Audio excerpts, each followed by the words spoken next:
straight from the heart. I reply like, yo, whatever. When can you come get your stuff? I need this shit out the crib. I think it's bringing bad luck. Plug in, now you're lit. I pull the plug, now you're stuck. Dignity over a nut. Weak man all in the cut. How many doors are they shut?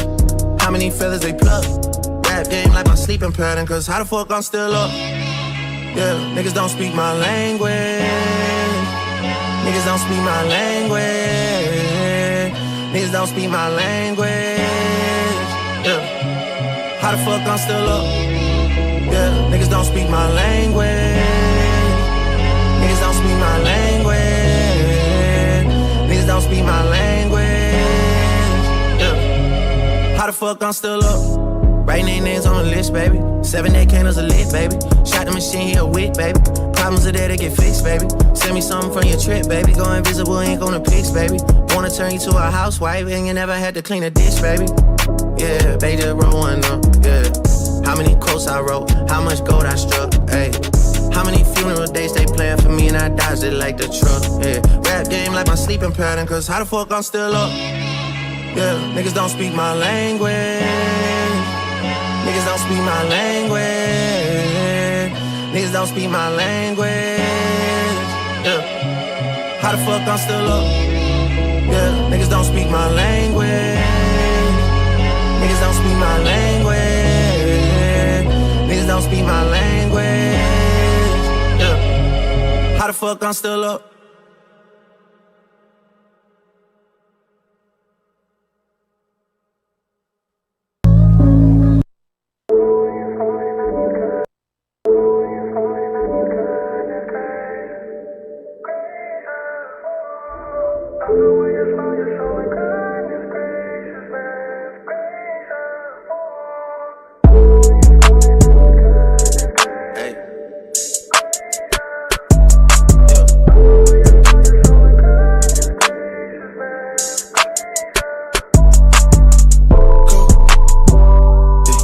Watching the moves and playing it close.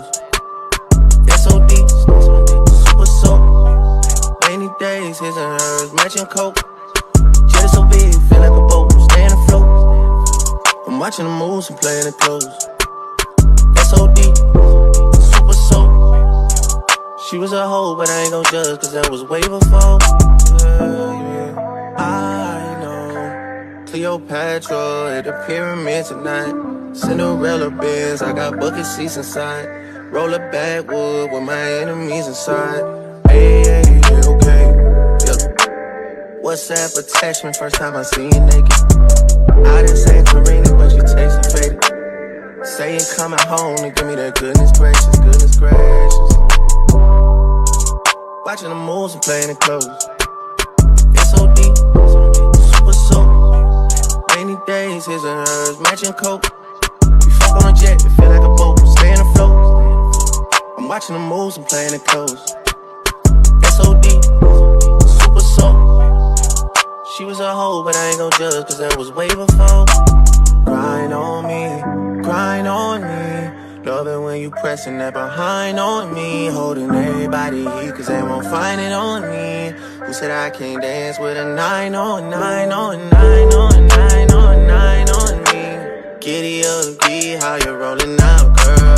Feel it in your system, codeine cowgirl. Who am I? Who am I? You know it's Mr. Big Time Eating, Mr. Not Sleeping. He's late night creeping. Both his right wrists, all that's freezing. You know I'm a dog, I'm a hard pass demon. Said she wanna ride, I'm like, hey, okay.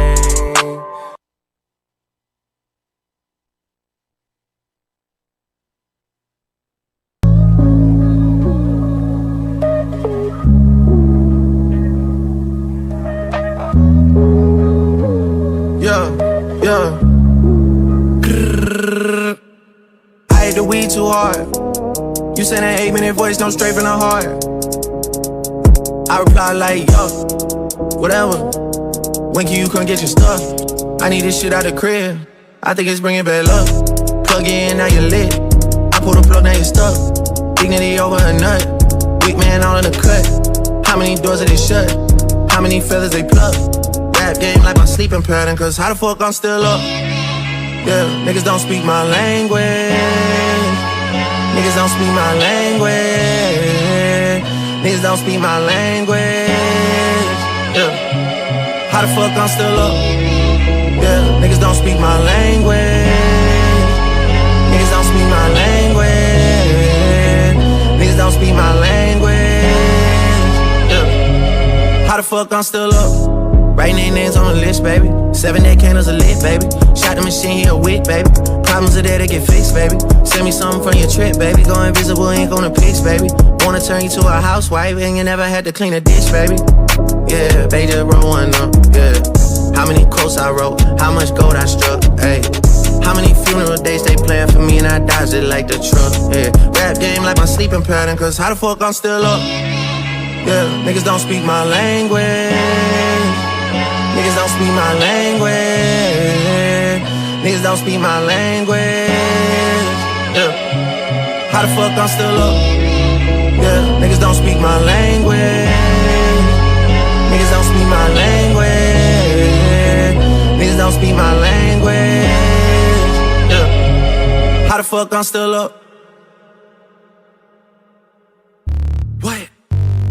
This is the shit that my daddy had raised me on. Niggas got lit off the features I skated on. I gotta know how you get lit off the nigga you hating on. Numbers untouchable, they got the data wrong. This is the moment I know they been praying on. What? Hey, try not to boy out, but fuck it, I'm staying on. Oh, keep on sending me slaps to go crazy on 40. Keep saying it's time to be patient. There's so many people, we turning the tables on. Capo got plans, but we'll say that for later on. Husher keep saying they know that they played it wrong. Katie just text what the fuck are we waiting on? Damn. Me, I'm expressionless, niggas be talking about don't shoot the messenger. 555, get shot for way less in here. None of you pussies is blocking my blessings here. What? All these just throwing success in your face. All of these baddies obsessed with my face. All the shit they don't address in my face. I can't be showing no stress in my face. What? Yeah, no face, no face, no face, no face, no face, no face, no face, no face, no face, no face, no face, no face, no face, no face. No face, no face, no face. No face. No face. No face. No face. Yeah. No face, no face, no face, no face, no face, no. I don't get sleepy off no melatonin. My therapist put in a 30-day notice, cause I keep on talking about beefing and business and money and women. There's no diagnosis, they empty the clip. Quick, swat that shit out and I came back reloaded. I'm just so happy that niggas who envied and held that shit and got to finally show it. I'm over the moon. Yeah, we'll see you boys soon. I'm spreading my wings, I hop out cocoon. I'm studio trapping, I'm locked in the room. What? All these just throwing success in your face. All of these baddies obsessed with my face. All the shit they don't address in my face. I can't be showing no stress in my face. What? Yeah, no face, no face, no face, no face, no face, no face, no face, no face, no face. No face, no face, no face, no face, no face, no face, no face, no face. No face, no face, no face, no face. Yeah.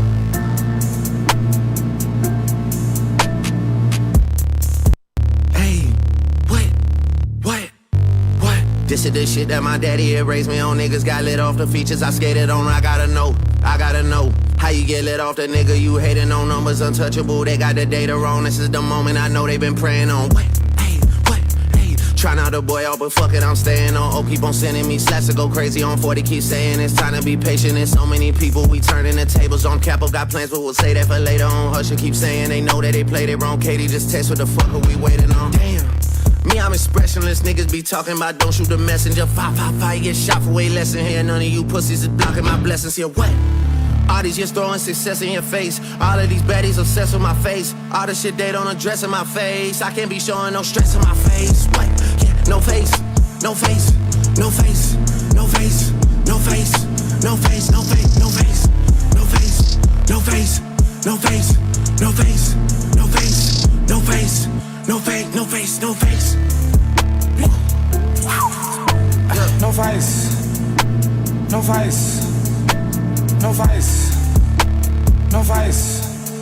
Yeah, no face, no face, no face, no face, no face, no. I don't don't get sleepy off no melatonin. My therapist put in a 30-day notice, cause I keep on talking about beefing and business and money and women. There's no diagnosis, they emptied the clip. Quick, swap that shit out and I came back reloaded. I'm just so happy that niggas who envied and held that shit and got to finally show it. I'm over the moon. Yeah, we'll see you boys soon. I'm spreading my wings, I hop out cocoon. I'm studio trapping, I'm locked in the room. What? All these just throwing success in your face. All of these baddies obsessed with my face. All the shit they don't address in my face. I can't be showing no stress in my face. What? Yeah, no face, no face, no face, no face, no face, no face, no face, no face, no face, no face, no face, no face, no face, no face, no face, no face, no. Hey, what?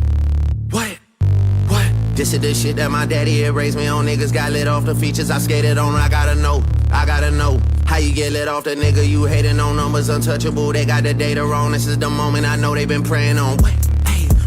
Hey, try not to boy out, but fuck it, I'm staying on. Oh, keep on sending me slaps to go crazy on 40. Keep saying it's time to be patient. There's so many people, we turning the tables on. Capo got plans, but we'll say that for later on. Husher keep saying they know that they played it wrong. Katie just text what the fuck are we waiting on? Damn.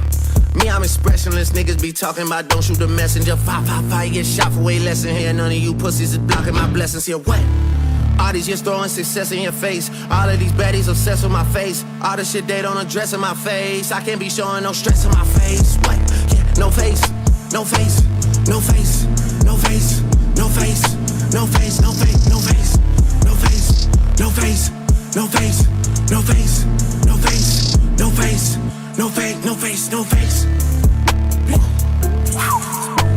No vice, no vice, no vice, no vice. Yeah, no face, no face, no face, no face, no face, no. I don't get sleepy off no melatonin. My therapist put in a 30-day notice, cause I keep on talking about beefing and business and money and women. There's no diagnosis, they emptied the clip. Quick, swap that shit out and I came back reloaded. I'm just so happy that niggas who envied and held that shit and got to finally show it. I'm over the moon. Yeah, we'll see you boys soon. I'm spreading my wings, I hop out cocoon. I'm studio trapping, I'm locked in the room. What? All these just throwing success in your face. All of these baddies obsessed with my face. All the shit they don't address in my face. I can't be showing no stress in my face. What? Yeah, no face, no face, no face, no face, no face, no face, no face, no face, no face, no face, no face, no face, no face, no face, no face, no face, no face. No vice, Ole, no vice, Big Act back in the building. no vice. No face. Come on. Yeah. Holy. Goddamn. Back in the building, people. The boy is back. Talk to me nice.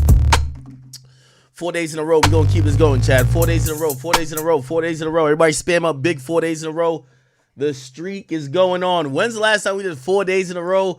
Today, I got a 6-hour stream for you, too. Okay, I make sure I stream in the daytime. My bedtime's around 2, 3 o'clock. So anytime you see me streaming and you look up, check East Coast time. It's around 2, 3 a.m. My body starts to say, nigga, go to sleep because you got to wake up at 6. I wake up at 6 every morning. Okay, cool. So we definitely got a 6-hour stream today. Look at everybody. Yeah, big four. Yeah, I'm going to try to see if, I could try to keep the streak as long as I can going. I appreciate all you guys coming in. I actually did some prep for today's stream. So, yesterday I really had about like 4 or 5 topics, and then I went through those. Usually I drag topics on, like I'll take one topic and turn it into 40 minutes of content. But I went through them pretty quickly, so like we just kind of did Discord and chat. But I like that. I do think that part of the streaming experience is that I'm doing this live. Right? This is not like a podcast. So I'm talking to you, and essentially you're talking to me, even though maybe your voice isn't being heard. I'm reading the comments. I'm feeding off what you're saying in the comments. If you say something interesting, if you donate or something like that, I'm reacting to it in real time. So I was glad to talk to you guys on Discord. If you guys haven't joined Discord, discord.gg/Akademiks. We are here for the 4th day in a row, and we're here to have a good time. I have a bunch of topics that I prepared.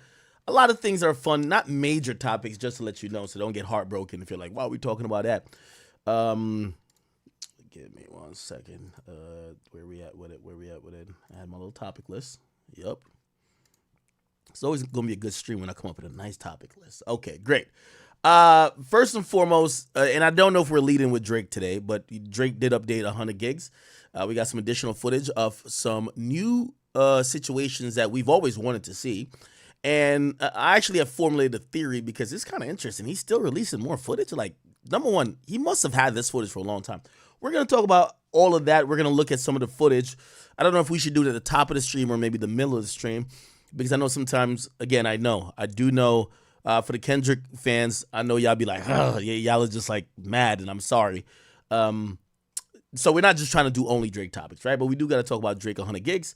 I think we've talked about these songs already. I've given my thoughts about it, but we'll do the 100 gigs update. They have a bunch of new videos and new, like, I'm interested in tidbits that Drake has chosen to release. And I'm gonna be honest, let me not get into that yet. However, after that, we're gonna stay with Drake for DJ Mustard and his comments about Drake. Apparently, he says Drake's a weirdo, and he is okay with not working with Drake in the future. And remember what happened previously, and that's kind of interesting because I didn't think I would expect DJ Mustard to come out with that hard stance, but looked like all that happened. He's pretty much cool with maybe never again working with Drake. We got some Yachty stuff going on. Him and Karraboo going at it for like round 3 at this point. They went back and forth on the Instagram story. Then we get Yachty and ASAP Ills, who kind of like, I don't even know if it was a back and forth or ASAP Ills was just exposing a private conversation he was having with Yachty and somebody else who seemed to be on Yachty's side. Anyway, a couple other things. I guess they got Invest Fest going on in Atlanta right now. A lot of great things been happening. They have celebrated Steve Harvey. A Nipsey Hussle wax figure was actually unveiled. Mayweather show off his carbon fiber jet. Yeah, I did some pocket watching. I was tracking his ass. Pause. A couple of self-snitching chronicles. A Detroit man snitches on himself after he flexes online with a switch to 23 people in an Instagram live. The feds picked him up promptly. Yeah, there's a couple more. Russ, he's actually talking some music business games. So if you guys like when I talk about music business and break down that, I do know some people do like when we get into that type of talk. We'll get there when we get to the Russ topic. But Russ was given some music education knowledge via Twitter when someone had said that it's just better to own your publishing really over your masters. Okay. The next thing is unforeseen event. Nicki Minaj getting sued by a BARB. Now, the BARBs, who we all know, they're the doormat for Nicki Minaj. She handles them any type of way. They're basically drones. She talks to them in secret code. They're the attack dogs for Nicki Minaj. Apparently, one of them got ousted from the BARBville. And because of that, keep in mind, when I show you the picture of the said nigga who got ousted, you're going to be like, that's exactly how you expect a male BARB to look like. Anyway, after he got kicked out of Barbie land, this grown-ass man essentially felt worthless, felt used, and he felt his life had no purpose. So after he realized he could not get back in, he's now suing Nicki Minaj. Ain't that ironic, okay? Telegram CEO, he got arrested. We'll touch on that in a little bit. France ain't playing around. We get to find out through some filings in federal court that Diddy, yes, we're talking about Diddy, and we're not talking about indictment or anything else going on with his, some of these situations or allegations. Diddy is actually a part owner of Twitter, supposedly. So when Elon Musk actually, bought Twitter, there are investors that have, he gathered investors privately, and apparently we get to find out that Diddy is supposedly one of them, all right? Tyrese, he's saying that, man, he's been rich for a long time. He's down with a fake jewelry wave at this point. We'll probably play that if we get to it. Oh, man, fuck. I'm actually bent up about this one because bro really never made it to Egypt. Yo, shout to NLMB Cairo. Apparently he got arrested recently. I hope, it's nothing too serious, but we'll get into that. Lucky and Live Nations. Actually, we covered Lucky for the first time like a couple days ago. We're covering him again. Apparently, he did a free show for his fans after like some dispute with Live Nation with apparently them not wanting to pay him. We'll kind of get into that. He did a bunch of videos on it, and we could kind of dissect it a little bit. We might get back into one of the topics that got brought back up on the Instagram. The Discord chat we had yesterday with Daylight actually saying that drill music is the worst thing that's ever happened. So we might touch on that a little bit again. Freddy Gibbs' baby mama posing nude with JPEG Mafia. Also, Freddy Gibbs, dude's just a sexual deviant. I think you guys could realize at this point. Was in Tokyo doing pole tricks. Yes, Freddy Gibbs, we have him in 4K. He's on a stripper pole with somebody. We're going to play that footage here today. Elon Musk and some Neuralink BS. He claims that he installed the second Neuralink successful in somebody, and a Neuralink is something that attaches to your brain that allows your mind to just pretty much, control things without you even having to move your arms. Suppose say you can't move your arms. And apparently this person's playing Call of Duty just with their brain. So we'll check that out if we get to it. Dwight Howard's sexual civil lawsuit actually got dismissed. Remember the lawsuit that said Dwight Howard forcibly grabbed a nigga, whipped his dick out, jacked him off with his hands. Remember, he's a 7'3" gargoyle. He jacked the nigga off and forcibly sucked his cock. That's what's being alleged, or was being alleged, because that lawsuit got thrown out. We'll actually get back to it. London on the track. Salute to him, man.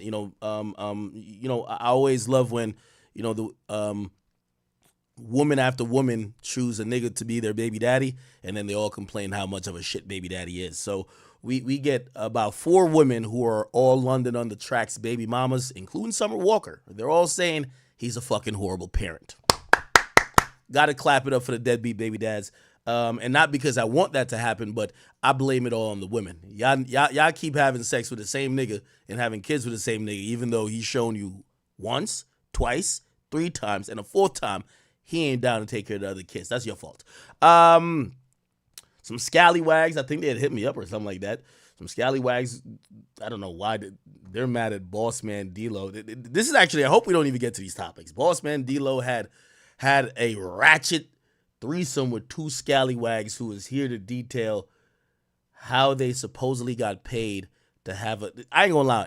When I show you this video, you're gonna just hold your nose. The video looks stink. I'm not gonna lie to you. Okay. The second thing is, I think this actually comes from out of Jersey. This might be from Camden.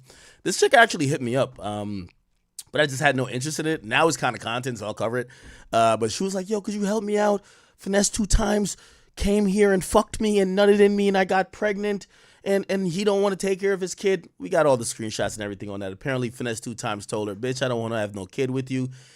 She said she was kind of down to have an abortion. He sent her $1,500, which I'm like, yo, whoa. Everybody know an abortion is $467. Come on, stop fucking playing around. But he paid her $1,500 to have an abortion. Her ass didn't have an abortion. Now she's talking about he don't want to take care of the baby. Come on, man. Cut it the fuck out, all right? That's pretty much all the topics I've kind of came up with. I think that will be about 6 hours of content for you guys. I hope you guys, just sit back, roll up, a spliff, go get some liquor. Just chill out and, if you're finishing Amazon route, hopefully I can give you some entertainment. You're driving across country, hopefully I can give you some entertainment. Or you're getting off work or just chilling at the crib with your bitch, all right? Okay, so where should we start, people? What up?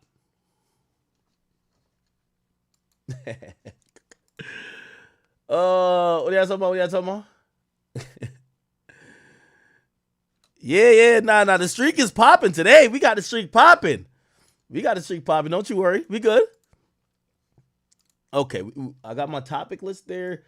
I see Twitch on my screen. Let me go to check on Rumble and, of course, YouTube. And for the 17 people on Facebook, I see y'all too. Y'all want to start off? I see some people say, yo, start off with Freddy Gibbs. Some people say, nah, just go to 100 gigs. Somebody said, nah, you got to get to the Bossman Dlow. I'm telling you, the reason why I got this down on the topic list, like, I'll show you the girl that's like trying to expose him for the threesome, and you're gonna just be like, no disrespect. Oh, we got to get to the Karraboo. We're gonna get to Karraboo and Yachty. Trust me, we're doing all that. Ooh, JoJo Simmons just dropped. What he just drop? I hope it's not music. By the way, happy Sunday as well. Happy Sunday. We have to acknowledge the Lord's Day if you believe in Christianity. Oh man, yeah, there's a lot. Let me see. Where should we start? Actually, it seemed like y'all are really interested in some of the fuck shit topics. Like, these are the topics I have down at the bottom of the list. Some Freddy Gibbs shit. Okay, we'll do this, right? We'll do this. You know, yeah, I'll just start off with Freddy Gibbs. I'm going to give you a light spanking, my boy. No Diddy. In reality, you know, I was very shocked when me and Freddy Gibbs got into it. I've always said that, he's just proven that he's a man with a broken spirit. A man with a broken spirit who essentially, our issues started when I criticized him on a music level, not no personal level, music level on Everyday Struggle. Essentially, you know, I've defended him before. When he had a sexual assault case in like Algeria or one of those countries, I looked into the case. I did mad research while reporting on it because I do know how those cases could be detrimental and harmful to a man's career if false. Now, if it's true, come on now, you should have a career. And I did the due diligence, and when I realized this is kind of a crock of shit, I defended him. I did mad videos on YouTube back when I was doing back when I was doing that. And I defended him. And I never met him then, but I didn't care. I'm just only loyal to the truth. Later, I get on Everyday Struggle, and when I get on Everyday Struggle, a topic comes up. Again, I haven't met most of these guys in the industry. I don't have that much of a, oh, I hate you, like, unless they've said something bad about me, which at that point, they never said anything bad about me.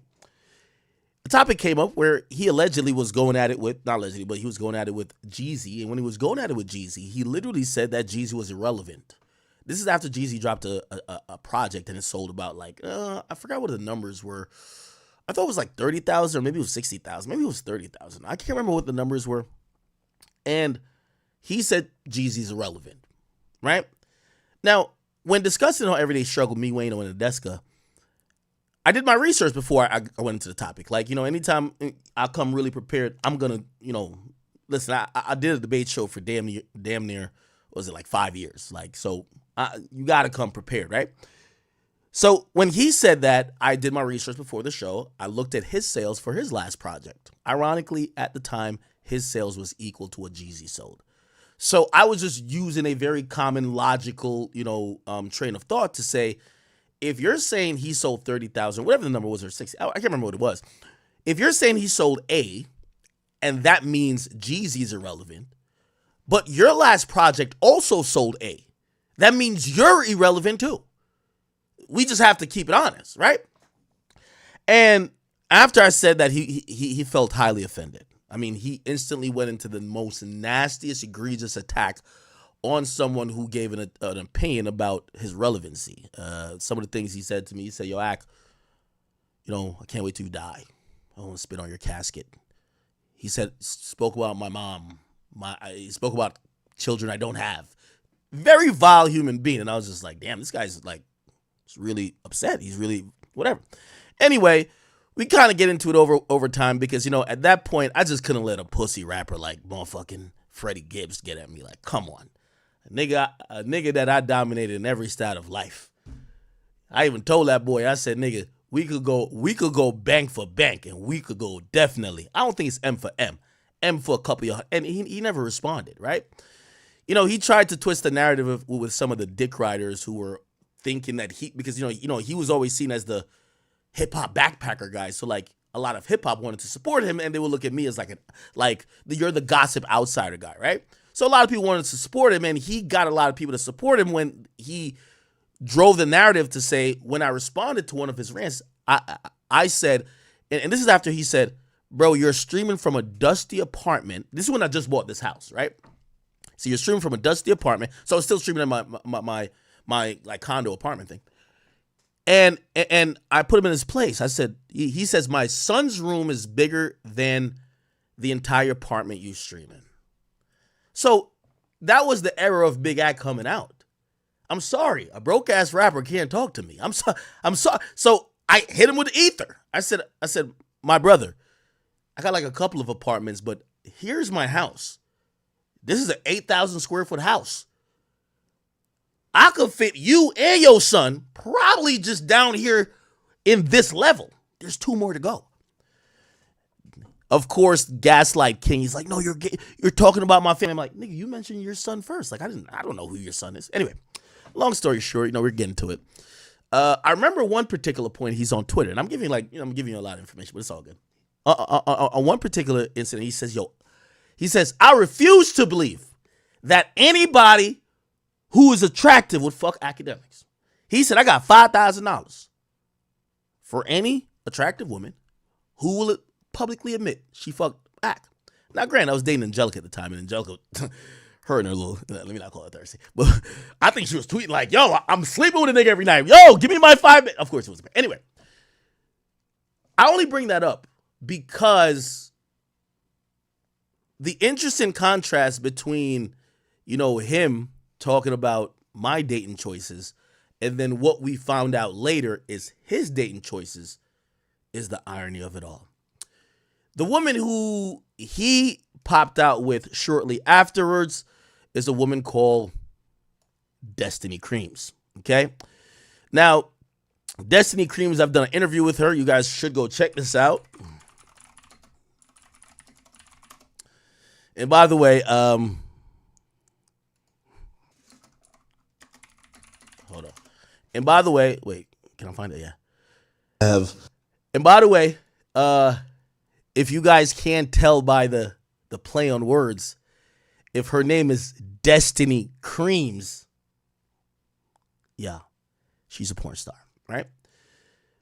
So Freddy Gibbs, and this is, by the way, this is before all the beatdowns. This is before he got beat down by Jim Jones in Prime 112, Benny the Butcher and a bunch of geriatric goons in Dinosaur Barbecue in Buffalo. This is before he got checked and pressed by like 3 other niggas. So this was early. So anyway, he gets with this girl, and essentially he nuts in this girl who was doing pornos with other men. When she tells him she's pregnant, he says he's out of there. Okay? Nevertheless, she has had the kid. If you guys don't remember the saga, I have put up I try to offer her $10,000 because I think, it would be no more of a noble trait. She was complaining that, he was a deadbeat and also he was broke. So I wanted to contribute to, maybe the kid's college fund. So I wanted to give $10,000 to buy the name and rights of Freddy Gibbs' child. I think that was a good thing. Anyway, that didn't happen, but regardless, this is his baby mom's. His baby mom's popped out recently again. This is after she did an interview with me. She linked with Benny the Butcher. Benny Butcher bought her a chain. She's doing her thing. You get what I'm saying? Now, I asked her, hey, why are you doing all this? She says, Freddy Gibbs doesn't take care of his kids, so if I got to fuck the rest of the rap industry to go get what I got to go get, not in those words, but basically, she was like, listen, if I got to keep doing porn, I'm going to keep doing it, right? So she popped out with JPEG Mafia, okay? And he said, howdy, neighbor. By the way, it's blurred out, but this is her topless. God only knows what probably happened here. Okay? Now, I've said that the beef between me and Freddy Gibbs is over. I felt like he was served up a lifetime L once this woman had a child and was gallivanting around with all of his enemies, probably had sex with him, and even the guy who pulverized him, Benny the Butcher.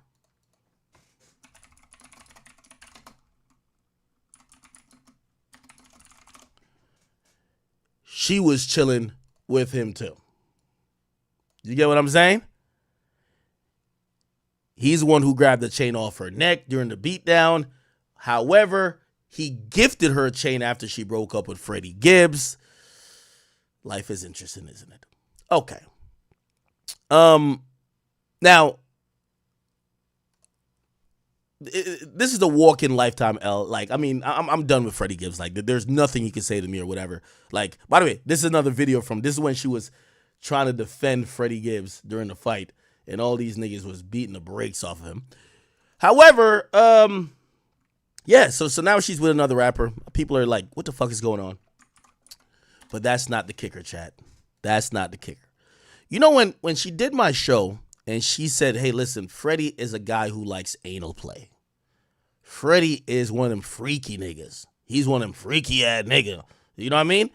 He's one of the dudes who, according to her, suffers from erectile dysfunction, likes anal play.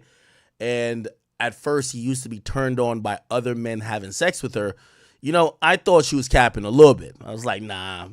I mean, I know he's a fake vice lord from, like, Indiana, but, like, ain't no way. Like, nah, you're gassing. And we all do know, Chad, like, your ex-girlfriend is gonna lie about you. Like, she fucked you for 20 years. On the 21st year when y'all break up, she say you got a small dick and you're gay, right? So we gotta take it with a grain of salt. Until I seen this, chat. Freddy Gibbs is in Tokyo trying to get a new girl. This is what he's doing, chat. This is what Freddy Gibbs is doing. They got this boy on a pole. I can't believe it. Ain't no fucking way. They got Freddy Gibbs in the middle of a strip club on a pole with some memoirs of a geisha-looking bitch. God damn it. This is crazy. That boy down bad. You catch your favorite vice lord holding on to the pole for dear life, scissoring with the girl. This is when I had to realize that this woman was telling only the truth about this man. He's scissoring with the girl. I think this is a girl. I don't even know. This might be a lady boy. We don't know. It's probably a lady boy, but he's scissoring on a pole. This is when I realized these are tricks you would normally see. You ever seen like them chicks that used to be like Magic City and you see two girls like on the pole at the same time, like doing some like ballerina shit? Yeah.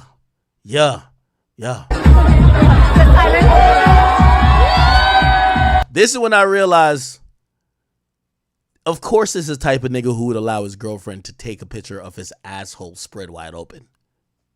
By the way, that's a real thing.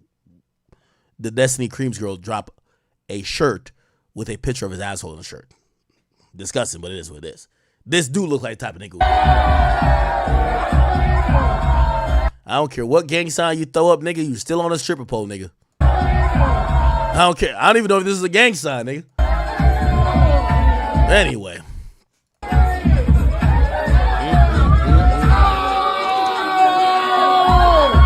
Whose man's is this? Anyway. It's all good. Shout out to Benny the Butcher, Destiny Creams. Keep getting your money, girl. You know, hey, listen. Pop out with whatever rapper, whoever you got to, because if this bum-ass nigga is over here scissoring with random little trans boys and little lady boys in motherfucking Tokyo, Japan, you get what I'm saying? And he's doing this to get his coins. Listen, you sucking some cock in the back of a fan bus, that is no problem, because he look like he'll do the goddamn same. So do your thing, Destiny Creams. I salute you. Anyway. All right. Yeah, that was supposed to be one of my last topics before I got off stream. Y'all brought it up. It's all good. Let me see what else. What else do we got going on this bitch? Where should we go next, people? Let's go to Yachty and Karraboo. Okay. So, you know, if y'all asking why I think Yachty got to admit, I don't think Yachty and Mitch are going to be like really upset at each other for long, right? I actually think, guess who's calling? Destiny Creams. Destiny Creams. The woman of the hour. I just did a topic on you. Hey, I was just doing a topic on you. And I know, I'm watching it right now. Yeah, and I was just like, I seen your baby father on the pole with the lady boy doing the scissoring, and I said, it's crazy how people could judge your actions when he's over there doing that to get his coins. What's the problem? Yo, listen, you don't understand what just happened to me, right? What happened? I just checked with a fucking Airbnb. I'm about to go to these porn awards. I'm with my homeboy High Key. Yeah. We walk in and we turn on the fucking TV and your fucking stream is on. Ooh. Oh, man. Hey, listen. No, listen. Hey, What up? Bro, I watch you all the time, bro. I've been watching for a minute. I come on here, click it. I'm like, I'm about to turn the vibes on. Oh, my nigga Ack on stream? Come on now. Come on, man. Chat My nigga shit. nigga Come Ack on. on stream. Let's see what's up. I was watching yesterday. We watching now. I'm like, I grab her. I'm like, that, like, you can't make this up. Can't make it up. Can't make it up. Hey, I was just watching. I'm like, Destiny's keep making the news. Like, she's keeping herself relevant. And when I seen that, I was like, all right, this is cool. Like, this is what she's been doing. Like, we had a conversation, we did an interview. All right, cool. So I said, I wonder what Freddy's doing. So I like Googled him. The dude was scissoring on a stripper pole. I couldn't believe it. I said, God damn it. I now understand why y'all broke up. He wanted to be you. He wanted to be you. He wanted to be you. No, I think it's hilarious because, like, people don't understand that, like, he always knew that I did porn. So, like, why are you trying to use that for leverage, bitch? Hey, by the way, has he, you know, manned up and, you know, started taking responsibility for? No, Akademiks. I have not heard from him. I don't want to hear from him. He's a pussy ass bitch. No, you gotta put him on child support. Come on now. I mean, like that $1,500 that he got from there, he should be busting down at least $800. I don't need child support from. He's not that for real. Like, I'm not even gonna do him. Like, baby boy, you're doing shows with fucking Allie and AJ, bitch, from Disney Channel. What the fuck? Have you reached out to him? Because, like, I thought that was sad when I watched. I'm like, damn. I'm like, it looks like he might also miss you a little bit. You know what I mean? Because of course he missed me. Of course he missed me. I think what, you know, he never was honest about. He likes that freak shit. Like, he liked the fact. I'm pretty sure he liked the fact that you did adult content, right? It wasn't like something that he was just like turned off. He probably liked it, and then he allowed probably people to get in his head, and now he's like, oh no, I can't fuck with her. I don't give a fuck what his reasoning is. You feel me? Like, I don't give a fuck what he's got going on, what he feels, what he don't feel. I got motion, and you're fucking doing shows with Disney Channel stars, bitch. Yeah, I'm wondering if they saw. I wonder if they saw the Freddy Gibbs cover photo. Bitch, the Freddy Gibbs. He claimed his asshole before he claimed his son. That's some pussy ass shit. He's telling y'all that he's fucking gay. Oh, he's telling y'all. Oh, yo, that is crazy. Hey, so he hasn't, like, there's no court, anything like that has proceeded. Nothing academic. You always love to ask me that. There's nothing going on. I don't talk to him. We don't talk. He's not on child support. I don't even play that shit with him. Like, I got more bread than he got. I don't need nothing. Well, it's not even that. Like, I would imagine that if I had a child that was, you know, like there's an actual human being that he helped produce, even if he's in doubt, I would be like, all right, cool. I'm just going to get a DNA test via the court. He's not, because he's not in doubt. Because he knows my son looks just like him. He's not in doubt. And all these little people talking about, oh, my baby, like, if that was my baby mama, she'd be my biggest op. Like, he already knew what it was. He knew the job was crooked before he took it, right? He loved to say that shit. Jesus Christ. So wait, where you at right now? I'm in LA. Oh, y'all got the porn awards about to come up? Yeah, the porn awards are tonight, and I'm presenting some people that are winning. You're not nominated? You should be winning an award, girl. What the fuck? I'm nominated. Y'all already know I'm nominated. Come on. Just hope Freddie ain't on the voting list, because if he's on the voting list, he gonna hate on you. I ain't gonna lie. He's winning best spread asshole. That shit was busting. That shit was busting, bitch. Hey. And, like, let me say that. Like, that shit was busting. Hey, could you explain the so JPEG Mafia had posted, and by the way, he tagged you as well. How was that link up? Yeah, so I linked with JPEG at his LA show. Yeah. He was real chill. I know the narrative is like, oh, she's fucking all these rappers, like, whatever. But no, we just chilled on the tour bus. He was talking to me a little bit about music. That's really it for real. He's a cool dude. Like, any music gonna come out? Because we do know you're doing music too. I got features with people y'all aren't even gonna believe. All of his ops are just random. No, it's just like who? I don't want to give it up. So I don't want to say it. Any name? I got some real features. Yeah, pull it up. Should I say it? Should I give it? Or you want to? What's up? Who's the feature with? It's I can't disclose it yet. But just know, bitch, that y'all are gonna be. Can I cuss on here? Of course. Of course. And it's so funny though, because I think that a lot of people put like Candace Owens expectations on a bitch like me, and I'm like, I've never been that. I've always given y'all porn star.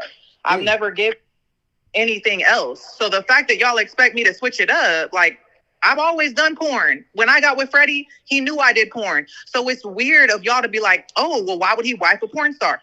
You ask him why he did that. Don't ask me. Yeah, no, I genuinely think that, you know, he likes that. But, you know, some people have things that they like that when other people bring it up, they'll be ashamed of it. I think he got ashamed. So be ashamed then, bitch. But don't keep talking about me. If I'm not your baby mama and that's not your son, why you still rapping about me, bitch? Why you still talking about me? Is he still rapping about you?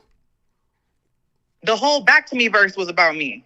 And then niggas want to be like, oh, he had the coldest bar. Turn that bird bitch to my ex like I'm Elon. Nigga, Bryson Tiller said that shit first. Let's really get into it, bitch. Oh, don't tell me he's stealing bars now. Damn, Freddy. He's stealing bars. He's stealing all type of shit. I've been feeling bad for all my ops this month. Like I don't know what it is. I've been feeling bad for all my ops. So let me just ask this question. If Freddy wanted to be a decent human being and man up and say, hey, listen, we don't have to be friends, but I do know I have a child. And also, I don't want you to keep disrespecting me, and I don't want to disrespect you no more. Are you down for that conversation, or are you on some shit like, fuck you, Freddy Gibbs? Let me tell you something. I don't need anybody in my son's life that is going to betray him. Not his father, not nobody. Because listen, let me just close on this note. I don't give a fuck what y'all think about me, but anybody that will betray their own seed will betray anybody. I don't give a fuck who you are. That's heavy. So heavy. You might think like, and he don't give a fuck about his fans either. Like, I toured all of Europe with him. He talked so much shit about his fans. Like, he don't fuck with y'all either. Damn. The little few he has left, bitch.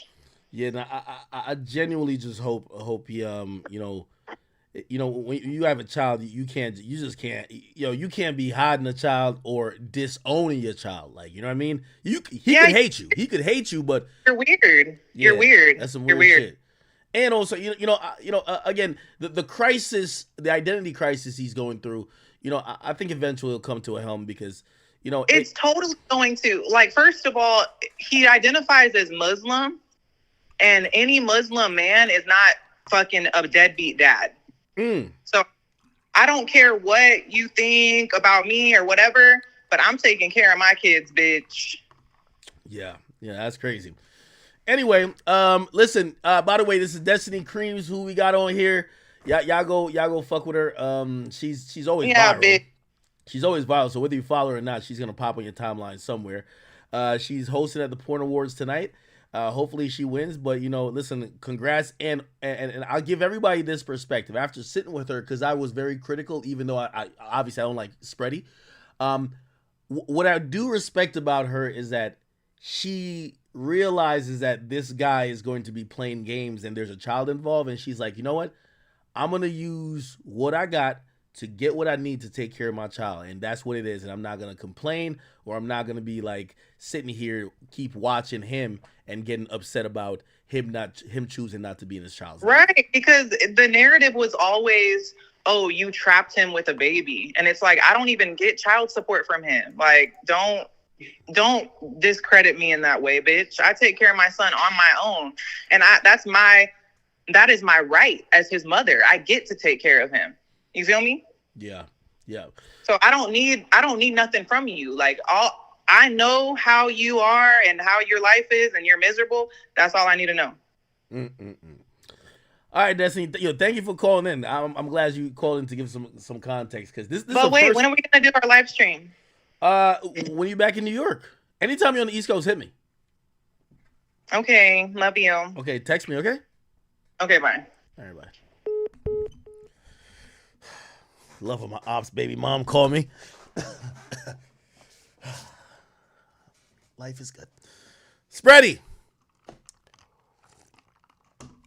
I could be the Dr. Phil of this situation. Actually, fuck it, I could be the Maury. Spready, I will give you, I promise you, Spready, this is a online plea. I promise. And if I don't do this, chat, do not support me ever again. Spready, you don't get this per show. I will offer you, well, here's the thing, you got to bust it down with her, though. I will give $100,000 to you and Destiny. Y'all can figure out how y'all split it. But we're going to do basically a mock Maury episode, because I know the reason. I can't believe that you actually are just being a deadbeat dad. I think you think it ain't yours. Niggas be like in the nine, be like, no, yo, she was fucking hella niggas, it ain't mine. So yeah, if that's what you think, I'll give $100,000. Y'all bust it down anyway. But we're gonna do a mock Maury show. And I just want to get the letter and open it. In the result, no, in the case of so, Freddy Gibbs, you are, I'm not going to say not, you are the father. The only thing I'm going to put in the contract, if you're not the father, you got to do some hilarious dance. You got to do the scissoring move. You do. And if you're the father, she got to really bust it down with the dance moves. Like, come on, bro. Come on. All right. Anyway, shout out to Destiny Cream. She doing her thing. Hey, listen, she keeping herself relevant. I ain't gonna hold you. She is keeping herself relevant. Every time we think, like, all right, this is the last time we heard about him. Nigga, I didn't even hear about Freddy Gibbs in a while. I heard about his baby mom, so whatever. All good. Okay. Let's get to actually some shit, man. What's going on with DJ Mustard, bro? So DJ Mustard just came out and he did an interview with the LA Times. Now, remember I told you I had a conversation with DJ Mustard. This was a conversation I had after, he was basically tweeting out some stuff. Let me see. DJ Mustard, Drake, Akademiks. Like, let's go back to these tweets. So, remember when Mustard came out and said this? I announced that he was selling 18,000, and Mustard said, Drake is the Malcolm X of white people. And Akademiks, make sure you post Gordo's first week, since Drake thought he did a thing with making him drop on the same day as me. He says, this is Drake bots for the Nation of Drizlam. He said, I'm not mad on my son basketball game, blah, blah, blah, blah. Anyway, I talked to Mustard that day, and Mustard was really convinced. He's like, yo, listen, Ak, Drake is in his feelings. He's super upset. He's mad that he lost this battle, and he's doing really weird shit. He's like, don't you see it? I said, like, what do you think he's doing weird? He's like, do you think all these like LA dudes are getting their shows canceled at this one place he owns in Canada? He said, that's one. He says, number two, I'm the producer of Not Like Us. And I've just been seeing a whole bunch of weird stuff that has to do with him, even behind the scenes. He's like, bro, do you think that Gordo's date just moved to that particular whatever? By the way, I spoke to Drake about this. And I can tell you exactly what I said to him. I said, Drake, I don't even know if you would tell me the truth, but I'll ask anyway, right? And the reason why I said tell me the truth, because if Drake was really doing some evil maniacal shit, like, why would he be like, yeah, I'm doing some evil maniacal, right? Like, he's not going to be like, yeah, of course I'm doing the evil maniacal. No, he's going to be like, I don't know what's going on, right? So I basically said, bruv, like, I'm kind of asking this, but I'm not really expecting, like, for you to, like, tell me the truth, right? I'm expecting to hear an answer. But anyway, the answer he gave me was this. He says, Akademiks, please listen to me clear. He says, I want to quote him directly. He says, I'm not that broke to be given a fuck about trying to have someone drop on the date that DJ Mustard is dropping. Like, basically, he's just saying, my nigga, I'm Drake. Why the fuck would I care about DJ Mustard's album? You know what I mean? Like, basically, that's what the, like, his comment was like, dude, do you think that, like, nigga, he's like, he literally says, he's like, I'm not broke. I wouldn't give a fuck about this guy dropping an album. So essentially, he denied that, you know, and I don't even know if he has that authority. Like, is Gordo just saying, hey, Drake, when do you want me to drop? And Drake's like, nah, drop on Mustard Day. Anyway, that's what he told me. But, yeah, Mustard was convinced that, Gordo dropped on his date for Drake to try to shit on him. Drake gave Gordo 2 songs and blah, blah, blah. Anyway, I did invite Mustard on to kind of like clear up a lot of things. He did say he was down to come on, but we haven't gotten on yet that he could actually answer to these. But he did do an LA Times interview. And the LA Times interview that he did, he actually talked about, it's this right here. Let me just allow it. So this interview is Mustard on Fatherhood, his new album, and the world stopping Not Like Us, right? So basically, he's talking about this track a lot. I could read through it really quickly, but we're going to get to the part about Drake. He says, yes, Mustard saw the viral video off the Amazon delivery driver dancing in the street to Kendrick Lamar and Not Like Us. I think we've seen that. Have y'all seen that video, by the way? It's like a viral video.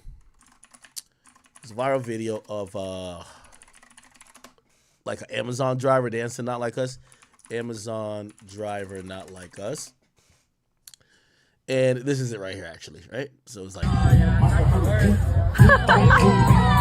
So this is like a pool party, and they're watching this guy. And he just... Yo, he's... Get it! Nah, he going crazy, though. Oh, my God! Nah, he is going crazy, though. Nah, he is going crazy. I gotta be honest. The show niggas. Okay. Nah, I ain't gonna lie. Shout out to this nigga. If I was this nigga, I'm coming online. Fuck Amazon. I'm coming online and collecting my cloud tokens, nigga. I'm coming online and getting lit. My bad, nigga. I be dancing like I be dancing on Instagram every day like Shiggy, nigga. Kiki, do you love? Like, nigga, I be doing that, nigga. Fuck Amazon after that. Right? Anyway, that's what they're talking about. He said he saw the kid in the blue dress shirt wilding out to the song in a clip from a recent Kamala Harris rally. But it said the moment that really hit home for the producer whose work on Not Like Us, who helped Kendrick Lamar land the knockout blow. Knockout blow? Okay. Knockout blow in a historical battle with Drake was watching his 9-year-old daughter perform a routine to the track in a group recital at a dance camp the other day. She was right in front, and I'm like, yo, you guys are dancing to a diss song about Drake at school. He recalls with a laugh. He said, that was the best shit ever. He said, a festive, if savage, takedown is set to deviously catchy horn lick, Not Like Us, has been virtually impossible to avoid since it dropped late on a Saturday afternoon in May. If you heard it that evening, you know exactly where you were. Vaulted immediately to the top of the Billboard Hot 100 since then. Racked up over 1 billion streams on Spotify and YouTube. Led to think about the pieces of, well, blah, blah, blah. Okay. In an era of increasingly cultural niche. All right. Anyway, the main part is, let me get to the Drake part. So it says, not that anything could really compete with a song so powerful like Kendrick performing 5 times in a row at his all-star Juneteenth concert at Inglewood's Kia Forum. Crowd-pleasing flex, all the more remarkable given the song accuses Drake of being a pedophile and a cultural colonizer. He says, I was right by the stage looking up at him while he was performing that night, and it was like everybody was getting healed. Oh, my God, says Terrace Martin, a well-connected musician and producer that's worked with Lamar and Snoop Dogg, among other West Coast giants. The biggest gangsters were in the room crying. What the fuck? Crying and hugging. Not because they were feeling good about burying Drake. It was just about everybody being in the same room, having a good time. And that was the first time he played it, Martin says. Every time he did the song, it triggered a different emotion. Mustard had no sense that his beat for Not Like Us was destined for greatness, constructed around a sped-up snippet of I Believe to My Soul by the late jazz and R&B saxophonist Monk Higgins. It was one of the many tracks he texted Kendrick Lamar in hopes of collaborating someday. He remembers that Kendrick Lamar hearted that particular message in their chat, but didn't know how the rapper had used the instrumental until Not Like Us came out amid the beef with Drake. Then it was like the world stopped. I was on a freeway going to a baby shower, and when I got there, there was a party next door, ironic, and they were already playing it. After the baby shower, he flew to Las Vegas to DJ for a gig, and he did play the song himself that night. Hell yeah. Asked whether he has a favorite line in the Kendrick Lamar song, Mustard grins. Beat your ass and hide the Bible if God watching, he says. You know how crazy that is to say to somebody? 2016, Mustard opened or appeared on the Breakfast Club radio show, and he said, I don't want no problems with nobody. He insisted that his old friend YG was the only rapper who he'd produced this song for. I've seen a clip, kind of funny. He says, I don't want to be a part of no bullshit, but this is Kendrick Lamar. It's different. This is history. Of the Compton-born Lamar, who won a Pulitzer Prize for his 2017 album, Damn, Mustard says he's just a genius. He does the unthinkable every time, and on a human level, just as a normal person, I like his style. Mustard admires the fact that rather than engage in a hurly-burly of social media, Lamar will disappear from public view for long stretches of time. His whole mystique gives me the same vibes as Prince. Even now, the guy has not posted anything. I told him, I don't know how you do that shit. Me, I'd be like, yeah, I'm number one. Indeed, Mustard got into with Drake's audience on X this month after some mocked his first week sales of Faith of a Mustard Seed, which led Mustard to call Drake the Malcolm X of white people and describe the rapper's hyper-motivated stan army as a nation of Drizzlam. These guys don't go to sleep. All they do is tweet, he says. That's where the nation of Drizzlam came from. I said in a joking manner, but I guess on Twitter, it looked like I was mad, he laughs. Drake should use that phrase. I won't charge him for it. He said, could Mustard ever see him producing a song for Drake? Mustard says this. I don't think I want to make a song with that dude. He's a strange guy. Also strange in Mustard's view, the former president, who's branded as weird by Democrats, shares something with the get a load of this tone of not like us. He says, I mean, they got some weird cases too. Mustard says of Trump and his associates, quote a line from Kendrick Lamar's song about a member of Drake's crew who's been accused of assault. Essentially, what's the important part here is that this paragraph, could Mustard ever see himself producing a song for Drake? He says, I don't think I want to make a song with that dude. He's a strange guy. Wow. Interesting. Now, quickly and obviously, Drake fans got to pull it up like, yo, well, that wasn't your thought right before the beef, right? And a lot of people pointed out that right before Mustard, Mustard, that Mustard was singing a different tune. Apparently, he had appeared on several broadcasts where he spoke about Drake and, he spoke supposedly highly complimentary, right? I think Mustard feels a way that he thinks that Drake was, kind of shading him or doing some weird stuff. And truth be told, I don't think this clip means that he can't say what he said now.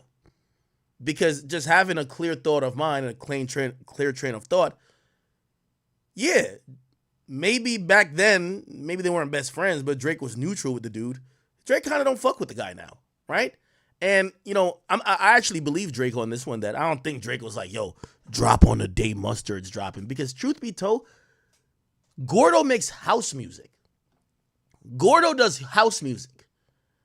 Like, nobody cares about a house music's album's first sales, unless it's a rapper dropping that, like a Drake. But Gordo, if you guys don't know, that's DJ Carnage. DJ Carnage was when he was a hip-hop producer, and before he fully transitioned to just being like completely house music.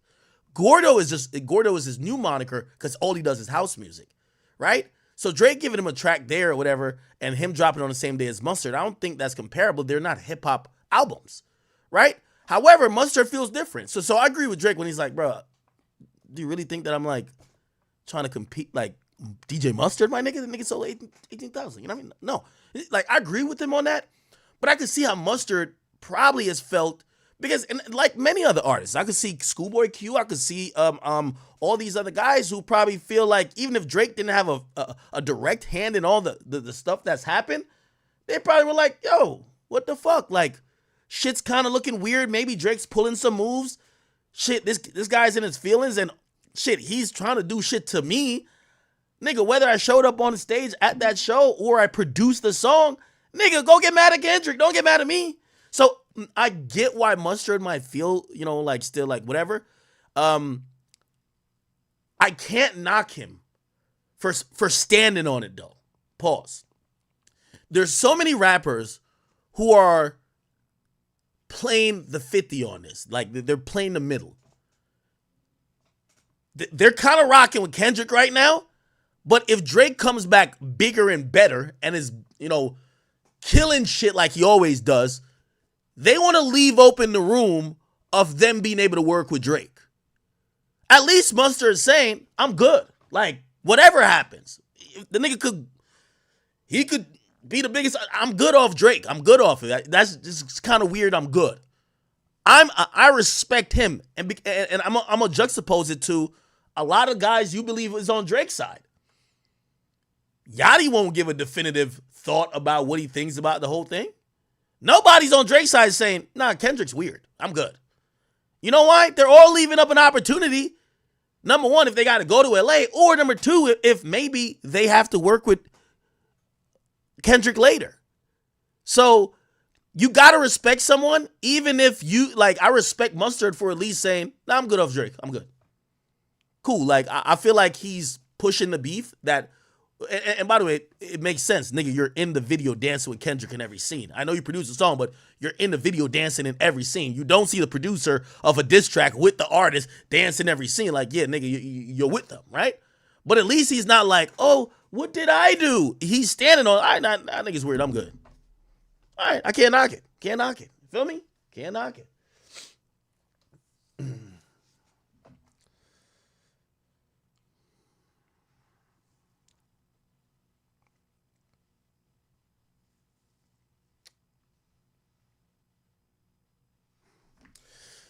Okay. All right. Yeah, so that happened. Anyway, we do have some 100 gig stuff. Let's get to this real quick. So Drake updated 100 gigs. And I'm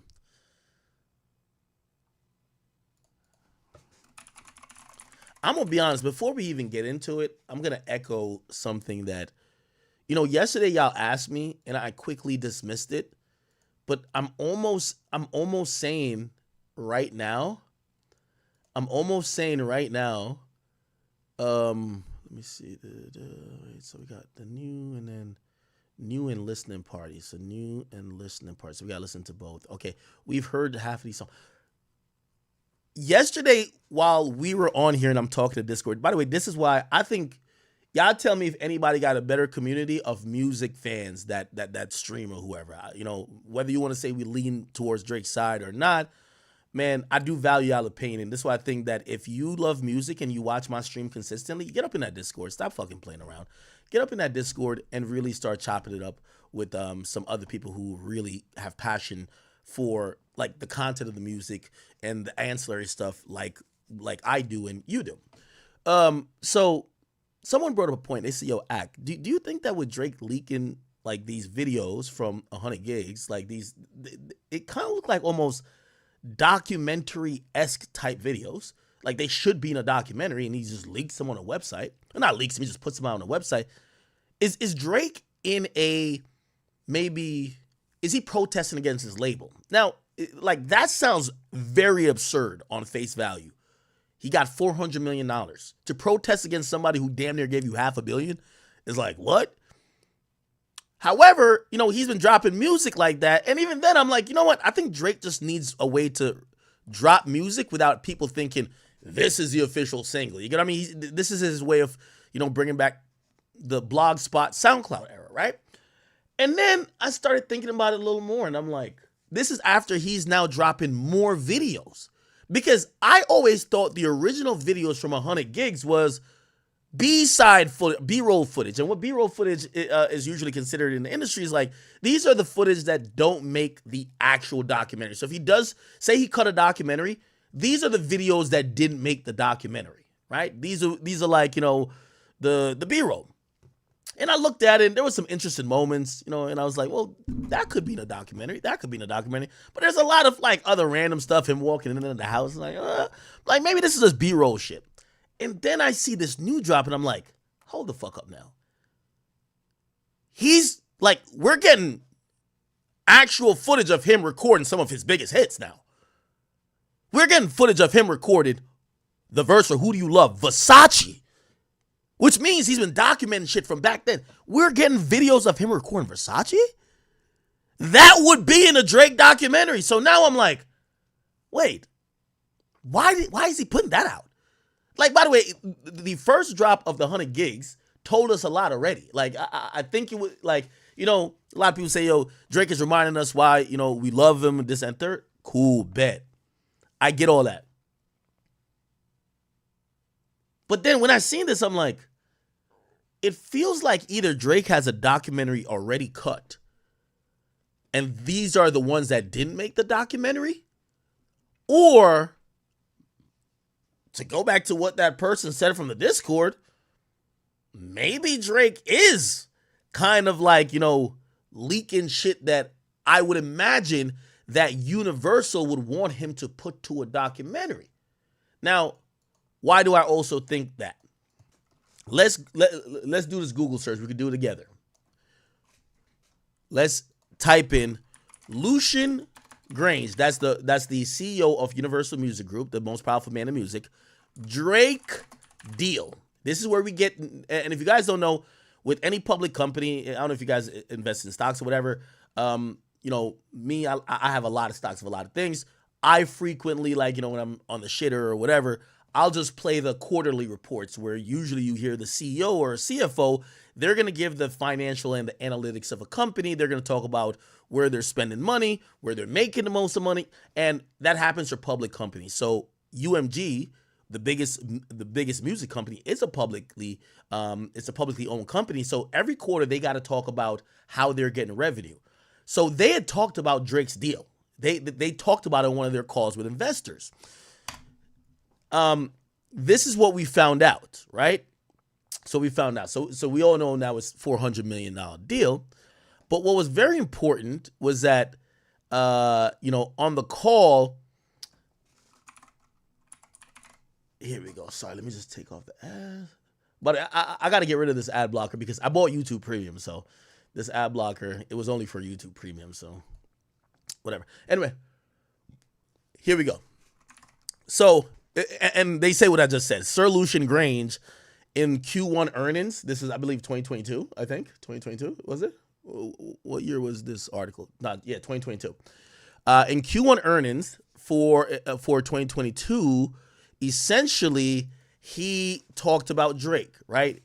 He was talking about, so you wouldn't know from Sir Lucian Grange's tone in today's Q1 earnings call, but the chairman of the biggest music company in the world confirmed what we've long expected but never been announced, that Drake has entered into an expansive, multifaceted deal with the company that encompasses recordings, publishing, merchandise, and visual projects. Now, stop right there.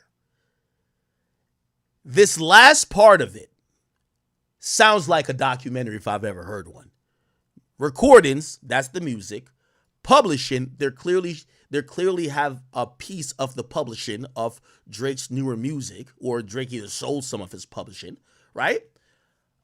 Merchandise, they clearly gonna have some play with Drake merch, whether it's at shows. They don't really say touring necessarily, but I also imagine touring might be a part of it. It's a $400 million deal, people. Like, come on, we want a little piece of everything, right? But they say visual media projects, and I thought about that. What would that be? That would be, I would guess, maybe a short film, maybe a movie, maybe. Not even maybe, a documentary would fit in there. Keep in mind, here we go. Taylor Swift documentary earns, this is how much Taylor Swift dropped a documentary, and it earned over $261 million globally.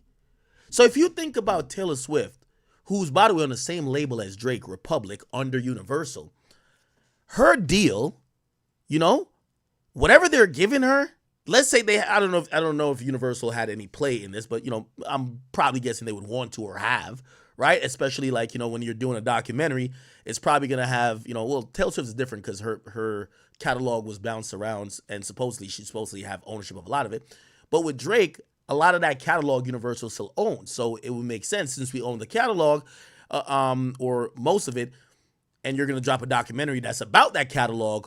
We participate in both, right? We'll give you a little here, we take a little there, whatever. So look at the play. If Taylor Swift, right, got $261 million from a documentary, what would a Drake documentary be worth to you? I'm thinking that a Drake documentary, he's not Taylor Swift, people, but I'd say like $100 million, $80 to $100 million for sure. Lil Baby dropped a documentary. Let's see if we can figure out how much Lil Baby made off of that. Lil Baby documentary, gross. I don't know if they'll have it. The thing is, it went to like streaming services. Like, Taylor Swift shit actually popped up in theaters, so it was easier to calculate. Yeah, we can't really get like an easy. Yeah, we can't get a further finance. We can't see the full financials because it was mostly a streaming play. But pretty much, he did a deal. He did a deal that allowed that to be there. I'm guessing a deal worth tens of millions of dollars. And he probably bust down that money with QC, right? So I'm just spitballing here. A Drake documentary, I think it's a 9-figure earner. Let's call it $100 million. Now, if I'm Universal and I'm thinking about recouping this $400 million from this guy, right? His newer projects, we own less and less of it because that's just how artists do. Like, they usually, by the end of their career, when they're fully sustainable, they don't sign to the same, oh, you own my masters. It's like you own less and less of the masters, but it don't matter. You own Take Care. Like, these new projects, you want to own, of course, but you own Take Care. That's what you care about. Oh, we own Take Care. We don't give a fuck. We own Take Care. Nothing was the same. We own If We Read This, it's too late. You get what I'm saying? So I'm thinking, like, this is a $100 million play. I think they gave Drake $400 million. Yeah, they want a documentary. Of course they want a fucking documentary. Drop that motherfucking doc. Why is this shit up on a website? So I can imagine they're like, all right, it's up on a. So now I'm thinking, from what I've heard, Drake deals with Universal how he deals with them. He's not playing the music in the office for nobody. I hear that Drake sends them the music to upload. That's it. Actually, at times he'll send them the music to upload with no clearances done, and he'll tell them, I'm dropping in a week. They have to go get all them songs cleared in a week. Which usually, if you know how clearances work in music, sometimes it takes a long time.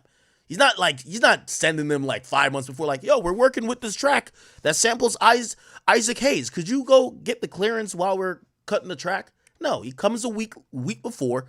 Yo, and this was him also trying to beat piracy. In hip hop, because someone brilliantly explained this to me. They say, Drake is pretty much of the level of Taylor Swift. It's just that his sales won't be that, because the reason why Taylor Swift has these tremendous sales is that Taylor Swift submits her album 4 months before it comes out. No hip-hop album will be submitted 4 months before it comes out without it being fully leaked. For whatever reason, it's not the same in pop, right? Like, when it comes to pop, it's just not the same shit, right? So it's not going to get leaked. So, for example, I asked the same person, I said, why don't Drake drop vinyls and shit like that? They said, well, if you're going to drop vinyls the same week your album comes out, right? This is why hip-hop artists drop vinyls like a month or two after. Vinyls, you can't submit your album a week before and get vinyls pressed up. There's like a lead time. Gotta submit your albums 2 to 3 months before to have vinyls pressed up. But any hip-hop album of a great artist, if Jay-Z submits an album, well, I mean, yeah, still, like, yeah, if he submits it to a plant that has to print up vinyls, yeah, they're gonna fucking leak it. You get what I'm saying?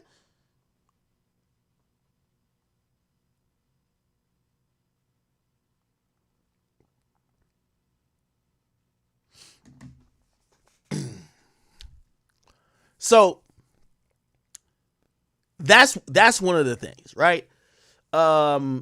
Essentially, I go back to the description of the deal, and I said, damn. And by the way, Grange also noted that it's spanning multiple creative lanes. What does that signal to me? He's a music company CEO, and he's saying multiple creative lanes, which means it's probably going outside of just music, which tells me film, potentially TV, production that has to do with video, documentaries fall right in line. So it sounds like, according to this $400 million deal, they have rights to some type of Drake documentary, except Drake is giving us all the documentary film for free. And that's a little bit confusing. Anyway, that's a little bit of a foreshadowing in me watching Drake continually drop like some of the greatest footage I've ever seen. Like, what the fuck am I watching? And let's go play through a bunch of these, okay, chat? These were some ones he No. Here we go. All right. Who said no? Shut up, Jason, you fucking nerd. Sorry, I didn't mean to say that. That was way too aggressive. For real, should I start from the beginning? I'll start from the beginning. I'll skip starting from the bottom, though. I'm gonna start from the beginning anyway. Do you guys have time or what? Who doesn't have time? Jordan. I got time. Jordan. Oh. Okay, so now you have the mic. Question, please? Yeah, sure, go ahead. Any questions before I start, please? Yeah. So is it true it's coming out on the 24th, or is it coming out earlier? It's going on the 24th, jerk. What else? Any other questions? Or do you have to be home before 2:24 or what? Because are you good to listen to this album, or you're good, or what? I don't know. Ryan, you ready? Bop, bop, bop. Anyways. Enough man's on it. Okay, I guess this is a listening session. Yeah, this is old. Again, everything after like Scorpion, Drake don't play no music for no goddamn labels no more, bro. Like he just sends it in. Like, don't play no music for the labels. So this is old. Right in here, to be honest. Okay, I'm just gonna start with this. We're about to turn this place right. Hold on, wait. Oh god, I just fucked everything up. It's Roger.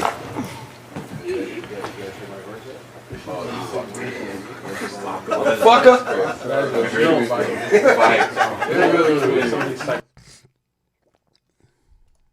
Okay.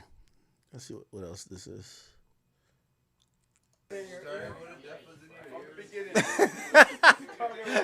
That's a T-Dot classic still. I don't know why you said this. Last minute lyric change. This is Tuscan Leather, so this is 2013, isn't it? Wow. How much time is this nigga spending on the intro? Lately I've been feeling like God pierced a memento. I just set the bar, niggas fall under it like a limbo. The family all that matters, I'm just out here with my kinfolk. Off everything my pen wrote, we went from Buddy to Winslow. Shorty up on Glen Grove, hold up when I catch my tempo. I sip the pourer and listen to Capadonna. The Fresh Princess at dinner with Tatiana, no lie. All these 90s fantasies on my mind, the only difference with mine, they all come through in due time. God damn it, this nigga's a goat. Any comments? Is that funny to you up there in the corner? Yeah, I'm gonna skip to where we left off, so I'm gonna play Worst Behavior. So that's the 6th song, so you know, just give you an idea where we're at.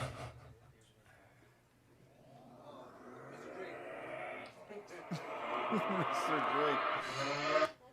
Yes, sir. How can I? Ow. How can I help you? On the original is 13, and on the deluxe is 16. I'm gonna be playing you the deluxe this evening, which will be 16 songs. I have a question, Mr. Drake. Yeah, chime, please. What about the bonus records? Yeah, that's the bonus. Well, I mean, there's 2 levels of bonus. There's the Best Buy bonus, which is the one that you get on the CD, which is 16 songs. And then there's the iTunes bonus, which is 19 songs. But I don't have those finished yet, so let's keep our mouths shut in the audience. Nah, you know what I mean? Shut the fuck up, all right?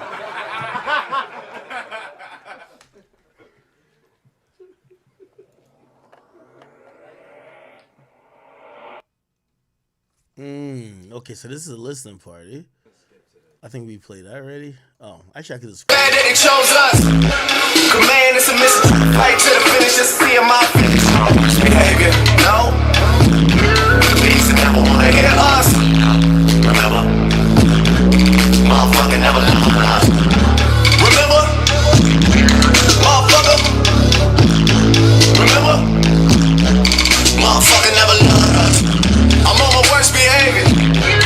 Don't you ever get it fucked up. Motherfuckers never loved us. Motherfuckers never loved us. Worst behavior. Motherfuckers never loved us. Fucking never loved us. All right.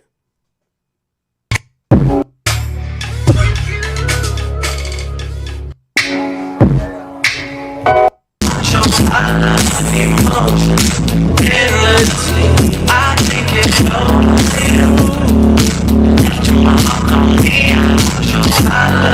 Oh, nah, they jamming in there. Nah, they jamming in there. It's like a party. You know it. You look so different around me. Yeah. Good girl, you know it. Oh, nice fire. Oh, no, that wasn't done. Over my feelings like she drinking and driving in an 18-wheeler. And I talk about pussy power. She used to say you can be whoever you want, even yourself. I showed up knowing exactly who I was and never leave as myself. But when when it falls apart, I'm always still. Holy shit. Okay, we rocking. Yeah. Whoa! Yeah.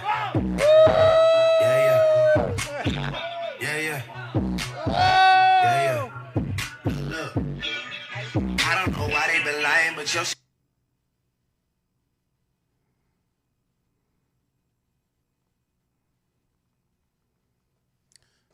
Okay, hold on. All right, that was it.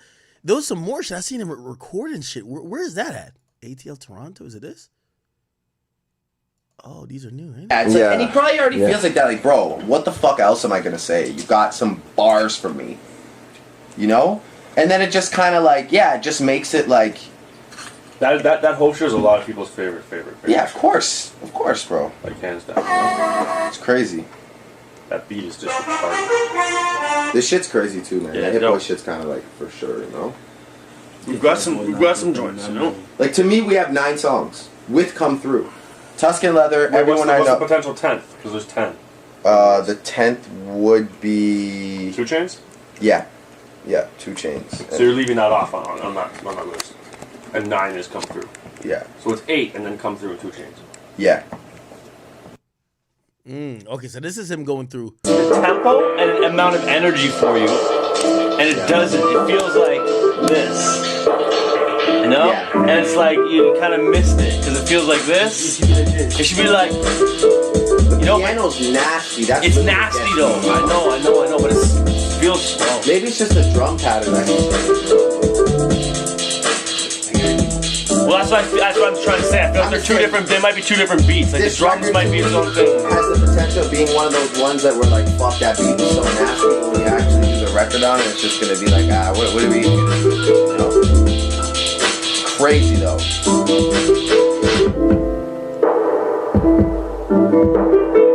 Like this part is more.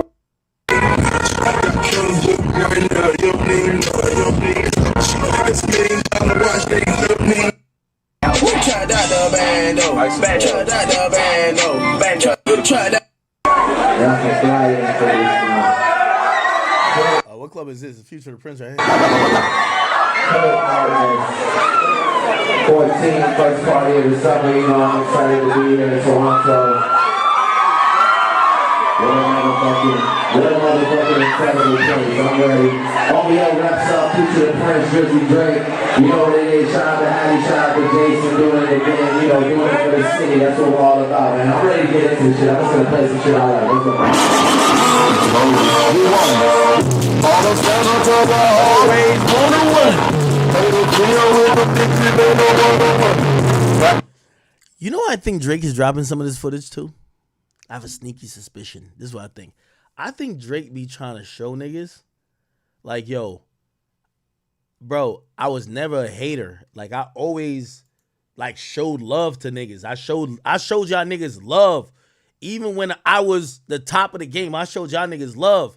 And as soon as y'all got to where y'all needed to go, y'all turn y'all back on me. Y'all snake me. It's not even like turn your back. It's like, y'all trying to kill me. Feel me?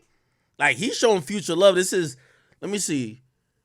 I don't know what year this is though, because you know, Chosen, which is a classic Future song, came out really early, but I don't know if this is around the same time.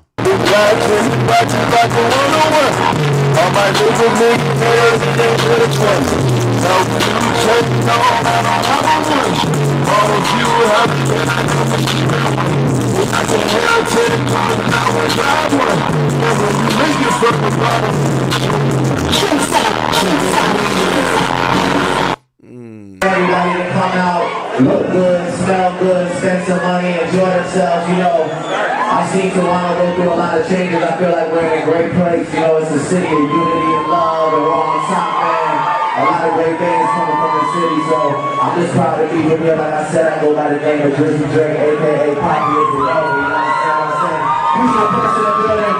I'm gonna keep my shit going, you know what it is. You might know some of this shit, you might not. I just got back from the A, so I'm in that type of mood. Let's go. Ooh, maybe that's like super strategic too. It kind of shows how like Drake, you know, just organically, he's like, yo, I'm fucking with Atlanta. You know what I mean? Because obviously, you know, Kendrick tried to put in like, yo, you run to Atlanta, blah, blah, blah. But he's just like, this kind of crystallizes like nigga was just literally fucking with Atlanta genuinely, right? Yo, these are the recording tracks I wanted to see. Like, bro, he's killing it. You just a bad boy for real. Backwoods get peeled. I smoke away all the tears. Nothing was the same, man, including our careers. We the new cat. Bro, he's not even like punching in every line. This is like literally 50 seconds of straight rapping. Bust up a block. Starting to smoke away all the tears. Nah, this is impressive. If y'all don't know how people record these days, they do a method called punching in. So let me explain what punching in is. So what punching in is like, because people usually, their voice, they gotta breathe, you know, and sometimes they'll lose either the tempo or whatever of the track, and the longer they rap, the weaker those bars are for those raps. What they do is they just let you do a few bars at a time. Okay, do these four bars or do these 2 bars, and then we play these. We have these 2 bars. Now do the next 2. But he's just flowing. I like this. Let me hear that. I ain't gonna lie, Drizzy going crazy. In the projects, the boy home used to take the bus to the block. Now summertime, we just come through and bust up the block. All right, this is probably where he's gonna punch in though, because he's listened to what he's already recorded. I know now, but my niggas bucking hand first. Yeah, this is where he's punching in. And I can get it better like you young rich niggas. Turn around if you're jealous. What? A little more personal. Yeah, right here. He's gonna punch. Yeah, when my head hurt. Used to be going out hardly. Now we want a party celebration on me. What's up? Okay. First, you supposed to be there when my head hurt. Used to be going out hardly. Now we want a party. That nigga Drake need a hookah deal, man. God damn. Party celebration on me. What's up? Pay homage. I roll through the city like young Shaq Muhammad. Don't act like it's.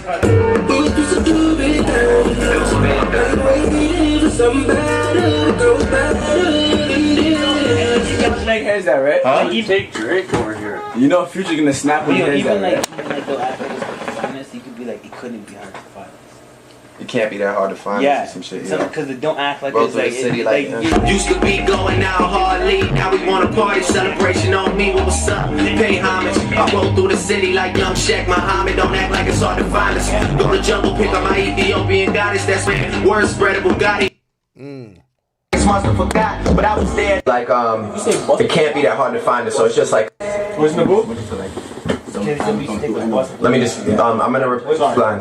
Somebody said, "Oh, Hush was there." You know, come on, man. You know, Hush in a cut, scary sight. Huh?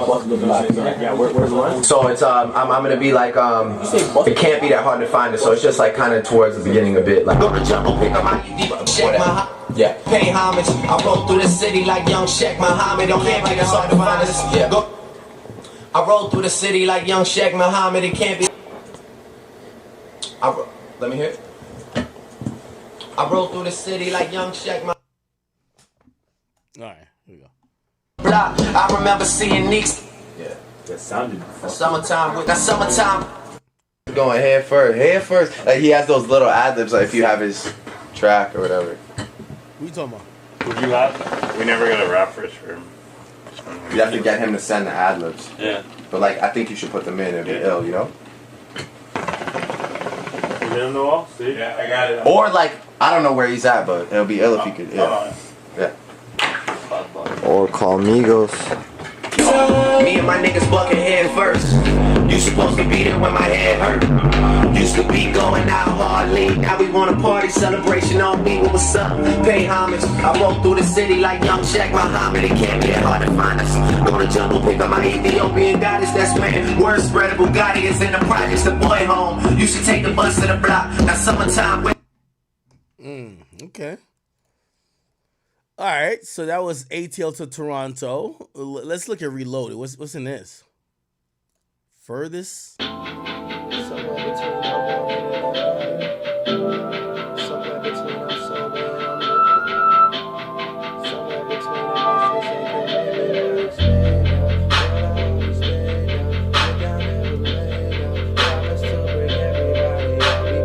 Oh nah, this the GOAT.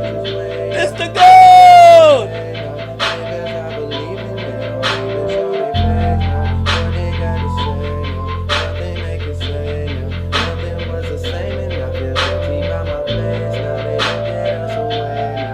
look at my stupid messy ass. Of course, I'm like, I see my boy Hush in the studio, so I'm like, I hope Drake get that nigga credit for sitting there and nodding. You feel what I'm saying? Drake, you better get that nigga credit for sitting there and nodding. Drake, furthest thing. Look, furthest thing. Let's see who got the credit. If you look on the credit, it says, you know, Aubrey, the fucking GOAT, Drizzy, Drake, Graham. Then Anthony Palman, which we all know is Young Tony, aka OVO Hush. And then we get Noah Shabib, which is one of the greatest producers of all time. 40. And who's this? I forgot who this is. I be knowing the people on Drake's albums. Who's this? Marvin Hagler? Who the fuck? What the fuck is it? Oh, and then Adrian. Who's this? Chat, you gotta make sure sometimes. You gotta, you know? Oh, okay. This is a producer. This is, I think that's Jake 1. That's Jake 1. Okay, bet. So yeah, my boy, yeah. Ain't no ghostwriters, nigga. There ain't no ghostwriters. You see Young Tony right here. You see OVO Hush. He nodding. He in the vibe. He smoking that shisha. Cooking up a hit. Your fave ain't doing this. I'm sorry. I know you're mad. Yo, Kendrick fans, I know. You wish this was Kendrick and Baby Keem. It's not.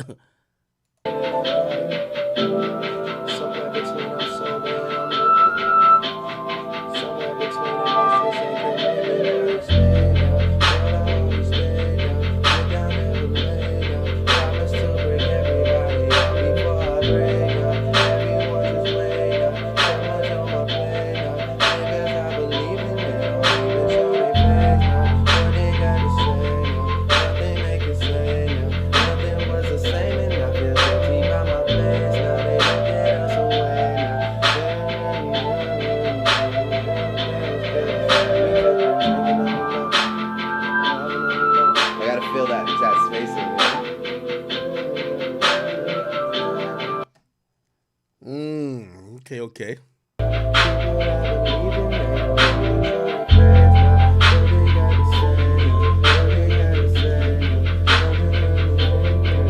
Yo, Drake, you gotta make sure Hush is in there, man. He good vibes. You gotta make sure Hush is in for this next project, gang. This is Drake's best album, too. Yo, Drake, this is what us fans want. Let me just tell you what we want, right? Nothing Was the Same. Is Party a part of that? I don't know if Party is really... Party don't come in till after Nothing Was the Same, right? Let me look. I'm gonna look at the... What I gotta look is J-Ron. I know that nigga real name. Yeah, Party's not credited at all on this. Yo, we want Nothing Was the Same with Party. Like, whoever you was working with around Nothing Was the Same time, add Party next door to it. And let's cook it up. That's all we need, Crody. That's a fact.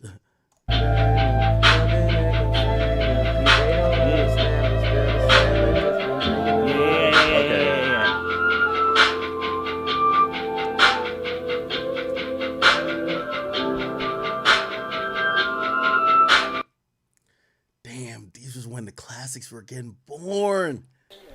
Even show their face now, what they got to say now. Nothing they can say now. Nothing really changed, but still they look at me away now. What more can I say now? What more can I say now? They don't understand, we're still the same. I just been drinking on the low, mobbing on the low, fucking on the low, smoking on the low. I just been plotting on the low, scheming on the low.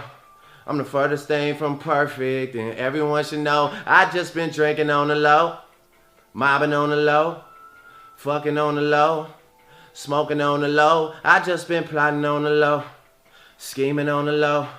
I'm the furthest thing from perfect, and everyone should know. Oh, yeah, whatever, you know. You can figure something out for that. I just want to come here. That's when you talk. That's how you talk when you got Noel recording you. That's when you know Noel's gonna clean that bitch up. Actually, I don't know if Noel is a recording engineer, but I know he's a mixing. Noel gonna clean that bitch up. You heard me? Here's a rough mix. Here we go. I ain't gonna lie. Yo, this was when like Drake damn near had a unibrow. We missed unibrow Drake. We want unibrow Drake back. This Drake with the painted nails and the braids, like that could go. Bring back unibrow Drake back. You feel me? With the singular Nas part in the hair with the number 2 on top. You know what I mean? Chat, ain't that that might be the GOAT version of Drake. Even though I ain't gonna lie, Scorpion Drake cool too. And I ain't gonna lie, Views Drake is like Super Saiyan 5. But unibrow Drake, where like his eyes almost look like it was almost a unibrow on some, you know what I mean, Anthony Davis shit. You feel me? The number 2, you know what I mean, haircut. You get what I'm saying? That might be yeah, that's Nothing Was the Same Drake, Grody.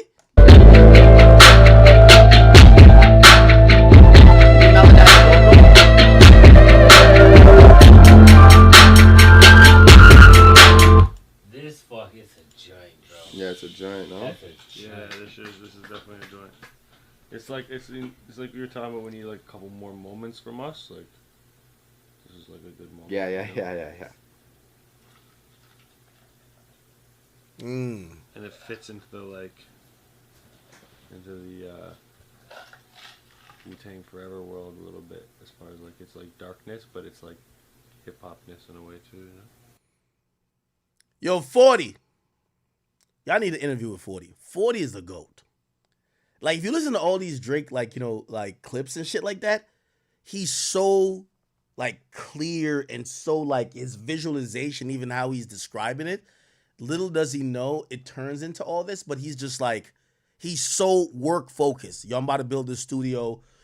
Yo, Drake's about to come here in 2 days. I'm about to build a whole studio here. I'm about to hit Guitar Center, this and third. I'm about to Sam Ash. I'm about to build this whole shit. Yo, this is gonna be like this. This is gonna be like this. Like he's like, if you listen to like him talk, bro, everything came true. I want a 40 interview. I like the melody of it all.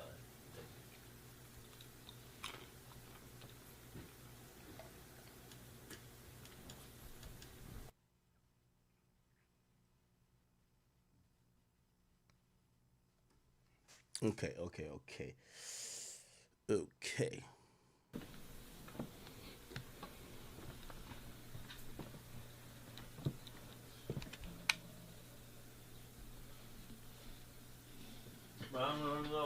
can't copy this sound.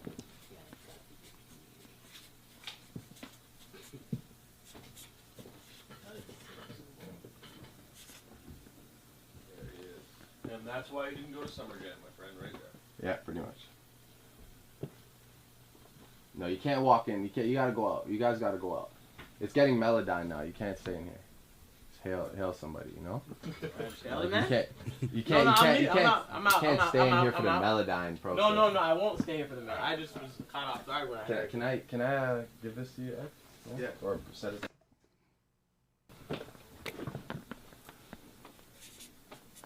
Oh, he's crafting. Oh, there's Nothing Was the Same. Tuscan Leather, Furthest Thing. What was the actual track listing? Let's look at it. Yeah, that's kind of what it was. Tuscan Leather, Furthest Thing. Jeez. Do we get started from the bottom? Yo, y'all know that, like, I was watching some documentary. Yo, Future actually takes credit for inspiring Started From the Bottom. You ever seen that? Future Drake started from the bottom. Like, he said in the interview that, like, he believes that Drake got started from the bottom from him. By the way, remember, this is around the time Drake is getting really introduced to Atlanta. Like, this is like really like a fucking, this is a time machine. This is what Drake said about it. This is 11 years ago. Listen to this interview, right?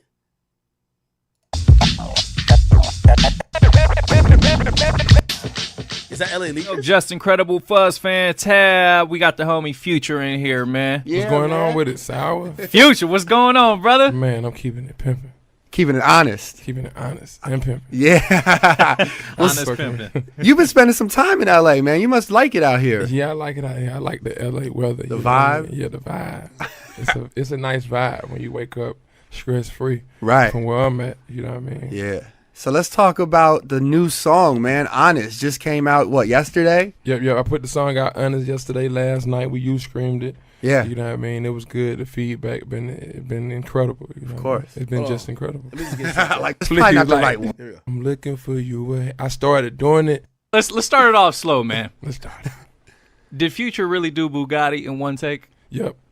Bugatti in one take. You're being honest. I'm being completely honest. It's a true story. It's a true story. Because when I say one take, I do the whole track. Like, so I remember doing it. I said, I'm looking for you. I started doing it. So I did it in one take, but even after I said, this is the greatest Atlanta rapper who ever lived. I woke up in a new Bugatti, I still completed the whole track. I just get one lead and I went down the whole track. Crazy. But even when I did it in one take, the first time I said it, he was like, man, you already said it. You already Miley working together. Yeah, me and Miley, we got a dope record together. She growing up, so I'm took it there though. She took it there. But she twerked the video. Hook or one feature that you wish you would have been on was Started From the Bottom. Oh, here we go. Miley, Younger Miley, I wasn't really following younger Miley, man. She twerking now, man. She living. She started the twerk video. She Real started talk. twerking it. Yeah. She didn't start the first. She wasn't the first one to twerk something, but she took it there though. She took it there. But she twerked the video. Yeah, she made it pop. Yeah. I saw an interview with my man Shaheem Reed where you said that you one verse that you wish that you would have been on, or one hook or one feature that you wish you would have been on was Started From the Bottom. Yeah. Started From the Bottom would have been a track that you would have liked to have been on. Yeah, because when I was in the studio when we was making the record, when he made the record, he was in the studio session with me. That's when I had the chosen one. And I'm like, started when you make it from the bottom, you the chosen one. Oh, that's why Drake played that shit. He said just got back from Atlanta. He played Chosen in that club. Oh, so this is definitely during 2013. So when we was at the studio, Drake came by the studio, and I always tell my engineer, started from the bottom. So when I put the beats on, I was like, man, put the beats in. So I always said, started from the bottom. So when I say started from the bottom, he thought I was talking about a song. So when I played Chosen One, he loved the Chosen One, but he was waiting for me and Chosen One to say started from the bottom. So he said instantly, he telling me this story. He bought me a bottle of Louis XIII that I never opened up. Wow. Because of this story. And I'm like, man, I want a bottle, I need publishing. Said, fuck me inspiring you for one of the biggest hits you got. Nigga, give me some pub. You know what I'm saying? But apparently Drake tells him a story like, yo, the reason why I made Started From the Bottom, I was listening when you played me Chosen, and I watched you record, and you kept saying to your engineer, yo, Started From the Bottom. I recorded a track that literally said, Started From the Bottom. But Drake, that's the homie, and he was like, man, Started From the Bottom, it stayed on my mind. I instantly got in the video, got in with the driver and told him put the CD in. I already had the beat, and I just started saying, started from the bottom, and then we here. Crazy. But I was like, man, why you ain't tell me in the studio? Well, that leads me to my next question. Wow. With the new album coming out, Nothing Was the Same, can we expect to hear Future on his new album? We working now. You never know what to expect. I know we on the tour together, so yeah, one thing at a time. That's kind of crazy. Great story, man. I didn't know that. That's crazy. I'm still tripping. That's the first time I ever told somebody this story on air. Yeah, in the public. Crazy, man. Wow. So basically, Future inspired Started From the Bottom, right? Wow. And Started From the Bottom is the third track on Nothing Was the Same. By the way, he's writing Started From the Bottom. Look.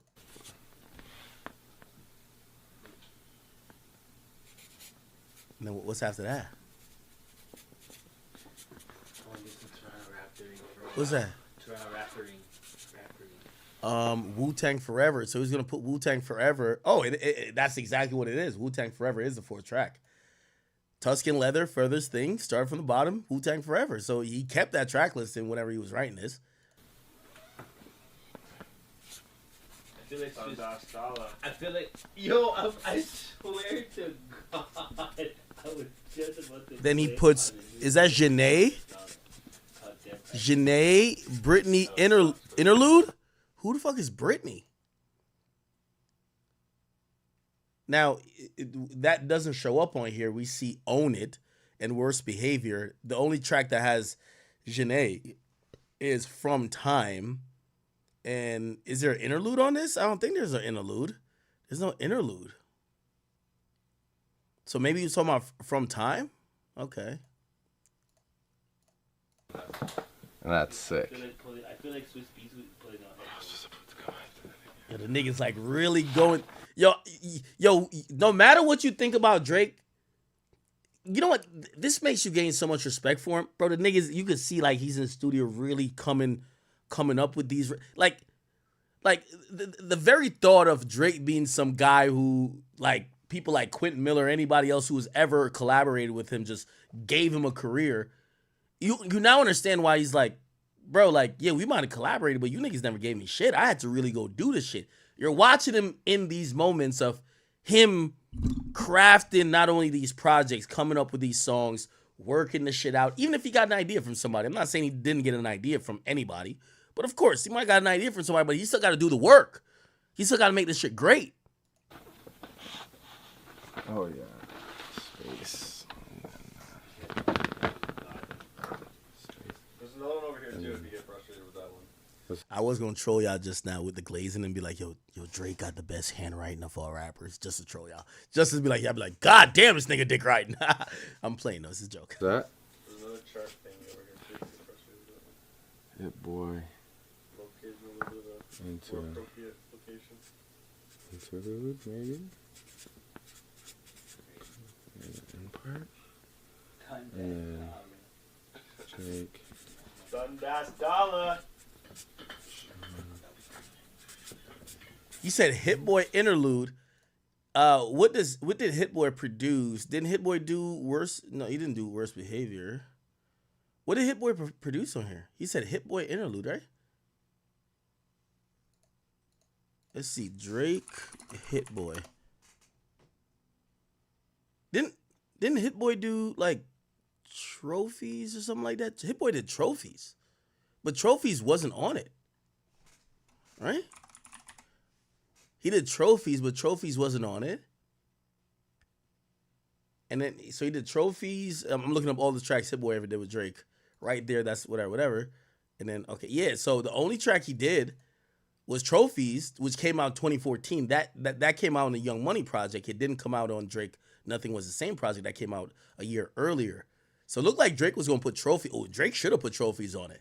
If it's a hit, he says Hit Boy interlude. What? Then Drake, Sean, and what? Who's this? And Chains? I think that's All Me, right? That's All Me. Yeah. That's on the deluxe. All Me.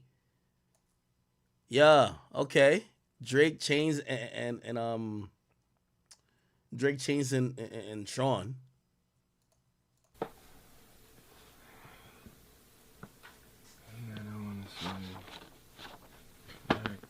Spaces. Is that C?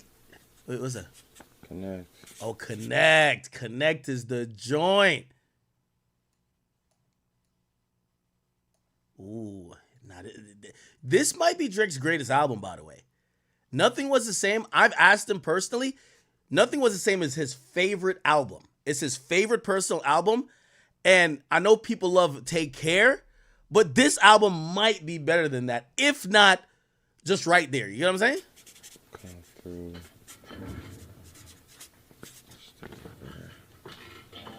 Somewhere between psychotic and... Is that Come Through? Yeah, Come Through. Wait, is that Come Through? Wait, isn't Come Through? Oh, Come Through's on the deluxe. Yeah. All right. Iconic. Then Hove and Boy Wonder. By the way, Boy Wonder, they write his name as 1DA. So Hove and Wonder, and I guess that's is that Pound Cake? Yeah, Pound Cake. So Pound Cake is produced by Boy Wonder, and you got Sean Carter, aka Jay-Z. So that's Pound Cake / Paris Morton 2. Ah, okay. No, this is fire. Nigga, I would have watched this on Hulu, nigga. Somewhere between psychotic and iconic.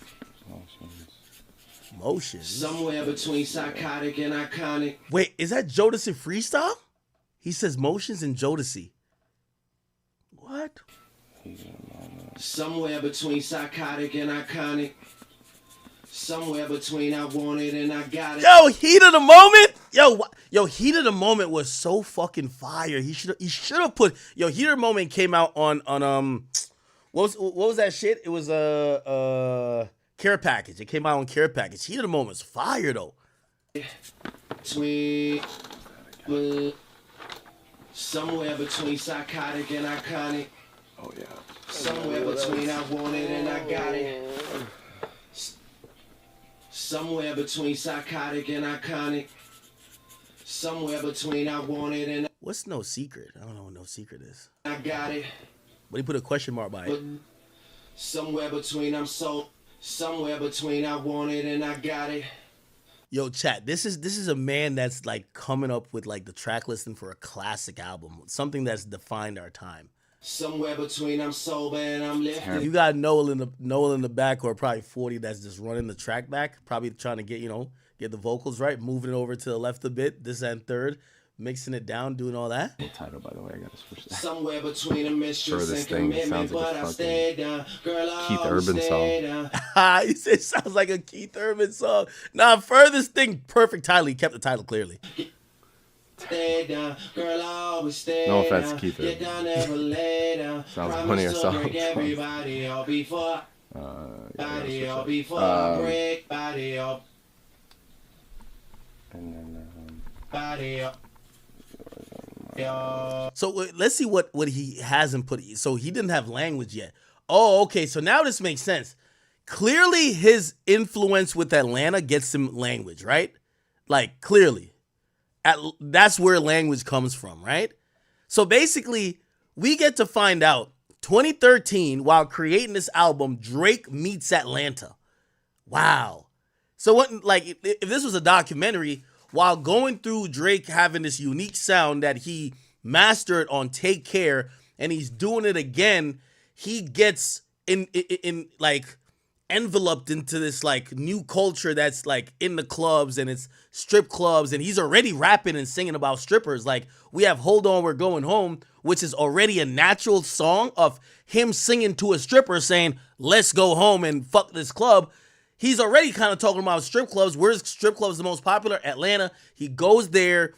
He's fucking with the artist. The sound is being infectious. He starts to kind of like get into it a bit.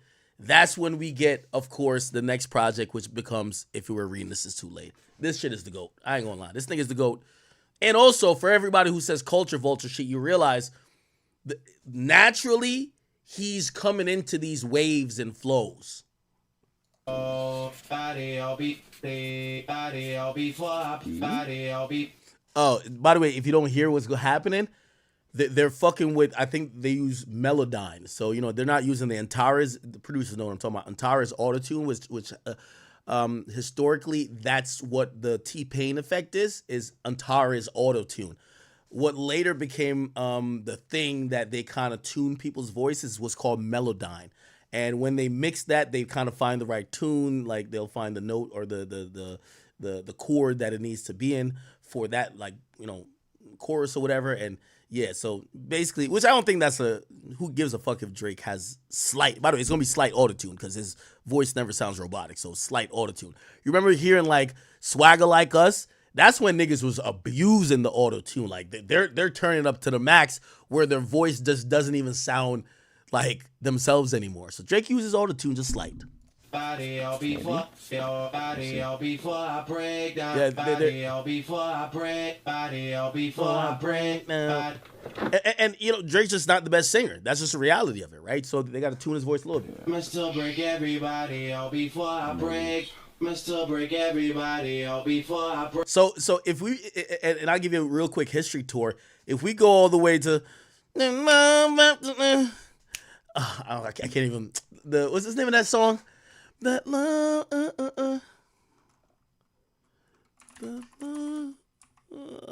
It was like it's a computer love, like that type of sound. That was like done with like almost it was a physical instrument that you would put in your mouth and your voice would go into it, then create that effect through a recorder. That was like old school, like T-Pain and obviously the digital era of recording. It then became Antares came out with this thing called Autotune, and Antares is the company. Autotune is the thing.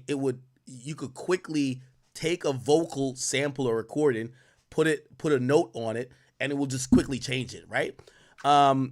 There's leaps and bounds of how it's changed, and you're seeing even By the way, this is very normal now. Like. I don't want to accuse Beyonce of anything, which I don't think this is an accusation. Like people using autotune, everybody uses autotune. Autotune is a part of mixing these days. That's just what it is, right? Like if you have a great vocal sample for like a chorus and one note is off, you're going to correct that note. You're not going to have them record it over again. You're going to throw on a software on that bitch and you're going to correct that one note, right? So like, usually people used to be like, oh, so-and-so uses auto-tune and be like, oh, they can't sing. These days, auto-tune or Melodyne or however you want to pitch correct a musician's voice, it's normal. It's normal with the mixing process. Breakdown. Like if a nigga's like basically if a nigga was singing in a C major note when it should have been a B minor or whatever the case is, you know what I mean? Like they could fucking correct it, like I break down. Everyone just wait now. Everyone just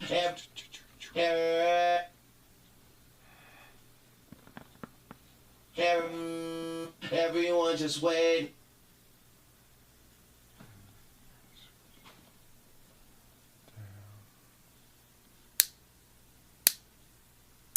Everyone just. Four Light says on vacation and all. Where are you on vacation, Four Light? Shout out to my man Four Light. He said he's on vacation right now and he's still watching. That's a real chat thing. On vacation, still watching. I appreciate you so much. Where are you on vacation at? And he says, yo, they're only spinning Drake. They're not spinning K-Dot. Where are you on vacation at? Let me know. Okay, all right. So he's coming up with a track listing. Just wait now. So much on. All right, let's go to the next one. Can I say now? What more can I say? Okay, so by the way, I think, is this Logic? I don't know if they're recording in Logic. Is this Logic or is this is Pro Tools, ain't it? This might be Pro Tools. I think this is Pro Tools. On the low, scheming. Yeah, I think it is. All right. Mobbing on the low, fucking on the low. Wanna know? Okay. Perfect, like everyone. I just. Oh yeah. So 40 is pretty much. I guess 40 does most of the recording. You know Noel, like they call Noel the reference dude, like he's gonna come with the actual track that's almost ready for mixing and mastering. So he's the engineer. But sometimes the engineer is not the guy who records it. I think 40, which 40's not only a producer, like say 40's recording Drake and 40's like, yo, I think this is why they came up with the whole thing. And by the way, I'm sorry if I'm musically nerding y'all out. I'm sorry. I think this is how they come up. You know how Drake started doing the songs where, like, say on No Tellin', the song kind of transitions into another song. Like he does like these songs, like 0 to 100 and Catch, where you almost have like this the music goes down, but it builds up into this other part of the track. There's 2 tracks in one. That's, I think, where a lot of 40's like production comes in, where if now you're in the studio, you're like, yo, let me get this pad or whatever. When I mean pad, like a pad is usually like it's almost like a collection of like instruments. It's like, like, you know what I mean? But it'll keep the aura up of the track. Let me add some instrumentation here. Let me fucking, let me switch up the beat to the point where, okay, where there's no drums here, but we're going with the piano riff or whatever, like anything. So this is where like have it. And for anybody who records music, you want to have a 40 in your corner, right? You don't only want a guy who could just hit record and be like, oh, well, that's all I could do. A 40 is going to come with like, all right, let's switch the beat up. Let me put some additional instrumentation. Let's actually cut that. We're going to go, yeah, this is the guy. So if you notice a lot of Drake production, he'll always get production credit, or not always, a lot of times, even if he didn't do the original beat. Because when Drake is now recording the song, say Wonder did it, right? It's a slap, right? It's a banging instrumental. But Drake wants to do something different. He wants to make it 2 songs, or he wants to, kind of switch up the beat after the second verse and go into like this whole new singing riff. 40, I believe. I've never been in the studio with him, but 40, I believe he does that. You get what I'm saying? Somebody said I'm slurping. Pause. Okay. So 40 put in work. Yeah, that's Drake recording. My boy Hush still in the cut. Got. Okay. Tighter if you shift just like smallest fraction. Now people I believe in, they don't even show their face now. What they got to say now, nothing they can say now. Nothing they can say. It's a bit off. Now I'm wondering, why this is also like priceless, and I could be very wrong. I'm giving amateur assessments. just based on like the music I've heard as the final product, what I thought the work process is, seeing this, I wonder if Drake still spends this amount of time. Like, because what's happening here is Drake's done recording, right? Like, these days he could be like, yo, I'm out. I'm going to the club. I gotta go fuck some bitches. Like, this is him staying while they're mixing the song, while they're moving. He's saying, yo, move my vocals over a little bit. Yo, like the timing is off. Like, this is how much he's caring about it. Like, he's guiding.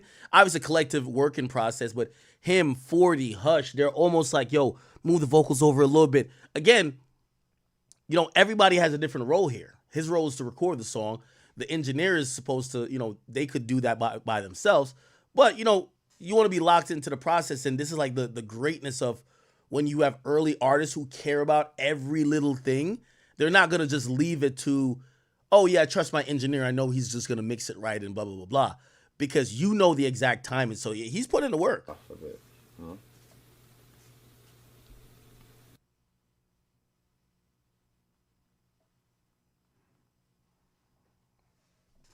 That's the list right there.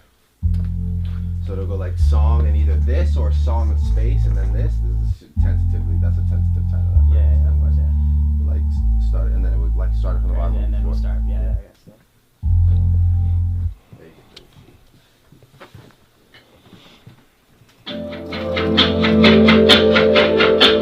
Yeah, he's burning the whole. This is Future the Prince. This is the guy who DJs for him, but also like manages. It's kind of like road manager as well. Yeah, he's burning the hole in this song. You know, this is, and again, maybe he still has a shit ton of other footage that he's just not putting in here.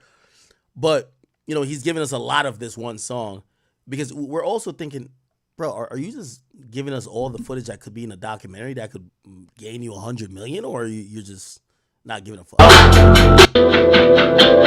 Let's keep it going. Definitely, that's the story of Crazy. I got a 4 and a bit minute version. Got a 4 and a bit minute version. Okay, yeah, perfect. You know? That's crazy.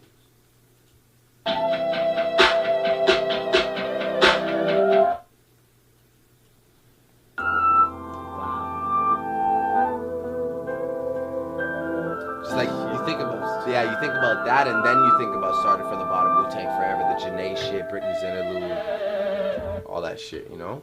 It's crazy, man. Then the Hit Boy, then the Big Sean Chains, yeah. You know, then Connect, then Come Through, then, you know, like you start pushing everything back and it becomes like more powerful almost, you know? Wow, man, yeah. Nah, I hear it, that shit's crazy. It just sets the scene, you know? It's almost like, if that's the album... What'd you call this? I don't know, whatever. Just call it whatever you want. Oh, Who's Perfect, yeah. Like, that's the place you're in. Perfect, yeah. You get what I mean? Yeah. Like, that's the place you're in, and that's the music I came from. Yeah, yeah. Somewhere between them alone. Okay. Let's see.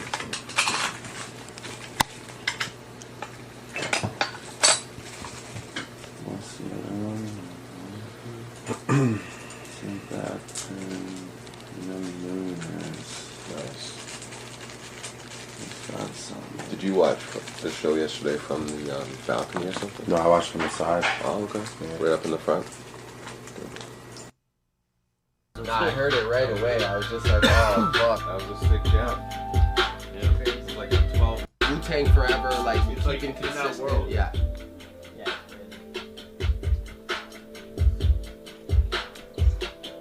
But it takes me back to like a year so far gone. Yeah, it's crazy. Yeah, it takes me back to So Far Gone, too. Rap songs out there, like you might like remember this one. Yeah, for sure. Yeah. I like it. But that's important. It's like I think about that a lot. Like what people think in 10 years.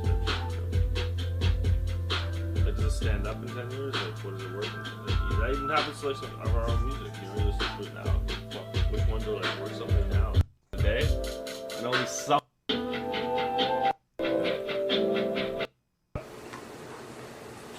Mike Kabongo, he's like it goes like he's the Wiggins before Wiggins, you know? Yeah. But he's wearing the OVO tee at the workout. Look at this shit. Crazy.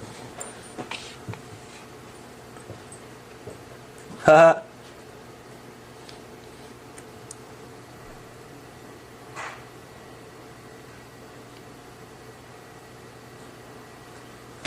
Oh, this is pretty cool. That's cool.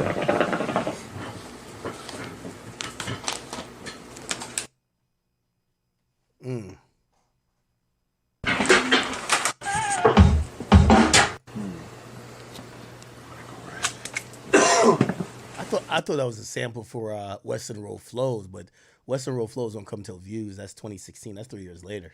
Oh wow.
I think we saw this already, did we?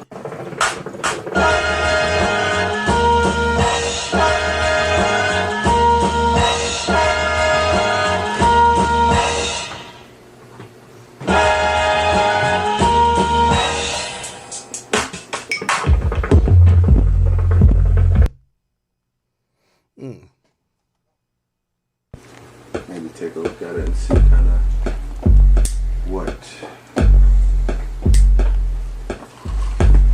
our objective is this evening.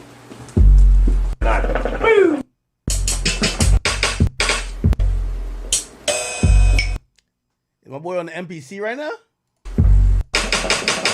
Oh no, this is that the Roland? Oh, no, that's it, Kai.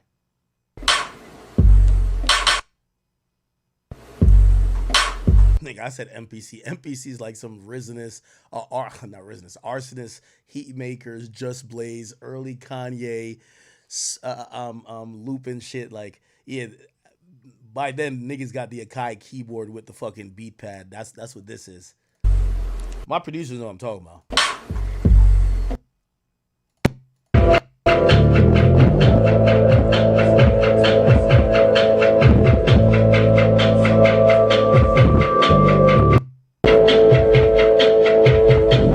See, remember I was telling you, like, not only does he do the recording, like, he's going to add the extra instrumentations, those pads. You know, if you remember Drake's sound, and this is what I call Drake's sound, is like, you know, it's like, just think about some of these songs and like what you remember. It's almost like there's an aura. There's like they created like this, it's like almost a soundtrack that feels like 2 a.m. driving, you're alone in the car, you're driving back home, like either thinking about a bitch or you just went out with a chick, or like just, it was very reminiscent of that time, but like they crafted like it was a soundtrack. Those same pads, those breakdowns, like all those things were like it was themes in the music. You kept seeing it come up, right? Like Drake's music at that time sounded very different than Atlanta, right? Like a 305 to my city.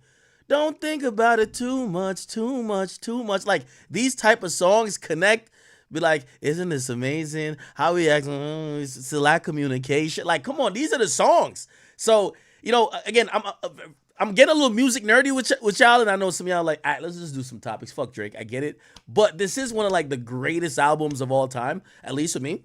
And watching it being done and kind of see how, you know, again, remember I was just guessing. I was like, 40 does this shit, and I'm watching him do it now.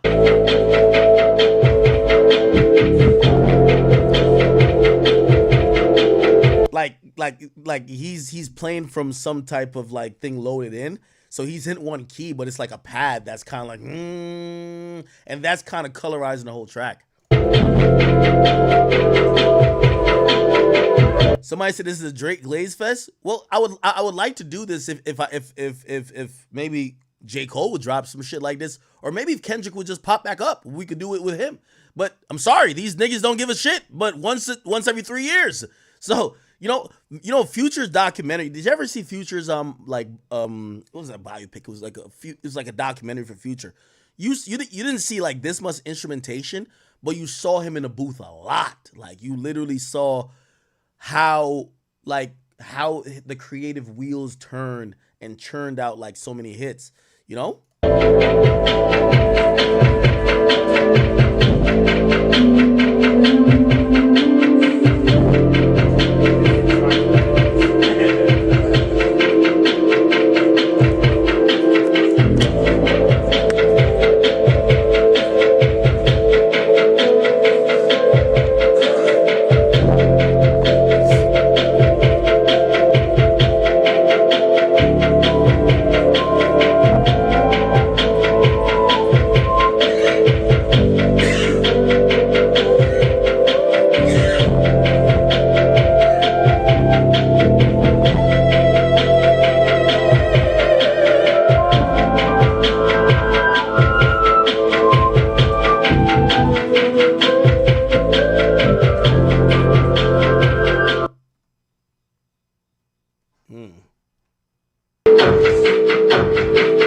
Finish it. So like when you finish the album, you then resequence it and listen to it resequence, and you might have to change something so the resequence works, and then apply that to the original as well, and that probably won't be significant. Like it won't be a significant change to the original, but it will make the resequence work. Yeah, that shit's crazy. So as long as you do that, you'll be fine. We'd have like a little tennis ball, I'd get my hat like yeah. Pretend we're Felix Potvin. Yeah, exactly. Felix was the man. Yes, he was the man. Young Tony! Oh my god. I have a poster in my room. Wendell Clark. The cat. Went to the World Series. Yeah. Straight up. I remember that, and that was ages ago. But I mean, we just haven't had something like that in a very, very long. Yo, this is how you know this is a long ass time. This nigga's drinking Grey Goose, my nigga. Like, bruv, if you see a nigga with Grey Goose now, they're old as shit. Grey Goose? Like, first of all, like, you know, this is back when, you know, vodka is still popping, right? This is before Ciroc takes over. So Grey Goose is like, you're the guy. Grey Goose tastes disgusting. By the way, nobody drinks like vodka nowadays. I mean, I still rock with my Tito's, but everybody's on a tequila. Shit, even this is 818. This is Kendall Jenner's tequila. We all know Casamigos. That's what's that guy's name? I forgot his name. Y'all all know his name. He made $1 billion off that sale, but that's his tequila. The Rock has the Termo, whatever. That's his tequila. Like, everybody got a tequila, bro. I'm trying to get a tequila too. You know what I'm saying? Yeah, I'm about to say the guy's name. Who is it? Yeah, Clooney. Yeah. Long time. Very long. So it's like, imagine. That's why it's so painful, man, to watch them lose. I know. It just hurt. And because we had to win, that's what hurts the most. Just juice, though. Yo. That just bothered me that he let. Okay. I guess they're talking about sports. The whole league wants them to win. Bowling's for Mimico, bro. The way the city. Yeah, the Vancouver shit was crazy. They trashed. Yeah, he's just. I don't mind that clap and shit. Okay, I'm trying to find another clip. Yo, if you're a producer and you fucking working, I think this is Pro Tools. Zoom in on this and get all this nigga's settings, bro. Get all this nigga's settings for Drake. You feel what I'm saying?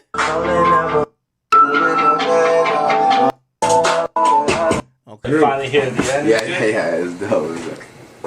Yeah, that fucking. Yeah, I like the little melodies. Yeah, it plays kind of crazy. Why? You want to hear it back? Yeah, please.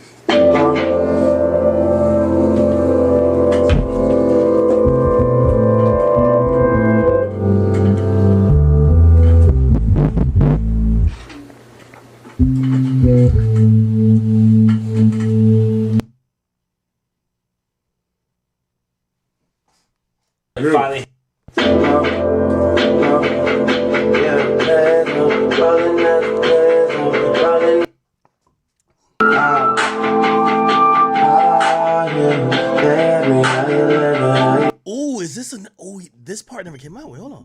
I guess he did like another little riff.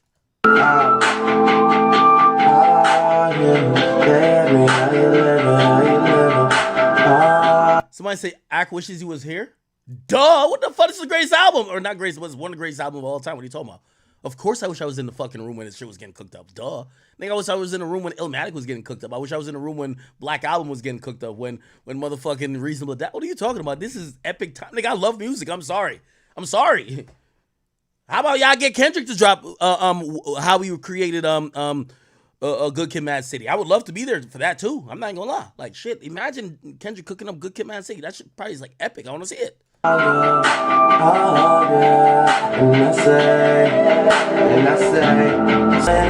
Is that like some Atlanta influence in like, you know, even like that flow?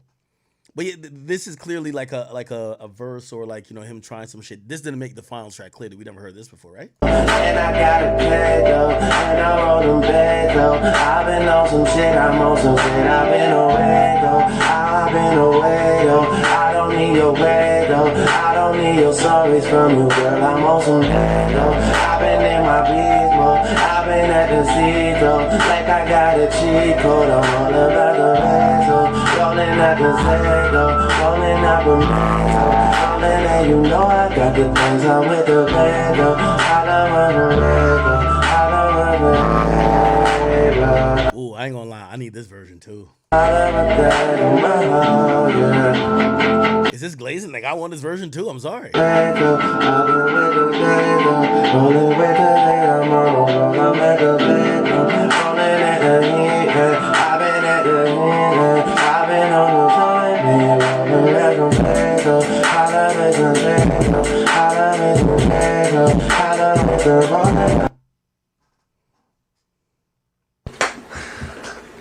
I just don't remember doing any of it at all. I was just listening to it like, when the fuck did this happen? How was it in there?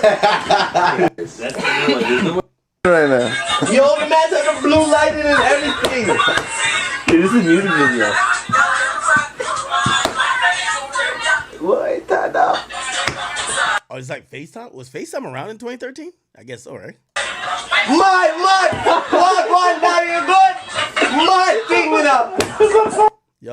Yo, this was good with Drake. Yo, Drake was just like super Toronto. Now he's like from Kingston, Jamaica right now. Mud, daddy, mud. What?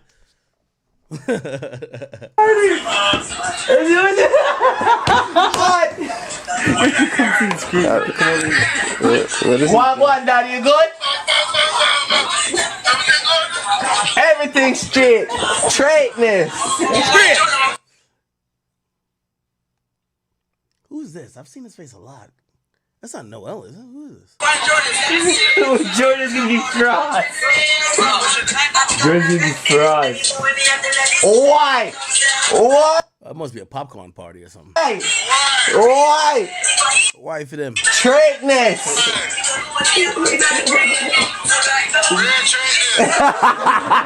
Sorry. Yo, straightness.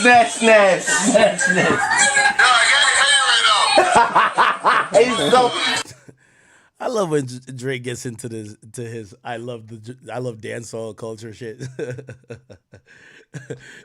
At least here I'm like, oh, he remembers a few words that Popcorn told him. Cool, that's kind of cool. Even though I ain't gonna lie, Toronto got a heavy amount of Jamaicans. I ain't gonna lie though. Heavy amount of Jamaicans, bro. Heavy amount of Jamaicans in Toronto. Trust me, daddy. Yo, Diablo fry. Diablo. Yeah, I know. I'm working. Working, yes.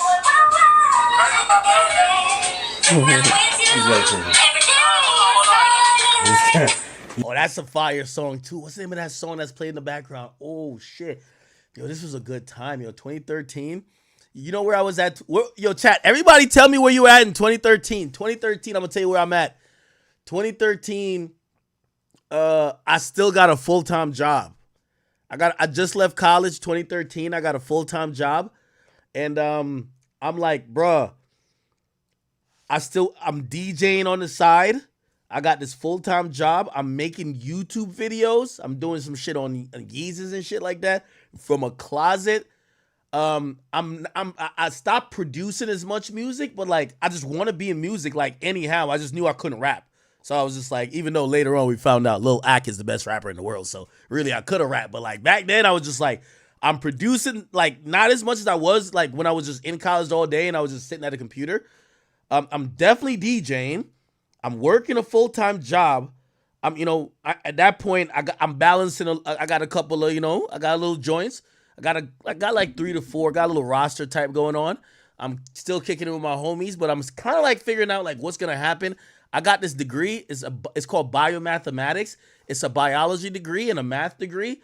And like kind of my professors are saying, yo, dude, like, we'll write your recommendation. You'll get into fucking like, if you want to get to med school, all you got to go do is you got to go take, what's that test that you have to take to get into med school? Or if you want just a job in any fucking like, laboratory, like, we'll write you a recommendation. Also, if you want to go to graduate school, like, we got you. Like, you got one of the best degrees.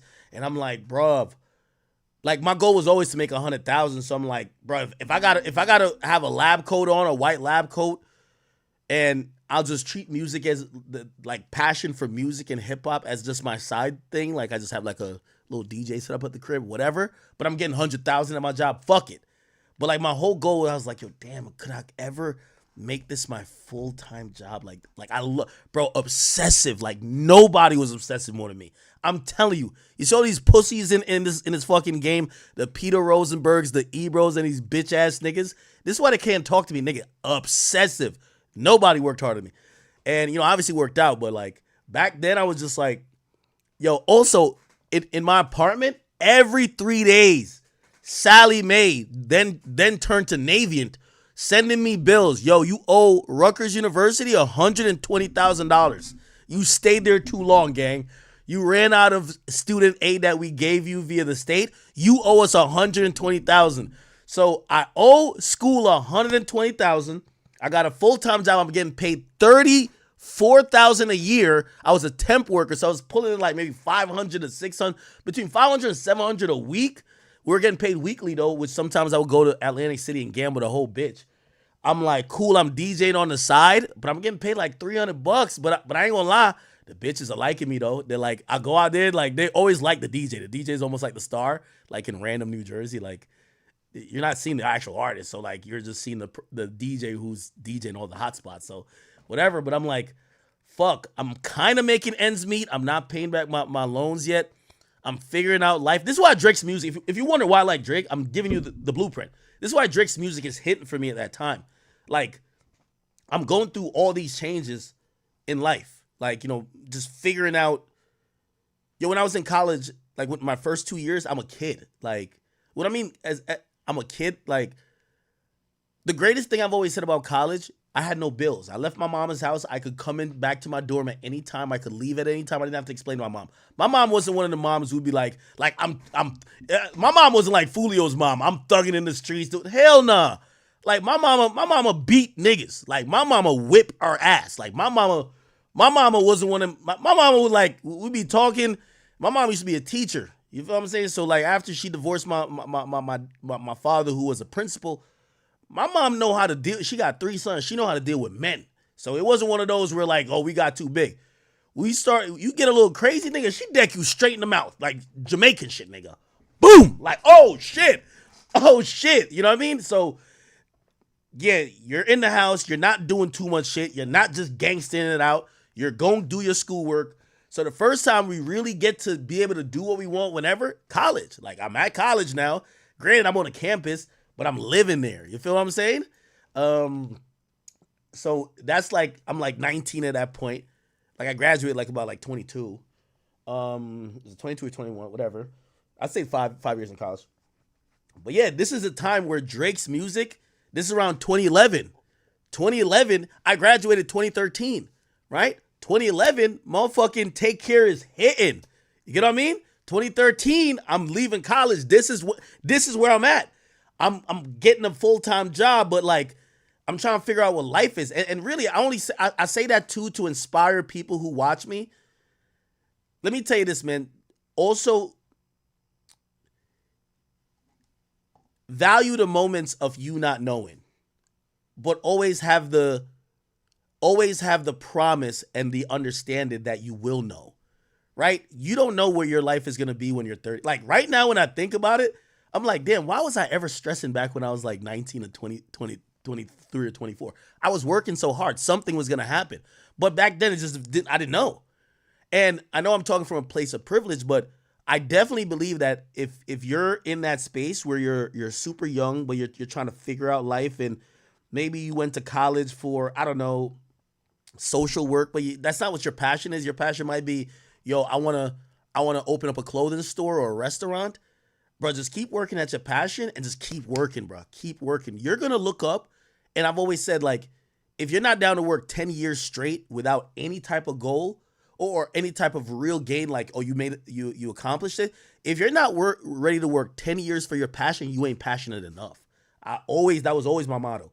If I can't put in work for 10 years and not make it, bro, I didn't want it bad enough, right? So, for anybody who's a little bit younger, I hope whether you watching me or, watching me kind of reminiscing on certain moments, because it's like matching up with my life at the point. I hope you take that, right? Like, bro, just, shit's going to be okay. Just keep working, work harder than everybody around you. Like, make sure if you ever feel like you have too much free time, you're fucking lazy. You're fucking up. Keep working at shit. You're going to be bogged down with bills. Bitches are going to curve you. And this is one of the most important decisions I had to make in life. For everybody, if you're below the age of 25, you have to come to that crossroads where you are able to tell your friends no. That hurt me when it first started happening. Because they were, like, we finally started getting bitches. Like, bitches were fucking with us, right? I'm a poppin' DJ. So now it's like, let's just keep hanging out with the bitches and fuck them. But, like, it got old and it was just like, dog, I don't want to be 30 still doing this. I want to, like, get out of debt. I want to be successful. I want to have a nicer car than a Mazda 3. And I remember they would be like, yo, let's go to this. They're hanging out. And I would be like, nah, bro. Like, I gotta do this review that's going on YouTube. And they would just kind of look at me like, what the fuck are you doing? You're about to sit here and do a fucking review. Why did you even DJ if you don't want to just enjoy the bitches? And I was like, I've enjoyed it already. I got to, like, put more work in because there's another level. So I guess I also say that to say, for anybody, man, there's always some sacrifice. Anyway, enough for me, bro. Let's get back to Tracy. Yeah. Man, technology is crazy, bro. I'm gonna tell you right now.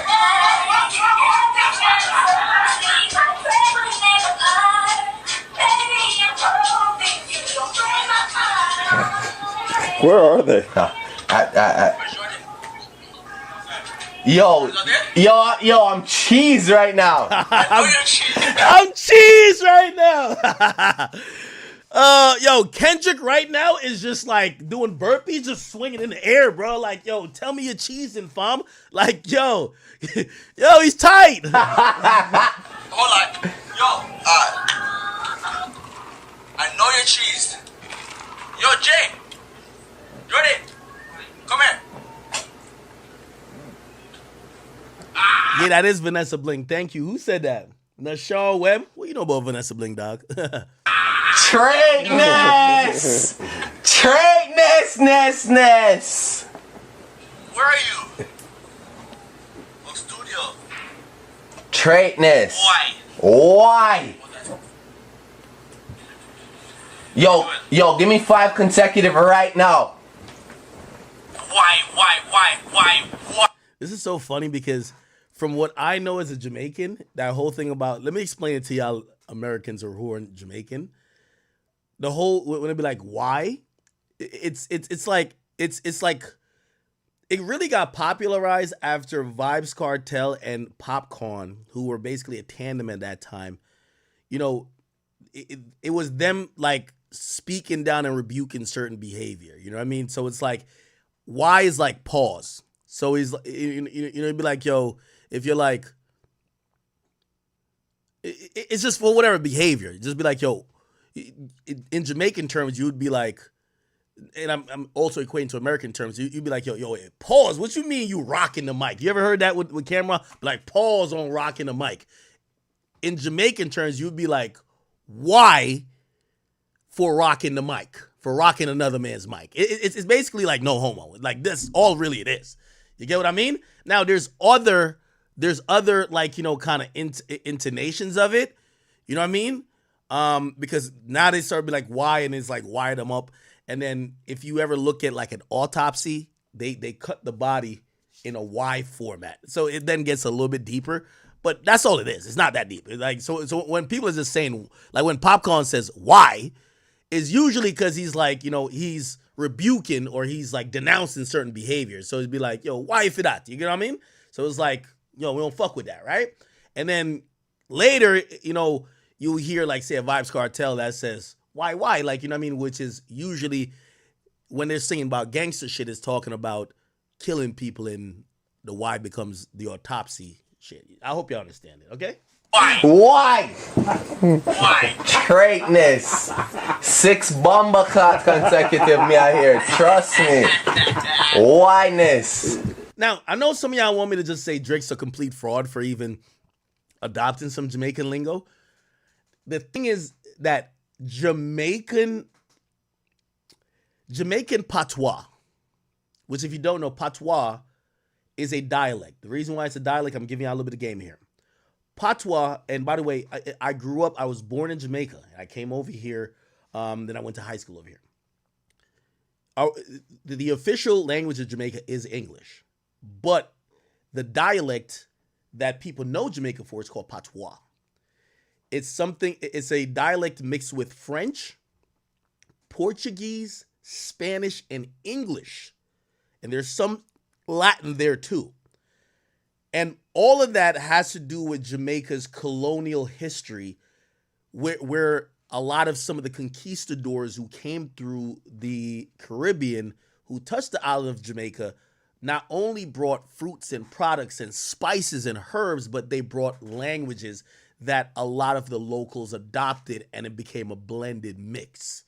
Okay, you understand?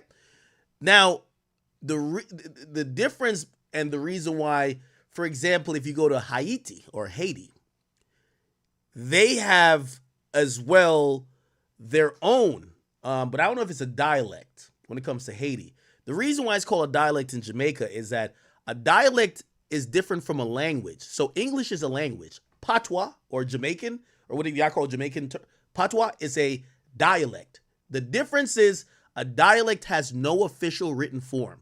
So this is why they don't teach you how to speak Jamaican in schools in Jamaica, because there's no official written form, but there is a understood form when you speak it. So the people continue it, and it's called a dialect. A language has, okay, I am, he is, they are. Like there's conjugations, there is a official written form. When it comes to patois, it's called a dialect. Okay, some of y'all might be like, we don't give a fuck, but I'm trying to give a little bit of what that is. Now, Jamaican, the diaspora of how Jamaican immigrants. So a lot of Jamaican immigrants came to the U.S. as indentured servants. So they would come up on a visa to work the fields. A lot of them didn't go back. That's where you get a lot of Jamaicans who ended up coming to America, and it's mostly East Coast. New York, New Jersey, and you'll catch them also in Toronto. In New York, that's why the shower posse. You get what I'm saying? Like on the East Coast, the shower posse came from the influence of the gangs. They started communicating with the people back home. There was drugs, whatever. So there's actually some real history to it. In Toronto, there's an influx of not only Jamaicans, but Jamaican culture. I don't know the whole history of Canada, but Toronto specifically, Jamaican culture influences Toronto. It's funny because I'll comment on some Toronto pages and they'll be like, why he trying to talk like us? And to me, it's hilarious because Toronto is heavily influenced by Jamaica, not the other way around. I am Jamaican. So when Drake is saying all this, that's more in tune with my natural language. When you hear some of these guys who have this, you might be like, these Canadians have this weird accent. No, it's a accent that's kind of built on English. Obviously with Canada, when you go to the West, by the time you get to Montreal and Quebec, we're going to be talking about French. There's French influence. To know about everything, you got to realize how culture really moved. You get what I'm saying? By the way, if you ever think about also Jamaica, Jamaica has two populations. There's heavy Indians and heavy amount of Chinese people. And those were people who came over for work, who stayed, who built businesses. Everybody, if you're from Jamaica, there's a bunch of Chinese people there. And there's a bunch of Indian people there, or call it Coolie. And those people, they're Jamaican, of course, because, they've lived there for generations. But they came during a time to build up infrastructure, and they never left. That's just kind of what it is. Anyway, all right, enough of that. Somebody says, my mom has to be a teacher. My mom is a teacher. My mother's a teacher. My dad's a principal. Well, was, God rest my dad's soul. So my dad was a principal. Yeah, I come from a really, like the name Akademiks, I didn't come up with it back in the day just to be like, nigga, I was a book nerd. Literally. I came up having to, this is how you're going to be a millionaire. You're going to have to excel in school and through academia. So that's why I became Akademiks. You know what I mean? I just spelled it a little funny. Anyway. You want to see party? You want to see party? I already saw it. Okay, let's keep it going. Okay, and I guess I said that to say, if you're saying that Drake is being a fraud when you're hearing him talk like this, you have to understand Canada. In Canada, the accent that you call weird is a blended mix of all the cultures that exist in Canada. So if you go to Toronto, and I don't want to speak directly for them, because there is much more than the Jamaican influx of immigrants. You have a huge Ethiopian population that immigrated. And I don't know how the real story of how that happened, but if you go to Toronto, you're going to run into a lot of Ethiopian people, right? You're going to run into a lot of people from Jamaica. You're going to run into a bunch, you have to understand how people have moved around on this planet to understand why these places, if you think about why are there so many Hispanic people in the Bronx? That's a story. That actually is a story. Why is Florida dominated by Cubans? That's a story. Why do Cubans seem to identify more as Republicans? That's a story based on Cuba and their colonial past, or not colonial, but their past dealing with a dictator, Fidel Castro, and what they're. So all this makes sense. I hope you guys understand that. Somalis. I'm sorry. It's not Ethiopians. I'm sorry. Somalis. I'm sorry. Thank you. Yes, them Malis really. They I mean, Press, I believe, is Somalian. I think the guy who runs Six Buzz, he's Somalian. Yeah, it is what it is. So once you start realizing this shit, you'll figure it out. It's kind of think about the U.S. When you go to the West Coast, when you go to California, there's a heavy Mexican population. This is why, even though they, when it comes to inner cities and they talk about Bloods and Crips, they always have to talk about the Hispanic gangs. California shares a border with Mexico. What do you think happened? In Arizona, there's a lot of people who came across that border. You get to realize that no matter where you're from, you're influenced by some other shit because of how people have moved around in this world. And someone like Drake, I don't know the full story of Drake I know his dad's from Memphis. Was his mom just from Toronto? I don't know. But anyway, if he grew up in Toronto, he's going to be exposed to a lot of culture that's going to be in tune with that Jamaican dancehall reggae culture. And he's going to be in tune with a bunch of Somalian and Somalian culture. That's just kind of what it is, right? And when people just ignorantly say, oh, Drake is just trying to be Jamaican.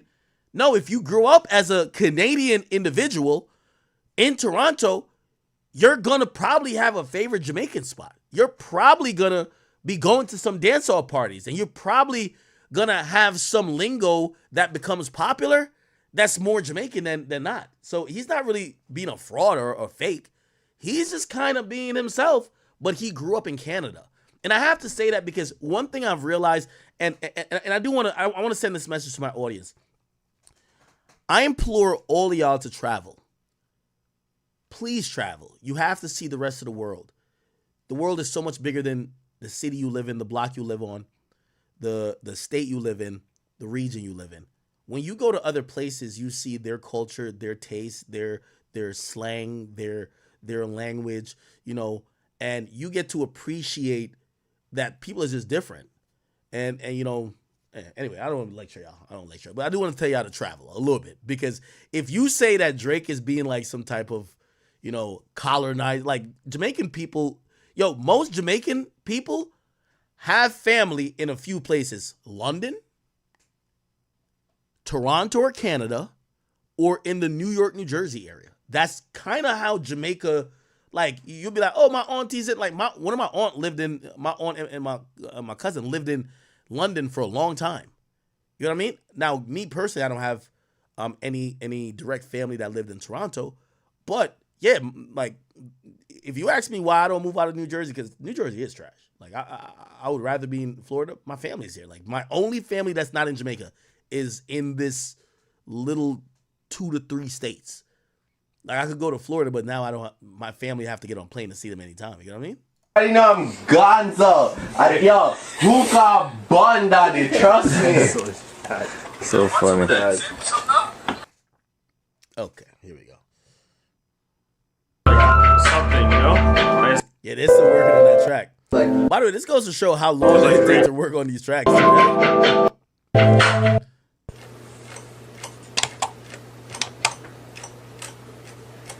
What's this shit?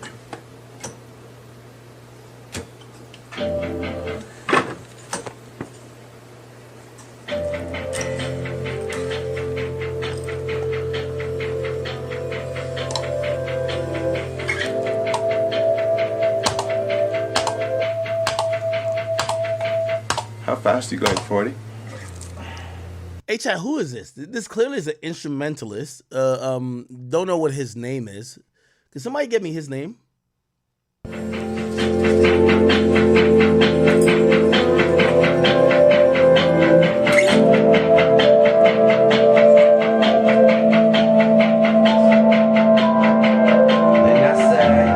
Somewhere between psychotic and iconic. Somewhere between I want it and I get.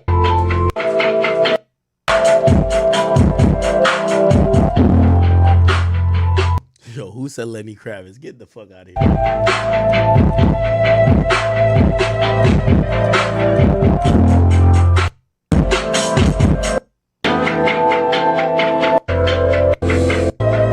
Okay.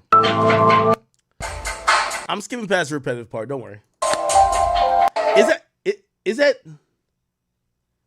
that Jimi Hendrix son? Yo, y'all niggas is just lying. Y'all see a black guitarist and y'all automatically say that, huh? It sensitizes the moment. Yeah. If you wasn't there, you Is that Baca? I don't know if that's Baca. Who is this? just wasn't there. Right, yeah. You had the memory. That's all you had of it. Yeah, that's so crazy too. You know what's crazy that I realized? Yo, Drake himself was doing this recording. I don't even know what he was recording with, but I wonder if like people around him was like, why is this nigga like pulling out a camera on me, right? That's so crazy. Is this a Maybach?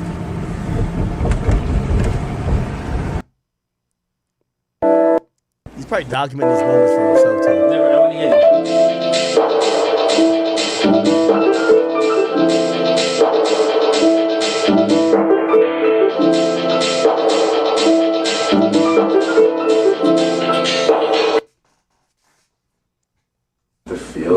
He gets that he wants to kill the club, but he has to kill the club on the radio, and the new shit will just crush the world. He understands that, you know? But he's like, just a moment. Like, I don't want to lose the moment. Like, you know? So I empathize with that 100%. I get it. But it's a battle that even we go through with mixes. I'm terrified to get a mix from Gadge because I might not like it, but I know it's going to be better. Right. Like, it's a tough thing to deal with, you know? So. I know, we're getting a whopping no. I know. Anyway, fuck. Tough thing. drops, it's like, oh fuck, I'm downloading that. This song's on it. Like the only thing about it is you don't. Look at somebody trying to. And by the way, we are live. I'm reading my Twitter, everything. Easy Mac Williams. I seen you just tweet me, so I'll indulge you, my brother. He says I'm on Axe Live, and what? He says Akademiks on his live talking about why Drake talks patois. Answer for this. I'll play it. There's candlelight. It was really dark, really romantic. Got to know them much better, so it was fun. Do you have like your words up there that like kind of funky and weird? The guys at our school, instead of addressing people like the group, like saying like, "What are you guys doing?" Say "man's like you." It's really weird. Yeah. So "man's like you" are going to that, and then just means like the group. Crew. That's interesting. It's not. It's really ignorant. What about rude? That's rude. Okay, so Drake basically calls the Toronto speak, which basically he kind of does now. He called that, he calls it ignorant. No. That's a good thing. That's fat. That's dope. For you, sir, who tweeted me this, Drake code switches, yes. He's with 2 white girls and somebody who doesn't seem to come from the background. It's kind of like, it's almost like street talk. You get what I'm saying? Like, yo, like if somebody like G Herbo walked up in here and it was just like, yo, I'm phoning him grave, like I'm smoking on this and third, like, all right, cool. I'm going to be able to communicate with him and I'm going to understand why he's talking like that. Now, if I'm with 2 white girls who probably come from Beverly Hills, they don't know nothing about Chicago. Again, I'm not saying I would just completely deny the fact that I know about conversation, I know about speech like that, and I probably indulge in it. But that's what Drake did. He code switched. Clearly, right? He's with 2 white girls, and he's acting like, yo, the street talk, I don't like that. That's ignorant, right? I don't know if he's doing it just to fuck. I'm just being honest. I don't know if he's doing it just to fuck, or maybe this is his true thoughts. You can make that opinion, but it is what it is, right? He's code switching. Like, that's clear, right? You don't get that discovery of that song, and there's another song potentially living on its own. But it's just like, yeah, I don't know. It's up to him, you know. If it doesn't work for him, then it doesn't work for him. But I like it. I think it'll be I think it's fucking huge. I feel like I can pretty convince that guy of like anything I want at this point. Yeah, pretty much. So it's just a matter of like how far I'm willing to go to like. But I can sell it to him. That's like a perfect rollout. Yeah, you drop that as a single, you launch it for him, fucking roll out, get everybody excited about the date, and then you drop the shit on the second. It's like, and the crazy part is he has the tape to support it. It's not like my joint is the best joint on the tape. Hold on. Oh, let me clap this up real quick. DJ Head saying, Dot don't talk to nobody, especially Ak. I'll even quote tweet. I got a quote tweet on the phone.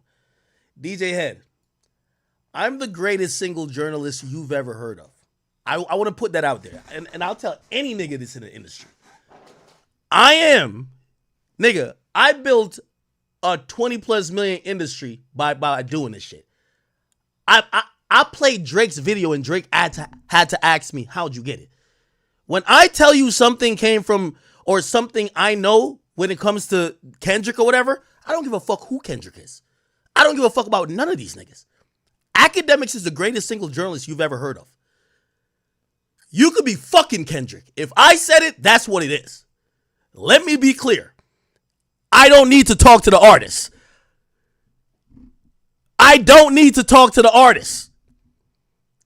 How much shit did I break about Young Miami? You think I ever talked to her? Nope. I told you Drake has hit me like, wait, what the fuck? Ak, how'd you know about this? Yachty called me. Ak, wait, where'd you get this from? Nigga, I'm the greatest single journalist ever, nigga. You know why? All y'all niggas suck dick. Y'all sit there and be like, oh, the artist is cool with me. I'm glad when I don't talk to Drake. You know why? I'll go get the shit. I'm going to talk to the label, the distributor. I'm going to talk to the niggas who they pay to, hear this loud and clear. The niggas who they pay to do the rollouts and buy the shit. Yes, I talk to all of them. So when I say some shit, I don't give a fuck about talking to Kendrick. If I leak a Jay-Z news, I don't got to talk to Jay. Never have, never probably will, and don't care. But it will be accurate. So let me put that out there very clear. I never said I talked to Kendrick, and I don't need to. I have sources on all of these niggas. That's a fact. I'll give you even one better. I won't say who. And matter of fact, let me become a little bit more vague. You know, half the time I come up on this shit, the distributor done call me. The label done call me. I don't talk to who. I don't give a fuck about an artist. An artist is always trying to do a PR spin. You know who ain't trying to do the PR spin? The distributor. Who ain't trying to do this? You know who they pay to do the PR spin? The digital guys who all work with me. DJ Head, you go ask Kendrick. I know every, and by the way, if you could tweet this, I'll expose it next stream. I'll show you how much I don't give a fuck. You go ask Kendrick, hey, does Akademiks know all the digital dudes you work with and everything like that? Does he tap in with them every day? Have they spent millions of dollars together? You say yes or no, we'll have a great stream next time. Nigga, don't ever doubt my sources, my boy. You up on that nigga's crotch. I'm Big Ak. I don't give a fuck about none of y'all niggas in media. I'm the greatest media personality, period, nigga. And I'm saying that as a fact because when I come out with shit, niggas don't break shit no more because y'all sucking dick. Nigga, you know I had to leak that Drake shit. Drake talked to me. But I didn't ask that nigga because I said, nigga, I gotta be me, nigga. I gotta do my job, nigga. It's Big Ak. Fuck out of here. That nigga hit me after my street. Yo, Ak, how'd you get that? You know what nigga, I'll even show you the DM. The nigga said, Ak, I'm only asking you because I know you gotta do your job. I want to know if my music is compromised. So it's not compromised, bro. I didn't get the full video of what you did, but I got the tea. I got the info.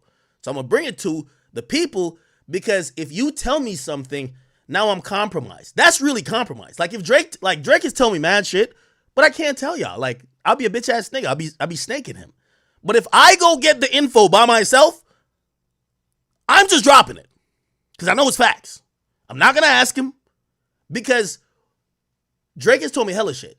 The moment I go back and I tell y'all, it's gonna be seen as, damn, the nigga told you in secrecy. None of these niggas can ever say that. Yo, bro, I told you that in private. Why are you saying that? No, you didn't. My job here, when I say, and listen, Kendrick ain't above none of these niggas. That boy put out music. He put one pant foot on and the other pant foot on. He put on his drawers and a shirt just like everybody else. Kendrick ain't nobody, my nigga. I get info on any artist that put out music. Once y'all have to deal with music, don't drop in a vacuum. Let me tell you that now. Y'all niggas gotta talk to y'all labels, distributors. Y'all all run promo plans. Y'all do PR. Y'all do all of that. I talk to them. You know why? I get paid by them. I made $1 million with the niggas who work for Kendrick now. So what is DJ Head talking about? Shut up, nigga. That's facts. I made $1 million. The nigga it's even clear to even understand. The nigga who is one of the main niggas of Kendrick, I've made $1 million with him before. What are you talking about? Like, and by the way, he's not the person, so don't try to go fire that nigga now. Because y'all gonna figure out who it is. But don't ever doubt my sources, my nigga. Kendrick himself can't doubt my sources. I'm telling you, none of y'all. When I say something, just shut up.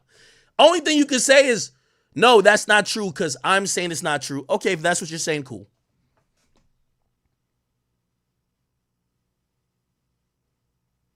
But just please, let me be very clear. It's a reason why this whole beef took place on my platform. Big Ak made it like that. It's not because I'm cool with Drake. Me and Drake used to beef. Y'all niggas never knew that. Me and Drake used to beef. That nigga had to respect the fact that I'm just the guy. I'm going to find out all y'all secrets. You remember when I said the whole thing when people thought there was some weird shit where people like, yo, they thought I was saying I'll take the whole industry down like it was like I'm guilty or something. That wasn't what I was saying. I have all y'all secrets. I play the game in front of the camera, behind the camera. When I'm not on camera, I call 30 niggas. I talk to y'all bosses. I talk to the people who you sent the records to. The producer done talk to me. I sometimes talk to the bitch the producer fucking. I talk to everybody. It's almost to the point I've even said, like, I feel like I should almost just create like a little Patreon or some shit that like, yo, this is only for exclusive because nobody breaks this type of news. It's facts. I was the nigga who told y'all that Yachty wasn't on Drake's song. I'm telling you, Drake hit me up How did you know? Nigga, I could show you the fucking message. So if the guy who y'all know I talked to is saying, what the fuck? Bro, it's Big Act, the greatest in the fucking world. This is why I'm number one, and I should be number one forever. Because all y'all do is repeat what that nigga tell you. I do repeat some shit Drake tell me. I ain't gonna lie. But the reason why I'm number one is because I go get the T on everybody else. I'm the reason why y'all know, oh shit, I got everybody in the Rolodex. So when Karraboo gonna jump up and say, nah, I wrote these 2 records. Nah. Engineer told me Mitch wrote it. They got Mitch vocals. They still send it to me. You want an engineer to send it to me? You don't want an engineer to send it to me. The engineer just hit me. I got an engineer right here. What are you talking about?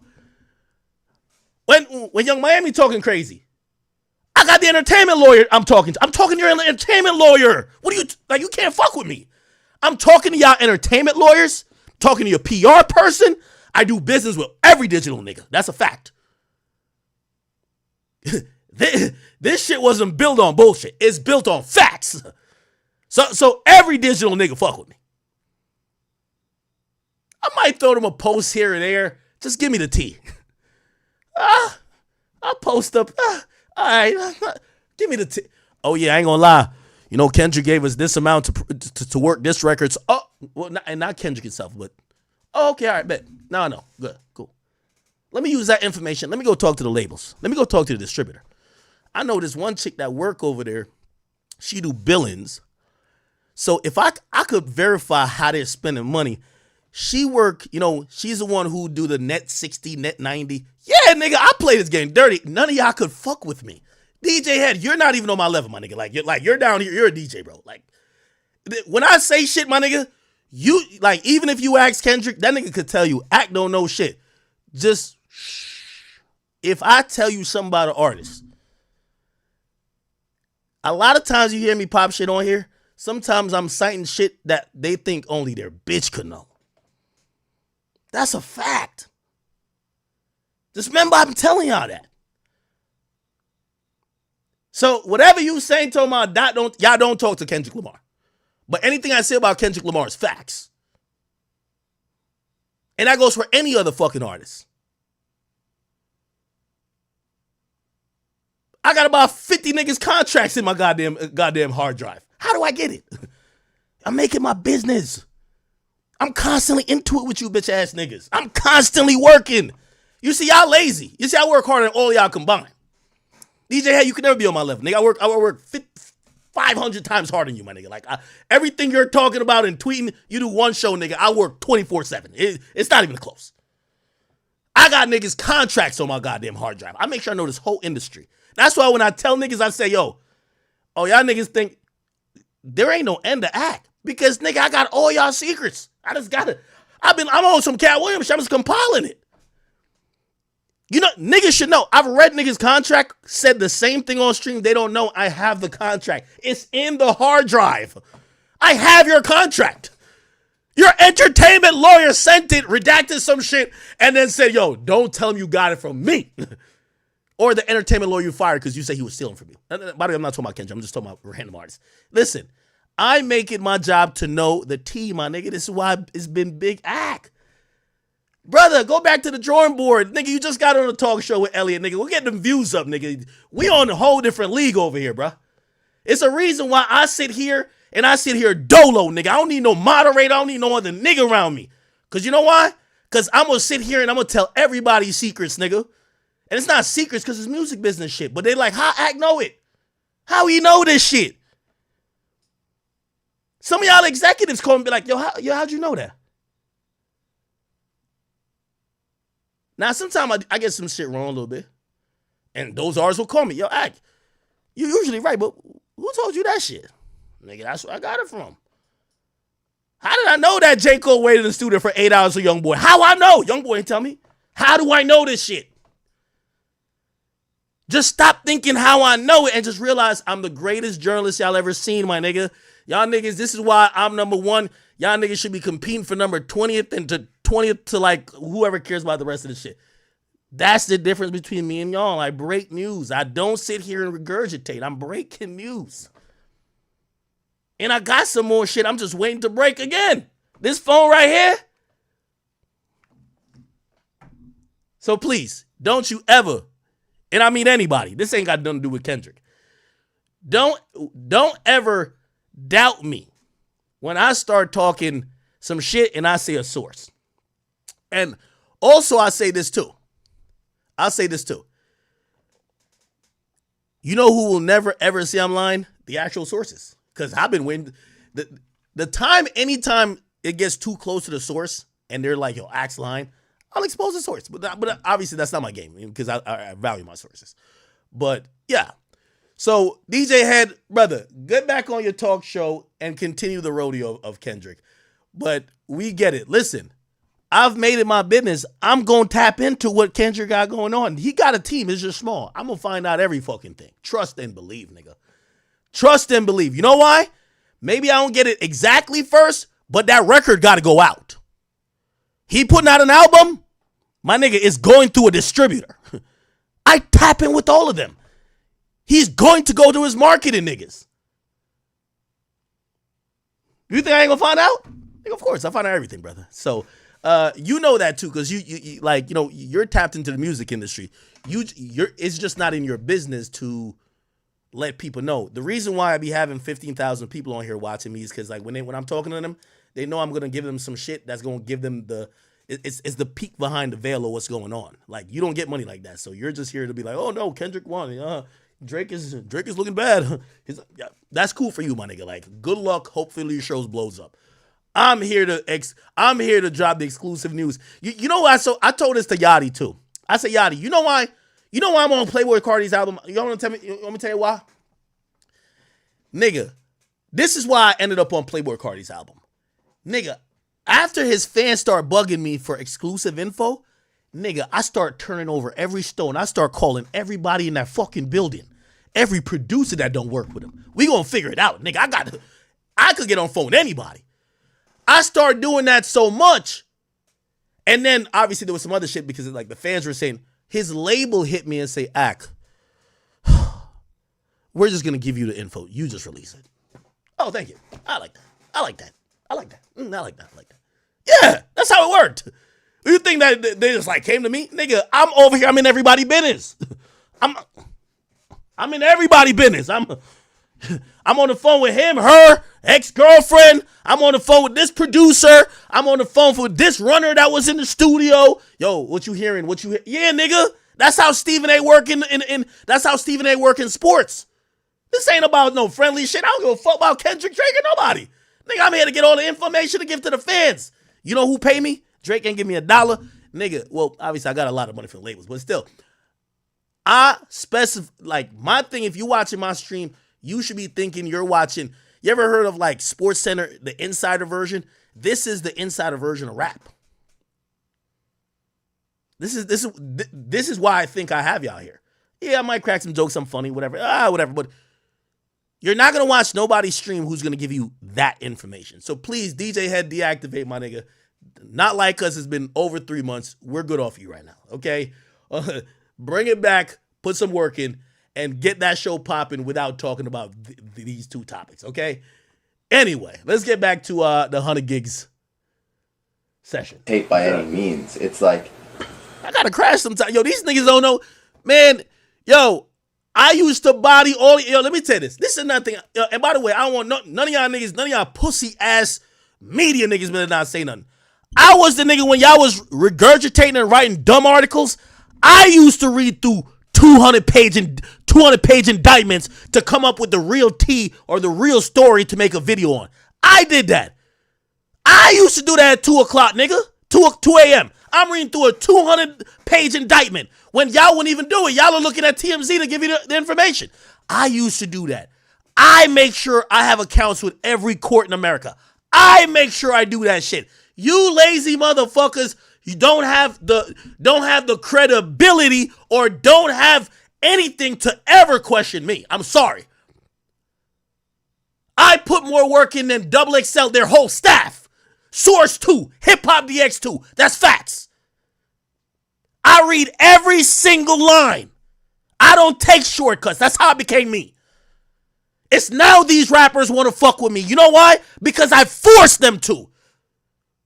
It's a long time from dip from my life. You niggas used to say dip from my life. Now it's all about we cool now. Nigga, I forced these niggas to do that. I forced them twist their arm. I'm not cool with it. I'm twisted. Nigga, you know, act the nigga who with this shit. You twist their arms. So I'm letting y'all know. Y'all not like me. All this not like us shit, none of y'all like me. None of y'all. Go look at all the information I broke. And then look at what y'all have done. Nothing. Your favorite rappers gotta mention me in a song because they seen what I did to other niggas. I crip walk on Meek Mill's grave every couple months. You think Lil Baby ain't realize he fucked up? Boy, you won't ever hear that boy say my name ever fucking again. They see how good I'm at painting a narrative. They see how I'm good at getting information. They see that I'm sourcing shit from... Nigga, I'm telling you, I get information from everywhere. And half of the shit I just sit on. And some of it I play dumb to. I just say that in case DJ Head or whoever else, please, I'm on a whole different level than all y'all media niggas, okay? A nigga, listen, I graduated with a biomathematics degree. One thing for sure and two things for certain. I always knew I was smarter than all y'all niggas. And I work hard than all y'all niggas. It's the reason why I built like a $30 million empire. Myself only. You ain't no 10 niggas behind me. It's hack. There ain't 10 niggas. Ain't no station. It's hack. Just put a little respect on that. All right? And none of y'all have the credentials to doubt me at this point. None of y'all. I'm numero uno. Y'all niggas is down the road. Let me just say it again. I'm the guy. Y'all down there. And I don't think y'all have the balls to do the shit that I do because y'all really care about these niggas. Almost like three. Pretty good now, actually, though. It's pretty good now. But it's like 3 joints away from like the best joint, you know? Like TBH and fucking... Hello? Yeah, what's good, TBH, and fucking welcome to the party. Oh, pizza's here? I'll even give you a little bit. This is why, like, DJ had, like, you shouldn't even be, like, you shouldn't even tweet at me, period. Nigga, I've been, in the last week, because this is one of the things I know some of y'all like when I talk the music business. I have 3 high-profile entertainment attorneys I've been on the phone with, really trying to iron shit out, that I'm working some other sources, because I seen, and I got a shout to my man Joe. Shout out to Joe. Because Joe called out this nigga. His name is Brian Z. I think, I don't know, whatever his name is. Brian Z. What the fuck? What's his name? What's the guy's name? He was talking about Drake deal. So he was talking about Drake deal and blah, blah. Yo, this guy right here. So Drake called this guy out. Now, I've been reading his tweets for a while. I can't tell if this nigga actually knows the info. Because he be tweeting like he's seen Drake's contract. I've never seen Drake's contract. You know what I'm saying? Now I have people who tell me how Drake deal with UMG, but no one, you know, shit. Nigga, what do y'all think? I know y'all think I was just probably glazing. Nigga, the moment I figured out, I'm talking to party next door. The moment I figured out Mr. Morgan was in the room, nigga, I locked in on that nigga like a vulture, nigga. I'm like, nigga, I need to know about all the deals, all the contracts. Everything that happened. He ain't give me much, but still, I was like, party, you good, bro? Hold on, chill out. Yeah, we know. Yeah, you're the great side. But hold up. Mr. Morgan. So how did you do that deal? Like, nigga, I was in there, nigga. I'm trying to get the tea. Anyway, yeah, this guy, he be talking about a lot of it, but he's kind of made certain assertions that seemingly, Joe called him out like, yo, nah, some of the shit's cap. Maybe not about Drake's deal. Actually, it was about Drake's deal. He was just saying that, yo, this whole thing about licensing is like, not really what it is. And he's using words that are making people think it's A, but it's really not A. You know what I'm saying? So what I've been really doing is, number one, just talking to a bunch of these, attorneys who represent bigger artists. Clearly not Drake status, but bigger artists. Seeing what's the current status of what these labels are giving up.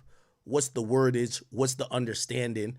Then I'm going to try to obviously extrapolate to Drake, but also trying to figure out through and I guess I'm snitching on myself a little bit, through my Republic plugs, okay, I know the money amount of the deal. I've heard a little bit about the term or like the length of the deal, but now I kind of want to get into the minute details. Like, for example, we started off talking about maybe they're also saying we need a documentary, right? Like, again, really what this deal is. So yeah, I've been trying like in the last like week or so, and I'm hoping to come back to y'all like, I don't know, to present this to y'all and be like, yo, okay, this is some new information. Now, whenever I come with that and it's new information, it is what it is, my nigga. You know what I'm saying? It is what it is. Like, if I tell y'all some shit, it is what it is. So let me repeat one more time. With the Kendrick Lamar shit, I have good authority to say, and by the way, it's not even really much that I even said. The direct quote was, yo, Kendrick's loaded. I'm like, nigga, I don't know if that means that nigga gonna drop it in 10 years or like tomorrow. What the fuck does that mean? You get what I mean? So I don't got no time limit or nothing like that. But, you know, this came after a conversation of me thinking that he's gonna, drop next year. They're like, nah, he's loaded. You know what I mean? Now I don't know what that means. Maybe he's cooking up. Maybe he's finna drop tomorrow. I don't know. But Kendrick is loaded. You get what I mean? So he's supposedly coming whenever. I don't know. I don't know the date. And by the way, you see, hold on. I love when people like DJ Head say this. I'm going to try to the bone. The moment I figure out Kendrick Lamar release date, I'm going to ruin it just like a motherfucker. I'm going to just drop it on social media. Watch. Remember, I told you I'm the greatest journalist y'all ever seen. I figure out everything. Okay? And even if it's 6 hours before, I'm going to get it. Watch. Back to 100 gigs. It's like, oh, fuck, I'm downloading that. This song's on it. Like, the only thing about it is you don't get that discovery of that song. And there's another song potentially living on its own. But it's just like, yeah, I don't know. It's up to him, If it doesn't work for him, then it doesn't work for him. But I like it. I think I think it's fucking huge. I feel like I can pretty convince that guy of like anything I want at this point. Yeah, pretty much. So it's just a matter of like how far I'm willing to go to like. But I can sell it to him. That's like a perfect rollout. Yeah, you drop that as a single, you launch it for him, fucking roll out, get everybody excited about the date, and then you drop the shit on the second. It's like. And the crazy part is he has the tape to support it. It's not like my joint is the best joint on the tape by any means. It's like almost like three. Pretty good now, actually, though. It's pretty good now. But it's like 3 joints. Also, matter of fact, I like to give one more challenge. Yo. Actually, let me not put my mans in the crosshair. Because, like, I don't know who DJ Head thinking. Bro, you know how I know the exact amount that were spent on every campaign on a digital level to promote Not Like Us. Like, I know the exact amount. Like, bro, what do you think this is like? You think this thing is like really the Ghost? No, nigga. No man's an island in music. The artist deals with a team. The team contracts out shit. Bruv, when it comes to digital marketing and media, nigga, I sit up here and I talk to... If I don't talk to you, you're a bum. Or you're Meek Mill's team or something like that. Because I remember when Meek was trying to promote his artist and they were like, make sure nothing goes through ACK. But it still went through Grand Wizard. It's away from like the best joint, Like TBH and fucking... Hello? Yeah. Oh, that's another thing I heard too. Yes. Thank you. I'll say this. By the way, again, this I won't reveal. I will not reveal this because these are my mans and I've made millions of dollars with them, honestly. But when the digital plan got approved for Not Like Us and during the battle, speaking to these, remember, I've worked with these guys before they all locked in with Kendrick. Like, I worked with these guys with multiple of other artists for years. So it's not like some random news. I know these guys. They literally told me, yo, bro, based on the meetings we have, it was said that make sure absolutely no promo or money goes to ACK with this blah blah blah blah, right? And that's not like no. It's because it's like, yo, we're trying to win a battle. You get, and I'm like, I get it. Like I fucking get it. I'm like, nigga, of course they're not gonna run a Kendrick promo on my page. I fucking get it. You get what I'm saying? So they're telling me, okay, we're running it over here, here, and here. It's not coming to you though. You get what I'm saying? And I'm like, bro, it's all good. Like, y'all still my mans. Like, you know what I mean? Like, you think the digital niggas are not beefing? Like, like these guys, we get money together. So it's like, me and them not beefing. We good. But like, I know that and I understand and I'm not tripping. Now, watch DJ Head like, Hack would never know that. Nigga, I run the digital game, nigga. I run this shit. Yeah, what's good, TBH, and fucking welcome to the party. Pizza's here? If you into saying what Dot thinks or what Dot doesn't think, don't ask Dot. Go ask Dave Free. Did you pay for a digital package and did you instruct them niggas? And maybe if y'all say no, maybe I could start getting to some exposing because I'm into the exposing. I love exposing shit. Somebody's lying. We could figure out who the liar is because it won't be me. So if you're into being Dot's mouthpiece when I'm telling you I have sources, how about you be Dot's mouthpiece for everything? $350,000. That was one of the campaigns. Let's see you now start quoting Dot saying that didn't happen. Remember, he works with Dave Free and a few other people. I know all their names. Now, how about you deny that and then now I can start bringing some proof? Are we doing that? Because I love this shit. I don't play. Listen, I don't know. Y'all can say I beat Drake in a battle. Nobody beats me. I keep receipts, I keep facts, and I keep 5 secrets on a nigga to make sure if he ever act up, I put him back in his pajama clothes. So if DJ Head, go clarify that. Just go ask him. Yo, did y'all spend any money on promo? I'm hearing some number like $350K. Did y'all spend that? Yo, is there any reason or anybody who could be connected to y'all that may have had instructions that have marketed y'all records, that may have instructions that said, make sure nothing goes through Ak and his conglomerate. And yes, my conglomerate includes Grand Wizard, all them niggas, yes. We don't want to talk about that, do we? Do we want to talk about that? DJ Head, since you're Kendrick's mouthpiece, and you seem like you've been working hard for that title, go get that answer. And when you get that answer, we could kick off a nice show, okay? Fuck that Not Like Us and fuck Family Matters or whatever. I'll kick off the real show on here. Y'all know me. I've been exposing niggas for shit. I exposed some label for some shit on here, and then I worked with them afterwards. I don't give 2 fucks. Like, nigga, it's the game. You know what I mean? It's not personal, but here's the thing. Anyway. Joint is the best joint on the tape by any means. It's like almost like 3. Pretty good now, actually, though. It's pretty good now. But it's like 3 joints away from like the best joint, you know? Like TBH and fucking... Chat, I'm not no hater. Somebody said, Ak, you a hater. Yeah, I've always known I don't like when people play with my integrity. It's cool if y'all say, hey, I talked to Dot, Dot never spoke to Ak. That's a fact. I don't need to speak to Kendrick to get Kendrick news. I don't need to speak to Drake to get Drake news. I don't need to speak to these niggas. But if you're gonna put it in the air like Ak lies, just be prepared because I'm the type of nigga I'll show, you know, I don't have it in this case because again, I'm not contracted to work with these people for whatever promo thing they got going on. But I know all the guys. I know the guys.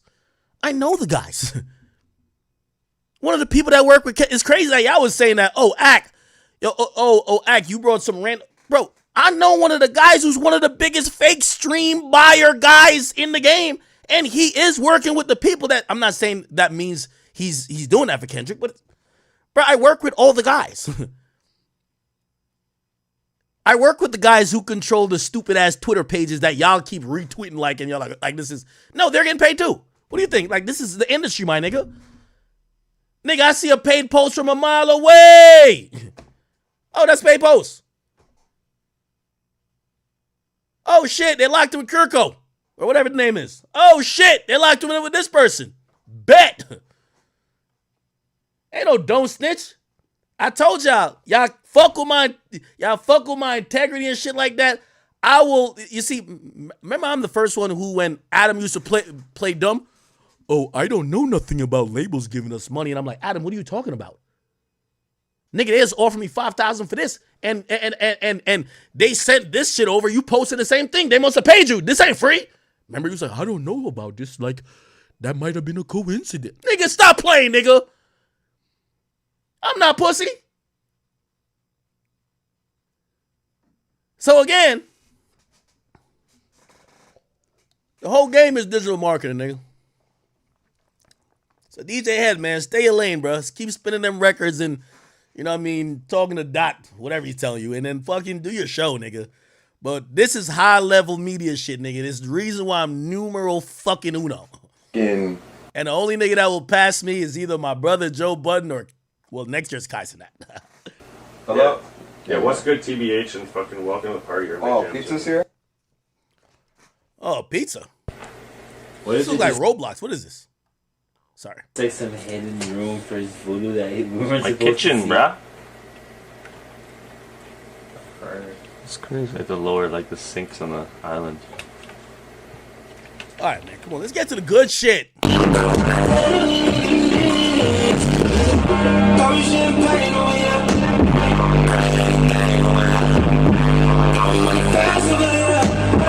Isn't that Party Next Door? Pour champagne on ya.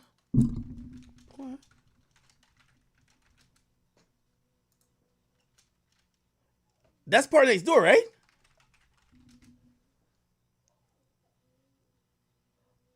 Oh, that's over here on oh, that was dropped in 2013 as well. Over here with Drake and so Party was around, but maybe he wasn't like locking in for like maybe some of the Drake shit. Cause Drake looked like he was already locked in with like the people he was locked in with.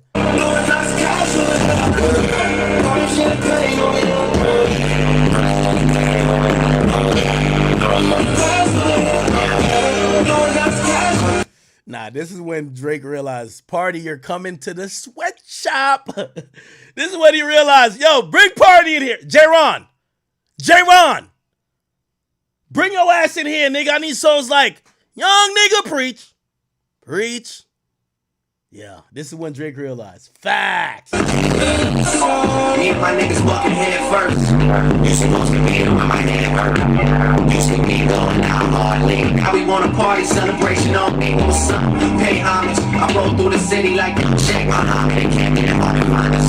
On the jungle, pick up my Ethiopian goddess. That's me. Word spread of Bugatti is in the practice of boy home. You should take the bus to the block. Now summertime waves come going bust on the block. I remember seeing niggas have to bust on the block. Instead of one right to hush, y'all niggas must have forgot. But I was there and I was down shit. Couple things sit on my conscience. With that said, look at all the accomplished. It's true, this ain't copy, but this ain't fairy tale. And neither we all lost mad people to sit wild. They gave a task to a purposeful job. Versus starting to get a little more personal now. But that's cause everybody else sounded so played out though. Oliver North in the cut, don't shade out though.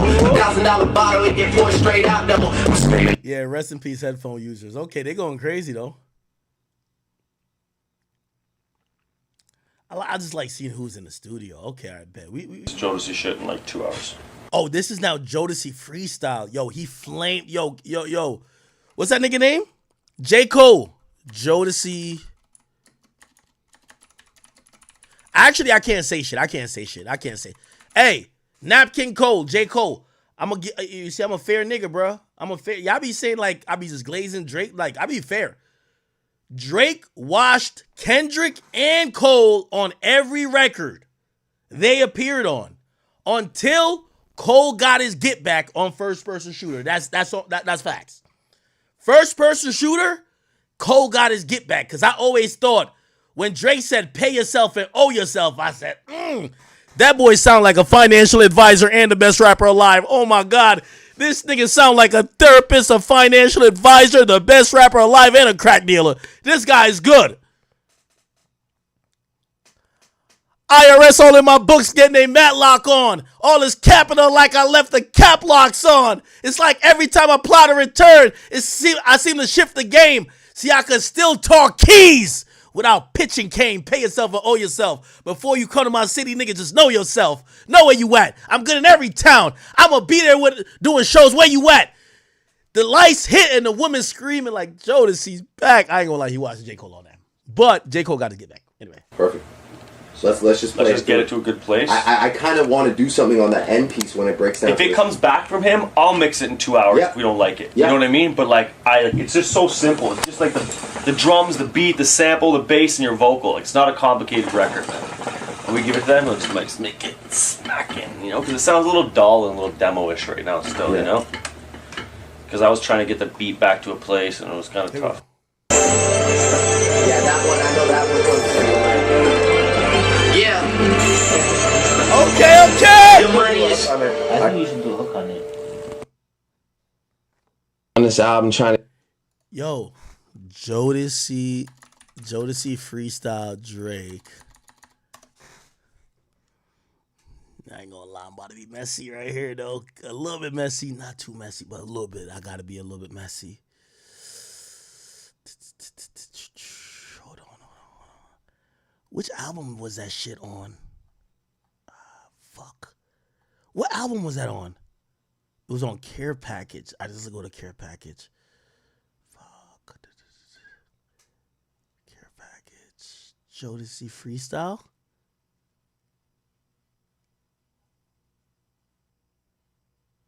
Hey. I'm trying to see if... Did my boy Hush get credit on that? Y'all know the long standing what people used to say. They used to say that Drake's lyrical tracks are written by Hush. But we saw Drake record lyrical tracks and Hush was never there, right? But we finally get to the era where Hush was working with him. So like, you know, not for furthest thing, who gives a fuck? But like Jodeci freestyle, I guess that's where I'm looking for Hush's name to see if he's credited. Drake's always been a guy, he credits everybody. He's not the type of nigga who doesn't credit the people he works with, which, you know, you got to give him credit for. But yeah, I don't see Palman's name, which is Hush. There's a Biggie sample, right? So Biggie gets credit. Jeff Lorber, who's that? Some keyboardist. James Lloyd. That's Lil C's. This person, just an old record producer. Thomas Troutman. Okay, so this is just the record. So it's really Drake, 40. Who's this? That's Bink, the producer, and J. Cole. Yeah, he's not credited on this. And clearly he was just in that video in the studio session. That was the thing, if y'all don't know, right? Like I'll tell y'all what people were saying about Drake. They were like, yo, the lyrical tracks are written by OVO Hush. But, you know, by the way, I'm not saying he may have not contributed nothing, but a lot of people used to, because, you know, there's a lot of Drake fans who be like, nigga, well, show me that he don't start on like 5 a.m. in Toronto. And like the haters used to be like, nah, that's Young Tony. And Young Tony would be OVO Hush, Anthony Palman. Except this is a lyrical track, Jodeci freestyle, and he's not credited. Now, we did see him in the studio in the last one, but he's not credited. You get what I'm saying? I get it. You know, I feel like... You said check whose story?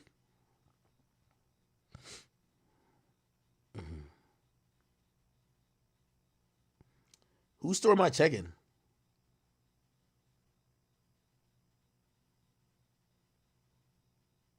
I don't get what story I'm watching. Am I watching Drake's story? Hold on. Y'all told me to check Drake's story. This is Drake's Finsta. All right, let's see what's going on with Drake's Finsta. Bitch, I go to dreams with a suitcase. Okay. We didn't get to trophies yet. What he post recently, 100 gigs is dull and ordinary. Okay, he's joking on himself. 7 hours ago. This is still 7 hours ago, so he must have posted something new. Y'all told me to check it.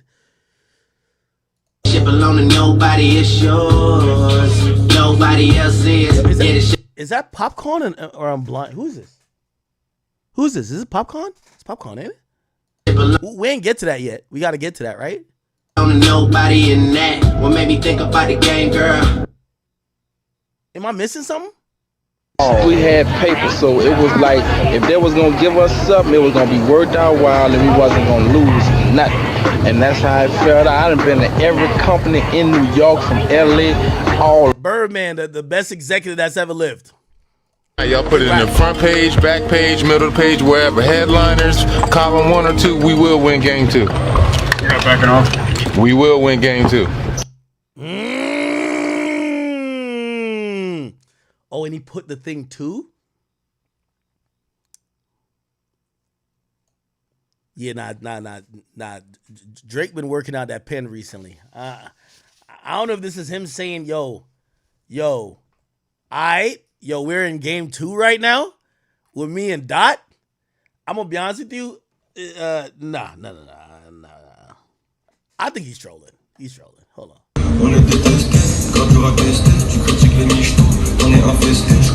Is that J-Ron? Is that Jerron Brathwaite? aka Party Next Door?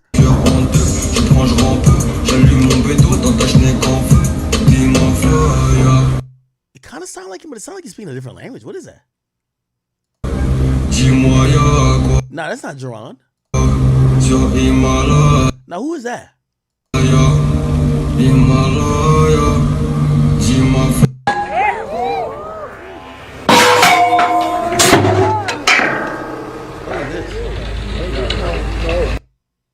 Okay, chat, I don't know what y'all told me to watch. Like, what am I supposed to be watching? Is it the game 2 thing? We had y'all put it in the front page, back page, middle of the page, wherever. Headliners, column 1 or 2, we will win. Now, I'm going to be honest with you. I'll disagree with Drake on this one. Ain't no game 2, gang. No, let's not do the game 2. We're not doing the game 2. I don't think we should do the game 2. I'm very big on no game 2. I know. I'll check little TJ story. Y'all talking about some 6ix9ine shit. We'll get there. We cooking today, chat. We definitely in the 6 hours. Win game 2. Backing off. We will win game 2. Well, let me do this mental gymnastic. Maybe game 2 is not another battle, but it's what happens after the battle. Huh. That might be a thing. I don't think that Drake is saying he wants to let's go back and forth with raps again. I think this is Drake's game 2 right here.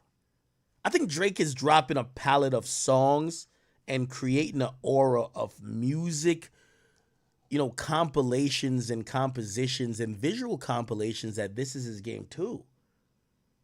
Yeah, I think this is his Drake's game 2, after the battle. Okay.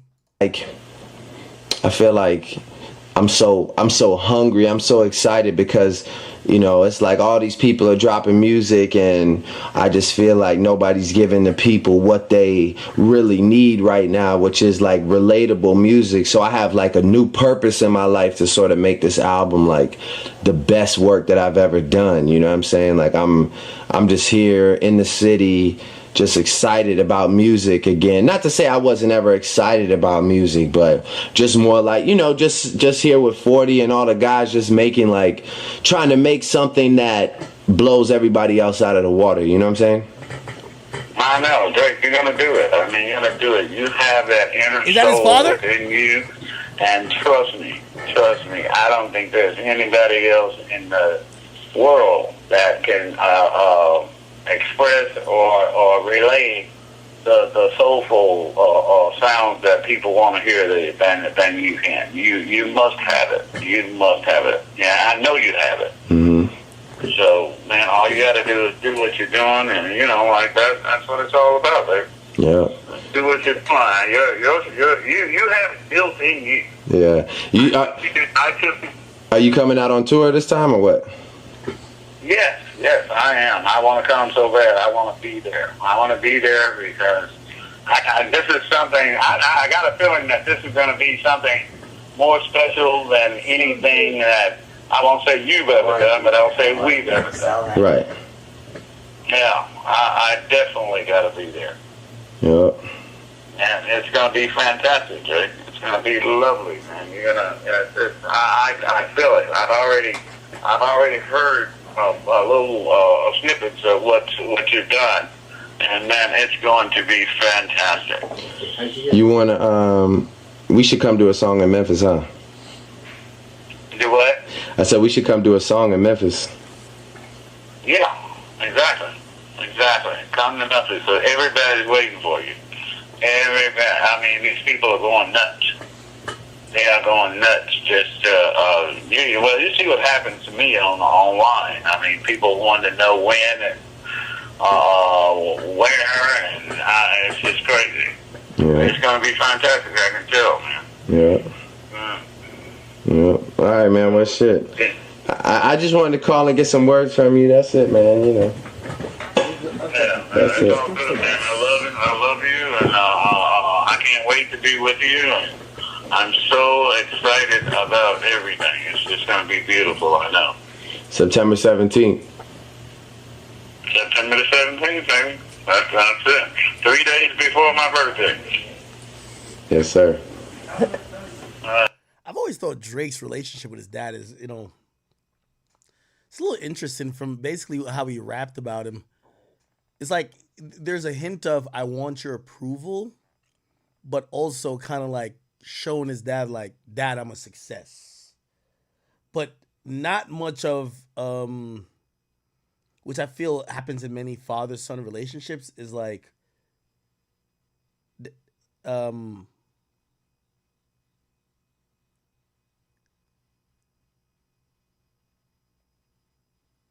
Dad, I did everything you told me to do, right? And that usually that last part comes with when you grow up with your dad, right? Like I would imagine like King Combs from a little kid when he's being brought around all these celebrity events. No matter what's going on with Diddy, he's probably looking at his father, Diddy, and just being like, Dad, I did everything you told me to do. Are you proud? Right? Like I watched Andrew Schultz like show up at the Garden and he did this moment with his dad, and it was kind of like, Dad, like everything you told me, now you were right, but it ended up being with some really great shit. Like, look at this situation. But like, it's almost, and maybe I'm a little blinded because I've heard him say that necessarily didn't grow up with his dad. But when Drake talks to his dad, it's not that. It's like, Dad, I hope you're proud. I love you because you're my dad. But it's not like, hey, this is what you taught me. We don't get that vibe. I don't know if y'all understand what I mean. So you all good? Yeah, I'm good. I'm gonna hit you back in a bit. All right. Okay, cool. All right. Yeah. FYI, you gotta tell Pop that it's on the okay. He's just the best, man. Oh man, he's just so good. He's so good at that. He's the fucking greatest, man. Bro, successful. One take done, man. One take done is successful. The original version. Yeah. Oh, so you said one take Dennis. I guess they recorded. What did they use from his father?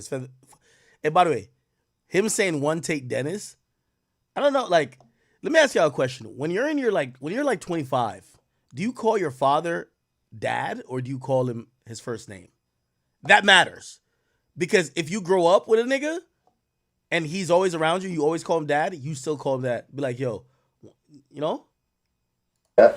And he's the moment and this. Like, he's one good. Drop pop. You get one drop pop, and you get him talking, and it's just like, it's gold. It's gold every time.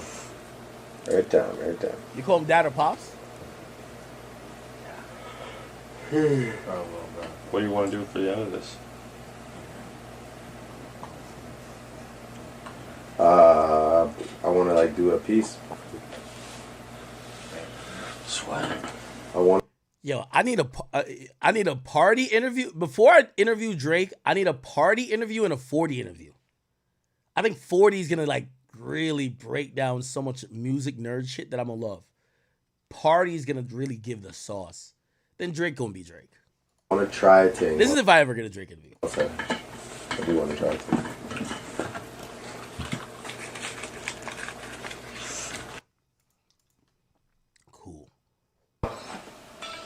Versace, Medusa head on me like I'm Illuminati. This is a gated community, please get the fuck up the property. Rap must be changing cause I'm at the top and there's no one on top of me. Niggas be wanting a verse for a verse, but man, that's not a swap to me. Drowning in compliments, pulled in the backyard that look like Metropolis. I think I'm selling $1 million first week, man, I guess I'm an optimist. Born in Toronto, but sometimes I feel like Atlanta adopted us. What the fuck is you talking about? Saw this shit coming like I had binoculars, boy. Versace, Versace, we stay at the mansion when we in Miami. The pillows. The GOAT. He's doing this one take? Back from the top. Wait, what did I just click off? Chat, what happened? Where did it go? Oh my God, what happened just now? I don't even know where I'm at. No, it's down here somewhere, right? What, chat, what just happened? Bro! We'd have like a little tennis ball. I have a poster in my room. I went to the World Series. Oh, chat, where is it? Okay, it's down more. What the fuck? Fuck! Okay, it's down more. Hold on. Bro. This is a gated community. Oh, got it. Thank God. Change it because I'm at the top. Okay, let's go back to this. Versace, Versace, Medusa head on me like I'm Illuminati. This is a gated community. Please get the fuck up the property. Rap must be changing because I'm at the top and there's no one on top of me. Niggas be wanting a verse for a verse, but man, that's not a swap to me. Drowning in compliments, pulling the back out that look like Metropolis. I think I'm selling $1 million first week, man. I guess I'm an optimist. Born in Toronto, but sometimes I feel like Atlanta adopted us. What the fuck is you talking about? Saw this shit coming like I had binoculars, boy. Versace, Versace, we stay at the mansion when we in Miami. The pillows, Versace, the sheets of Versace, I just won a Grammy. I've been so quiet, I got the world like, what the fuck is he planning? Just make sure that you got a backup plan, cause that shit might come in handy. Yeah. Let me hear that shit. Nah, I ain't gonna lie. That's one take Drake, ain't it? Versace, Versace, Medusa head on me like I'm Illuminati. This is a gated community. Please get the fuck up the property. Rap must be changing cause I'm at the top and there's no one on top of me. Niggas be wanting a verse for a verse, but man, that's not a swap to me. Drowning in compliments, pulling the back out that look like Metropolis. I think I'm selling $1 million first week, man. I guess I'm an optimist. Born in Toronto, but sometimes I feel like Atlanta adopted us. What the fuck is you talking about? Saw this shit coming like I had binoculars, boy. I think that part he rushed. The fuck is you talking about right here? What the fuck is you talking about? I feel like Atlanta adopted us. What the fuck is you talking about? Saw this shit coming like I had binoculars, boy. Versace, Versace, we stay at the mansion when we in Miami. The pillows, Versace, the sheets of Versace, I just won a Grammy.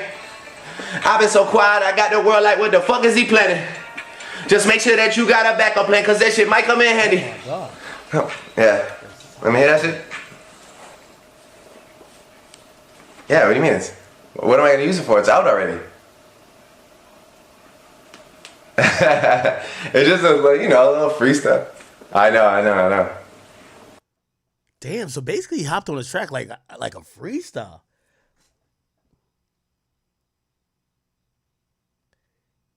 Yeah, that's the wow. This is history. Shout out Migo, shout out Zayto. Yo, chat, we're aiming for, I'm looking at it right now. Bro, we're probably aiming for a 7-hour or maybe 7 or 8 hour stream because it looked like we might have another hour doing this.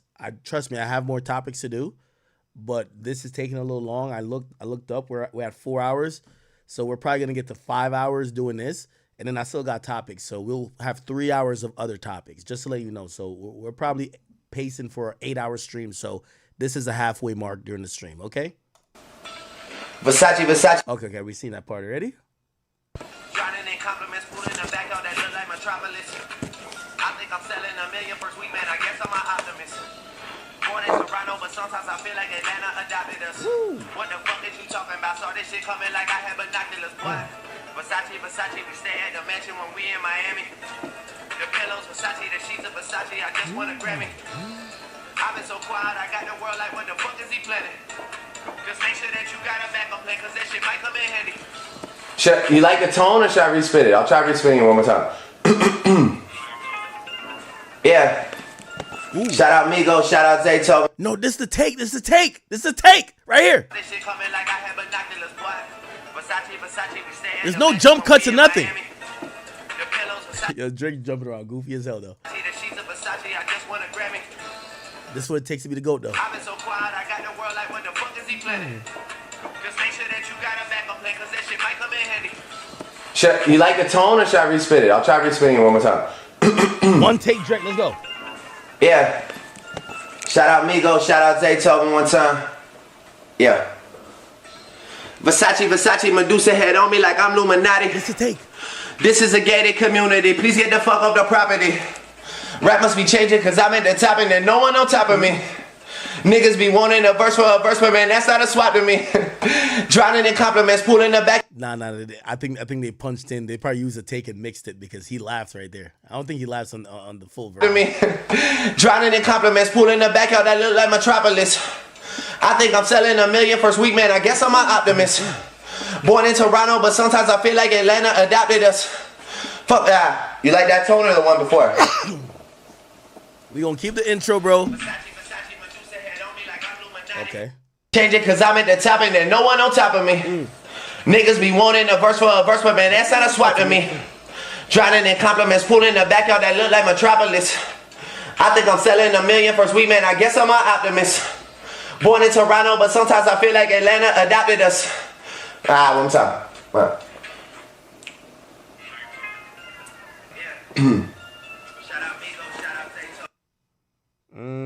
Okay. This is a gated community. Please get the fuck off the property. Rap must be changing cause I'm at the top and there's no one on top of me. Yo, CNG Dooskio! Thank you for the resub for 48 months, man. My boy. Niggas be wanting a verse, but man, that's not a swap to me. Drowning in compliments, pulling the back out that look like Metropolis. I think I'm selling $1 million first week, man. I guess I'm an optimist. Born in Toronto, but sometimes I feel like Atlanta adopted us. What the fuck is you talking about? Saw this shit coming like I had binoculars, boy. Versace, we stay at the mansion when we in Miami. Yeah. The pillows, Versace, the sheets of Versace, I just want a Grammy. I've been so quiet, I got the world like, what the fuck is he planning? Just make sure that you got a backup plan, cause that shit might come in handy. Let me hear that. Okay. Mansion when we in Miami. Yeah, I don't know. Play the first one. I mean, like, it's a way lower tone, but I just want to kind of catch the original. Like, Versace, Medusa head on me like I'm Illuminati.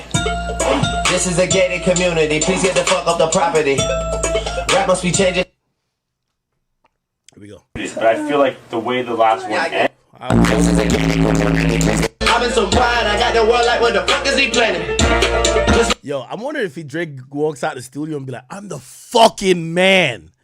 Bro, you just spit this song that everybody's gonna play your verse, the hook. Maybe who's the first verse? Is it Quavo or is it Takeoff? And then they're gonna cut the song off, even if they get to the past the chorus. Versace, we stay at the mansion when we in Miami. The pillows, Versace, the sheets of Versace, I just want a Grammy. I've been so quiet, I got the world like, what the fuck is he planning? Just make sure that you got a backup plan, cause that shit might come in handy. I think you can use the mic coming, like, maybe the mic come in handy from the first take. I might have to come out on some straight fucking Singlay vibe, man. I'm gonna have to come out on some fucking problem started from the bottom type. With the goatee top and the tooth. Oh yeah. Yeah. Oh shit. Oh, okay. Damn, we're at the end. Fuck. This is so good. All right, we just went through this, reloaded. We went through Atlanta to Toronto, right? We went through this. Muhammad, it can't be celebration on me. Wait, did we? I thought we did. I remember. Did we?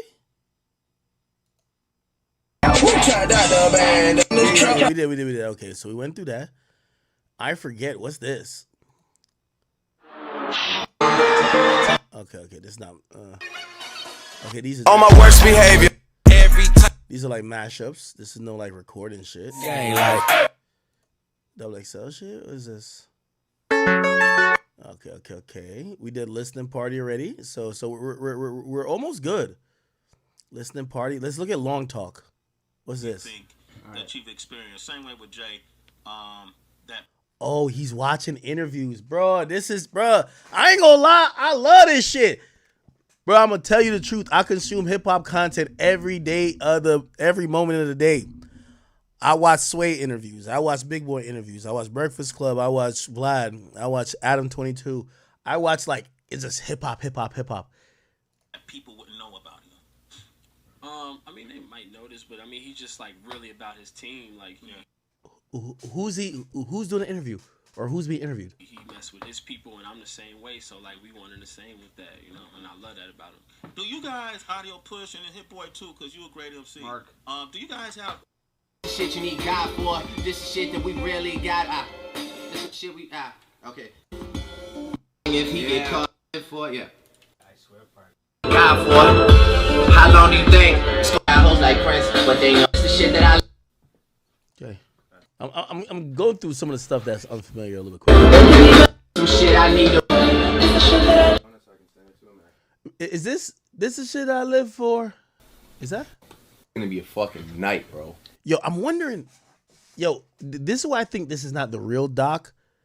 We don't see Party Next Door. We don't see The Weeknd, right? So we don't see Party. We don't see The Weeknd. We're seeing him cook up some hits, but we're not seeing him with the guys that like we really, you know, like I want to see him cooking up with The Weeknd. I know girls love Beyonce. Girls love to fun with your conscience. I know them. I want to see those. Like we haven't seen. There's like obvious people that's missing during this time. So like I have to believe if he's recording everything, this is being curated, right? I'm going to both nights. I'm making sure I'm here. Everyone we wanted to see battle, man, I actually made everyone happen. Like Pat Stay, Arcane, Hollahan, Clips, fucking Arsenal and Disaster, Gaddis and Bonnie. Oh, this is when he was on his battle rap tip, right? Yo, it's gonna be that shit's gonna be a fucking night, bro. I'm going to both nights. I'm making sure I'm here. That shit's gonna be crazy. I can't wait for that shit. When is it? August 25th. August 24th and 25th. Okay.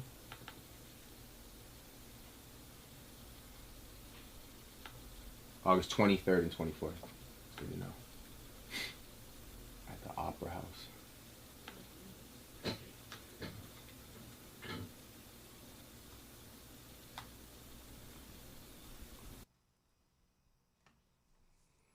Feeling like God piercing my mental. I just set the bar, niggas fall under it like a limbo.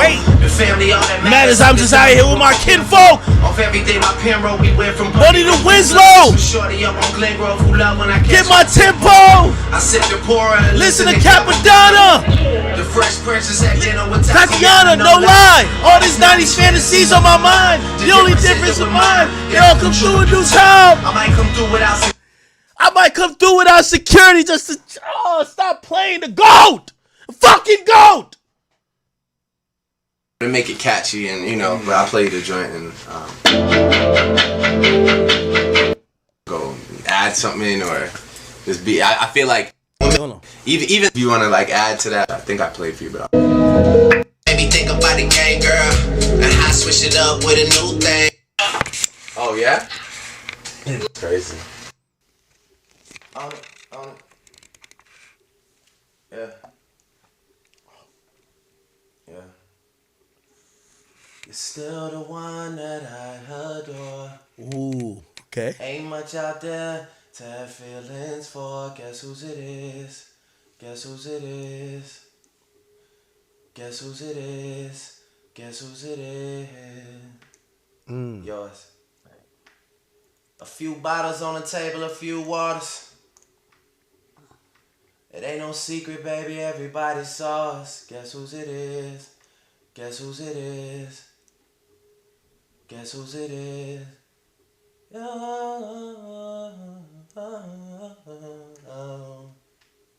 Okay. No, next time. All to be for you. Okay. I'm ready.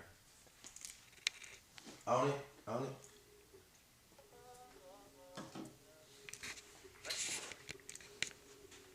Started from the top of me. On it.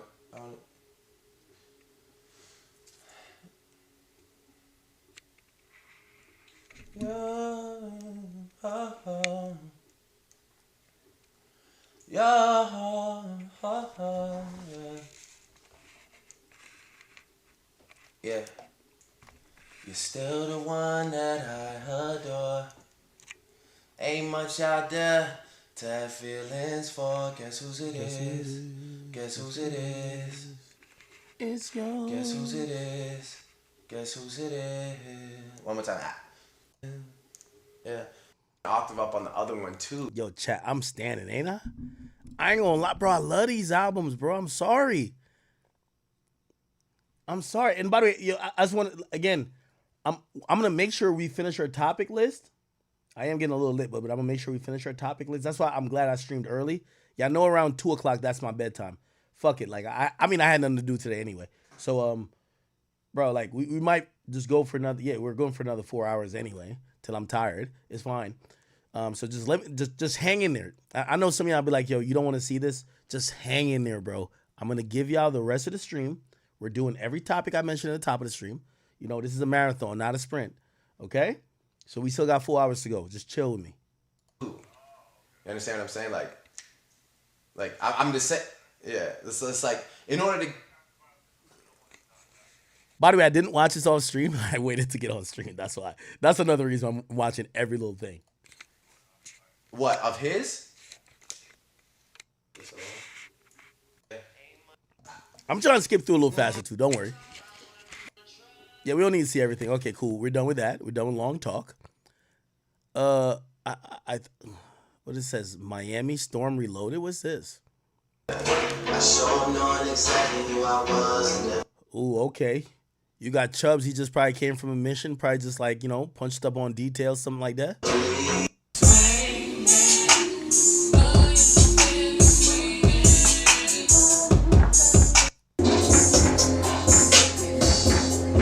I think this is Oliver. Yeah, this is more like I'm playing it for the label of OVO. Money than me and shit. I swear to God, I got 99.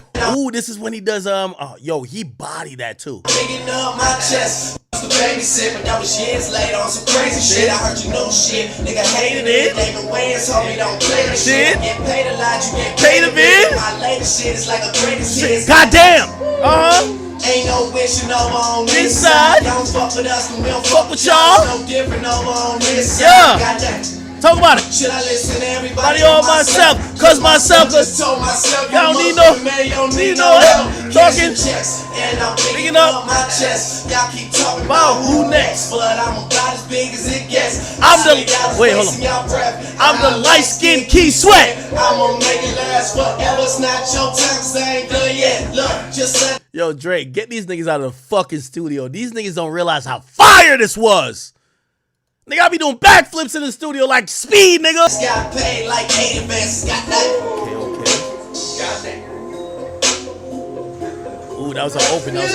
Caption out pink pics, see the shit, good sex. Well, let me see how he reacts to Big Troll and shit. Need to hit, keep a bro on the floor. Year round, season 6, I plead the fifth, drink a fifth, load the night. Nah, he fucking with Big Troll on lyrics, low key. Leave split in a half, smoking half, need to sip. My new girl's on Glee and shit. Probably making more money than me and shit. I swear to God, I got 99 problems, but a bitch ain't one.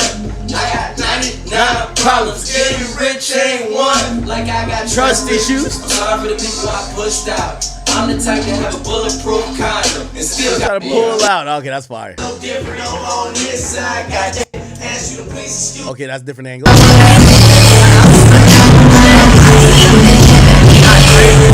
Is that some Rihanna shit? Ooh.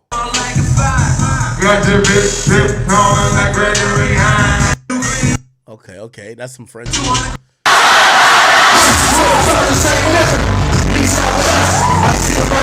Okay.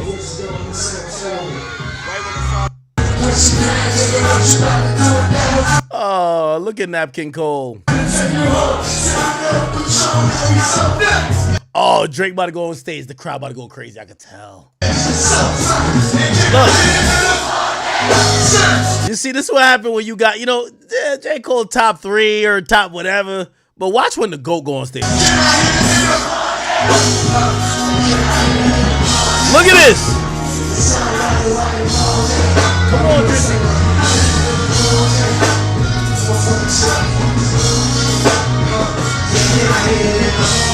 Watch it. The fucking. This is when Cole realized I'm not the guy, nigga. This is your show, nigga. I used to go to the samples and get it kids above me. And I would always round sadness whenever she let me. Choking, I mean that thing is smoking. I mean you kinda like the girl that's in the You was soaping! I mean I got this hidden agenda that you provoking. I got bad water that you was soaking. Things I can do with lotion. Don't need a towel, we can dry off in the covers. Then you say Yo, was this the era of, you know, retarded hand Drizzy? Drake used to perform with like a retarded hand just shaking the whole time, like he used to be rapping with the mic and he'd be like the whole time. He grew out of that, but like, is this during that time? Like it, I promise you gon' love it, yeah. The lights coming through the Drake till we both yawning. I roll over and ask if I can hit it in.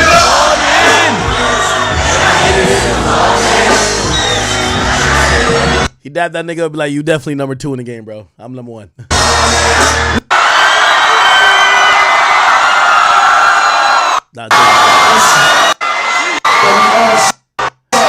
Nah, they've been doing this hugging and kissing on stage shit. Yo, Kendrick, you're right. These niggas been doing that hugging and kissing on stage shit for a minute. All right, Kendrick? Okay?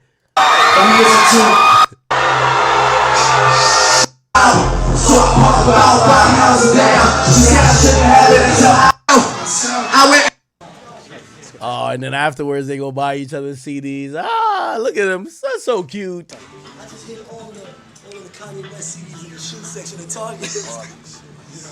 Look at these. Come on, those right? All these shits. Damn. We probably got more than that, right? Yeah, hell yeah. Why they you're sick too?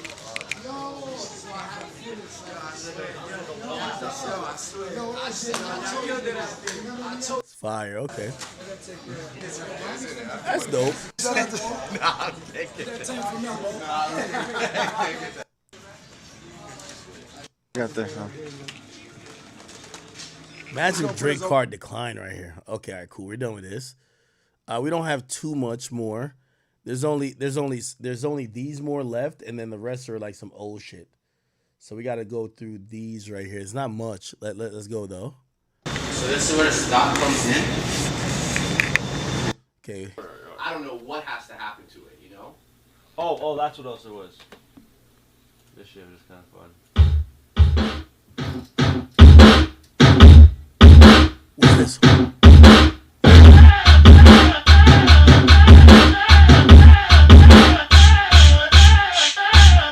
That shit's hard. That little sound.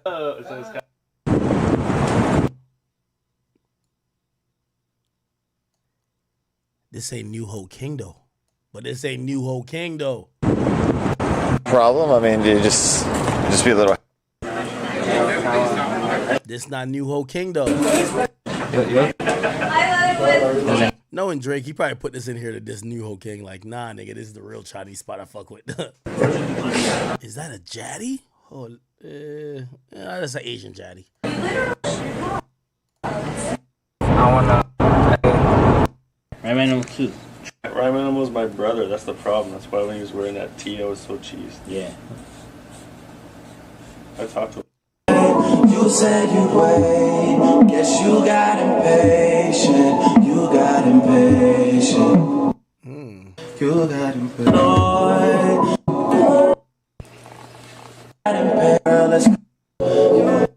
You told me before I showed up in your town. Go easy on. We can have whoever we want. Girl, I never heard his R&B track before. Is this out? go and kick in my plans. Guess you got it, babe. It's a nice piece right there. No, I saw we all traveling. Yeah. Girl, I want you. So go easy on the let down. Yeah. I can't really say. We go. Who going to? We're getting through it, chat. We're almost there. We got 1, 2, 3, 4, 5. Goddamn. Nah, well, these ain't that big. Pause. DJ Head, I seen my message has been received. He said you got it, champ. I know I got it, brother. Y'all need to realize. I'm sorry to after they started telling me I'm number one, I really stopped talking like egotistical shit. Don't let me get on my egotistical shit, bro. I don't give a fuck what none of y'all ever did in media, nigga. I go get the shit, and I'm gonna always say this. Who the fuck called me? Oh, never mind. There's a TikTok popped up on my phone. So the fuck? I thought it was somebody. Bruh, please. You know, I take anybody, you know, I don't need to talk to the artist. I don't need to interview artists. I take anybody just disrespecting what I do. I change media. You see all y'all niggas on radio stations? This is why y'all look like clowns. I change media, bro. And it seems egotistical when I gotta say it, but I gotta pop my shit when y'all start doubting me again. Like, what? Y'all down to act?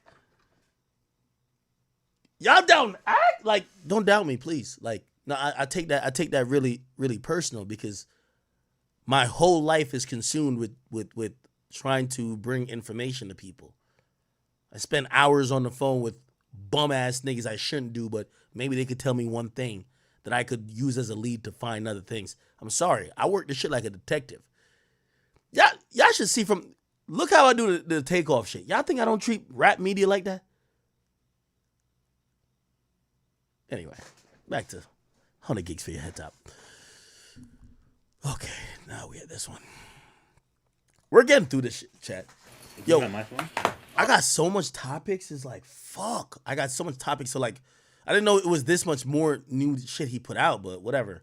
Let's get through this shit a little bit quicker. Hold on. Okay. What song is it? Obviously, this is still 2013 era. Hard to make a song about something other than the money. Two things I'm about it, talking blood and staying bloody. Pretty bitches out your ear. You see the bleeding from my new things. I'm copping cars with my loose change. I don't know why this song sounds familiar, but it sounds familiar like it was on another beat. What are the Dykeman Games? Dykeman Games. Like old school, like that Dipset shit. You know what's crazy is that both those guys, right after, they go to New York. Back to New York. So I'm saying, so even if we shoot there on the 7th for the day, or for one night, find out when the games are. Maybe I jump in the studio out there.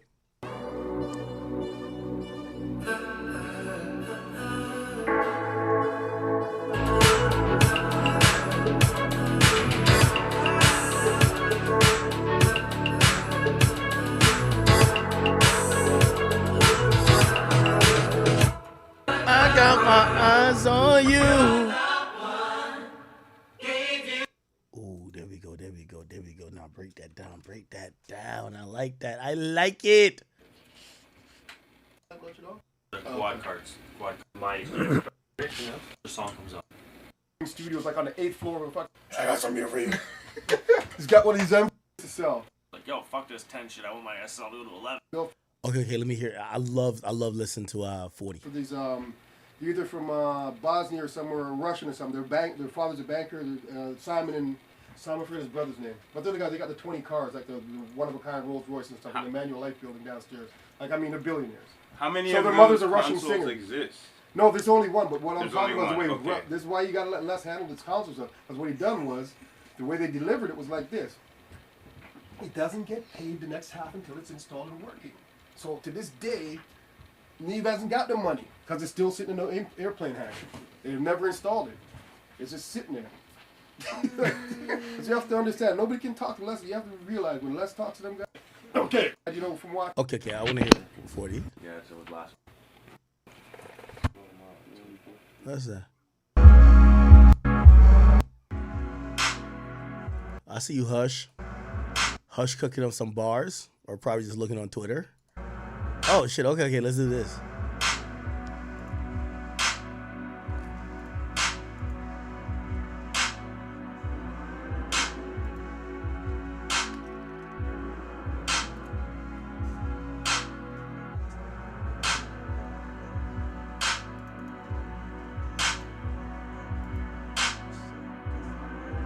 There's vibing.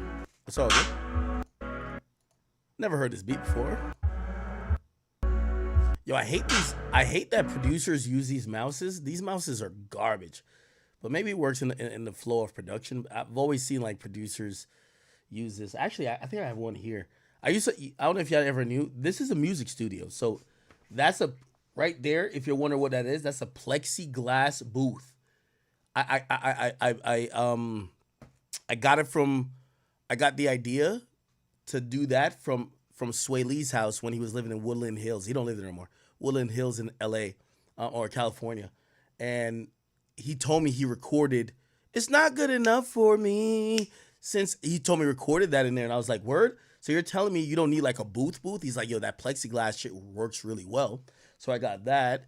Y'all remember Chosen? Chosen used to be recorded in here. Like, I don't know if Chosen still watches me or whatever. I know he's in the UK. Chosen, interested enough, Chosen, there's an individual named Chosen who I used to be around. He produced he mixed, he was the engineer for Party Next Door Colors, or was it Colors or one of his EPs? Somehow, some way, he was a chat nigga. I ran into him, brought him around. He worked with me, and he did, like, you know, after Blue's Clues, when I was doing a Little Act era, he pretty much wrote all my shit. I ain't gonna lie. He pretty much did all the other shit for me. And he started recording me. So I used to bring him to the crib. I built the studio out. This is before it was just streaming. So there's a booth there. There's like 5,000 on microphone over there that you can record music on. Because that's when niggas started sitting down and record. And then I built a DJ studio there and whatever. I don't know if you ever knew. So, yeah. So I have like extra equipment that he used to like. I think I have that mouse somewhere. But, yeah. I don't know if you ever knew, like, where I record, this is actually a music studio. This isn't a streaming spot, if you didn't know. Chosen in the UK. He chilling.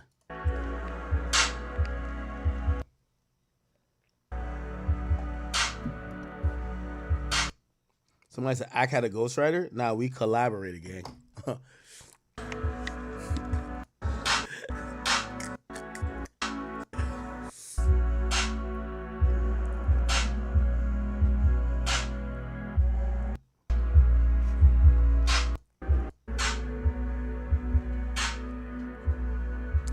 There's also like a whole panel underneath this. Anybody who records music, we're not working with like an Apollo. Like I actually have an Apollo, the Mini. I have that upstairs in my office. So like, but I don't record up there at all. I don't even use it for really anything. But we have the Apollo racked here. So like, again, this is a music studio. So it's like we have the racked the Apollo X8. Is that X8? Yeah, we have that racked. We have compressors right here. We have an equalizer. We have a power conditioner. Obviously some shit for like, you know, headphone or whatever. And yeah, then all that shit's mixed in with the it's mixed in with the computer that I don't use to stream. So the computer I use to stream is what y'all see now. There's another computer here, this monitor and this monitor. These are production computers. So up top, these, like, I look at the stream up top, like that's where the stream is. Those are for stream, but to produce a song, like, I think I played a song for y'all that I recorded in here. I don't want to like be sidetracking what we got going on.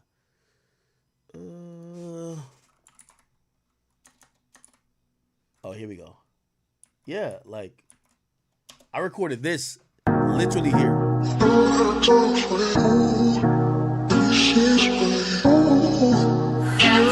And matter of fact, Chosen recorded this with me. Right here. By the way, not with this mic. This is a broadcasted mic. This is a dynamic mic, which is good for broadcasting. The mic that's good for recordings over there. Is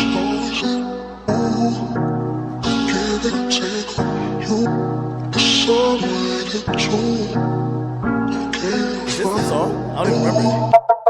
What's the vibes? Yeah, what's the vibes? Yeah. Yeah, all that was recorded here and mixed right here, as I said. I'ma get lit in life and I put that on your life that I'm with it till they die. But really think I didn't till you see me with your eyes, yeah, yeah. Pull up in a drop top, that's what's off the top flow. Bad bitches naked on the top floor. And if you wanna know, then I really. That's Chosen's vocals, I think, as ad-libs. Chosen was definitely my party next door. I ain't gonna hold you. Yo, Chose, come back to America, nigga. You gotta know, but I did it on my own and my team's about to blow, yeah. Nigga, I'm not sorry. Pull up in that new Ferrari, that's my body. My drip down, fall on her body. Maybe cause I got some money back, she looking at me like she Ari. Nigga, I'm not sorry. Gotta make him pay what they owe before the shit gets blurry. Monkey. Oh, actually, this is a finished song. Oh, I'm drunk. This is a finished song. Young Blue is on the song. I sent this to Young Blue. He sent it back in 30 minutes. Young Blue is actually on the song. I think Nav had dissed me. No, Nav. It was Nav or somebody. I was going to drop this song before, but I was going to drop it on a day that one of my ops was going to drop. And Young Blue was like, yo, Ak, bro, I'll clear it. But like, bro, do you want to do this? And I didn't do it because I want to bring him into my mess. Young Blue's on the song. Real dirty, preemie, gunman, hands sturdy. Drop top, ride around in a drop top. Know some niggas that don't pop top. The hell in drama, you do not stop. Stop the extender, we go pop. What's the vibes, yeah? I'ma get lit in life and I put that on your life that I'm with it till they die. But really think I didn't till you see me with your eyes, yeah. Where's the Young Blue version? I gotta drop that shit. I swear, Young Blue is on the song. And then the other song, I sent to YB because YB said he was going to get on a song for me. And I was just like, fuck, if I'm about to get a YB song, like, oh, this is it. Oh, this is the one with Blue. But really think I didn't till you see. This is why I fuck with Blue. Like, this nigga sent this in 30 minutes back. Me with your eyes, yeah. What's the vibes, yeah? I'ma get lit in life and I put that on your life that I'm with it till they die. But really think I didn't till you see me with your eyes, yeah. Hey, they be on that op shit. I be on that catch 'em out, bounce in the drop shit. He was talking fly, so I drew down in the cockpit. I was with 100 wild niggas like a mosh pit. And I got that or that I got options. And I'm in the cut with the egg on concoction. Got hoes in the room, and on top, put our cocks in. If a nigga want me, better find me, we don't drop in. Catch a nigga in the driveway and get him boxed in. I'm 10 million up, don't give a fuck about your top 10. I'm hanging out with top men. My side bitches made a fake page, oh, you blocked again. My new bitch asking what's the vibe, give me top again. What's the vibes? Nah, I gotta drop that shit. I should drop that. Fuck with Blue. Y'all wanna hear the song I sent to YB didn't do it, but he was about to do it. I remember he was supposed to do it, but then 6ix9ine was trying to get a song with him, and like, bro, I'm not that serious about music. 6ix9ine was really trying to do a song with him, and I was like, yo, YB, please, like, fuck the song I sent you. I know, whatever. Just do 6ix9ine song, please. And then they came back with saying 6ix9ine got to pay them $1 million, and I was like, I told 6ix9ine. And his label came back and said, oh, we'll pay the $1 million. I'm like, y'all about to pay this nigga $1 million? The nigga was about to give me a feature for free. It was like, they were down to pay $1 million. I go back and like, YB's people know that 6ix9ine's down to pay $1 million for a feature. And they come back and they said, actually, no, it's not $1 million. We need $2 million. And that's when shit got fucked up. So 6ix9ine was definitely about to pay this nigga $1 million. I think Kodak got $1 million. What's the song? I forgot. How did the song go? I was supposed to send it to, let me see. Oh, I can't remember. Where you at now? What's the name of the song?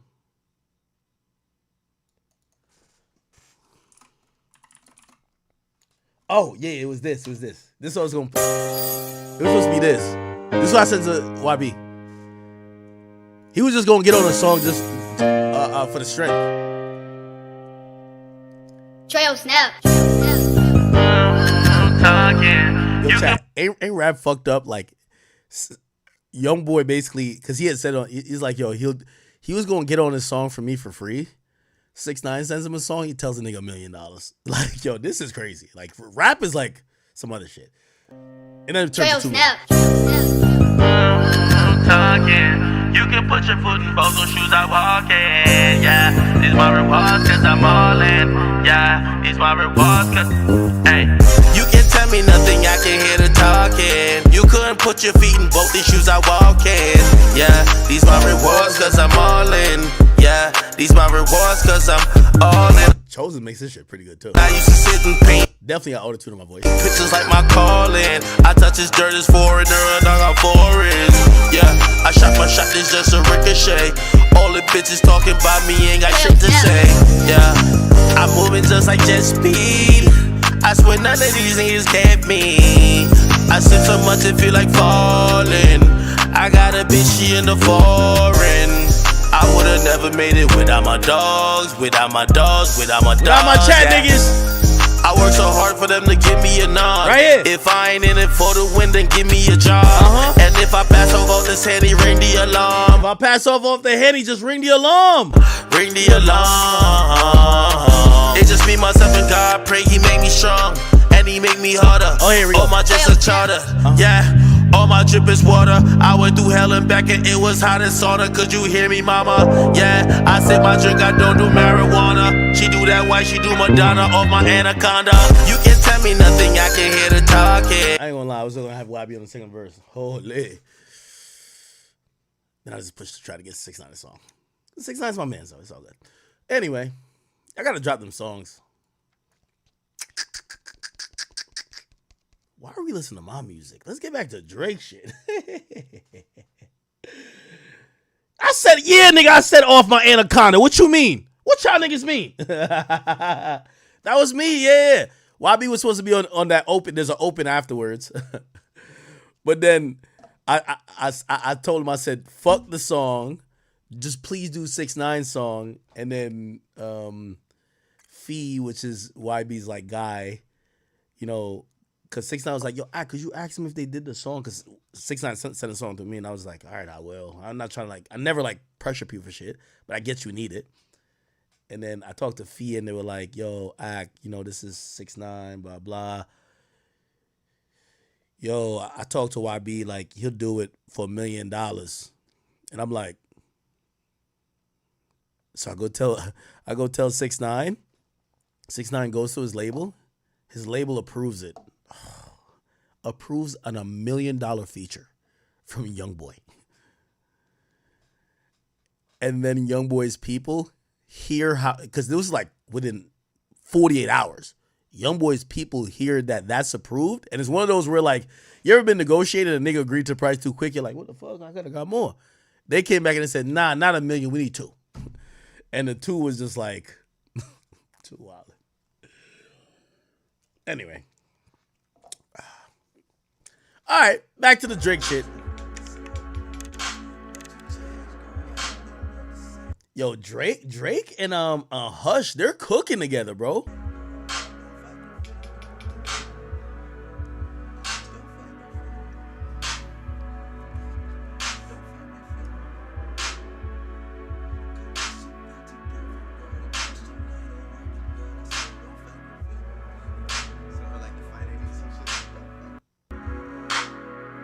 Fits over the end of that because it makes so much sense. Oh, I suddenly hope that Dream had sent back that version. Nah. I can't hear. Yeah, nah, I never sent it to him. He's just... Yeah. Okay, next. Just like started off with like 4 bars of like the yo, and then drop your drums. Yeah.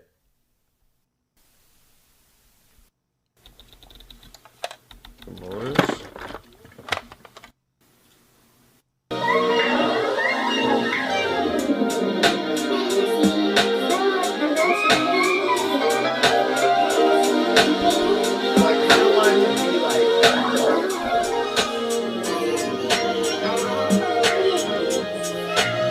Hold up.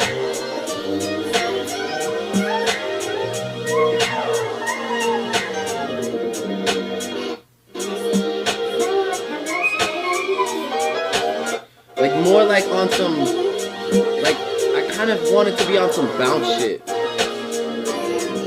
not bounce like New Orleans, like, but on some like turn up shit. Almost like some like turn up drums, like just like we'll have to slow it down obviously, but like I just feel like this it becomes another song that I'm just gonna do a verse on and like it's gonna get lost in the like overly hip hop world, you know? I like how he's thinking. Okay, how can we make this special? I like that. But I feel like the sample's so crazy.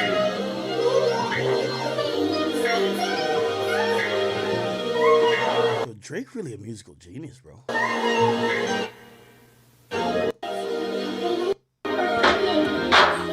Now 40's trying to figure it out.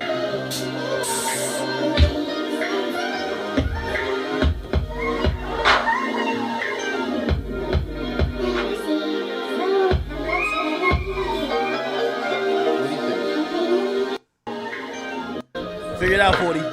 Figure it out. Wait, did they slow it down? Oh, wow. Drake, you see Drake had said slow it down? Look how the track has taken a whole new life. Oh my God. Wait, you want to rap it just like that? Huh? You want to rap it just like that? No. Bro, if you're an artist, you need to find your 40. You gotta find somebody who you might not be that musically inclined where you could do all the things that need to be done.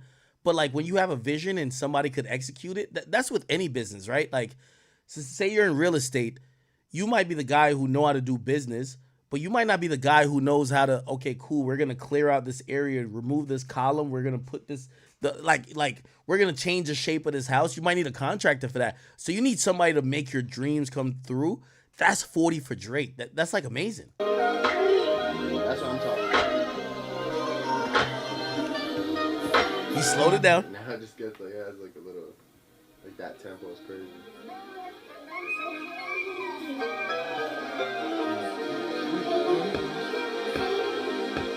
Metronome. Come on. Add the highest. Come on.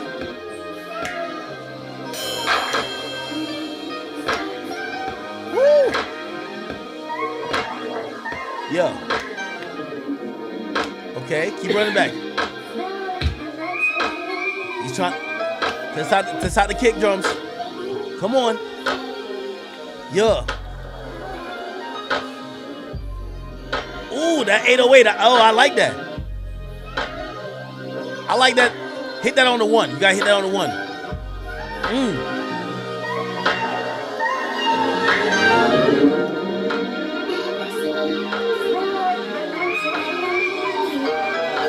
No, this guy's about to create great magic. Here we go.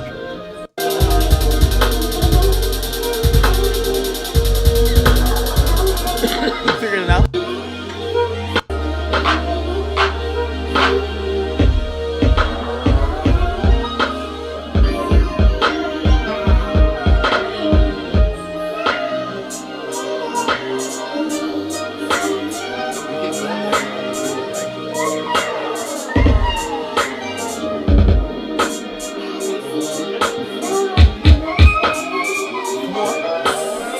Nah, it's there though.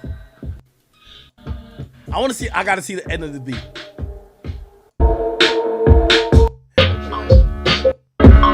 Oh, they went past it. Oh my God, that beat was, yo, that sample is fire.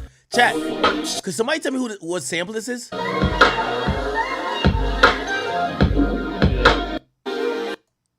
What sample is this?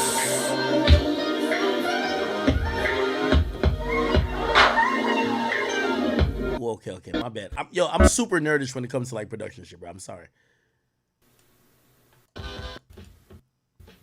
I know we're gonna get to regular topics. We'll get off this nerd shit. This is nerdy. I'm sorry.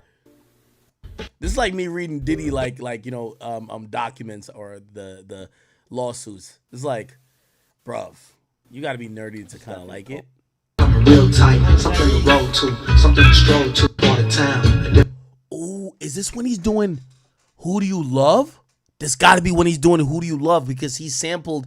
Is this what's that guy named Rappin' Forte? Oh my God. So Drake, when he does Who Do You Love, the feature for YG, he he's not samples, but like he kind of shows homage to Rappin' Forte. But like, yo, a lot of niggas being like, yeah, he uses that, which by the way later became into a lawsuit. But this is showing how he got inspired. Fuck. Yo, chat, I'm so sorry. I know a lot of y'all love me for the news and other shit like that. Bro, I'm a nerd for shit like this. I'm sorry. On set, you know? On Degrassi. Yeah, so shit like have mad story. Okay, here. Look. So, what the fuck? Bro. Connected with YG for the No. Oh. Okay, okay, so this is Who Do You Love? What the fuck? Bro. 40, stop playing with me. Real tight, something to roll. Okay, here we go. So it's 7818. Okay. Okay, here we go. Set, you know? So this is him getting inspiration. I guess like he gets a beat. This is what I'm thinking. He gets a beat from YG. YG got a song. Or actually, we also have to figure out what we realize about a lot of Drake hits. He's the one who cooked. He chefed up the whole meal. He gave them for them to add the sprinkles. It's not the other way around. So we got to see if did YG send him a record or is he chefing it up and he's sending it to YG. Let's watch though. Something to stroll to. If you was a player in the game, this I hold you. Yeah. More money for the bankroll. Stick to the script. Yo, by the way, yo, look. Rappin' Forte, Drake, there's a lawsuit about this. So clearly, look, Drake pays Players Club beef. He paid $100K for borrowed lyrics. Drake paid a ton of respect to Rappin' Forte in the form of cold hard cash to settle a beef in which Forte claimed Drizzy jacked his rhymes. Obviously, this is settled. This is back from 2014. It was settled. But Drake dropped this would be self-snitching if he never settled it. But like he dropped the proof, like, yeah, of course, I was paying homage. Of course, I used a little bit of that guy's rhymes. You know what I'm saying? But this was actually a lawsuit, bro. And Drake settled for $100,000. And then look. Night. Okay, this is what Rappin' Forte said. Ass. Freaky and all right, hold on. But all they don't have is his quote on tape. It says Rappin' Forte was offended when Drake didn't give him credit on the song. No lawsuit was ever filed. I'm sorry, never mind. There was no lawsuit filed. I'm sorry. I want to apologize. But sources close to the situation tell us a lucrative agreement was reached. Forte manager tell TMZ Drake record label agreed to pay Forte $100,000 for borrowing the lines. Not shockingly, after getting $100,000, Forte is no longer offended. But it goes to show Drake had the footage of when he was cooking this shit up. He was watching this shit. If you was a player in the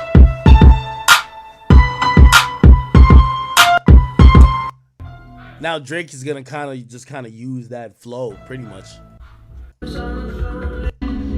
Here we go.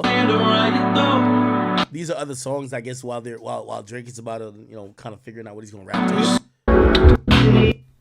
40 was a fucking 40 is a monster. Like, bro, just look at his workflow. 40. I know you're watching this, gang, and I know somebody because I know Boy Wonder watches, Party watches this, Drake watches this. Could y'all send us to 40? I want to sit down with 40.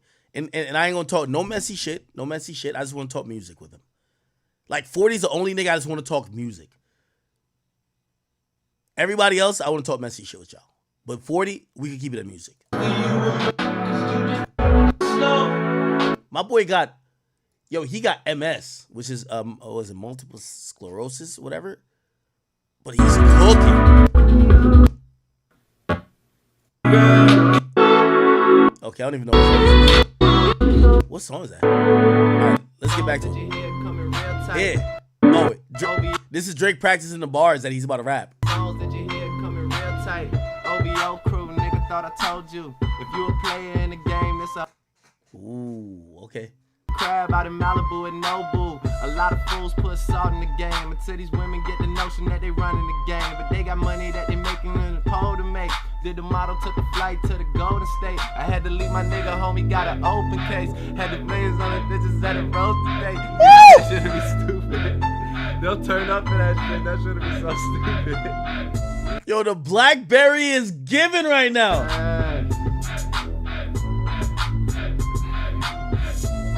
Yo, okay. Now, granted, he's using a blueprint. This is when I realized, you know, I've always thought in my mind, this is a thought that I don't even know if I should even say now. But, well, I mean, I probably have said it before. Drake's the best editor in the game. If Drake has a blueprint, Drake is going to make the best shit. So when Drake is paying homage to rapping Forte and using his flow, Drake don't need no other help. He's going to edit it. It's like, you know, if he kind of has like a blueprint, he's going to chef it up. You know, I think that's where Drake has always used collaborations.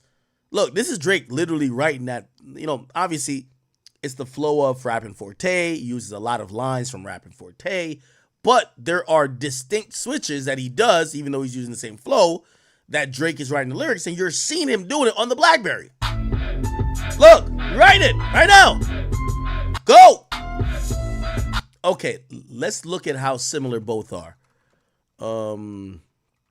Players Club, rapping Forte. We're gonna look at both lyrics. Let's see if we can put it on screen at the same time. Here we go. This is rapping Forte, and then let's go to Drake, Who Do You Love lyrics. Okay? All right, bet. Let's see how similar. So Drake starts, I got a shorty named Texas Sin, and, you know, rapping Forte on verse 1 starts by saying, I got a hoe named Real to Real. She got a buddy named SP12. Now you know the deal, right? Drake says, I got a shorty named Texas Sin. Who's Texas Sin? Oh, this was an actual girl. Yo, Drake is a demon, bro. Dreams in Houston? Yes. Well, I first came into dancing. I had my daughter very young. This was Texas Sin. Holy. Yo, that's what I like about Drake, man. He gonna name a real bitch. I got a shorty named Texas Sin, and she got a buddy named Young JB. Who's Young JB? Young JB's referring to Just Britney, a local Houston artist. Oh. So rapping Forte says, I got a hoe named Real to Real. She got a buddy named SP12. SP12, obviously, that's actually equipment. SP12 is a recording equipment. I don't even know why. Now you know the deal. We gets freaky in the studio late night. So really, rapping Forte is calling the studio equipment he's rapping with a girl. Real to Real, SP12, we're getting freaky in the studio. He's saying he's getting freaky with the equipment making music. That's why the beats that you hear are coming real tight. Something to roll to, something to stroll to. If you a player in this game, this will hold you. More money for the bankroll. Stick to the script, don't slip in the 94. Drake then says, I got a shorty named Texas Sin. She got a buddy named Young JB. Now you know the deal. We turned up in a studio late night. That's why the songs that you hearing coming real tight. OVO crew, nigga, I thought I told you. If you were a player in the game, this should hold you. And man, so now this is obviously him writing. And man, shout out to my nigga Game. He just rolled through, eating crab out in Malibu and Nobu. A lot of fools try to put salt in the game. Let me see is that there? Yeah, okay, so that is right before. A lot of fools try to put salt in the game to where these women get the notion that they run in the game. I think he pretty much used that word for word. A lot of fools put salt in the game to get the women, yeah. Say they got the money that they jumping on the pole to make. That's Drake saying that. Did the motto, took a flight to the Golden State. I'm the general just making sure my soldiers straight. Had to leave my nigga home. He got an open case. And let me see. It says, I run my own and my own self-person, no respect, make the situation worse and feel more HP, Sunnydale. There's a players club everywhere you dwell. Yeah, so everything after that, he kind of rapped it himself. Yeah. So he pretty much took about like six bars or so. He took 6 bars bar for bar, right? But once he get to where he says, They make that money, jump on the pole to make to that motto, took the flight to the Golden State. Yeah. So he did that originally, supposedly, right? And you're seeing him write it here. Okay. I saw this 4-beat that I was like, my boy Hush still here. I'm being messy. I know I'm being messy. Who do you love? Does Hush have any credit on that? Who do you love, IG? I don't think Hush got no credit on that. All right. Nah, he don't got no credit on that, I think. It was written by songwriters. Who is this? That's YG's name is Keenan? Okay. Aubrey Graham is Drake. Dijon, that's actually Mustard. Oh, this is a Mustard beat, actually. Dijon is Mustard. Anthony Forte, that's Rappin' Forte, so they're crediting the sample. Okay, these are the samples. So yeah, Hush actually doesn't have credit on this at all. At first, I was just been sitting on it for the last couple weeks. I'm gonna be honest with you. Drake look like he's writing. It don't look like Hush is just writing and giving it to Drake. Drake is writing right here. He's writing on the BlackBerry. Yo, BlackBerry had to be like the worst. Wait, the BlackBerry you had to like hit the J 5 times to get a K? You know when like you were typing on an old school phone, you couldn't just actually type. You'd have to be like, you would hit one button 3 times to get a different letter.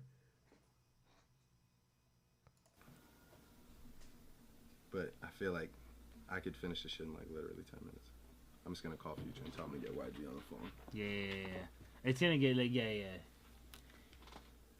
And this is the exciting thing about it is it's before the album, so it's there. Yeah, so I know. It does so much, you know. Yo, where you at? Oh, yo, can you get a hold of? Did you get my message? Yo, can you get a hold of Can you get YG on the phone for me right now? Yeah. Future so clutch. He's just instantly. You blessing the Cali streets. You know. It's important. Like the soup. Now that I think about it, I think Drake is strategic with this. We seen the Future part, right? Where like he's showing so much love to Future.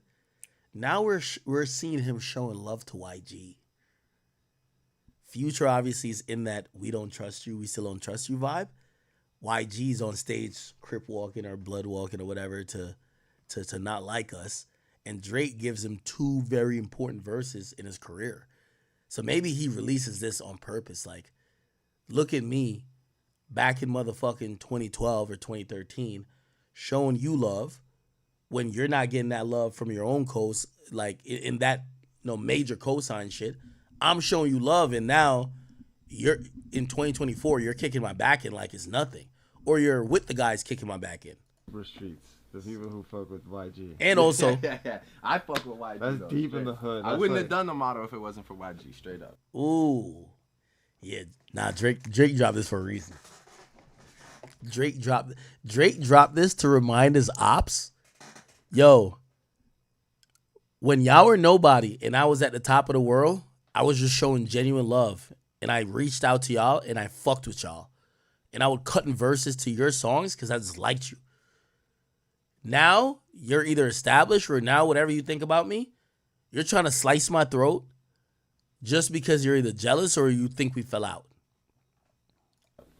YG's the originator of to me, on some bringing that Yeah. This is not coincidence that he put this in here. Him talking so positive of YG. Yeah. I fuck with YG. That's though, deep straight. in the hood. I wouldn't have done the motto if it wasn't for YG, straight up. YG's the originator of to me, on some bringing that bass shit back, Not that it was ever off, but it's Too Short records, E40 records, those shits kind of feel like they were Tell Me When to Go and fucking that Bitch record. They feel like they were 4 years ago, 5 years ago. And then YG came back, I just feel like he brought that shit back and everybody started taking that shit, but it'd be ill. On some Rappin' Forte shit, I'm telling you, that'd be ill. YG. Yeah, I told you a long time about those photos, right? When I went to Long Beach. Okay. One time I got some photos developed in Long Beach. Yeah. And they were kind of compilation of some, some portfolio type stuff.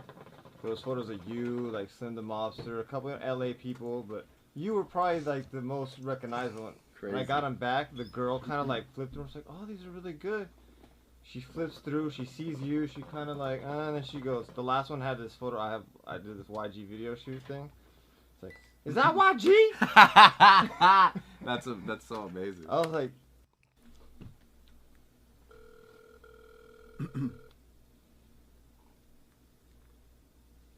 Is YG about to get on the phone?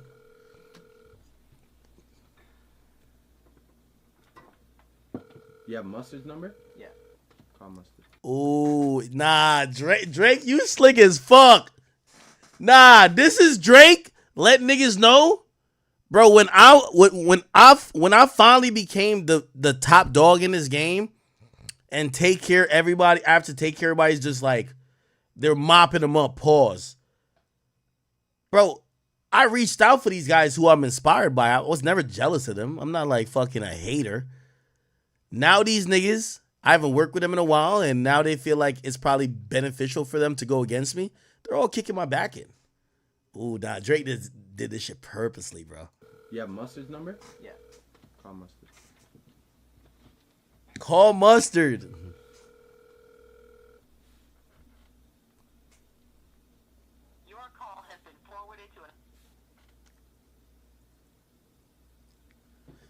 Like, I ain't gonna lie, this is a good look for Drake because here's the thing.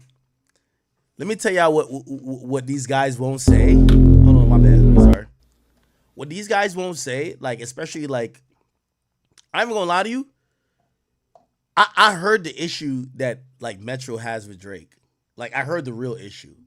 I won't ever say, and not that I can't say, it's just I don't know who else knows, and I wouldn't give up my source. Like, my source is like legit, so I would never give that up. But I heard why Metro really don't fuck with Drake, and you know it's not too crazy, but I get it. A lot of these guys, from what I've heard, their issues with Drake is a lot of yo, bro, you just. You know, I'm not trying to say too much. It's just all I'm gonna say is that Drake is very cognizant of their issues or their reasons. That here's the thing, I'm not gonna say it for them because they've never said it. So we're still asking why you don't like it. Why you don't like it? Sometimes I know like 3 of these guys' issues supposedly, and it's whatever. And by the way, some of it could be valid too. But here's the thing with Drake dropping this. Drake, they should have beat Drake to the punch in explaining to the people why they don't fuck with Drake. Because Drake has now whitewashed the situation by dropping this to show. Let me give you an example. Say me and you were locked in for a while, but we fell out because you felt I called your sister a bitch, right? I called your sister a bitch. So now we don't fuck with each other. So now a bunch of niggas wanted to jump me. You're with the niggas that's trying to jump me. Really, our issue is because I called your sister a bitch, right? When niggas is asking, yo, bro, I've always seen you act like, why you on the other side trying to jump him? You don't tell people like, nah, I ain't gonna lie, Act been disrespecting for a minute, and then, bro, he literally called my sister a bitch. I confronted him, like he stood on it, like, bro, like fuck that nigga, like that nigga really disrespectful. You don't ever say that, right? You never really explain why you don't fuck with me no more. And supposedly the reasons because I call your sister a bitch. Cool. Now, before people find out why you don't fuck with me no more, I drop something showing me helping you. I'm dropping some videotape, some documentary shit, showing me I'm helping the fuck out of you. I'm showing you dumb love. I'm just being a nigga who's looking out. It changes the dynamic a little bit because now if you bring up the fact that I call your sister a bitch, it's gonna be like, oh, yeah, that's still foul, but like, bro, that nigga been rocking with you for a long time. Like, why'd you have to go link up with the niggas that's jumping them? Like, bro, y'all could have talked this out. Y'all could have done mad other shit. Like, you know? So, I am kind of interpreting what Drake is doing a little bit like that. Because none of these niggas have said nothing that Drake really did, right? And by the way, there are things. Supposedly there are things I've heard it. And, hey, I told them niggas, I said, bro, you know, I'm cool with y'all. Like, I'm not going to be mentioning certain things because if I mention it, it's going to be easily traced back to y'all because it's a one-on-one situation, right? But when Drake gets to drop this, it's like, dog, why, like, Mustard, why would you be mad at a nigga who looked out for you, who tried to make sure that, you know, he gave a feature to a song that was kind of bubbling? Anyway, you know what I'm saying.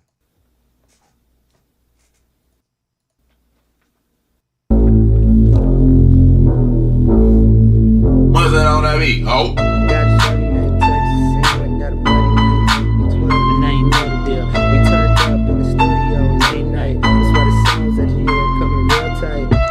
doubling his lyrics? Is that Hush? I think Hush is rapping it with him. And now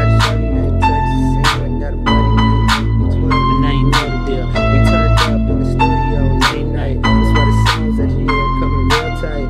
OVO crew, nigga, thought I told you. If you a player in the game, this should hold you. The man shot my nigga game with the no through.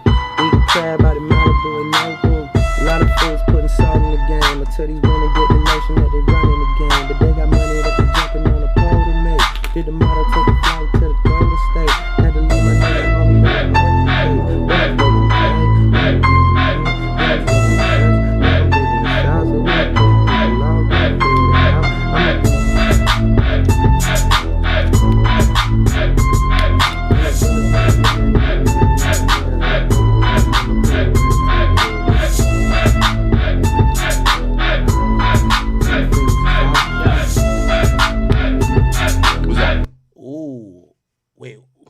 What's on that shirt? Is that Manny Fresh to the left? Or am I tripping? Yeah, this is Manny Fresh. Oh, this is the Hot Boys right here. This is Weezy right here. Yeah, it's the Hot Boys. One thing you gotta say about Drake, he's definitely a student of history, ain't he? Both of them. They just got out the club. That's Mustard's phone, but. Yo. What's up, man? What's up, man? What's going on? Yo, I'm about to send you a verse I did on this beat that Mustard sent me for you. Yeah, we both be on the car phone, nigga. Oh, okay. All right, perfect. Is that why Jiro likes his manager? Perfect. So yeah, I'm just about to record this shit and I'm gonna send it to you. It's on that that beat that has 4 and a bunch of zeros after it. You know what I'm talking about? No, exactly what I'm talking about. I heard it when Future called. Okay, perfect. Yeah, so I'm about to record that shit. So just give Future the email. I'll send you the verse in 30 minutes. All right, for sure. Good looking, nigga. It's YG. Yeah, you already know, man. You got the hook already for the shit? Yeah. Okay, perfect. Got some little shit. All right. Damn, so Drake does the verse not even knowing the hook. Bitch, who you love? Which, by the way, I ain't gonna lie, fire hook. Damn, so Drake does the verse not knowing what the fuck is going to turn into. I thought he had the full record and he was just hopping on it. Nah, he went first. Oh, gotta give him credit on this one. Perfect. So I'm gonna send you this shit and let's go, man. Let's turn up the summer. Let's go. I'm ready. Hey, turn up, nigga. Good looking. All right, I'm gonna hit you in a bit. All right. Yeah. He said, let's go. He's hype, I know. Car just fucking What? Celebrating. They're hype, man. Yeah, nah, he put this out to make Future, not Future, YG and them feel it. Because, you know one of them joints where, you're not locked in with a nigga like that. So, but you talk to him on the phone, and as soon as you get off the phone, the niggas you with, to be like, yo, you talk about the nigga you just talked to, be like, yo, he's hyped as fuck. He would have never put that part or left that part in here if he fucked with YG still. You get what I mean? You know what I'm talking about. You just got off a phone with a nigga and you say to your friend, yo, damn, yo, he was mad gas that I even talked to him. If you fuck with him, you won't put that in there because it shows that you was talking shit after the call. You feel what I'm saying? Y'all know what I'm talking about. Fucking What? Celebrating. They're hype, man. Did I not fuck that? Open that bar back up. Open that bar back up. What's that on that beat?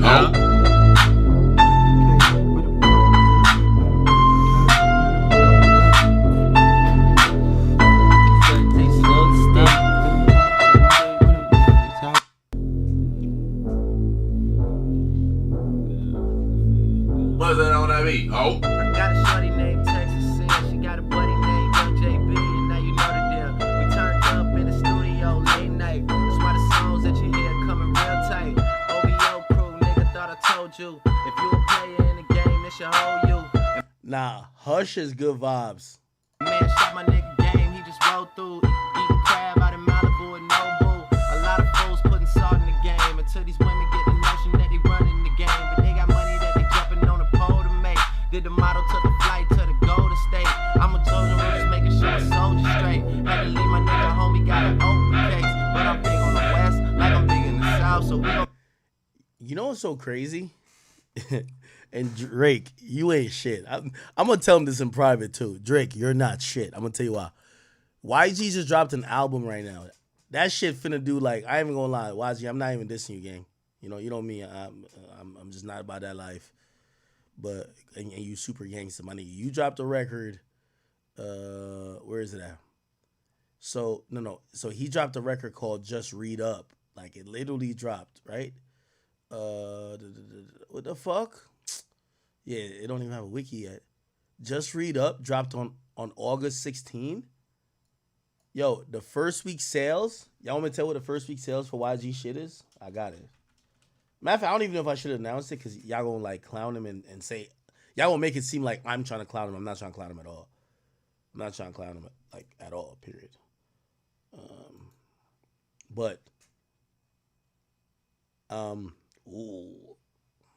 Yeah, I ain't even gonna say it because like I know the internet, they're gonna be like, oh, Drake's #1 fan mentions hell nah. I ain't finna say what it is. But let's go to his discography, which is the album that Drake featured. I think it wasn't My Crazy Life, it was Still Brazy, right? Because My Crazy Life had My Nigga on it, and Drake didn't contribute to that one, I believe. Right? Oh no, Drake did contribute. Oh, wait, My Nigga was on the same track, same album as Who Do You Love? Oh, okay. All right, so we can't give Drake all the credit for this because My Nigga was a smash. But let's look at the commercial performance. The commercial performance, it did. Oh, never mind. YG never sold no records. What the fuck? The nigga only did 61,000 records first week? Why did I think that YG sold like 100,000 before? Am I tripping? My Crazy Life did 61,000. What did Still Brazy do? That did 38. Wait, YG has never really sold records. And please don't clip this and like make them blood niggas all mad at me, nigga, because I am not trying to clown him. For whatever reason, I thought YG sold over 100,000 one time. Oh, he never did. Even a record with that Drake was on for Who Do You Love, and the record that rhyme for my motherfucking nigga. Like, damn, this only did 61,000. Oh shit, never mind. But anyway, I won't tell you what his sales are this week for his new project, but still, yeah. Maybe that's why Drake dropped it, to shit on him. You see I'm scared? Not like the West Coast.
Okay. This is him. Oh, now you about to record it. Let's hear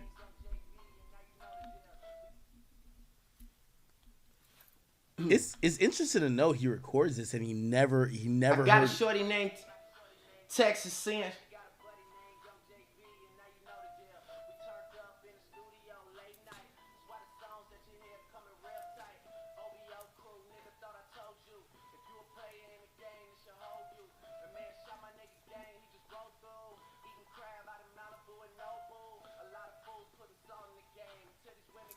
They running the game. Oh, you do ad-libs. All right, let me get it one more time. Oh, never mind. I think he's supposed to do a pickup. You a player in the game. He's supposed to do a pickup. I thought he was doing ad-libs.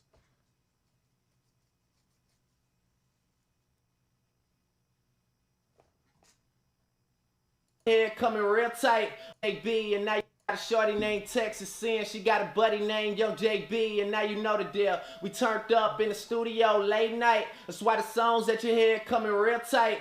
OVO crew, nigga, thought I told you. If you a player in the game, this should hold you. And man, shot my nigga game, he just rolled through. Eating crab out in Malibu and Nobu. A lot of fools putting salt in the game. Until these women get the notion that they running the game. They got money that they jumping on the pole to make. Did the model, took a flight to the Golden State. I'm the general, just making sure my soldiers straight. Had to leave my nigga homie, got an open case. But I'm big on the west, like I'm big in the south. So we gon' pay some people off, we gon' figure it out. And my name too big, and my gang too big. Young money shit, me and Lil Wayne too big. I'ma crush that ass even if it ain't too big.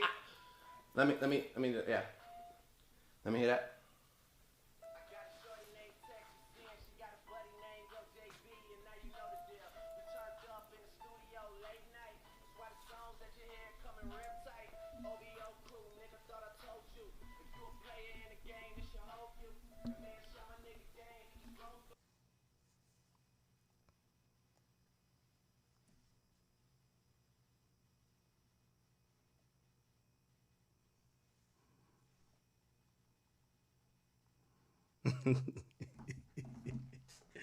Wish I could take this combo I'm having right now. Okay. Young money, me and Lil Wayne too big. I'ma crush that ass even if it ain't too big. I would pinky swear, but my pinky ring too big. What's up?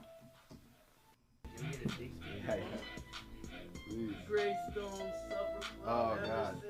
And my name too big, and my gang too big. Young money shit, me and Lil Wayne too big. I'ma crush that ass even if it ain't too big. I would pinky swear, but my pinky ring too big. What's up?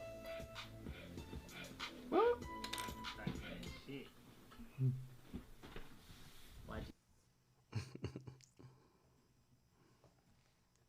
Real tight, OVO crew, we gon' figure it out. Whoa, a lot of fools putting salt in the game. Until these women get the notion that they running the game. They got money that they jumping on the pole to make. Did the model, took a flight to the Golden State. I'm the general, just making sure my soldiers straight. Had to leave my nigga homie, got an open case. But I'm big on the west, like I'm big in the south. So we gon' pay some people off, we gon' figure it out. And my name too big, and my gang too big. Young money shit, me and Lil Wayne too big. I'ma crush that ass even.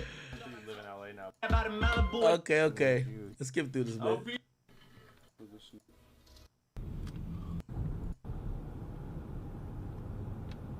Is that Drake with a laptop while he's in a car? Yo, it's crazy how much they listen to the same song so obsessive. Right? We gon' pay some people off, we gon' figure it out. And my name you gotta do the car test when you record. That's a fact. Too big, and my gang too big. Young money shit, me and Lil Wayne too big. I'ma crush that ass even if it ain't too big. I would pinky swear, but my pinky ring too big. What's up?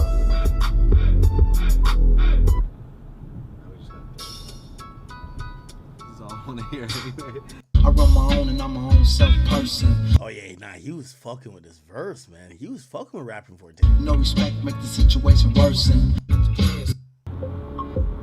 Video and all that. Some sign is just part the bonding. Wave rock like a line, it flows like a line. Yo, you know what I'm also shocked by when I'm watching all these videos? There's like no bitches around.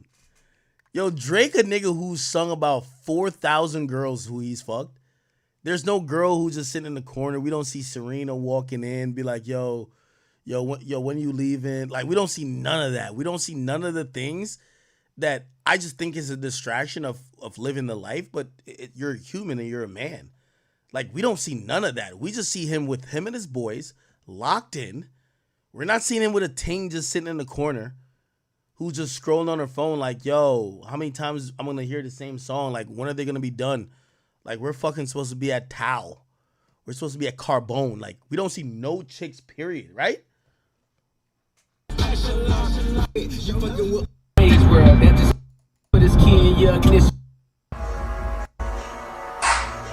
All right, okay. We're done with that one. There's not much left, chat. Don't worry. We're going to skip through this. Here we go. Yeah. Okay, so this is trophies. Let me get it from him. Bitch, I use a walkie-talkie just to get a beverage. I can't believe you don't even talk about these niggas.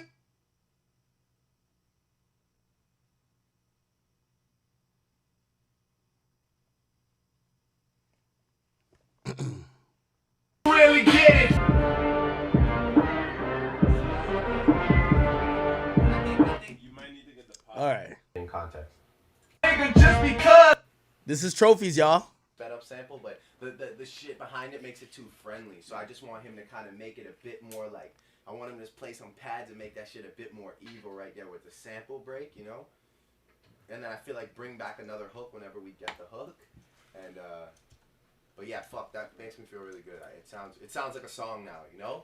It's got 2 verses that you're like, woo, I can't wait to scream every word to this shit, you know? It's very reminiscent of like Started From the Bottom as far as like the vibe, yeah. Yeah, well, just like on some the movie. Yeah, just on like the energy scream, like it just makes you want to be like, like I'm on top of the world for real, you know? All right, I'm down with that. I fuck with that. Yo, Paul just flipped the fuck out of that James Blake shit too. Yeah, like it needs, I told him, like, I was just like, yo, make the drums a little dirtier, you know? It needs to get dirtier. But like, man, he killed it. Like, it's like on some, yo, it really, I was like, yo, are you trying to like get me excited for real? Because he made it sound like that beat that I don't know why they been lying, but your shit is not that Oh, this is language. inspiring. Bank account statement just look like I'm ready for early retirement. Fuck any nigga that's talking that shit just to get a reaction. Fuck going platinum, I looked at my wrist and it's already platinum. I am the kid with the motor mouth, I am the one you should worry about. I don't know who you're referring to, who is this nigga you heard about? Someone just talking that bullshit, man, someone just ever, I'm always big. Wow. That line too. Years in the make. No one doing his thing. They know I. This has been years in the making. It's okay. Just like, actually, I just sent it to Ed Brower today. That thing on the. Oh yeah, I should recut that. How's your voice feeling? I'm great. We're actually going through this whole thing. Like, so I don't want to get like excited. I just might be able to. I don't know. We'll listen to it one time. Crazy. It's him a little bit. What song is this?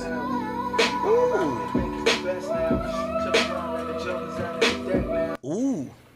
What song is that? Oh my god, why am I blanking? It's him a little bit. That's Pound Cake, isn't it? Yeah. That's Pound Cake. You know, I'm good.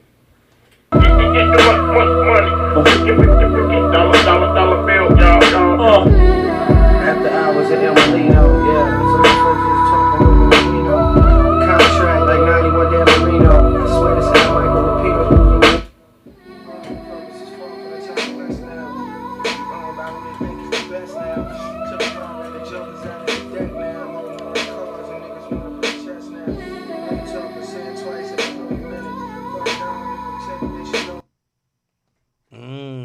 After that, one more time.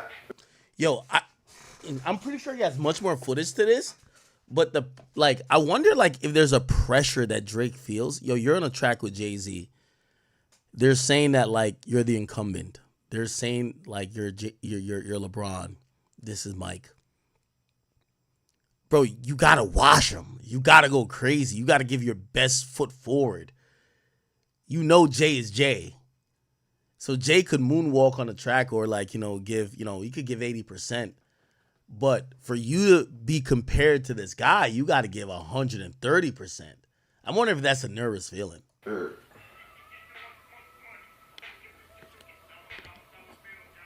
After hours at El Molino. A Soto just talking women and vino. The contract like not one more time. Nah, he's trying to get that perfectly. It's so weird because his ad lib is in there, but I'm gonna try one more time. Oh, was Jay's ad libs on it? I know they said ad libs on it, but because I had heard that's usually Jay shit. Who sent this record first? Is it Drake's record first, or is it Jay's record sent to Drake?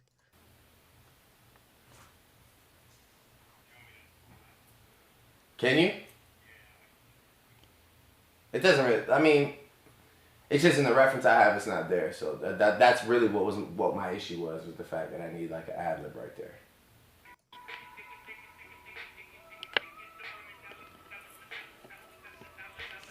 Billy, here we go.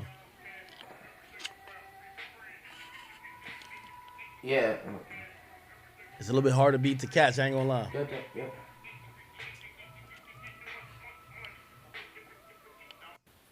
Yeah, he trying to catch it. Yeah. After hours of El Molino. A Soto just talking women and vino. The contract like 91 Dan Marino. Okay.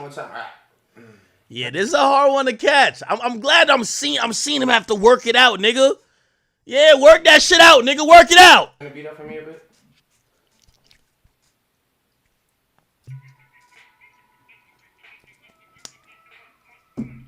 How are we still on this Drake shit? I thought I said an hour, but fuck. Let me get some soda for this. After hours at El Molino. One more time.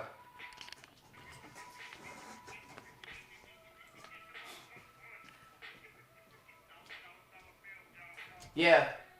After hours at El Molino. A Soto just talking women and vino. The contract like 91 Dan Marino. I swear this guy Michael Rapino's boosting my ego. Overly focused is far from the time to rest now. Debates growing about who they think is the the jokers out of the deck now. I'm holding all the cards and niggas wanna play tough now. Hey, you talking, say it twice so I know you meant it.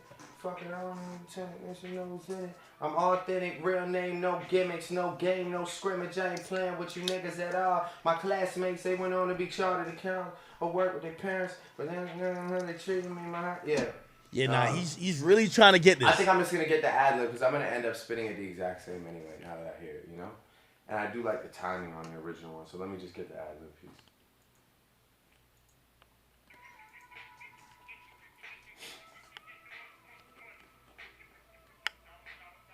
Yeah. Okay.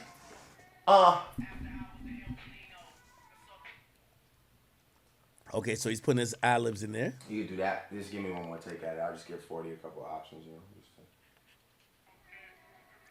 So 40's gonna have to figure this out. Shout out to 40. Yeah. Got the year right.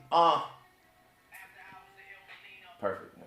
Good. That one probably like better than the other. Wow. Okay. Yeah. He ain't give the whole. He ain't give the whole sauce. There gotta be much more that he recorded for that. But okay. We got OVO Fest. Don't worry, chat. We're almost done with this. Oh my God, this is a lot.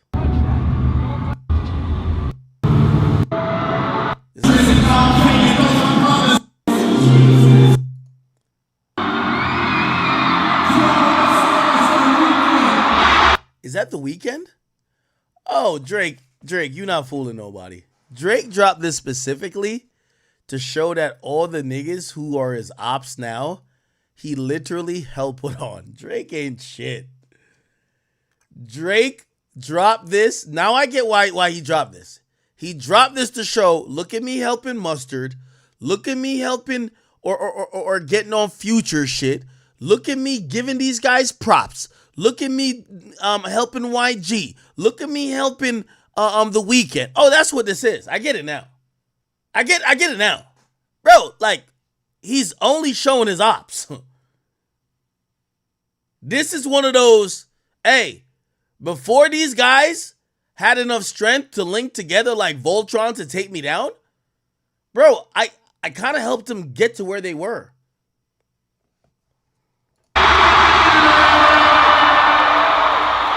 Like, because I was like, why is he showing OVO Fest?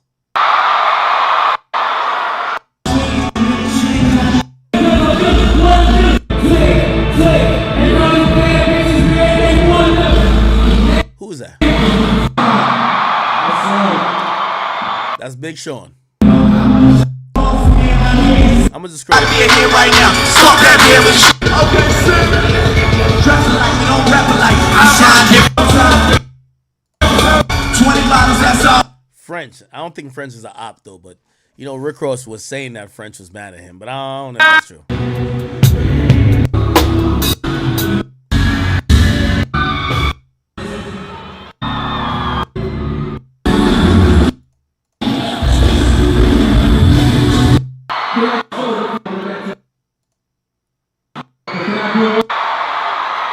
J. Cole, that's on the op.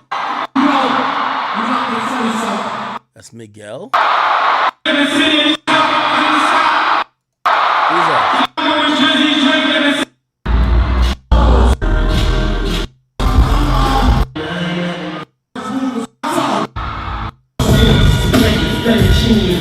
but still, everything's real. Who's that? Is that Diddy? But still, everything's I get a 50-pound bag of food for the months. 5 classics on my hands with the guts. This is interesting too, because apparently they said that Diddy might still feel some way about Drake, especially recently, and Diddy blocked something. I can't remember what it was. So if we're going to this theory that Drake put up these specific clips to remind people that his ops he showed love to before. Who's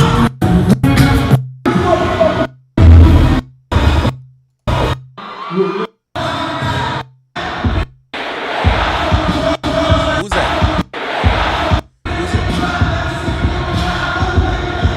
ASAP Rock. Oh yeah, Drake. You're not fooling nobody. This nigga Drake put up the show where he brought out every op. Yeah, okay, now I get it.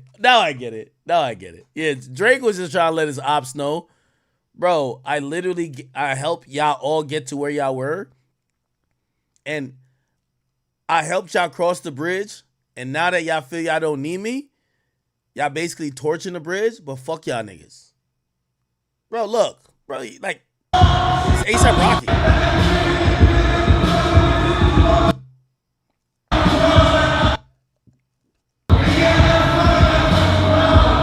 Like, why even put this? Not even like great footage. Like, why put this up? This is what I'm saying. You know he's doing this purposely.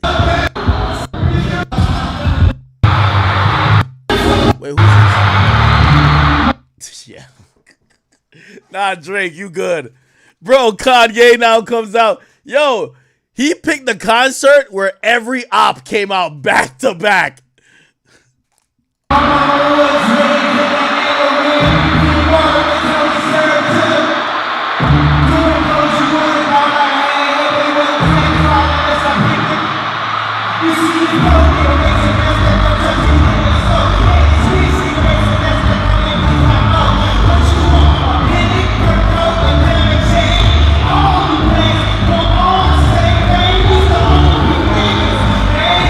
Yeah, this is not even great footage. Like, it's not great. I think he's trying to show when I had my show. This is like the pop out. I've said like OVO Fest is like a pop out, except Drake he puts on other artists, right? As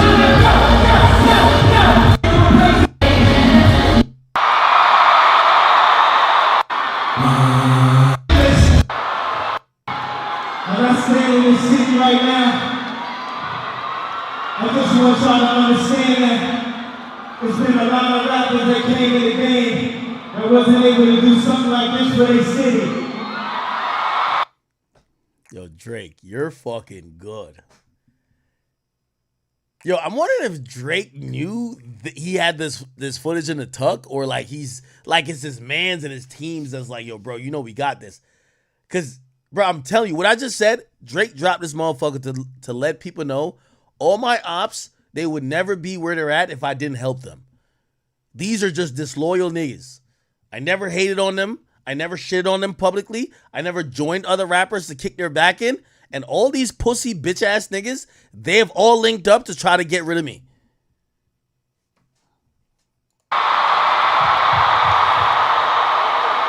I'm not saying Drake put on Ye. Let's get... I'm glad somebody said that before. Y'all were misconstrued. Of course, Drake didn't put on Ye, but Drake showed love to Ye. He's and fuck that, because Ye's the GOAT, right? We know Ye's the GOAT. Fuck him showing love to Ye. I guess he wanted to show Ye acknowledging him, not as a hater, not as whatever they're trying to paint him out to be. Ye's acknowledging him as, yo, look at this guy doing some dope shit. Right? That's why you have Ye saying that.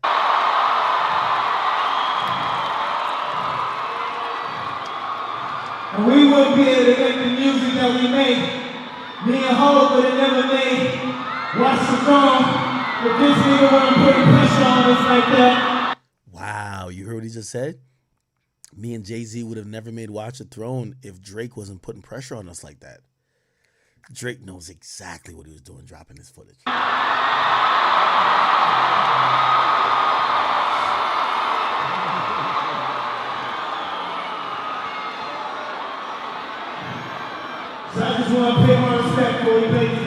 Now, I'm going to be honest with you, and I know we haven't gotten to the end of this shit. I think Drake's ops are going to look at this either one or two ways.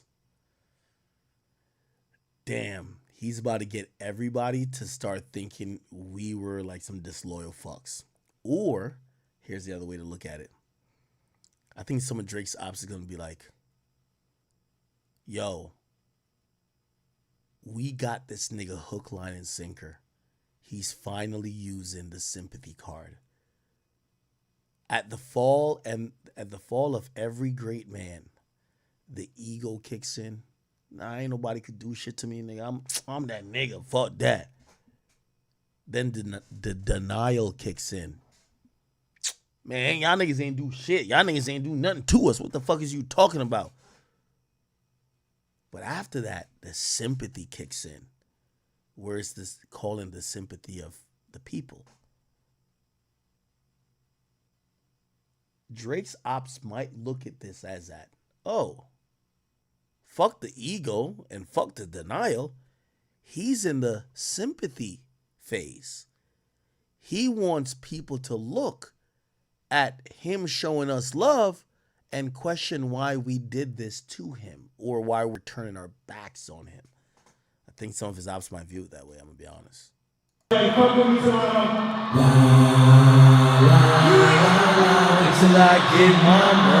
ain't gonna lie, yo, Kanye the GOAT.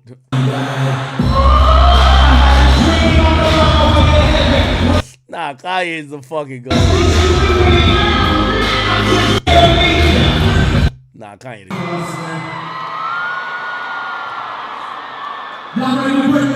La, wait till I get my... Yo, Kanye is the GOAT.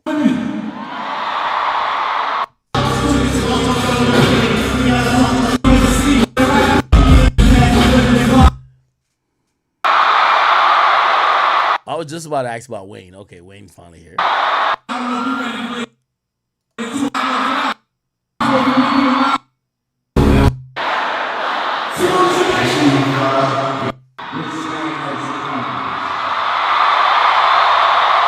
By the way, Wayne's not out.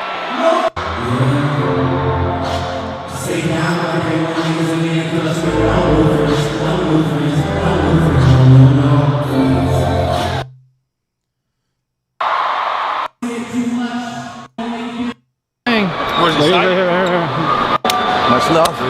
What up, King? You alright? Ain't this Wiggins? Oh, man. Wiggins like the biggest disappointment on earth, huh? Baka! Alright, baby. I'm gonna go down.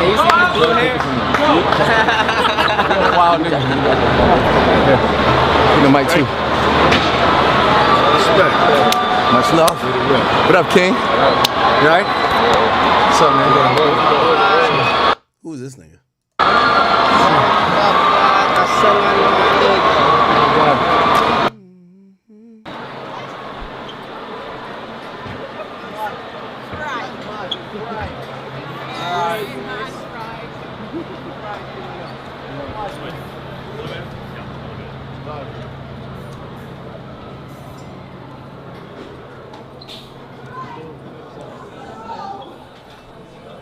Like they just rehearsed yesterday.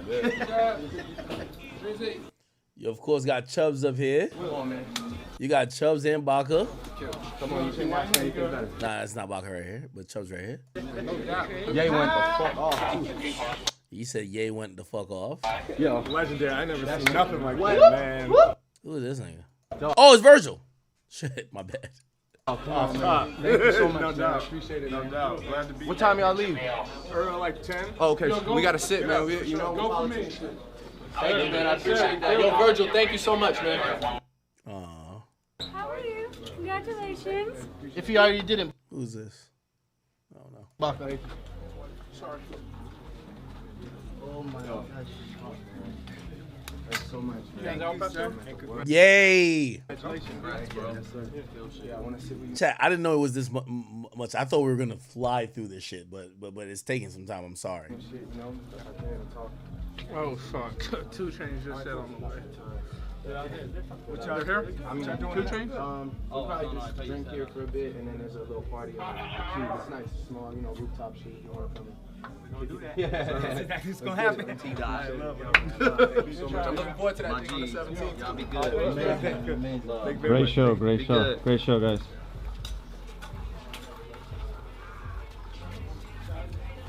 Painted bed in my latest shit is like a greatest hits. Ain't no wishing over on this side. Y'all fuck with us, but we don't fuck with y'all. It's no different. No. Damn, it's like a party back here. Don't need no wasting y'all breath. On the road. Perfect. Your vision. Nah, I mean our vision. That was Our your hard vision. work. That Our was your hard work. vision. My vision, our hard work. Right?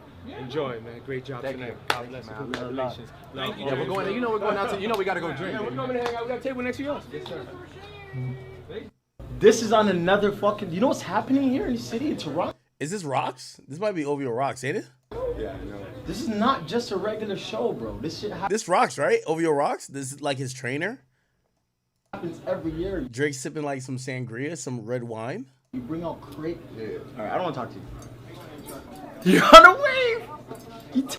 Bro, like I know some of y'all like, yo, Axe obsessed. I'm sorry, your favorite rapper don't drop nothing. Tell whoever your favorite rapper is, drop some shit. Do a documentary. Do something. Bring us something we could actually, like, we want content. I'm sorry. I'm sorry your favorite rapper don't do this. I'm sorry your favorite rapper don't allow cameras when they're in the studio. Because they're waste men. Not playing. Yo. Y'all like, I'm sorry, get on my little Toronto. Just saying I'm proud of you, man. Appreciate it. I seen you do everything you said you was going to do, and that's fucking crazy. That shit really panned out. For real, That's crazy, my nigga. Real shit. Wait. No, I'm tripping. This is like DJ Drama. That's not Drama though, right? It really panned out. Woo! Every motherfucking thing. Finish this Nah, they ain't Drama. album and we're good. I definitely need to get Ye on the album now after that. Wait, is this Drama? He said, yo, hold up, stop this real quick. I thought he was. No, I was there like, we were there backstage, I looked at one of my niggas like, here we go. This is bad. I thought Ye was about, I thought he was about to be like, fuck this nigga right here. Yeah. And I can't be. Oh, he thought Kanye was about to diss him. Bro, this is like innocent Drake era. You could tell he looked at Kanye. He wanted Kanye's approval so bad. No matter what, he wanted Kanye's approval so bad. And I get it. You looked up to him. You looked up to him. Right? Like for Drake, to compare myself, Drake and Kanye, it's like me and Charlemagne, right? Like you watch somebody who was before you in the game and you thought they were doing some amazing shit, and you get in the game and now you're kind of competitors, but it's just like you still want to get that nod from them, but eventually it's always become rivals, always gonna become, or idols gonna become rivals, because yo, you're gonna compete with Ye at a time, and now it's not about you just praising him. You're gonna have to be squabbling with him, right, or competing in the same field, right? Yeah. Stage. I'm killing this shit, and I'm not getting off. Take me off. He said, real as shit. Yo, that was crazy. They had to make that. How real is that? That shit. What? But you know what though? That's some shit. That's like real rap shit, man. And I say that to say we don't communicate with each other enough. And sometimes when we get on that stage, it's an outpour of emotion. Like, I didn't talk to Kanye before he went on stage. That's what I tell you. I told you. I didn't talk to him. So that was us dapping it up for the first time. You know what I'm saying? He sat in the car the whole time. And I feel like it's just like things we've been waiting to say for a minute, because it's like, yo, man, I'm the biggest Ye fan, like, period. Sometimes I feel like, man, I can't like it because I gotta go against it, man. But like, that shit tonight was like almost like therapeutic. Like, okay, I'm gonna fucking, you know, he said his piece and he said some crazy shit. I gotta say my shit too. Feud to the Prince. Wayne. What more could we ask for, baby? Yeah, well. I'm surprised Wayne ain't back here. That's fine. My mom got a house out there, so you know. I got that too. What's up? What up? Good. No, Brent, man, give me my check from Rapino, man. Wow, it's gotta be coming through out. We did something that I didn't expect. Oh, Miguel. Expected it. But this, I don't know, man. It was. Hey, I also think Drake not only put that out because of the ops that probably performed, but also like, yo, everybody was just like, yo, the pop-out show, the pop-out show. I think he's kind of showing like, yo, bro, I know y'all was on my dick 10 years ago when I did this for my city, which is Toronto. I brought hella people out. I put my city, like, immortalized it in the rap city ecosphere shit, and everybody started looking forward to this yearly shit, and people just forgot it once this pop-out thing. I think that's what he thinks. It was special. It was very, very special, dude. And it's so cool to be like introduced by the ambassador. Yeah. You're the fucking you're the motherfucking ambassador, nigga. Do you understand? Do you understand how ill that is? That shit is. I like. It's like it's an honest. It comes from a very honest place because I've always wanted to be that. For my city, and to watch like Kendrick, you know what I'm saying? I'm from LA, right? So wanting to be one of those people that were like, you know, just to watch somebody who's really fucking doing it. Yeah, Drake did this shit for a fucking reason, my nigga. You hear Miguel mention, yeah, I'm from LA, and he mentions Kendrick shortly. Remember, Kendrick's never did like a city like fest. And I'm not gonna say the pop out was a fest, but it's like, you know, it was a uniting thing. It's so ill. That's why. That's why I appreciate it so much to have someone really like, you know, an ambassador who's really moving and shaking and influencing, introduce us. I appreciate that shit. Nah, man, and I appreciate your time. First of all, I mean, as you can see, like, yo, I'm sorry. Listen. I will fly to Toronto for one night anytime. You ask me, you don't gotta. I just want to come and just have a fucking good time. But come on, we're about to be introduced by the fucking ambassador. Get the fuck out of here. Tonight, This is the you're fucking staying tonight, right? We're now. going out tonight. Oh yeah, I'm with it. I'm with it. Now you're gonna see the real deal. What's up, man? Don't worry about it. See you, bro. You good? Yo, thank you guys so much, man. Thank you. We'll be over there in like an hour. I'm just gonna take care of some stuff, but let's go out tonight, have some drinks like gentlemen. You know what I'm saying? Cheers. Cheers to you too, man. Yo. Dude, come on, man. good fucking time. And we have like a whole, what is it? 41 dates. 41 yeah. But it's great. Like this time. He had brought Miguel on tour. You know, like I mean. This is before Miguel did the leg drop, you know, the infamous leg drop that pretty much, you know? Just like, and not to say Club Paradise wasn't, we had a blast, but it's just like solid, good individuals, you know what I mean? Yeah. Like, it's just gonna be like a fucking journey. It's gonna be great. I'm excited about that shit. I'm excited about that shit. It's gonna be great. Hold on, I want to say it's gonna be predominantly women as well, which is very exciting. Oh, it's gonna be all. My girl told me, she was like, you do realize you three are Scorpios, right? Yeah. And I was like, oh really? Shit. Yeah, crazy. That's why I didn't even know about that. She said, yeah, I'm coming on. Tour. She's like, I'm coming. She's She's like, I'm gonna have to watch you. She's gonna have the straight monitor in your bed, like she's gotta like, you know, listen. Yeah. She's like, wait. Fucking super sleuth. Yeah. What happened to Miguel? Fucking FBI. Nah, that shit. Yo, me and Wale were literally like, yo, I can't wait to see fucking Puffy and Mace. These motherfuckers are gonna kill. These niggas came out and and they did the back to back. Like, you know what's so crazy because this is how we know that Drake specifically picked certain clips. We didn't even see Mace. Apparently Mace was there. Mace and Puffy went back to back. What clips they put up? Bunch of Puffy. Yeah, Drake on some shit with this. I'm gonna tell you, they didn't rehearse that shit one time. It was so real. It just clicked like Did y'all see Mace? I didn't see Mace. Clockwork. Like they just got back out there and it was like 7 years ago all over again. Like fuck it. Fuck that. Longer than that. That shit was like 15 years ago. Yeah. Dude, drama. What the fuck? Give homage, you know, I had to let that happen. But no, it's a Scorpio such a moment, thing, my nigga. You good? I had to, you know, get so much respect. What's up, brother? Congratulations, man. Thank you so much. Absolutely. Thank you, man. Good luck. History tonight. Okay. Good to see you. You too, man. Yes, sir. How are you? Is that the weekend? Oh, Drake, you dirty dog. Look at Drake. Yo, Drake posted the back behind the. Hey, let me tell you this. Chat, 100%, this is what it is. So say somebody comes to my studio. A lot of times these guys recording documentaries, right? Every time someone comes to my studio, this is how it goes. Let me tell you how rappers work. They know they're about to go on an interview with Akademiks. You're going on an interview with DJ Akademiks. I'm going to ask you all the messy shit, whatever, right? You know what they do? They get to the studio. They tell me all the tea. Yeah, my man's killed him. My man's did this. You know we robbed that nigga over there, right? Now, I don't fuck with that nigga. I don't like. Yeah, people don't know. They tell me all the tea, 100%. They tell me off camera, right? But like they tell you with the homie pass, like, bro, like, don't bring it up on camera because I ain't gonna give you. I'm not gonna answer it on camera, but I'm giving you the answer. This is why I know a lot of shit too. Like they're telling you because they want you to know, but they're not gonna be on camera and say that. You get what I'm saying? Okay, cool. When we're having a real nigga talk before I get on camera and they're telling me everything, they're telling me the rappers they don't fuck with, that people think they fuck, like they're telling me everything. I never have a camera going because this is integrity. I never want people to be like, oh, Ak was secretly recorded. Ak was snaking. Nah, I don't snake niggas like that. You feel me? However, sometimes they come in with their squad, right? They have their squad and sometimes their squad loves the, you know, when I dap them up when they walk in, and it's like part of maybe a documentary they're shooting, in which sometimes artists on a promo run do. All right, bet. I dap him up. Oh, shit, whoever. Now we chilling, we talking, we taking shots. This is before we're not on camera.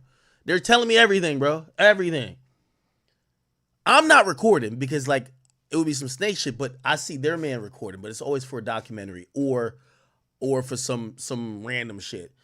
And before I say nothing that's spicy, because yeah, I do say things as well that I wouldn't say on camera because it's secret. It's industry secrets, right?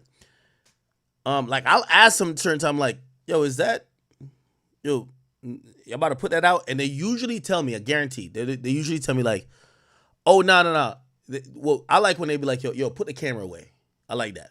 Put the camera away. So cameraman, put that away. But some of them will be like, yeah, no, we're not putting this out. Like, for example, like, I don't know if I told you, like, Jacquees came through. We did an interview. You know, I'm one of them cool people, like, bro, I did an interview with him. This is after the whole shit with Trey Songz and whatever. And whatever girl that was accusing him of cheating on his baby moms.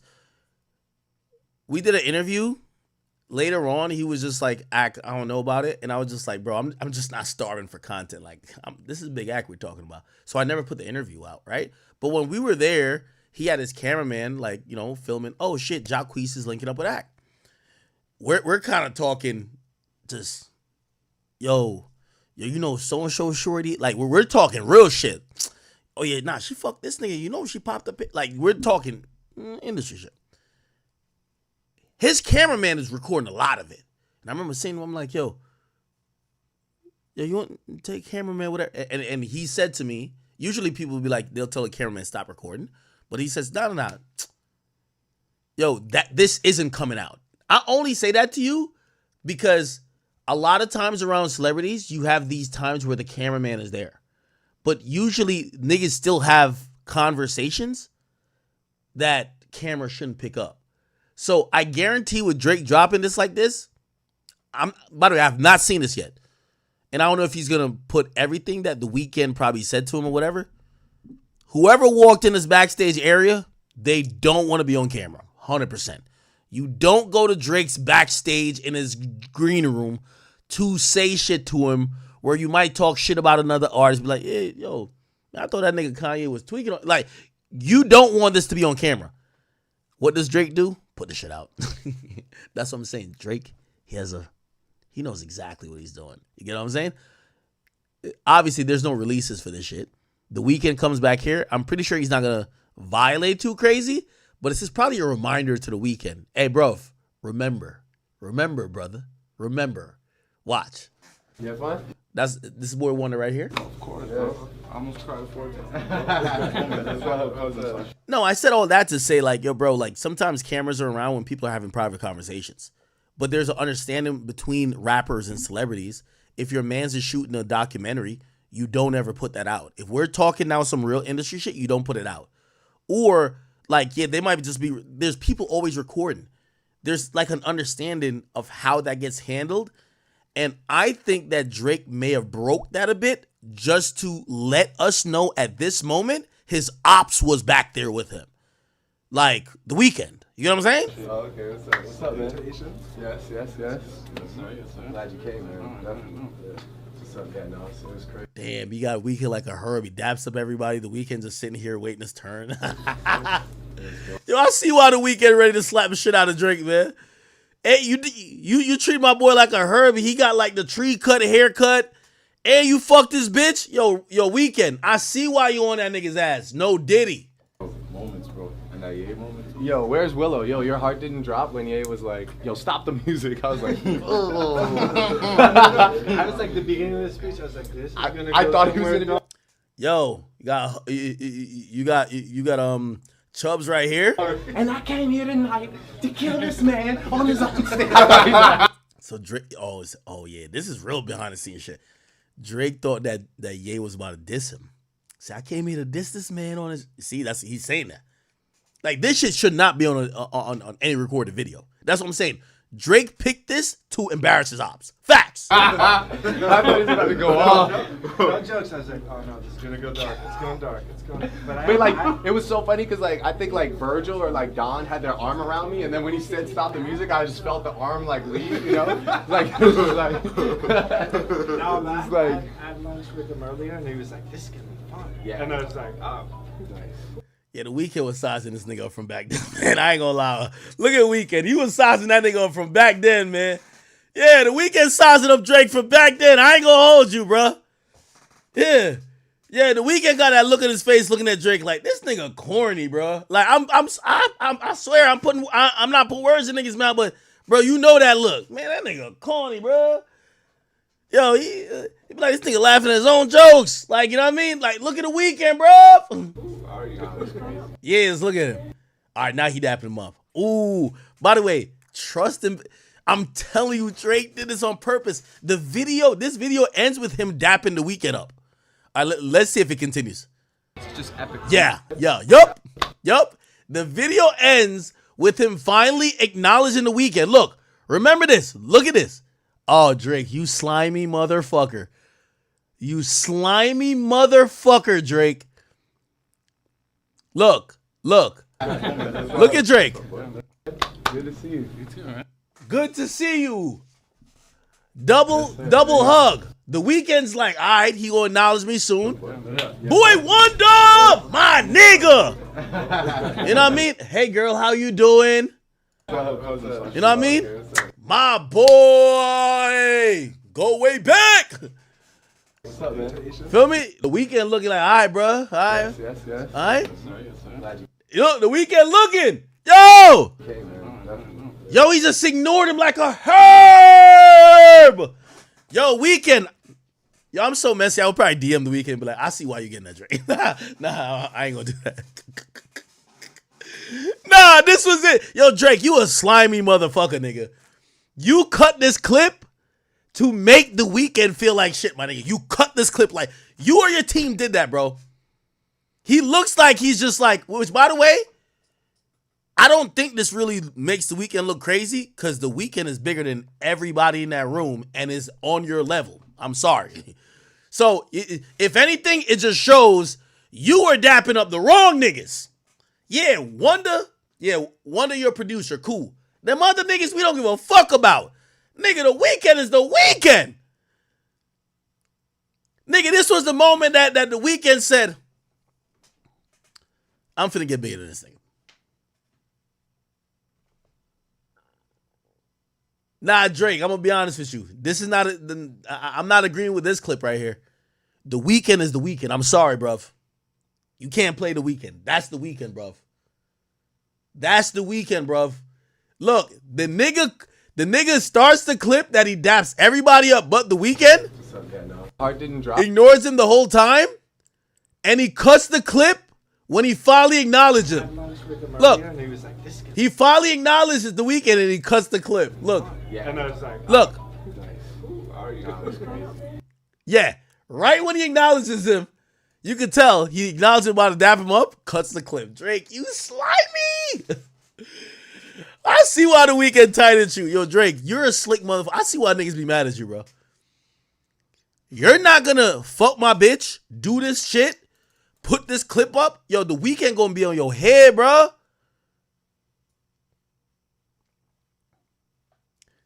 Yo, the only disadvantage the Weeknd got against Drake is that Weeknd can't rap. If the Weeknd could rap, he'd be violating Drake. I promise you. Drake, you know you my favorite rapper. But if the Weeknd could rap, he would violate you, my nigga. I promise you. Because that nigga is on your level in terms of star power and popularity. The only thing is you got mad cool, not even cool, like you have mad clever, genius bars that you could diss him. But my nigga, like, it's the fucking Weeknd. You get what I'm saying? Like, you can see even Boy Wonder's eyes, like, damn, he ignored you long. Just look at Boy Wonder's eyes, bro. He could tell, like, all right, he finally acknowledged you. I'm going to be honest with you, and I fuck with Drake. Y'all know I fuck with Drake. But Drake, I'm going to keep it a bean with you. I think this makes you look worse than the Weeknd. This shows me as great as you have been. I've been watching this shit for 2-3 hours. When you seen when you seen Future's talent, you're hyping up his songs. I don't want to call it dick riding, but you're like, oh shit, this sounds fire, whatever. When you seen other niggas, especially Atlanta niggas, you're on Versace. When you have the fucking GOAT in front of you, when you have the Weeknd in front of you, you dap everybody up but him, ignore the shit out of him, and hell out of here, nigga. This is the nigga you should have been like, yo, this is the guy. So this kind of look bad on Drake if you ask me. Like, bro, Drake, nigga, you have the actual GOAT right here. You have the next Michael Jackson, the closest thing to it right here. What are you talking about? Anyway, I think he puts this up to kind of send a message to Weeknd. This is why the Weeknd been fueling with this nigga. Oh, okay, we got Oliver here. Young Oliver. And I get it, like, yeah. Might give it a shot again, like when I'm sweeping. My phone is a wrap. Was that Mr. Morgan right there? Much of it? I don't know. Okay. All right, good. I don't know. We're drinking straight up. No.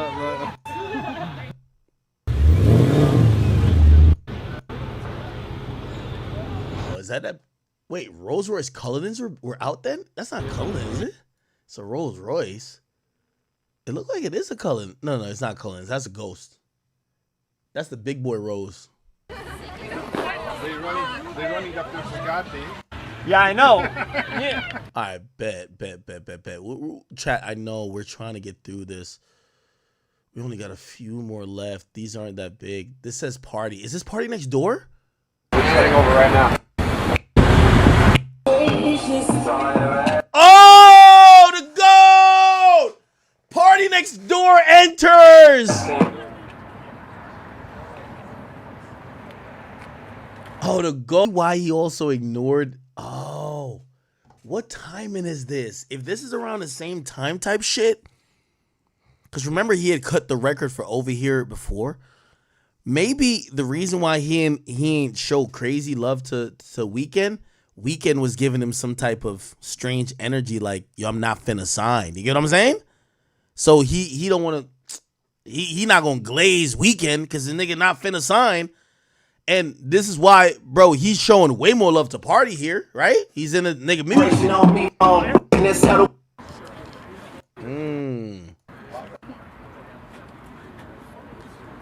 Yo, Drake documentary is gonna be so interesting when he cuts it, cause he gonna cut niggas out of there. Drake is gonna cut niggas out of his history, bro. Like, if you ask, like, if you're a regular fan of Drake, it's no way we could watch a Drake documentary without acknowledging the OVO XO era, right? Like, that's like an era. Like, you're not gonna just crystallize that era with you ignoring Party and show you about to dap him up in the Swiss scenes. Nah, nigga, like, not Party, I mean the Weeknd, like. But clearly he don't fuck with that nigga. So he's showing Party. Yo, Party was skinny as shit. I think my nigga was vegan back then. Damn, he look like a whole different nigga. Oh, okay.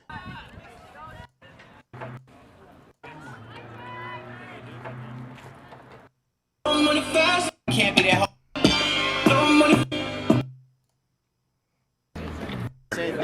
that bring us back. Occasion right here. This is a All moment. right, okay. Then we got popcorn and trophies and YOLO, and then we're done. Let's see. Him sending 40 an ID and 40 taking it somewhere is just like just as good as making. Got a CN tower there. Start from the bottom side. I'm in your girl ear planting seeds like Dolly soon. Got Hush in the After I teach you the ropes, nigga, oh well. Bitches paint OVO on their toenails and show up at the show, the after party in the hotel. Is that Jodeci Freestyle? It's just a little Barney's co-op for you to be trying to. Yeah, that's Jodeci Freestyle. Yeah. Covers are all 3 months in them. See, I can still talk kids. Okay, Hush, I see you, boy. But your DMs for 6 on my shit. We're skipping through it. 40 figured it out. This is all being done in 6. Trophies.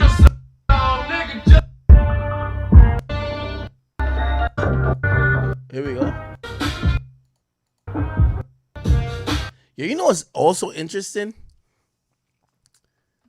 Yo, like, you don't see, like, his right-hand man we look at as Chubbs, but Chubbs clearly is just not a musical guy. We don't see Chubbs in any of these, like, studio sessions where he's cooking. We see Wonder. We obviously see Noel and 40. We see Hush. Like, we see some few other instrumentalists, but you don't really see, like, yo, his top capo, like, which is Chubbs. Like, so Chubbs isn't like some dick rider just there all the time. Nah, like, he comes when it's time to be outside mostly or time to chill, but he's not there while the creative process is happening at all.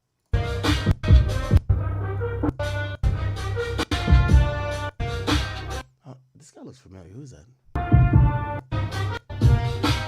That's trophies. Working on trophies. Extra instrumentations coming in by 40, clearly. 40 putting in that, you know, that sweat equity. Yeah, I can't touch the ceiling now. My boy trying to touch the ceiling. You can't touch the ceiling, gang. Like if Justin Timberlake comes, okay, here we go. Could do new shit. And then like when 2 Chainz comes out to do Rich as Fuck, I'll keep him on stage and do No Lie. And then maybe like if Justin Timberlake comes out, Wayne could bring him out. And if Jay-Z comes out, I could bring Jay out. You know what I mean? Like on some straight, like me and Wayne taking over OVO Fest. It doesn't take much rehearsals. All it takes is like us planning the songs that. Oh, this is them playing at OVO Fest. Oh, so he wanted Jay to come out. By the way, Jay didn't come out. We're gonna do, and like him basically like showing up. On me, you know what I mean? Like I don't get, like I just want it to be. I just want people to see how strong our team is. You know what I mean? Like from a music perspective. So, you just let me know. Let me know like, you know, like just the consensus around there. Maybe bring it up to him and see how he feels about it. And you know, by the way, we could take that on the road one day. Like that's a show for every city in the world.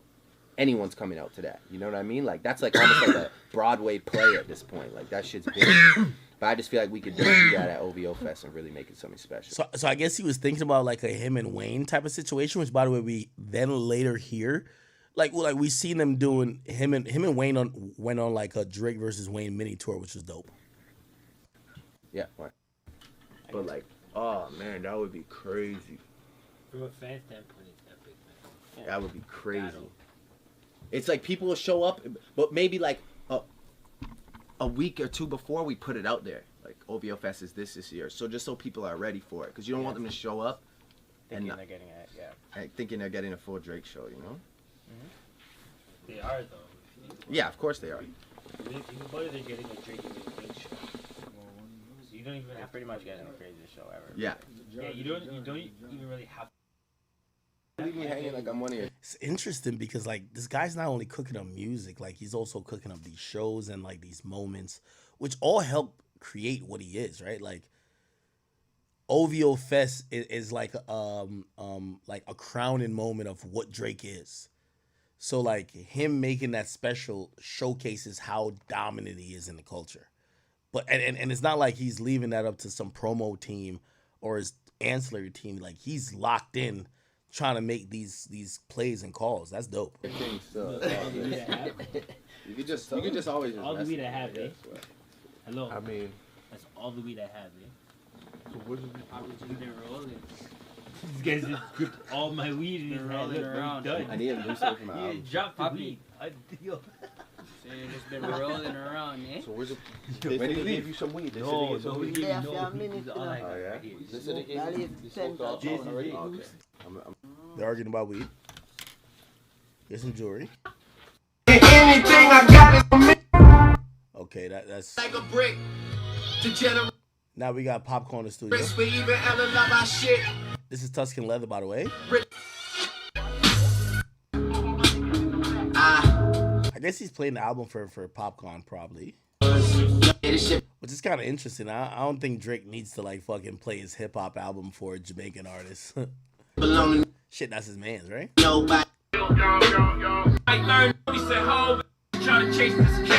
Ooh, they're listening to Jay-Z's verse. Let me see how they react.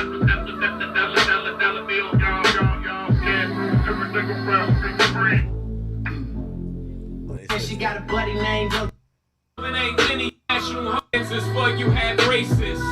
The all black Maybach, but I'm not a racist. Ooh, they rapping Jay shit word for word. Damn. Nah, they rapping Jay shit though. I had Benzes for you had racist. The all black Maybach, but I'm not a racist. Out the World Wide Web. Nah, they fuck with Jay-Z's verse. Your frost for days and not changing clothes. Eh? Your frost for days and not changing clothes. Fry eye. I'm sleep the whole day today, dog, and I'm not smoke and I'm not drink, you know. Everybody we are smoking and drink awake and Petra alone asleep, dog. Most of girl in breed. When Jordan say, yo, road time. And everybody ready, Jordan asleep. Yeah, Jordan's just like this. That's a sample that's using something with somebody named Petra asleep or something like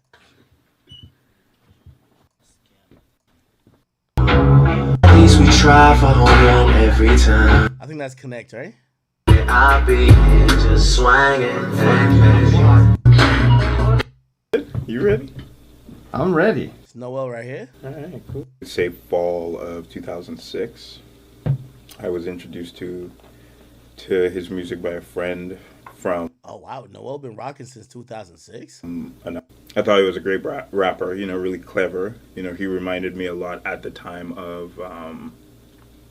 his style reminded me of Lil Brother, which I was really into at the time as well. Just the wit behind his lines and stuff. So yeah, I dug it. So how was it that you came to know him, work with him? What was your first encounter? How did that all... Dream. Alright, so if you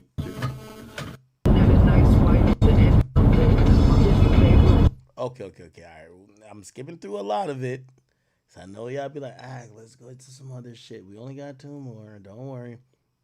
It's trophies. I think we're going to skip through this a lot because we heard the trophies thing a lot. Dancing and no clothes on. We might fuck around and slip tonight. Your kryptonite. You probably have a cake to throw on. On my Eddie Murphy boomerang for you. Got a bunch of old girls that I throw away for you. I've been in the gym doing 2 a days for you. So I can lift you up when I do the thing. I got bars, you know? It's like he just wants...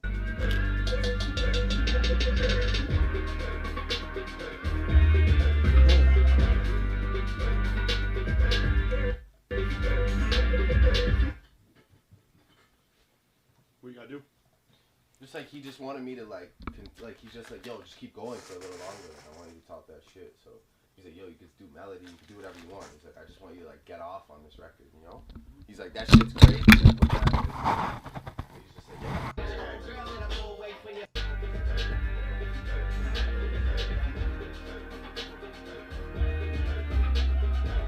He's trying to cook up. I like seeing this.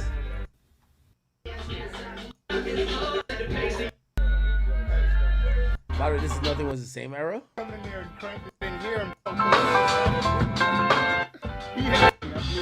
What beat is this? Oh, this is him trying to like practice the verse?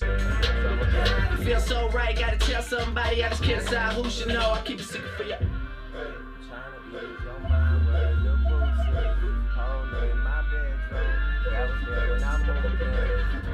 fine, I'm a terrible lie. Go with niggas doesn't make the face there, smile. You the girl that's gonna be there, it's marrying time. I'ma fuck it like I'm having in the village, and I'm a bitch, I'm gonna dance, I'm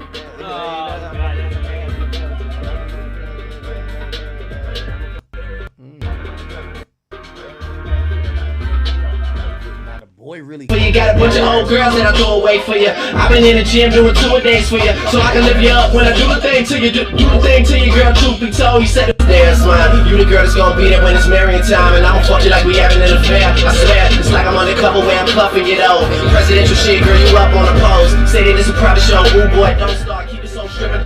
Girl, you up on. I'm fucking with it. Let's start. Back on trophies. Let's Yeah, when you put that fucking those horns on it, it's just fucking.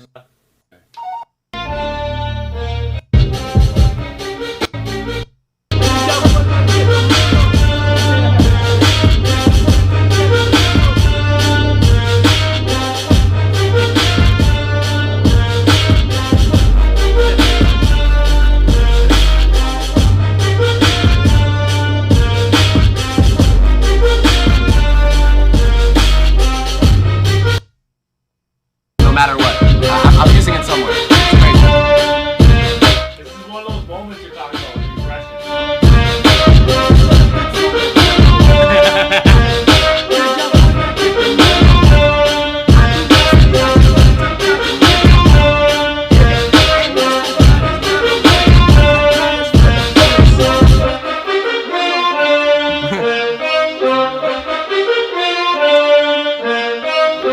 Only thing I like about this cut is, bro, they got like Hush looking like he's a fucking weed roller, like he never says nothing. They cut out anything he possibly said, or like if he was like vibing with Drake, bruv, like you gotta leave that in, bro. I'm sorry, like everybody knows how music gets made. It's not just one genius in a room. Y'all probably going back and forth, or it's like, nah, how about you do it like this? Like, bro, clearly he's there for that reason. Like, you don't have just a weed roller just sitting there next to you the whole time during making 10 songs. Like, it doesn't work like that. But you know, obviously Drake's not gonna put that in the fucking shit he releases, because niggas gonna be like, oh, he wrote all the songs for you, right? So, but I bet they were ciphering. Like, you know what a cipher usually is like, yo, they're playing the beat, and you know, maybe both of them came up with some shit, and Drake goes like, yo, bitch, you know, and then he might be like, nah, don't say it like that, or Drake might say it away and be like, nah, say it like, bitch, you, like, yeah, that shit happens, bro, you know. But of course, he's not gonna put that here, because like half you motherfuckers just call it a ghostwriting. So he's putting it where like Hush says nothing. Like Hush is just sitting there like. Okay.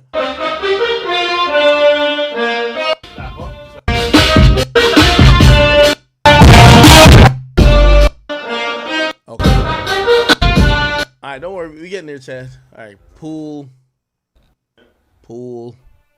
He's recording now. Vocal has to just be so right over the beat. I just don't. Forever hold a grudge song, love song, Mig rug song. This a fucking boys forever hold a grudge song. Pop some fucking champagne in the tub song, nigga, just because song. Damn. Okay. Like, and it are like.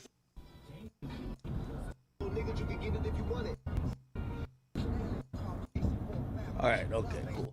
I think we're at the last one now. Yeah, YOLO. This is the last one, chat. That's all. I guess this was all recorded at the YOLO Estates. We only fucking at a spike. That one beat. About who did.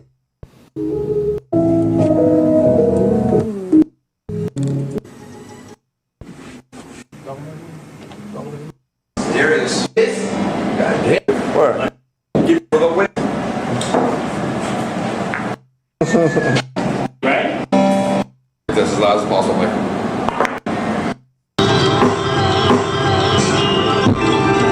Shift the game. See, I can still talk keys without pitching cane. Pay yourself and oh. Jodeci freestyle. Like I heard like a little bits of it. My boy Wonder. Before he lost some weight.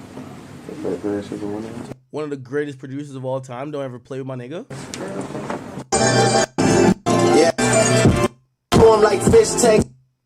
It's just a little Barney's co-op for you to be trying to show out. I'm in your girl ear planting seeds like a grow out. We move to operation in Cali soon as the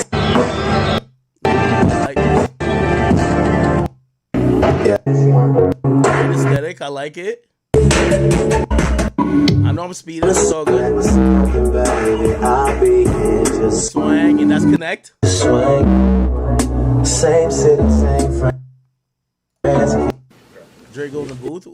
Put some shit on my voice. Over. If you're looking for me, same city, same friend. Okay, this is him recording Connect. Don't talk to me like you know me. Don't talk to me. Ooh, this is like a breakdown that we probably never heard on the full song. Wow. There you go. Swinging with. Don't talk to me like I'm famous. Don't talk to me like you know me. Don't talk to me like you make me. Don't talk to me like I'm famous. Don't talk to me like it's the same between us. Don't talk to me like you know me. Don't talk to me like I'm all me. Don't talk to me like your name. Don't talk to me like you're funny. Don't talk to me like you ain't fun. My best friend ain't getting on. Don't talk to me like you run it. Don't talk to me like you fucking know it. Don't talk to me like I'm fame. Don't be here just swinging with. Kind of find a new section or just sing the same hook over this shit? That don't talk to me. That don't talk to me shit is kind of cool, you know? Yeah, I know, I'm just saying, like, you want me to try and get off like that don't talk to me shit could kind of be cool, you know? Just, like, if I rock with that for... Don't talk... Run it one more time.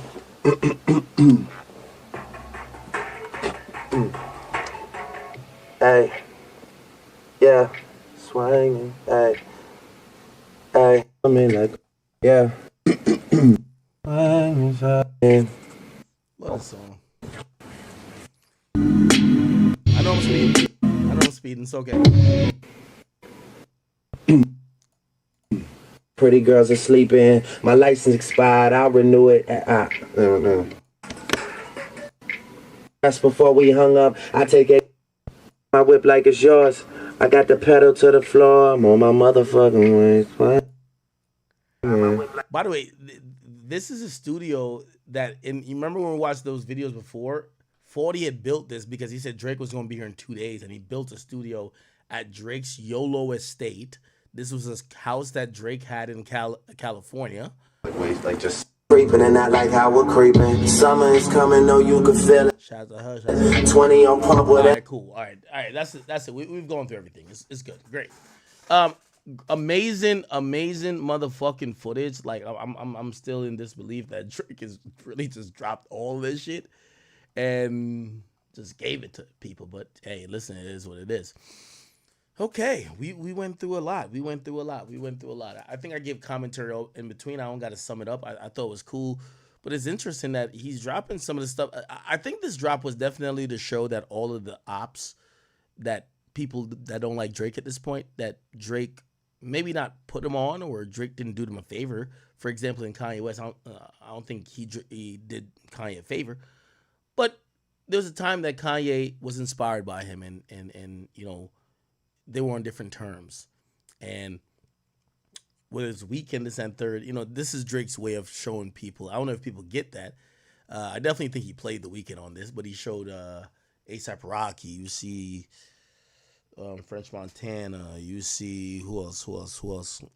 Big Sean. You see, and not that French Montana and Big Sean are one of his ops, but you do see him bringing on stage or showing love to Future, showing love to a lot of people who now we kind of assume don't like him, right? All right, people, we're finally done with that. Jesus Christ, where are we? Oh my God, we're 6 hours into the stream. Sorry, chat. Y'all still rocking with me, or did y'all leave y'all computers? It's okay. Big W's if you are still rocking with me, because we still got to get to these topics. So let me load up these topics. Yo, who the fuck do y'all know be just streaming for like 5 hours at a time, like 4 days in a row? This is like, we've done at least 23 hours in the last 4 days. Okay. So good, man. I love y'all so much. It's great. Okay, cool. So we did DJ Mustard. All right, let me erase that. We did Drake 100 gigs. Let me erase that. Okay, cool. I still have about like 10 topics, which is the problem when you get stuck up on one topic. So let's get to this really quick. ASAP Ills. So ASAP Ills is one of the members of ASAP Ills. Actually, I think I'm gonna do this. So ASAP Ills is one of the members of ASAP, you know, the mob, the conglomerate. And apparently he put up a video of him confronting Yachty and another individual and basically telling them to stay the fuck out of New York and basically talking crazy shit to them. This is the video that he put up. Check this out. Warning, explicit language. Record this.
Yo, suck my dick, nigga. All y'all niggas fiend out, so you call me for.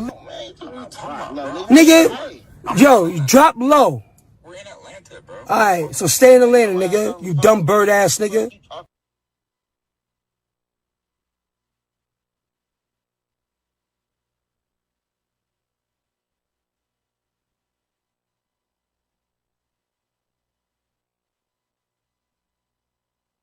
Stay in Atlanta, link up. Link up with each other. Suck each other's dick, nigga. Y'all niggas is bitches. And you a fucking midget, Nino. I took you to Chrome Hearts, nigga. On the free walk, nigga. Yeah, I know. I called Christian Stark for you. Cause you a bum. You spent one thing. You bought one item. You bought one item, you bum. You bought one item, you fucking bum. Yo, Yachty, why you chilling with bum ass niggas? You got me. Oh, my bad. Holy. I'm sorry. Thank you for saying I'm muted. So I'm going to do that again. So we're going to do this ASAP Ills things. Yeah, Chad, I'm going to do it again just like it didn't happen. So, by the way, Drill, don't put the muted part. You start from here. So anyway, so ASAP Ills, which is a guy who's apparently the creative director, I'm guessing of ASAP Mob. You know, ASAP Mob is a conglomerate of guys. People know ASAP Rocky and Ferg, but of course, you know, rest in peace to Yams. There's a bunch of other people, including someone named ASAP Ills. Now, he made a post calling out Yachty. And his post was kind of shitting on Yachty, him talking shit to Yachty and another individual who I don't really know who the other individual is, but it was a little bit shocking. And before I get to it, I do want to ask you a question. Because I thought this was related to Yachty, who said some stuff recently about Atlanta being the cultural hub and the fashion hub. And ASAP is known for fashion, but ASAP is a Harlem conglomerate, New York conglomerate. And I thought maybe that's what it was. And by the way, the caption says, Lickle Yachty says, don't watch me watch TV. You know what I was shocked about? Why is Metro Boomin in the comment section? Like, literally, Metro Boomin posted in the comments, bruh, where you get the flex bombs from? Why am I shocked that he's in the comment section? Because this is a New York guy shitting on an Atlanta guy, and you're an Atlanta guy. From what I know, Metro has no issue with Yachty. I mean, maybe you could make the assumption that Metro don't like Drake and Drake's guy is Yachty, but fuck all that. This seems more like of a where you're from type of situation. Metro, you're from Atlanta, so is Yachty. Why would you be laughing with a New York nigga clowning a nigga where you're from, which is Atlanta? That's a little bit odd to me. Anyway, we hear a conversation between ASAP Ills and Yachty and another man, and trust me, it's pure disrespect. This is again why I'm saying, why is Metro in the comments? Unless Metro is echoing the same sentiments. We do know Metro don't like Drake, but why would he be laughing at a clip disrespecting Yachty? Let's play. Language. Record this. Yeah, suck my dick, nigga. All y'all niggas feet out, so you call me for... Nigga, yo, drop low. That's Yachty's voice saying we're in Atlanta. Alright, so stay in Atlanta, nigga. You dumb bird ass nigga. Stay in Atlanta, link up. Link up with each other. Suck each other's dick, nigga. Y'all niggas is bitches. And you a fucking midget, Nino. I took you to Chrome Hearts, nigga. We're on the free walk, nigga. Yeah, I know. I called Christian Stark for you. Cause you a bum. You spent one thing. You bought one item. You bought one item, you bum. I also know some of y'all saying, well, y'all do know that Metro Boomin is really from St. Louis. He's not originally from Atlanta. However, Metro is being seen and embraced and heralded as an Atlanta producer. He contributes to the Atlanta sound. His right-hand guy is Future or 21 Savage, who are Atlanta artists. He is impactful in the Atlanta community. Why would he interject on a conversation? No, not many people know about ASAP Ills, not to disrespect him, but why would he be going against Lil Yachty? Now, I think a wise person would say it's easy deduction. Maybe it's because Yachty has been fucking with Drake, and Metro did say pick a side, so maybe he's just laughing at somebody violating Yachty because Yachty is Drake's homie, because that's the only thing I could see, honestly. But anyway, let's keep it going. Bro, one item, you fucking bum. Yo, Yachty, why you chilling with bum ass niggas? You got me arguing with bum ass niggas, Yachty? Come on. And it's for you, Bo, because you a bum ass nigga too. Fat Albert. Did he call Yachty Fat Albert? I know. I don't need to show you no money, nigga. You know why? Because I'm in a $200,000 car, nigga. You know what's up, nigga. This car, straight from Germany, nigga. Straight from Germany, nigga. Show me something. Y'all niggas ain't showing nothing. You got your camera on high. Talking about show me 10,000. You ain't got nothing. You sitting on me, nigga. Y'all niggas keep on hiding the fucking camera. Y'all niggas is panicking. Trying to find a lean. Go find it under a rock. Go find it under a rock, nigga. You bitch ass nigga. Shut the fuck up. Shut the fuck up, nigga. Y'all niggas in Atlanta. Stop talking that shit, nigga. What's wrong with my dumb ass, nigga? Is y'all niggas is pussy, nigga. That's the problem. Y'all niggas can't do nothing with me, nigga. I'm still walking, breathing, nigga, because y'all niggas can't do nothing with me. Oh, this guy got he got flex bombs going on. He got a soundtrack in the background. Can't do nothing with me, nigga. Y'all niggas can't do nothing with me. Y'all can't do nothing with me. Nothing. Nothing with me, nigga. Y'all can't do nothing with me. Yachty, you know what's up, nigga. Y'all niggas is pussy, nigga. Y'all niggas straight ass cheeks. You wanna pick on Karraboo? That's why Yachty not saying nothing. He know what's up, nigga. He know what's up. You don't know yet. You gonna learn, Nino. You midget. You midget. Yeah, I know you come to my city, nigga. Collecting up. I know. That's why you putting all that extra shit in your voice, right? Listen to him. Listen to him. Listen to him. Listen to him. I know, but niggas ain't do nothing with me yet, though. Niggas ain't do nothing with me yet, though. Niggas ain't do. Get up with me. I'm outside every day. You just said I'm outside every day, right? So get up. No security. No security. You talking about Yachty got security. Yachty got security. No security. Get up with me. Get up with me.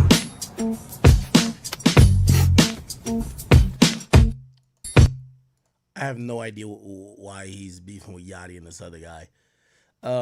Again, the takeaways were obviously a New York group member is going against an Atlanta guy after that Atlanta guy had said something about New York. I don't know if that's the original thing or that's the reason why they're doing this, but okay. But then the next thing is Metro Boomin, why are you in the comments? I'm going to be honest with you. I feel like I have to know a little bit more about why they're getting into it. I don't think that Yachty's comments about Atlanta and fashion made New York niggas that mad. I really don't think it did. So I got to believe that they have an issue that has, outlasted or has gone outside the peripheral of what this is. And I would literally have to wait for these guys to tell me, why the fuck are y'all trying to press Lil Yachty? Like, and if this is an ASAP thing, not fucking with Yachty because he said something about New York, I would expect to hear it from Rocky. Now, I don't know if ASAP rocks like that as a conglomerate anymore, but I'm a little confused by all of this, if you ask me. Anyway, Yachty did respond to Karraboo. If you guys don't know, Karraboo is a former artist on his Concrete label, and essentially, after she, popped up at a festival and said this in response to his claim that she doesn't write. Who ain't writing? Who ain't writing? Who ain't writing? What you say? My family right down here in my music. Okay. Which we get to realize this was the concert. It is what it is. Okay, perfect. Then we basically get told by, at first she was saying that she wrote Wayo Daddy. So she acknowledges that she didn't write the Under Radar cipher, but she wrote Wayo Daddy in Running Late. I get to find out Wayo Daddy was written by Mitch. It's all good. All right. The next thing was Karraboo, who responded today. And she said this to Yachty. She says, I'll never forget this feeling, this chapter of my life. I'll never be the same. I'll never forget who wasn't there for me.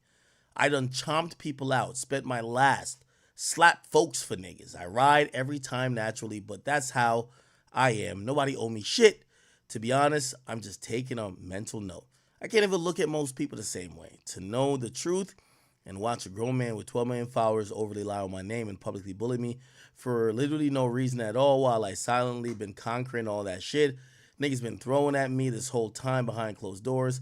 I'll never ignore the signs again, and I will never stop, no matter how much they hate me. Then the next slide says, I never threw rocks, and you have my number, you big grown bitch. Leave me alone, literally, Lil Yachty. I have never said nothing about shit and still ain't said nothing about what's really going on. I don't want no beef with you industry people. Just move on with your life. Stop trying to bring me down. When I stay out the way, I'm done talking. You got it. Your character gonna speak for itself. This is a response to Yachty posting after her first post saying, just don't throw rocks and hide your hands. Here's the reality of this. I think Yachty kind of foresaw what was going to happen. Again, this is why people don't sign female artists. A male can't play victim saying you got bullied. There are trigger words and trigger activities and acts that make a artist or an executive look weird when a female says it. Oh, they were bullying me. Oh, they were sexually harassing me. Oh, they were just trying to fuck. These are things that really make artists or executives or whoever signs a female artist run for the hills. I think Yachty was cool with walking away from this situation and not saying anything good or bad. But he, I see a lot of people say, well, Yachty, you reacted to a fan who claimed they talked to Karraboo. Not Karraboo herself getting on social media, but I'm gonna be honest with you. Bro, we live in this game right now. You gotta get ahead of the story. If she's telling people this privately, eventually she was gonna say it publicly. You have to let people know the truth. Tell the truth and shame the devil.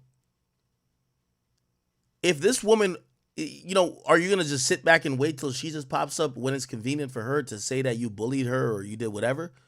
Or you're gonna clear it up now. Hey, this is the reason you're not in the group anymore. We kicked you out. We kicked you out not because we're bullies. We kicked you out because you're egotistical. You treat people like shit. You've been talking down to a lot of the staff. You talk down on these other people. You know what Karraboo doesn't have on her side? And I think this is why she keeps, at the end of the day, when you're a woman, you could keep like, oh, why are you still talking to me in this type of tone? Karraboo, stop doing that, because that's what every woman is able to do. If you're telling the truth and he's lying, how about you ask for the people who were the witnesses to speak up? So for all the people who were the helpers, the maids, the drivers, the maybe the other group members, let's see if any one of them would co-sign you. And now I know you might be like, oh no, well they're not gonna do it because he's paying their bills, but it's like, I just can't get mad at Yachty for being proactive, because here's the thing. You know, let me equate this to, you know, I tell fellas this. You arguing with your girl's starting to wild out too much. If you can't leave, make sure you call the cops first. You have to. Because 9 out of 10 times when the cops come, and if it's a male calling on a woman, they're just going to go away if there's no physical damage done. If your girl, if y'all was getting into a heated argument with you and your girl and she called the cops, if you even got a smirk on your face, you going to jail. How does this apply to this situation? Bruv, I'm telling you, this is why men don't sign female artists. They're going to play victim. They're going to talk about everything but the talent. Yo, you were mean to me. Yo, you bullied me. I don't think they really believed in me. It kind of felt like they had sexual advance. Bro, you don't want that. You don't want to hear that bullshit. So I don't mind Yachty getting ahead of the punch. Bruv, just to let y'all know, if she going around and saying this, and by the way, here's the thing. What she said to that fan in private, I'm pretty sure Yachty was like, he's heard from A, B, C, or D, like, you know, locally, oh no, she's been telling a few people that, oh, we are bullies, that we're just mean. So of course he cleared it up. We do live in a time that if you let the woman tell the story first, you're fucking done. You gotta tell your truth. Her truth is always gonna be listened to and weighed in a certain perspective. But if Yachty didn't say nothing and she just comes out saying Yachty bullied me, the other niggas was trying to fuck me, bro, y'all know how y'all treat these situations. Y'all be like, guilty. So I just can't be mad at Yachty just saying, you know what? Let me just clarify early on. Let me clarify, if people are gonna ever see this as a bullying situation. I know people like, yo, well, why do you jump the gun? So you want him to wait until she make the allegations? No, you can't do that. We live in America now. America in 2024. Woman make an accusation or you done so. At least humanize yourself first. Yo. Of course I'm not bullying this girl. I wrote every song she wrote. I dressed her. She was sleeping on my couch. I paid for her first apartment. So I'm not mad at Yachty speaking up. But I will say, you know, and by the way, even if, you know, you can't even say, oh, yo, Yachty, you were just, you know, emotional, or maybe the fan lied. Bro, she co-signed what the fan said. The first thing she said, stop bullying me when she was responding. Put on your kid, I didn't write these songs. She said, stop bullying me. This is what y'all don't understand.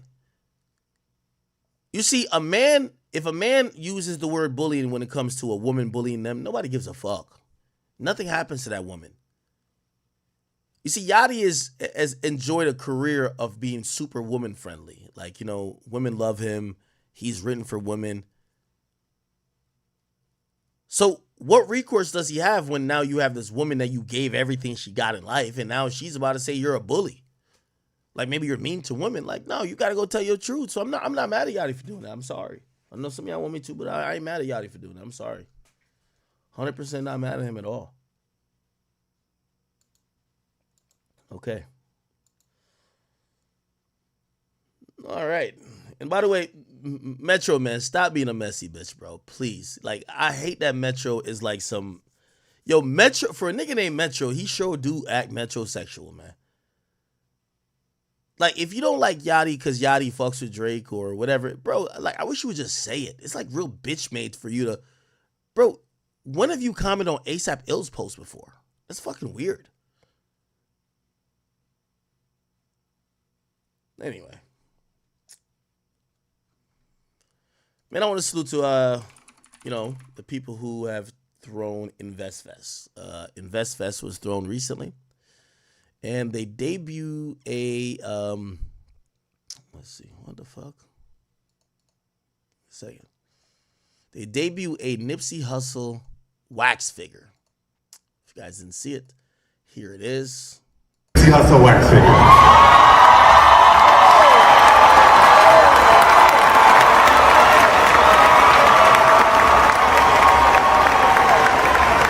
Not gonna lie, this shit look hella real.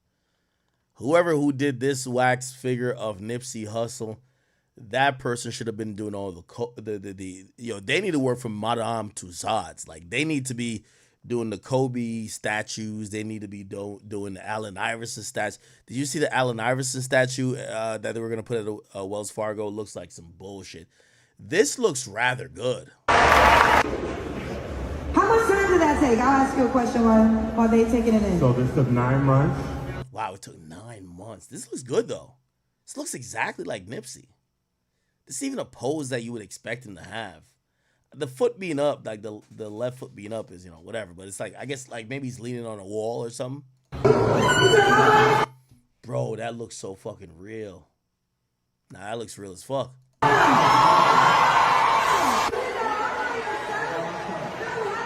Bro, this actually looks like a corpse. I ain't gonna lie to you. This actually it looks like somebody frozen in time. Bro, they even got the tattoos right on the neck. The muscle definition. I wonder what Black Sam thinks about this. Ladies and gentlemen, the world's first and only Nipsey Hussle waxing.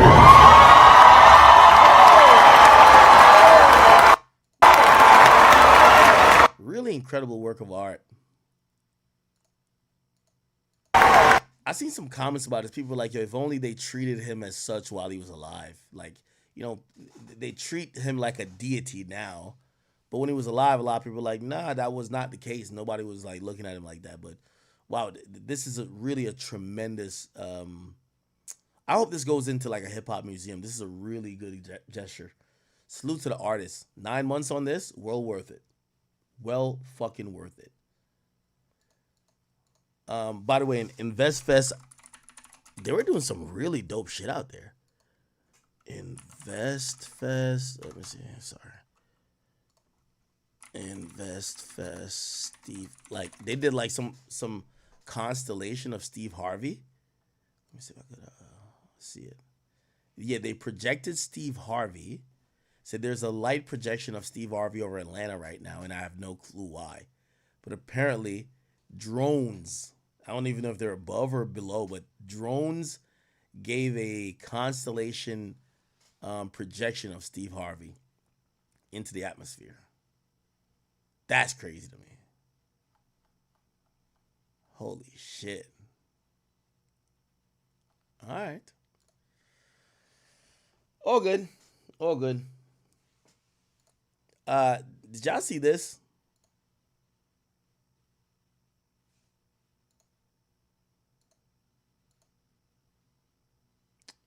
Oh, no.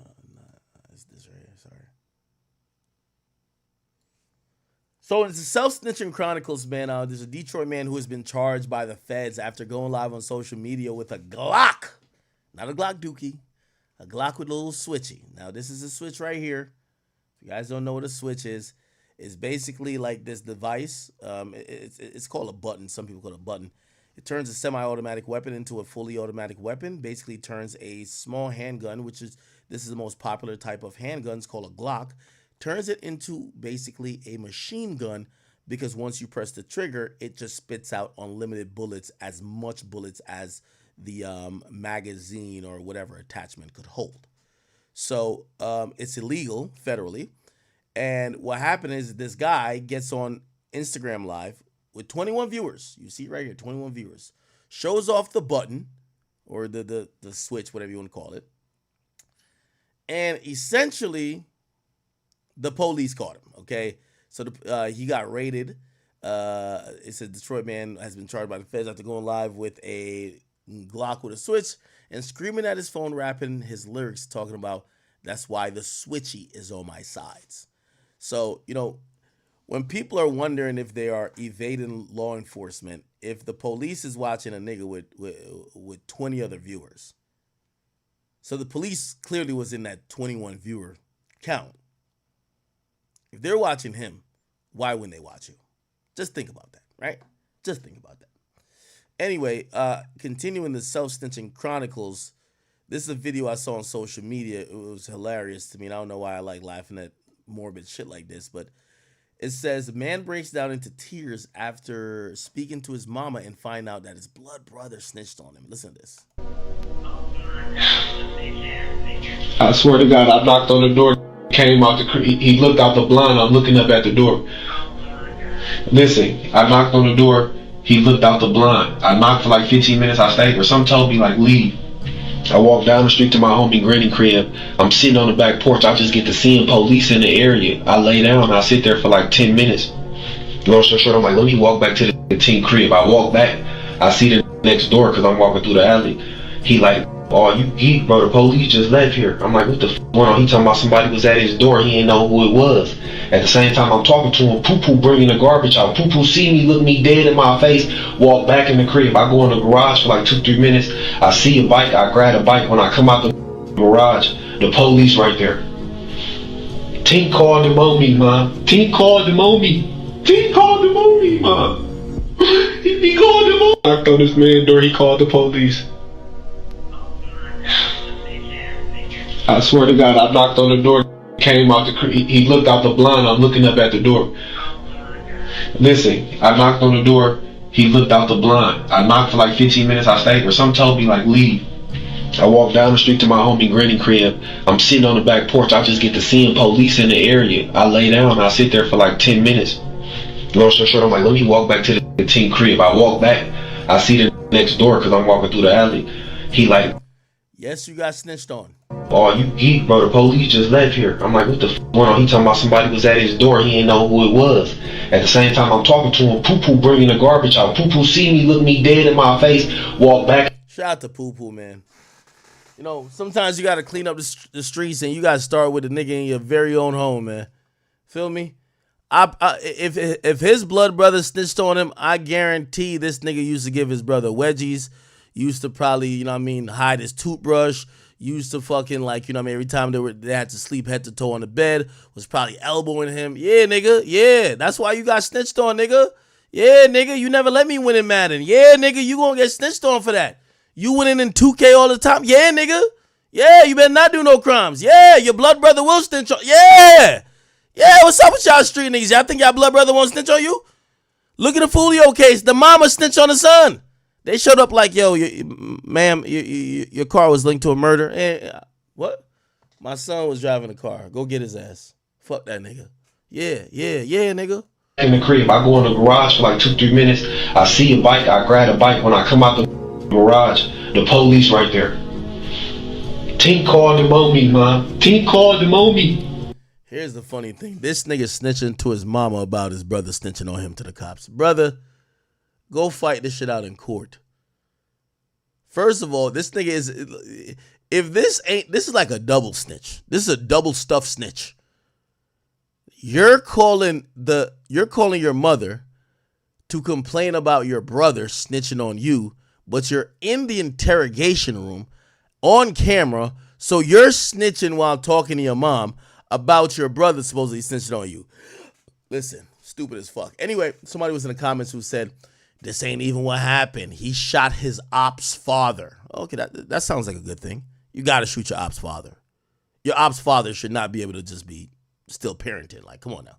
He shot his ops father, and while the father was attending the son's funeral. Oh, okay. Oh, this is a demon. Yeah, let me take back everything I said about him. He a demon. Nah, this guy's a gangster. I see why y'all want no problems with him.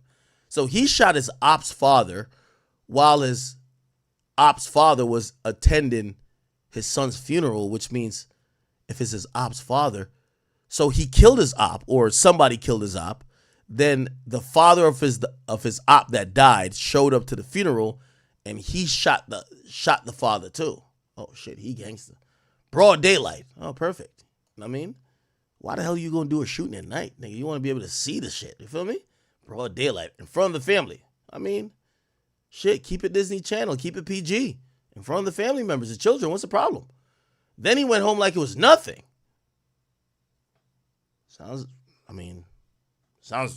What's the problem? He's crying because he freaked out about getting caught. And reality starts setting in. Seeing the full clip on YouTube when they were interrogating him. And that's not his mother on the phone. That's his baby mother. Oh, okay. Oh, so no matter what, he still snitched on himself. All right, perfect. Doesn't that fuck you up, chat? So a nigga will shoot his op's father while his op's father attended his son's funeral. Then he went home and was just chilling. And he shot the nigga in front of that guy's family members and children. But as soon as he gets caught and gets brought to the interrogation room, he's a victim. He worried about people who snitched on him. Ain't that a goddamn bitch, man? Okay. Let me see. Oh, we did this already. Oh, actually, how far are we? Oh, yeah, we're 7 hours into this fucking stream. We cooking tonight. Perfect. Oh, chat, y'all gotta see this shit, right? Yo, just hold your nose when you're watching this video right here, right? Just watch it. Hold your nose. So, yo, they push that nigga D-Lo, though, like he's a real bitch. He's a real bitch. He got my best friend pregnant, and he need to own up. He need to step up, because if he don't, then... He done dropped that bag 5, you know. Yeah, they talking about, so baby mama, what's up? Exactly. Tell them what the hell going. Like... So let me read what's going on here. So, Bossman Dlow supposedly had a ratchet threesome. Yes. I mean, this girl and another girl, okay? He had a threesome. They're claiming that Bossman Dlow got one of the girls pregnant in the threesome. And they're saying that, you know, he needs to man up. He needs to really man up. And he needs to own up to his shit. And manning up and owning up to his shit is going to come to this expose. But y'all just got to hear this bullshit. I know, you look like Hassanat's sister. I get it. My bad. Let me just refresh this. Yo, so, yo, they push that nigga D-Lo, though, like he's a real bitch. He's a real bitch. He got my best friend pregnant, and he need to own up. He need to step up, because if he don't, then... He done dropped that bag 5, you know. Yo, she's saying he need to own up. The friend gets on the phone and says, he need to drop that bag. She's making it seem like, oh, he needs to, like, be a father. Her partner in crime is like, nah, drop that bag. Yeah, they talking about, so baby mama, what's up? Exactly. Tell them what the hell going. Like, and we told this man, this on my mama. I got messed while I told him she was pregnant by him on God. Like, and this nigga, like, I don't know. Y'all asked her if she keep the baby. God, nobody really been outside for real. I mean, not the way he on God. Like, the fuck. We wasn't even trying to take that blood ass, but you feel me? He brought this shit upon himself. Like, do y'all know how long it done been since we been with the nigga? Then she done, like, we done been with him again. So they're talking about the threesomes they've had with Bossman Dlow. So apparently she says, nah, we had a threesome with him before, but we ran it back. Like, done been plenty of time when I've been with D-Lo. Like, and every trip, like, nigga, you nothing in the bitch. So I'm just trying to figure out how the fuck you saying, like, oh, that can't be the reason she can't be pregnant. What you think is gonna happen when you nut in a female, like, and you're constantly fucking? Like, I'm trying to understand. Baby mama straight regardless. Exactly, like, baby mama straight regardless. Like, that's something we're never worried about. Like, baby mama straight regardless. On me. On me. And he gonna soon to find out he keep fucking playing. But yeah, he's gonna be straight when I get on his ass for real. Girl, because this nigga out. You go to Shade Room TLV. What else? CNN, fuck it. CNN? This is why you can't fuck hood ass, man. These bitches think they gonna be on CNN for getting pregnant by Bossman Dlow. A nigga whose most famous bars are, I could teach finesse. These scallywags are out of pocket. We want nobody. We can take this shit to Fox 5 Channel 2 action. No, bitch. We need justice. We need justice. We need justice. This fuck nigga D-Lo lame as fuck. Yeah, this is why you can't fuck bitches with neck tattoos, man. A girl got a neck tattoo or a face tattoo, trust me. No way. Need justice. We finna put his ass on child support, my friend. You better put him on child support, because I ain't gonna lie to you. Just think about, I don't even know the girl on the phone. I guess she's the second girl that's supposedly pregnant. But that threesome had to be musty. Look at this girl, think about Bossman Dlow, and just listen to how the other girls sound. It's no way that room didn't smell like, bruh, it had to smell like, you ever wipe behind your ears and smell it? That's how that room smelled, bruh. Smelled like Badussy, smelled like a mildew penny. You know that shit had to be stinking up in there, bruh. Like, come on. He a lame man. Bitch, I am. I'm good. You better put that lame man nigga on child support. Every trip. Put that fuck nigga on child support. Like, dead ass for real. Because, like, you lame. Like, how the hell you gonna nut at somebody? Like, how the hell you gonna nut at somebody and they gonna try to say, well, that's probably not the case. How is not the case when this girl just took a break test? They done at the shade room. Like, they talking about Rough Riders, whatever you want. Going on Rough Riders. Oh, shit. So y'all were fucking him together. Bitch, what it sound like? Exactly. He don't got no kids. D-Lo ain't got no damn kids, I don't think. Shit, and if he do, he got another one on the damn way. Like, he got a... Yo, chat, remember when I told y'all the other night I said we need to bring Shane back? Bro, I'm gonna be honest with you. Bro, imagine your mother was on Instagram talking like this. Bro, like, wouldn't you feel a way? Like, these are women these days. Let's secure the bag, sis. Period. Imagine if your mother was on Instagram Live talking about your potential birth, and her whole friend is talking about a whole activity they did together, and the conversation about let's secure the bag, sis. Period. Like, that shit don't make no sense. Like, that time I congratulations G Fusion. But nah, for real, like, I'm good. I shouldn't even have to be the one that be at every doctor's appointment with my best friend. Why the hell your ass ain't at the doctor's appointment with her, knowing that you got the girl pregnant? Like, and then you would text and be like, "What's up with my baby?" Yeah, like, then he'll text and be like, if I was going on my baby, like, everything good. Bitch, how about you come see? How about you come see what going on with your child? Like, how the hell could you not? And then you saying, D-Lo just weird as fuck. I ain't even gonna care. He a weird fat bitch, and he ain't what y'all think he is. Yo, women, y'all are such a trip. Y'all just admitted that y'all had threesomes with this guy twice, while he was donkey fucking both of y'all. And he's nutting on your braces. Okay? He's nutting in your friend. At not one point did y'all mention, yo, you fat bitch. Now, that's what he is. He ain't what y'all think he is. He's a real peon. Like, he's a real fucking peon. On my mama. On my mama, he's a real lame. Like, he's a real peon. He do lame shit. He say and do lame shit. He always say lame shit. Like a nigga can't catch up with him. Like, I just want to catch you at your shows and rock out, bitch. Stop playing with me. It's a modern day women. They talk like they're the niggas. Like, they'll kill you. Like, I just want to pull up at one of your motherfucking shows, bitch, rock out, hoe. You better be lucky your ass was in Florida, bitch, last night for the 4th, because I would have pulled up on your ass. For real. I don't know, he just do bitch made ass shit. Like, I ain't gonna care. And blew the roof off that motherfucker. I'm good. Like, I thought I put my Twitter on it, bitch. Like, for real, like, that shit be out of pocket. Like, that shit be out of hand. We finna go Shade Room TMZ. Y'all motherfuckers tag Shade Room and TMZ. Simple. Like, how the hell, like, this nigga just weird as fuck. Like, I really just...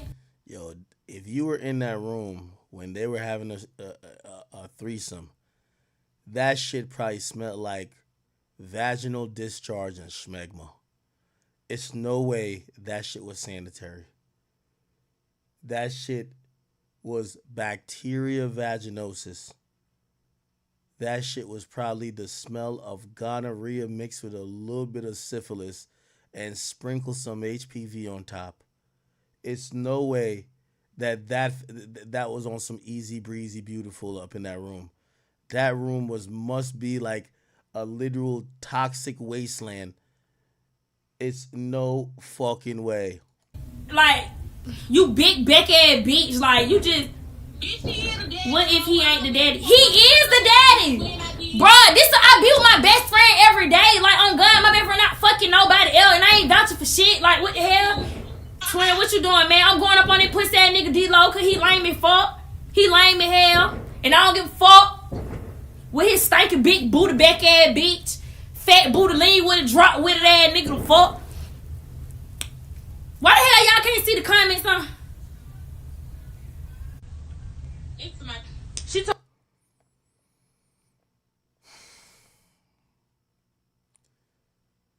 Yo, Tariq Nasheed, could you come get your FBA member, man? Yo, Tariq Nasheed, man. I'm about to ask, yo, Tariq, I fuck with you, bro, but like, yo, this is why Uncle Luke be talking about this shit, man. This is an FBA member right here, bro. This is one of your FBAs, bro. Have y'all seen recently that nigga Uncle Luke been getting on Tariq Nasheed? Tariq Nasheed been on some, his thing is, you gotta be a foundational black American.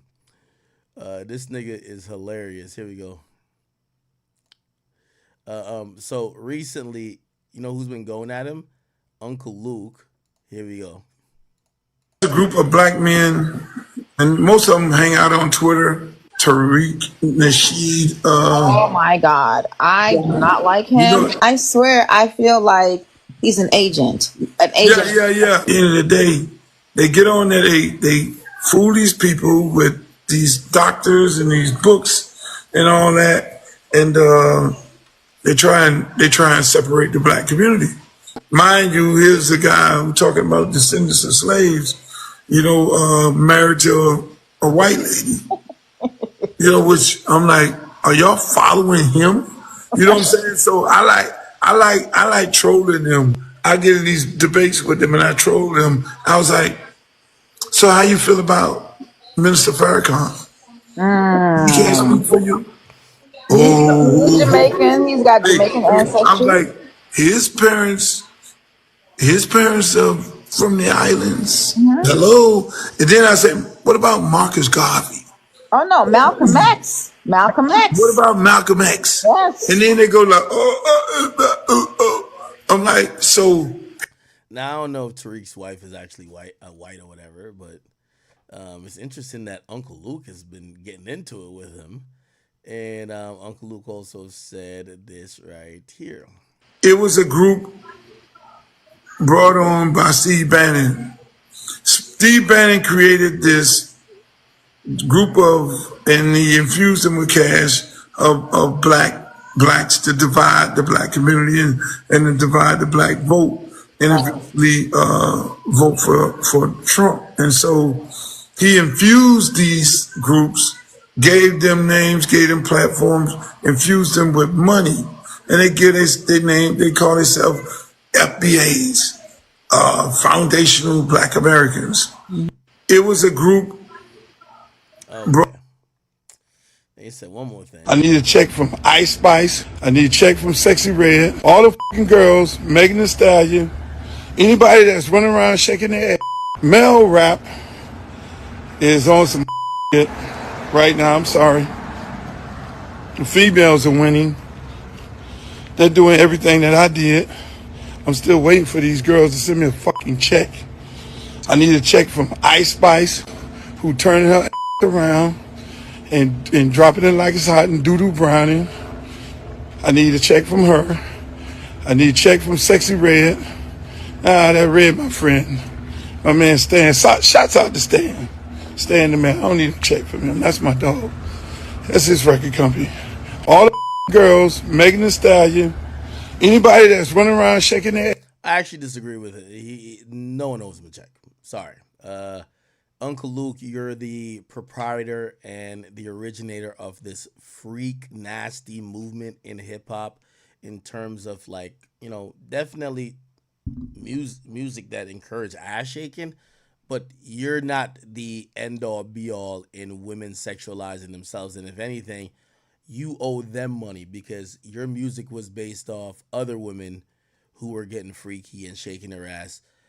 At least the women themselves are making the music and exploiting themselves. You were exploiting. I don't want to use the exploit word with you, but you know, you were making music and capitalizing off women sexualizing themselves. Now the women are finally sexualizing themselves without you. Yeah, you're not old shit. I'm sorry.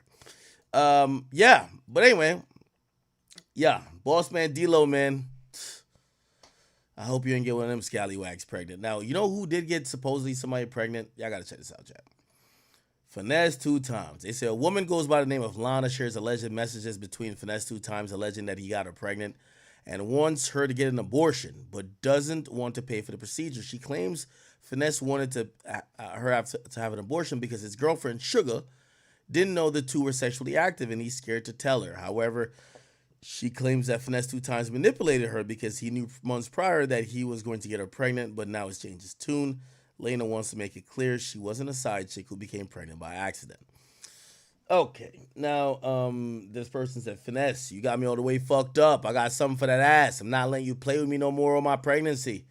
And then it shows a message between her and Finesse 2 times.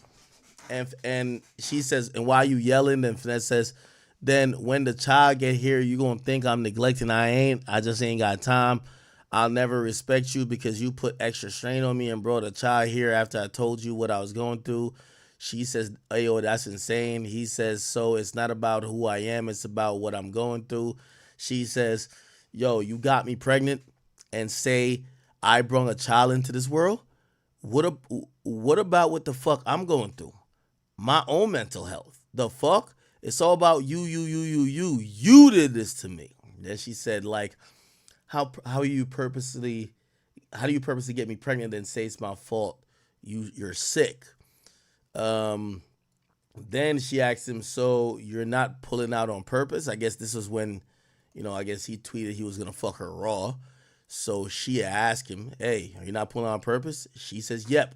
Now she's putting this up to show that he wanted a kid. And by the way, I don't care if he says that. I think women are the gatekeepers of having children. And women, not because a man ejaculates in you, if he's not going to be a present father, you should be very aware of that, and then you should not complain. Because if you're letting the guy who has no intentions of having a child, nut inside of you, and you're not on birth control, or you're not taking a plan B, or you're not doing something proactively to make sure you don't get pregnant, yeah, we're going to blame the guy. And yes, if you put him on child support, do that. But you got to get a lot of blame, because why the fuck you letting niggas nut inside of you if you know that, they don't want to be parents, right? Like, you got to stand on business here. Then she put up another one where he says, no, because I don't go around doing this, especially with women like you. I don't even know you was this way. I would have never fucked you. You hid who you were. And then and this is Finesse talking to her, bitch, drink 2 caps of Clorox. And then she says, you're getting exposed so good, I swear to, I hope and pray you burn in hell. And then he says, man, I don't give a fuck about getting exposed. You can't expose what's been exposed. Then she says, you must have got fucked real good in prison. See you in hell. Your career is over. Been over, but I'm going to add a little dazzle to the dazzle. And then she then says, why am I begging you? And then she shows another text where she's like, I really hate you. Pay for my abortion. Fucking psycho. Abortion's up to 12 weeks. I'll be 9 weeks on Tuesday. I don't want no fucking kid, especially by you. So help get rid of it. The fuck? This is embarrassing as fuck. By the way, I think he had exposed that he gave her $1,500, but I guess I gotta look a little bit for that screenshot. Anyway, she says, I said I wanted an abortion because I was tired of the drama back and forth. I have no problem keeping my kid and would actually love to. It's sad that some people really believe in this bullshit. You tell me if we're mutually having unprotected sex, that it's the man's decision on if a child stays or no. That's some fucked up crazy shit to think or believe. It's not like either one of us tried to be safe at any point. If I knew it was going to be like this, I would have definitely strapped up. Be for fucking real.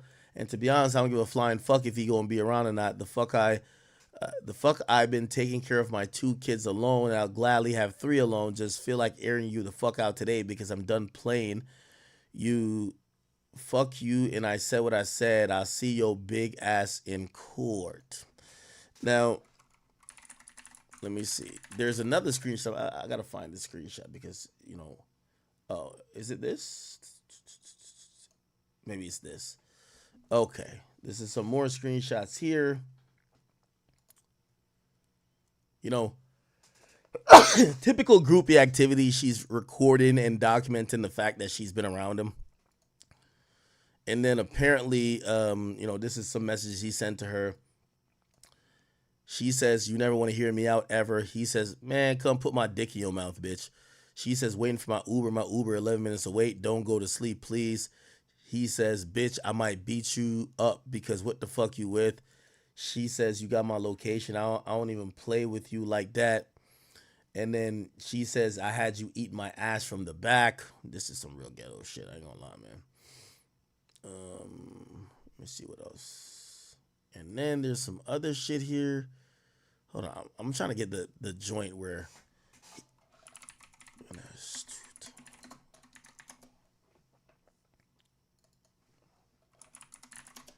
There's actually a text where he actually says to her, like, "Bruv, I'm paying for the abortion." Or like he sends her $1,500 and then he's spazzing on her because she didn't get the abortion. Let me see. Hey, give me 1 second. I'm gonna find this bitch. Where is it? Where is it?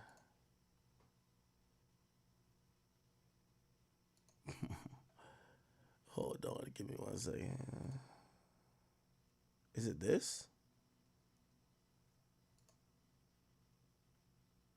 Now, if you don't know anything about Finesse 2 Times, apparently he had gotten both of his, you know, he's in his poly relationship. He got 2 girlfriends. He got both his girlfriends pregnant at the same time. Okay? So he already got kids by 2 girls that he's in a relationship with. And it looks like, I don't know if I'm going to be able to get the other messages. Let me see. Can I find this bitch? No. Give me 1 second. Why is this in fucking Russian?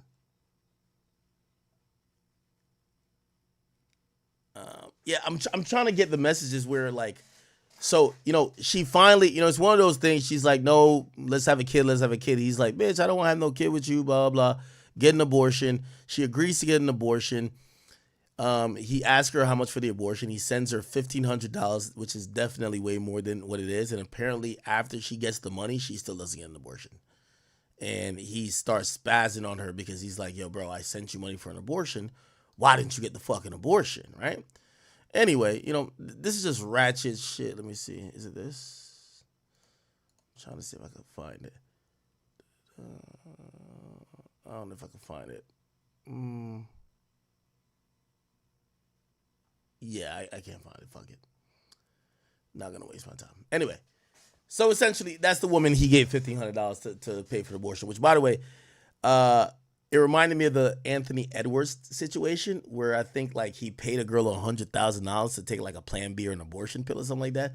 And mad people were critical because they were like, "Yo, why the fuck would you give her that amount of money if you're not gonna be in front of her taking the pill?" Right? Like, I think it's equally disgusting. Any woman who would claim they're having an abortion or claim that they're about to take a Plan B or get rid of a baby, but then actually don't and try to scam a guy for money. That's number one. By the way, I think a girl has done that to me before. Like, low key, I never nutted in her, but like I just wanted to be safe. So she was just like, "Yeah, like I'm pregnant," and like I knew she was fucking with other people. I'm like, I know another nigga got you pregnant, but it's just like you got to take that L, right? Like you got something to lose, she got nothing to lose. So like she was like, "Nah, I'm down to get rid of it, but I need money for the abortion," and I knew she was fucking with other niggas, and I knew I never nutted in her, but I'm like, fuck it, bro. Like, you know, I'm just not trying to have like, you know. You just got to be safe, right? You just got to be safe type shit.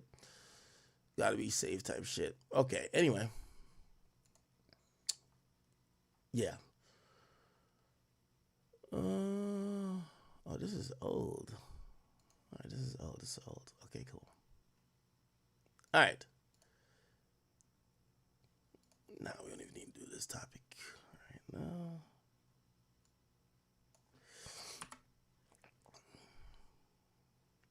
Okay, I guess we should do this. I did this already. Yeah, just bear with me, chat. Like, I'm trying to get the... Okay, we did this topic already, too. I don't know if we're doing this one. We just did this topic. Okay, we still got a few left. Oh no, we did this. We did both of these. I'm erasing shit off my topic list, okay? By the way, we're 7.5 hours in, but it's all good. We still have, well, this is not even really a topic. Yo, chat, y'all want to just know how much, like, obsessive I am with just, like, being in people's business? Look at this video.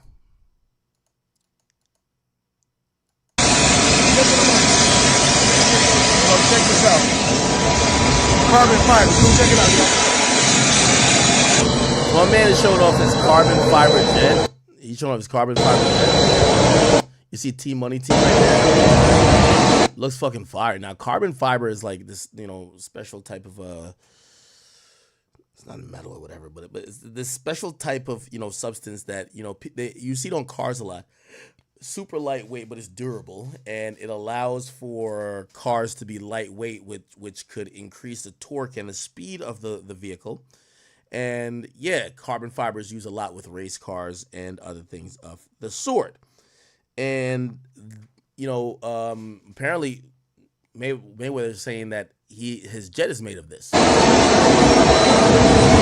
Not bad for a high school dropout. It's kind of dope. It's kind of dope. Now, of course, my pocket watch and asked, the first thing I looked at was like, damn, okay. I don't know which jet of his or if this is his only jet, but I'm like, damn, let me get on my pocket watch and vibes. The first thing I did, you know me, get the tail number right here. Bingo. So I said, let me just make sure, because, you know, sometimes, even though I don't think, you know, this guy's definitely not a capper, right? We all know that Mayweather is not a capper. But I said, let me just look anyway. So, of course, I pulled up the plane registration.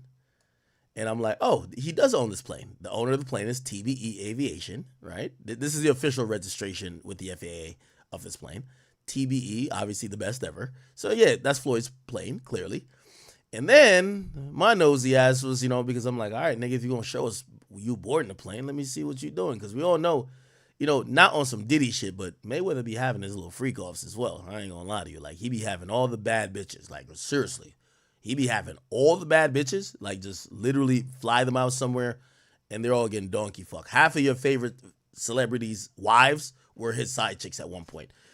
So, yeah, I ain't going to lie to you. I was tracking his ass. Pause. And I realized, matter of fact, shit. Yeah, look at this jet moving. The last thing I saw earlier today, or I guess yesterday, this shit had landed in Cabo San Lucas. But I guess now it's back in it's back in Las Vegas. Ah, okay. So I went to Cabo San Lucas, and how long did they take in that vacation? Yeah, they went from the 19th. Yo, this is why, like, you know who gets mad at this? Elon Musk, because people stalk him via his plane, like the tail number and like wherever he goes. I think Taylor Swift too, because people track Taylor Swift by their plane. Yeah, so this thing went on a nice little vacation, man. Cabo San Lucas, man. Yo, we need a jet. Chat, we need a that nigga jet, bro. Fly all over the place, bro. My boy went to St. Lucas real quick and came back. He's back in Las Vegas, or is scheduled to be in Las Vegas. I don't know if, yeah, it says delayed. Yo, chat, you see how easy you can like track niggas, my nigga? If you show up to Las Vegas, the private jet airport there, it's probably gonna land at 1 o'clock. You'll see Floyd Mayweather getting off that plane with like 10 bitches. He donkey fucked all of them. So any bitches who was in motherfucking Cabo San Lucas, like posting like, oh my God, we're just here. We're just like, you know, vacation. I'm here with my bestie. Fuck no. That nigga was taking shits on their stomach, donkey fucking all of them. That's just how it goes. You know, Diddy used to do the same thing too. I ain't gonna lie. But I'm not saying he's like Diddy. Like Diddy was doing some illegal shit, right? Allegedly. Anyway. Shout out to Floyd Mayweather, man. I think he just fought recently, right? Didn't he just fight some nigga? He fought. What's the guy's name? Floyd fired a referee in the ring. That shit was crazy. Floyd Mayweather fires referee. I don't know if y'all seen this shit. Look at this shit. Welcome to Excellent MMA. Floyd Mayweather fires referee in the middle of the fight. The rematch between Floyd Mayweather and John Gotti 3 was full of drama. In the second round, Gotti complained that Mayweather was hitting him on the back of the head. When the referee paused the fight, Mayweather lost his cool and fired the referee mid-fight. That was Mayweather getting heated. Was kind of telling the referee, hey, just get out of the way. No way. This gotta be like a joke. You can't fire the referee mid-fight. I know this is an exhibition, so like, you know, this is Floyd's show, really. But could you fire the referee mid-fight? And we have swapped referees. Wow. Conor McGregor asked to be freed. Nah, hold on, let me see it. Look.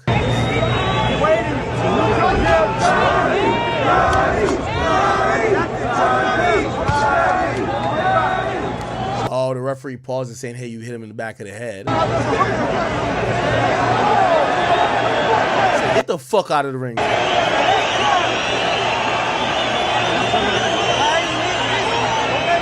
Oh, I think the guy said, no, I'm in the ring. Oh, he's motioning someone. Get him out of here. Oh, shit. I'm going to be honest with you. Even though, like, to be honest, in a real competitive boxing match, you can't do that. I'm on Floyd's side. Bro, nobody's here to watch John Gotti 19th fight. No, the fuck out of here, nigga. They're here to watch TBE. Bro, like, I'm going to be honest with you. I'm going to tell you why I'm on Floyd's side even more. Bro, you ever watch the exhibition fights that, like, Muhammad Ali, like, you know, people used to call him the greatest ever before, you know, Floyd? Muhammad Ali. Like, bro, it was like a joke show. Like, bro, look. Look. Look. It was like complete joke shit, bro. I think for an opening. Look. Bro. Promising young professional, 5-0 with 3 knockouts. Like, this is, you know, after the prime of Muhammad Ali at that point. But like, bro, the referees understood what it is. Like, an exhibition fight for Floyd Mayweather ain't supposed to be a tough fight, my nigga. Like, we want to watch greatness or flares of greatness, right? Like, we're not really trying to see him fight. So this referee, like, trying to almost reprimand Floyd is like, brother, do you know why this arena's packed? Do you know why we're here? We're here to see TBE throw his jab, duck a couple times. Yeah, he might have threw some shots behind the head. You could, you know, like, well, I mean, I guess he did a warning. Yeah, obviously, I guess he kind of do have to warn because you can't let a nigga hit a nigga in the back of the head. You could really do it to somebody like that. But still, like, ref, stay the fuck out of the way, man. This is Floyd, bruv. Get the fuck out of the way. He calls timeout.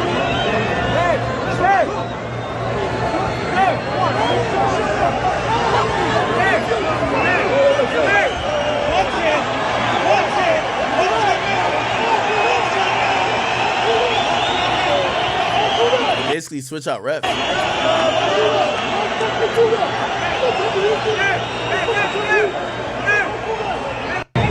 Get the fuck out of there.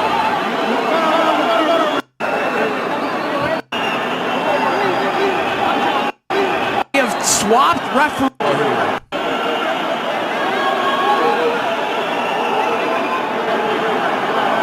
As the Gotti corner trying to keep their fighter under control. And we have swapped referees. Wow.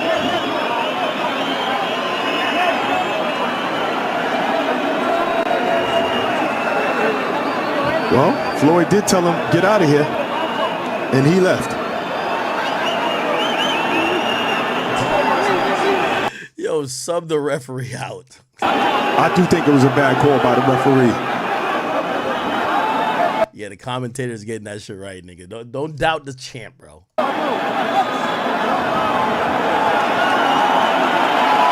here we go. We're back to action.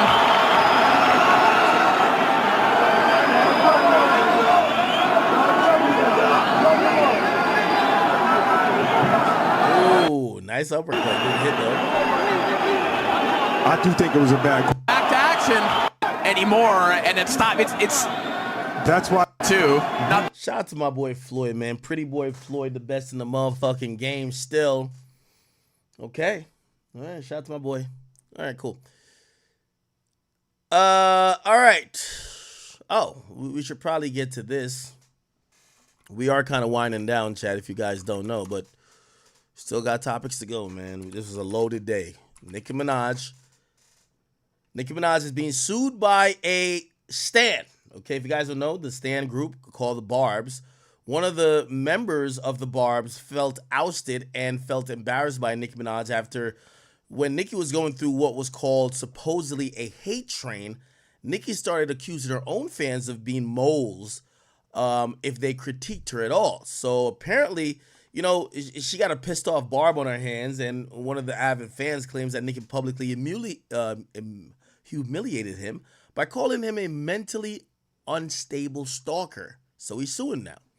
Now, the New York rapper was named as a defendant in a lawsuit filed by plaintiff Tamir Peak, and we're gonna. Matter of fact, I think we could find his picture if we just Google it. Tamir Peak. No. Peak. You know the Barbers are gonna dox this nigga like it's no tomorrow. Let's see if we can find it. Okay. So the deranged stalker, oh my God, they got this nigga's address up here. Jesus Christ, these Barbs are crazy. So this is the deranged stalker, aka, well, they're calling him a deranged stalker, but this is Tamir Peak. He was a Barb, okay? This is a Barb. And, you know, ever since Nicki has kicked him out of the Barb hood, the other Barbs are exposing his ass. You feel me? This is how crazy, like these Barbs really are, right? So anyway, let me tell you how he fell out with Nicki. So, you know, he said he got humiliated by Nicki, and according to the court documents, Tamir refers to himself as one of Nicki's more ardent followers for the last 15 years. Imagine being a Barb for 15 years. And he claimed he helped her career by promoting her 2023 album Pink Friday 2. And he said things got sour, though, in 2017, when, according to the suit, Nicki went through her hate train phase, leading her to accuse fans like Tamir of being paid moles sent to sabotage her. He claims Nicki publicly ridiculed him and inviting him to her hotel on one occasion to film and embarrass him in front of 100,000 viewers on Instagram Live. Ooh, where's that live at?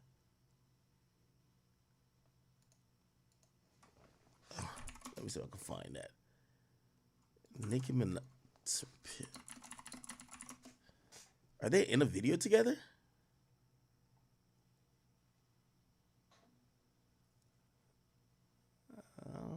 I gotta see that video that he invited her. If this happened, if she invited him and then like went live or something. So the doc also said Nicki mistreated him during a Super Bowl weekend event in 2020 when her husband, Kenneth Petty, battered him. Oh, beat his ass. Peak says Nicki later sent him a DM referring to the incident. Then in 2024, he got messages from others that said Nicki wanted him to stop saying dumb shit, hurting his reputation with her fans. Tamir claims Nicki also targeted him on Twitter, now X, and during several station head sessions where she would interact live with fans. In one session, Nicki allegedly wrote, "It's clear they're not necessarily, you know, a full basket at the picnic." Peak took that to mean he was mentally unstable or mentally deficient. In another, he says Nicki accused him of being one sandwich short of a picnic. And receiving a check from the government, implying he was on welfare. Nicki allegedly went on to label Tamir as a stalker or impersonated members of her team. As a result, he's suing Nicki Minaj for $5 million in damage for reputational harm, emotional distress, and financial loss. We've reached out to Nicki Reps for her side of the Barb saga. Is there any proof of this guy being around? Okay, you guys. Not gonna hold you, Nicki Minaj. Our dad was gonna here we go. And implied that he was on government assistance. So as time went on, Nicki labeled him as a stalker. So because of all of that, he's suing her for $5 million in damages for reputational harm, emotional distress, and financial loss. But Nicki's fans are saying that no, he has been a stalker and has been the weird one for years. They even pulled up old tweets that didn't quite come off right. So in 2020, he said, okay, but hear me out, Nicki Minaj, only fans, but only pictures and videos of my nephew, $50 subscription. And here's another one. Not gonna hold you, Nicki Minaj. I dare was gonna pull up to your crib today to meet my nephew. Nicki Minaj tells security, open the gate, I'm family. And there's even a video floating around. Wait, what the fuck? Oh yeah, this guy's a little bit off the deep end. Of Nicki Minaj interacting with him where it didn't quite sit right with people. Somebody here that been talking shit. Who? Is this one? Yes. Well, What's the problem? Say what you got to say. Say what you got to say, want Mama. the camera, boo. I be talking shit because I love you, and I try to keep it real with you. If you Chat, didn't I tell you, man, any grown-ass man who's standing Nicki Minaj, they in the fucking community, nigga. This is a Saucy Santana special right here. You feel what I'm saying? Is this one? Yes. Well, What's the problem? Say what you got to say. Say what you got to say, want Mama. the camera, boo. I be talking shit because I love you, and I try to keep it real with you.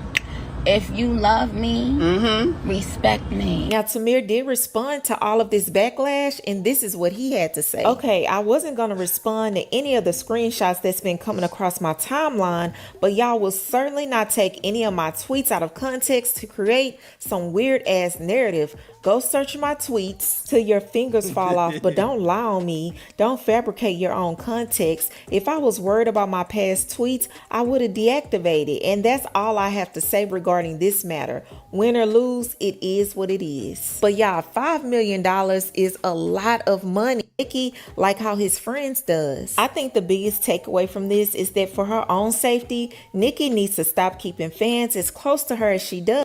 Nah, part of this is Nicki's fault. Nicki creates deranged parasocial fans who, when they start calling your child their nephew, like Nicki Minaj, get a fucking grip, Nicki. This is not like one random person. The majority of your audience, you have to think about it. If you could instruct people who are in their 20s, 30s, and 40s to go blindly and mindlessly attack people, maybe they ain't all the way there. So your biggest supporters are kind of a little bit deranged. You know, that's what it seems to be, right?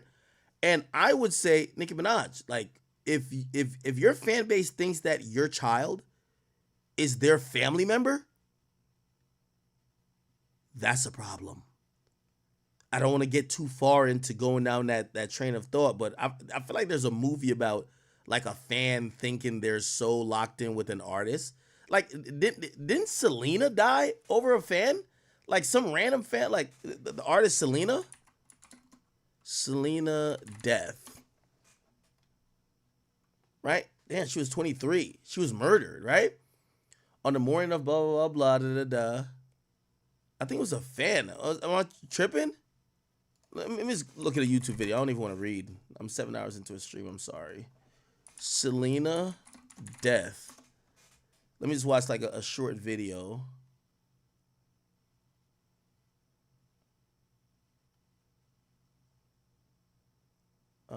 Yeah, here we go.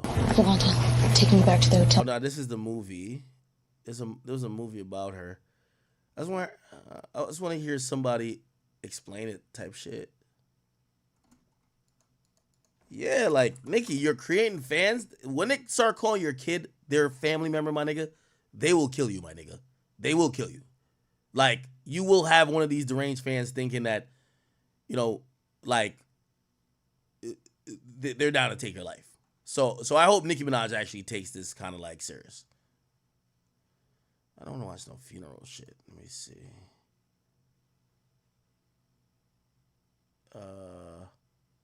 The tragic death. Let's watch this. Oh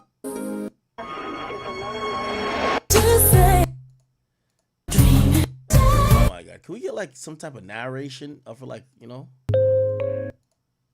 Selena and Chris's love was admired. What the fuck? All right, man. Anyway, Long story short, bro, a fucking deranged fan killed her, bro. Like, Get in! I'm telling you the truth. look. No! Look. I'm sorry. I don't know what to tell you. Fucking deranged fan. Look. Stop, Selena! Selena! Yolanda, enough! Yo, all y'all fucking barbs, it's not only Tamir weird ass, nigga, it's all of y'all motherfuckers, nigga. All y'all fucking weirdos, nigga. Y'all weird. Y'all think that, like, Nicki Minaj called her kid Papa Bear. You shouldn't be calling another woman's child Papa Bear. Stay the fuck away from people's personal lives. But Nicki does kind of encourage it because when she needs them to do her bidding, she sicks them on people. So that's the only thing I'd be like, yo, well, Nicki, you sick. Of course you're going to have a sick nigga, allegedly, like Tamir, that's fucking thinking he's in love with you and thinking that your child is his nephew. Because when you want him to go attack Cardi B or whoever, bro, he's willing to crash the fuck out. He's willing to crash out. And by the way, you know, we have to, like, half of these barbs, bro, they don't got nothing going on. Yo, I promise you, if at the height of the me versus Nicki shit, if I ever seen one of these little trans barbs, like these niggas who think they're women, they got titties and a dick, nigga, they probably would have crashed out on me. Gotta keep a blick for them motherfuckers. You know what I'm saying? They would have probably said some hate crime after. I'm telling you, like, these niggas, yo, the barbs will die for Nicki, 100%. Like, you're not even a real barb if you wouldn't die for Nicki. So I just caution her, because it's gonna get to a point when you gotta imagine, this nigga stand Nicki for 15 years. You know that video that I just showed right here, where the nigga's outside Nicki car, right? Where is it at? Where he's outside the car. You love me. Yo, Nicki drove to some random place and tweeted out the address. She wasn't even there long. She had tweeted she was. Bro, this nigga was there. That's what I'm trying to say. Like, these people got no lives. So if you think that these niggas won't kill you, bro, they'll kill you too. You got it. We have to stop parasocial. Hey, listen, this is for any fan. This is why I don't mess with that Reddit shit neither. Half of them Reddit niggas, they be weird as shit, nigga. Like, I started seeing a Reddit niggas start covering people who not famous. They worrying about your family member. Nigga, why you worried about my family member? Oh, no, I'm just trying. No, nigga. No. This is what I realized. I said, Reddit is like weirdo niggas. Like, they'll be like, look what his brother posted. Look what his mama posted. Nigga, what the fuck is you caring about my mama post, nigga? You fucking weird. Get on my dick. That's facts. Bro, those are the same niggas that'll pop up to your crib on some dumb shit. Oh, I'm just here to see Pluto. I'm just. Nigga, get your weird ass on out of here, you dumbass nigga. The fuck? Get out of here, bum ass. What the hell? Oh my God, look at the story posted by like this person that's close to him. Do you think it means anything? No, it means you're a stalker, you bum ass nigga. Get out of here. End parasocial relationships, man. I told Fresh and Fritz, stop fucking with that Reddit shit too. I tell all my creators, stop fucking with Reddit. Yo, your regular audience, they're gonna watch you. Yeah, they might see some drama about you. They pay attention, kind of. Anybody who too much on like what your day-to-day is, they're weird. I'm sorry to say, they're fucking weird. Oh my God. Yeah, I seen it on your story. I figured out what location you were. I knew you could have been between like either one of 15 beaches. I went to all of them. Oh my God, I'm your biggest fan. No, you're my biggest stalker. Like, real talk. What the fuck are you doing here? I'm being honest. And I'm not talking about me particularly. I'm talking about really Nicki Minaj and people like that. Yo, matter of fact, I never put this out because it's just not good content. And I think, so I got the body cam footage of a stalker. Like, so we get body cam footage of a lot of shit these days. So this incident right here, Taylor Swift. I have body cam footage of police arresting a stalker. This is the third time they showed up to Taylor Swift's house. It's her house in Connecticut or some shit like that. Bruh, first of all, I ain't gonna lie to you. Taylor Swift's house is like a zoo. The police are there. By the way, that big ass gate.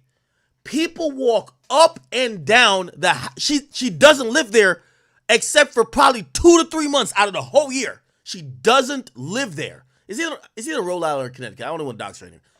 She doesn't live there. Fans walk up and down her house just to look at where the fuck she sleeps every day. The police are out there and people are just walking by. People are taking pictures of the house. You have some people, I love you, Taylor, all day. And I'm like, God damn. You got to feel like you're a caged animal. Look, I'm going to search it. Taylor stalker. They arrested the chick because she jumped the fence. You know, these crazy stalker people. Taylor would want me to come in. Matter of fact, I got to tell Taylor something. I got to tell Taylor something. I got to tell her something about Travis Kelce. I got to tell her, listen, I'm one of the Swifties. Like, get your weird ass on out of here. Look, this was the one. This is one right here. Facts. This was the one. No, was it this one? No, actually, she be having a lot of them. I could tell depending on No, this is by her townhouse. This is how crazy. This is by her New York City townhouse. This is how many stalkers she got. No, it's not this one. Look, Taylor's alleged stalker went to her house 30 times. This is why when niggas start doing parasocial shit, if you follow what my mom doing, you're fucking weird. If you follow my brother doing, you're a fucking weirdo. If you, like, I get it sometimes, like, because I be in, like, public, like, I guess public relationships. Yeah, if you're looking at what a girl do, nah, I ain't gonna trip too much. But if you one of them niggas who think you should be knowing everything about me, you're fucking weird. Like, you know what I mean? That's a fact. Let me see if I can find it.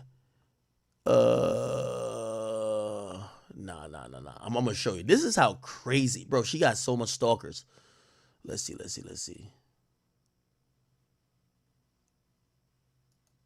This is the one. It's either this or this. Bro, look how many stalkers she has.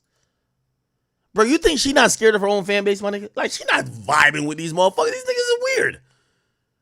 Is it this one? Is it? Oh, yeah. Rhode Island. Yep. Mm-hmm. Yep. Actually, this ain't even the incident, but that's the crib in question. I do know. I don't want to dox her. Yeah, 30-year-old male just show up. Hop the fence, walking around. I'm a Swiftie. I had a dream that Taylor needed to speak to me because I had an important message to tell Taylor. Shut your weird ass up, you dumbass nigga. Look, an intruder hopped over the fence and showered in her house. Nigga, what? Nigga, are you out of your fucking mind? The nigga showered. Oh, I'm taking a shower where Taylor's showered. This is Swiftie energy. Get the fuck out of here.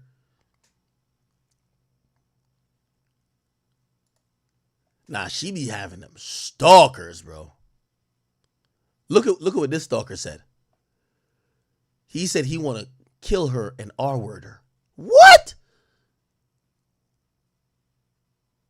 Another one got arrested near her home with a crowbar and a lock and a pick. Bro, like, what the fuck? Look at this nigga. Yo, what's up with these weird ass niggas, dog? Bro, Nicki, I'm on your side. I just think you encourage it. Like, Taylor Swift isn't having private meeting with her stans. The only person who's gonna show up to the deranged, mentally,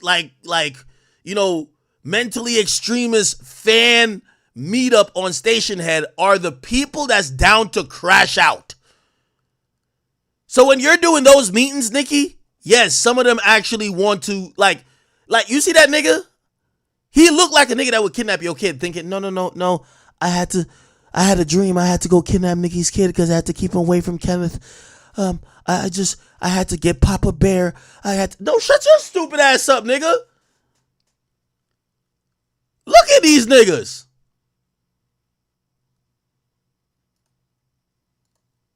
This nigga showed up to her crib 30 times, bro. This is why you gotta thank God for hip hop niggas.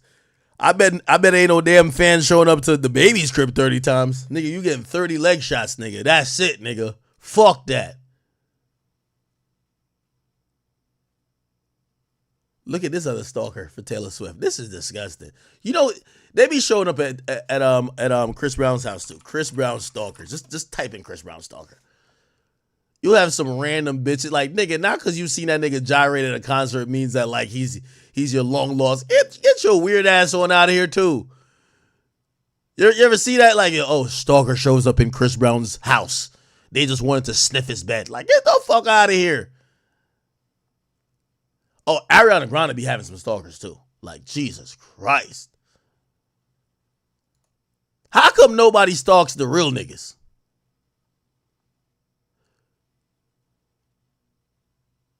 I probably got to go back a little bit. But yeah, Chris Brown be having them stalkers. He be having them stalkers too.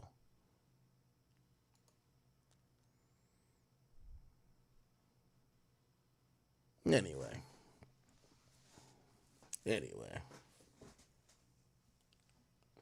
What y'all say?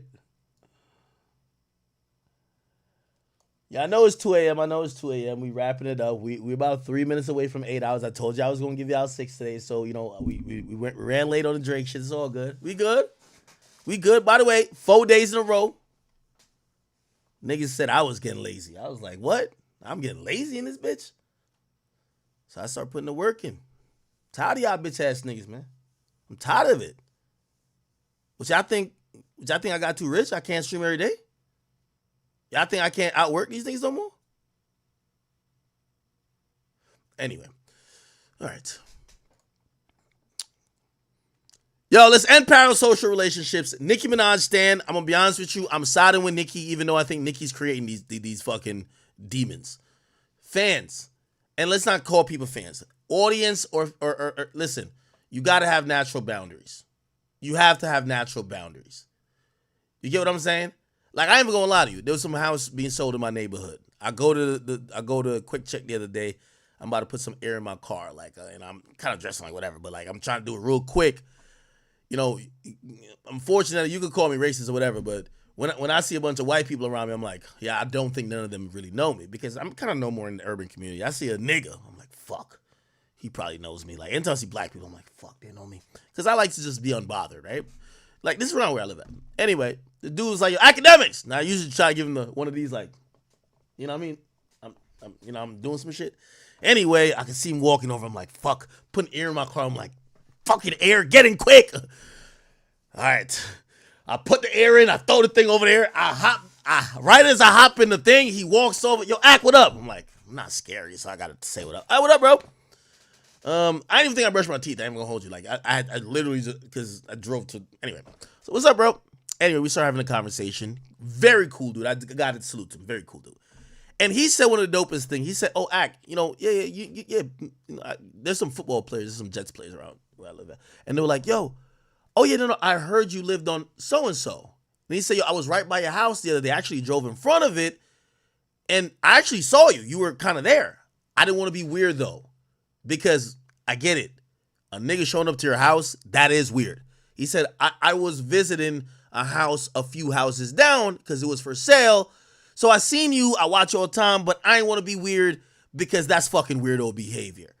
The only reason I approach you now, you're at a gas station putting air in your car, you know, whatever. And I actually said to him, I had a whole conversation. I stood there and talked to the nigga for like an hour. He was a really cool dude. Like, he was putting me on all type of game, tell me about it. Really cool dude. But I looked at him, I said, bro, I appreciate you, brother. Like, you're a normal person to have that respect to say, oh, I saw you, I don't know, maybe I was playing my dog, you know? I saw you at your house, but I knew it was inappropriate. Like, this ain't the time, like, I would be seen as weird. So I went on and just toured the house I came to look at. Fuck it. But now I see you, this is like a public place. I feel like I can say what up to you. I said, no, bro, I appreciate that. And that's the thing, you know, I bring up that story to say, bro, most people who are popular or whatever, bro, we just want to have regular interactions, right? Like, you know, I don't think nobody's too good to be say what up to or nothing like that, right? Obviously, sometimes people have their moments, you know, whatever. But it's like, you don't want no motherfucker just showing up at your door. You don't want no motherfucker who's just like, you know what I mean? Like, I ain't gonna lie, which I don't even know who this was. Like, my brother gets spooked out easy. My brother was just like, my brother hit me, be like, yo, what is this? Like some random like fucking geek just sends him some shit. Hey, so-and-so, I know you're the brother of blah, blah, blah, blah. Like, yeah, I saw you, I saw you come home the last couple of days, and I didn't know how to approach you. Now my brothers hit me like, what the fuck? Niggas is watching me coming home. I'm like, I had to like apologize to him because like I feel bad now. I'm like, I don't know who this fucking weirdo is. Why the fuck is a weirdo watching you come home? It's like, I didn't know how to approach you, but you know, I'm writing this letter. I'm like, what the fuck, nigga? This ain't Stan. Get your weird ass on out of here. Anyway, I'm speaking on personal experience. But Nicki, cut that BARB shit out. These motherfuckers will take your kid and learn from the Selena thing. That's not no movie. It's a real situation. Her fans killed her. That's a fact. Her own fans killed her. Them BARBs, they're not mentally sane, bro. Like, they're a little bit like off tilt. Just think about it. Your fans is in their 30s and 40s, and half of them battling with their sexuality and all type of dumb shit. And they 30 and 40 still attacking people for you.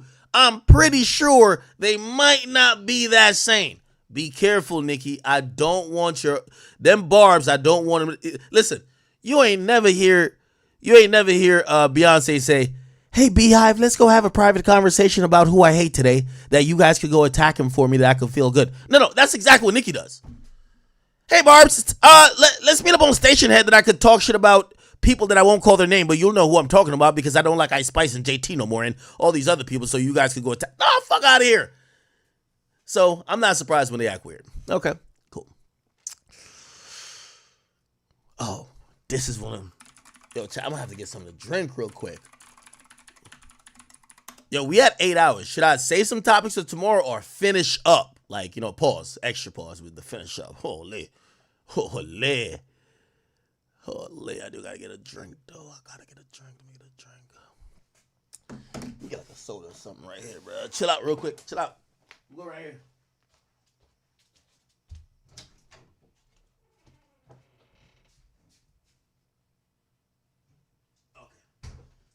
A little bit of leftover power. Now, I will say this, and you know, I don't want nobody to take my rant about parasocial people to mean that, like, you shouldn't approach, like, bro, when I meet y'all, and I'm 99% of, like, people who fuck with me, y'all are super regular. Like, y'all are really cool, right? It's usually just 1% of, like, socially awkward, like, this is how I look at half of the niggas in Reddit. This is them right here. What's the nigga name again? Oh my God, Hey Arnold characters. This is parasocial motherfuckers right here. Let me see, what is it? This nigga right here. Is his name Brainy? Is it him? Just fucking look, Brainy, Hey Arnold, breathing. Yeah, this is them right here, gang.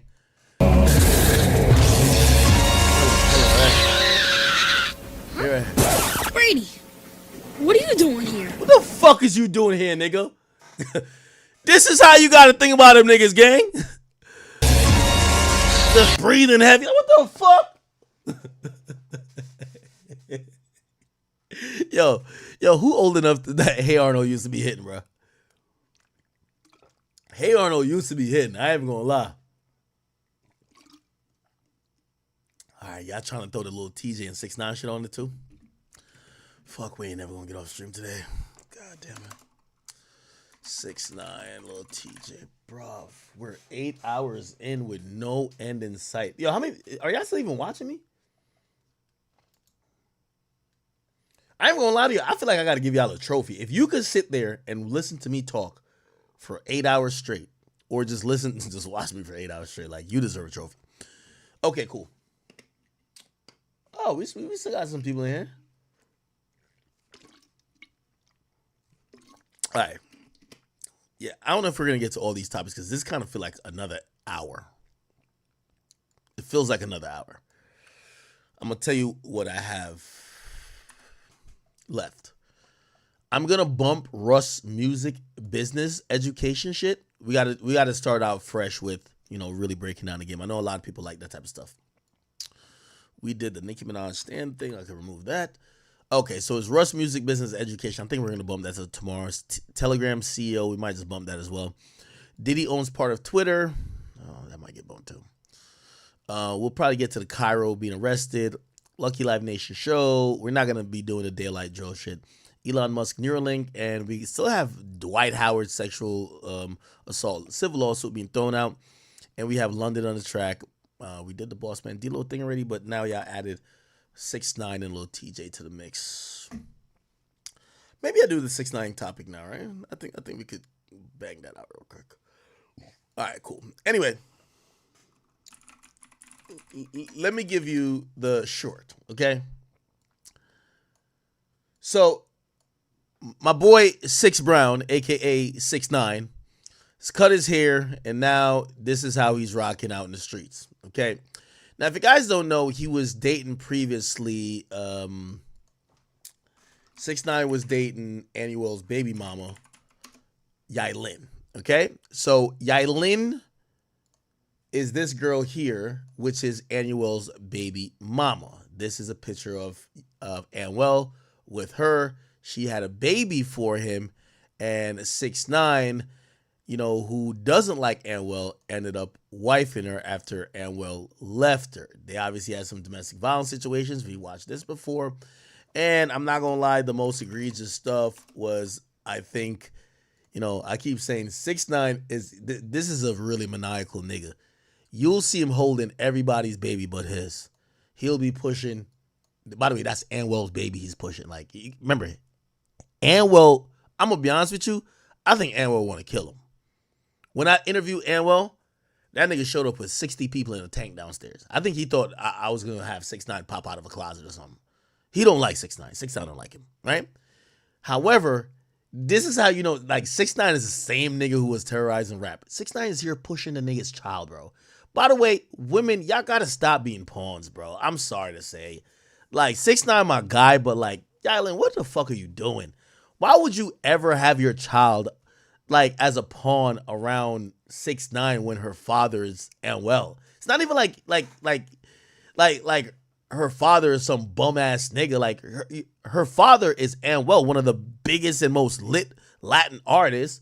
And even if like he's not in her life now, like bro, like that's something to be proud of. Like your father's a great man. Why the fuck would you have 6ix9ine fucking playing up with that man's daughter? Right? Like that's some clown shit. If you want to go fuck 6ix9ine, go fuck 6ix9ine and leave that girl out of the situation. I sincerely think women who do that are just like despicable. Don't use another man's child when by the way, you know there's an angle there. I don't care what 6ix9ine tells you or how much he's manipulating or gaslighting. Not saying he is, but, and by the way, this is the past because they're not together.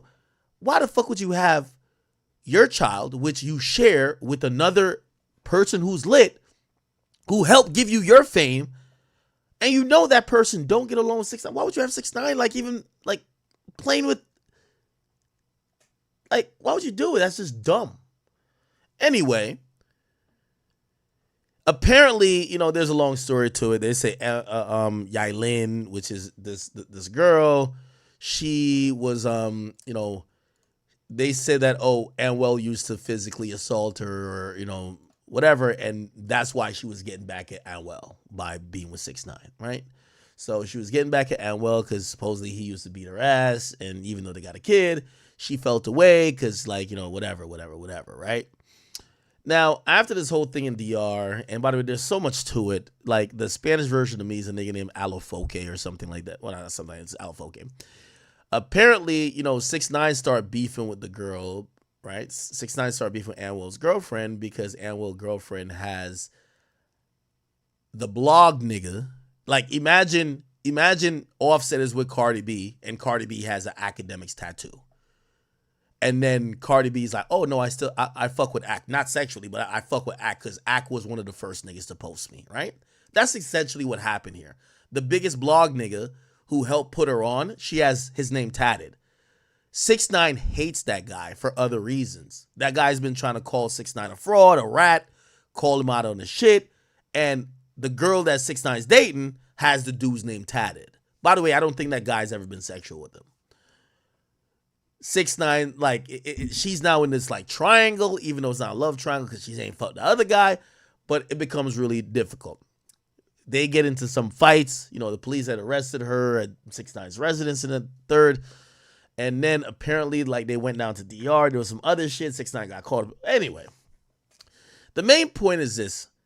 Yailin was seen as the woman who got her get back on a guy who, according to the culture there, used to beat her in a relationship because she dated his op. Now, I really hate that. You're a clown of a woman. I don't care what woman you are. If you ever link up with a ex-boyfriend, an ex-husband, an ex-op, you're a clown. You're a piece on a chessboard that's called a pawn. You are undoubtedly a clown, right? So I don't care if she's like, I always thought it was clownish behavior. Yeah, you linking up with a guy who that's my friend, but that's clownish behavior. I'm sorry, right? Cool. Apparently they now broke up, and you know 6ix9ine loves all the bullshit. So what 6ix9ine has done now, there's two things that's happened. Ironically, the sex tape between 6ix9ine and Anuel's girlfriend has leaked on Twitter.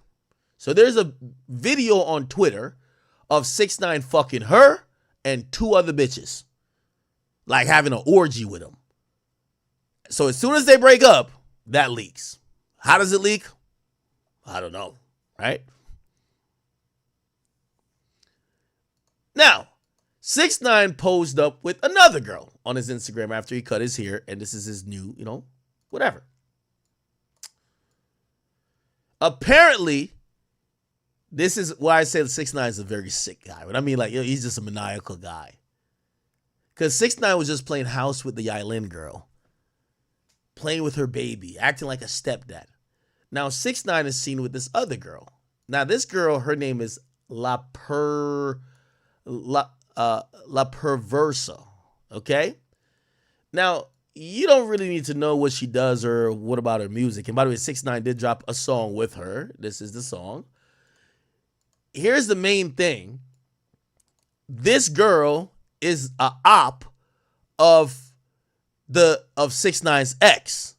So essentially, 6ix9ine is just slanging dick wherever it's convenient to create drama. Like, and that's why I think these women are clowns, right? You're going to have your child around 6ix9ine. Bro, 6ix9ine is, look what he did to the rap game. That nigga is literally just chilling with you, and he's going to fuck you and buy you whatever the fuck you want just to get an Anuel, and you let your kid be used as a pawn. Then y'all break up, and then what does he do? He goes and takes a picture with your op and does a video with her, basically clowning you. And of course, for 6ix9ine is a net positive because he's super viral. Trust me, like in the DR, they love 6ix9ine. You would think he's not even Mexican. So it works for 6ix9ine, but all y'all just look like clown and pawns. And that's kind of where I'm at with it, because I'm looking at it like, bruv, 6ix9ine is a hell of a guy, bro.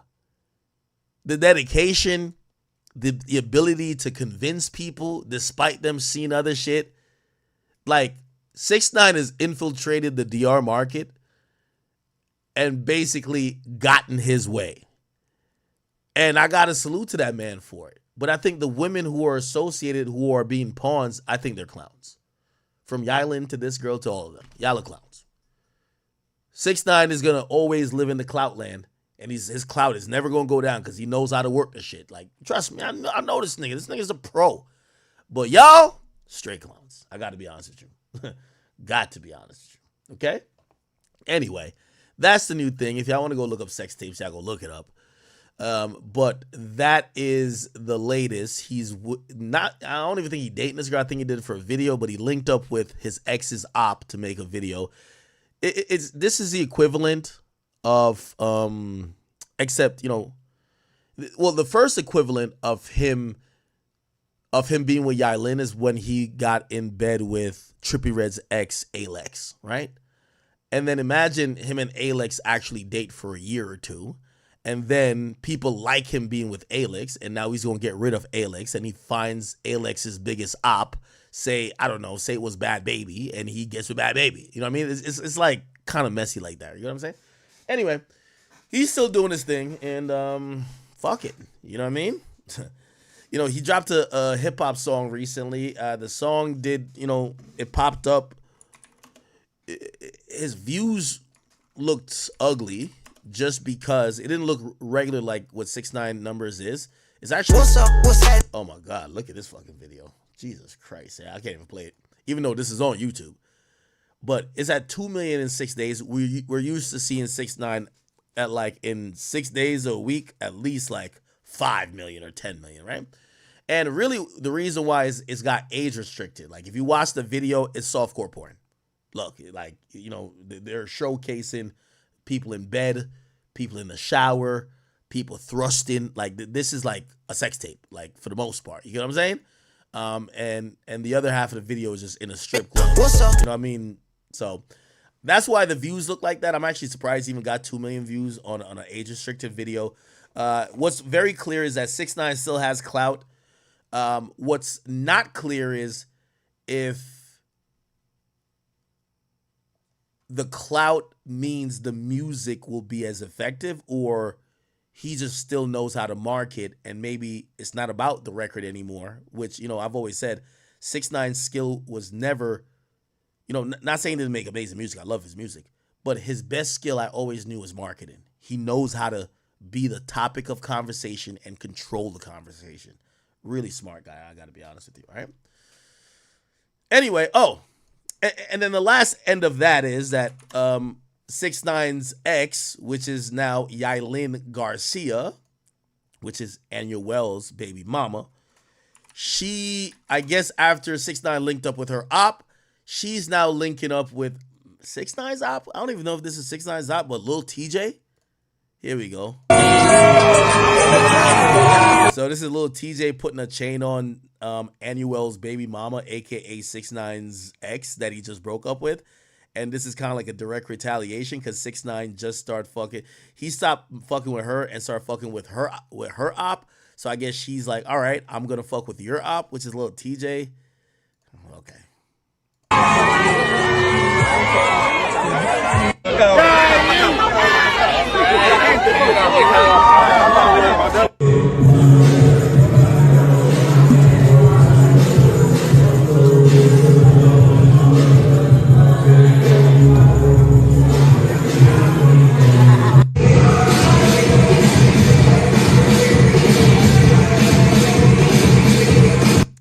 Little TJ just having his way. He's just looking like, yeah, nigga. That nigga don't understand one word of Spanish, nigga.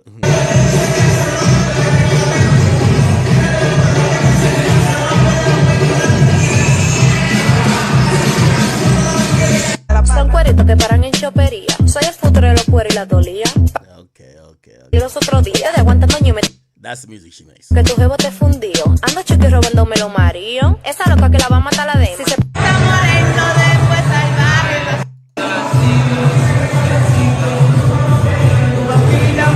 Yo, this is how black niggas be when they be around. When they got a Spanish joint or you're like a Spanish joint, you're like Spanish venue when they playing Spanish music. Oh man.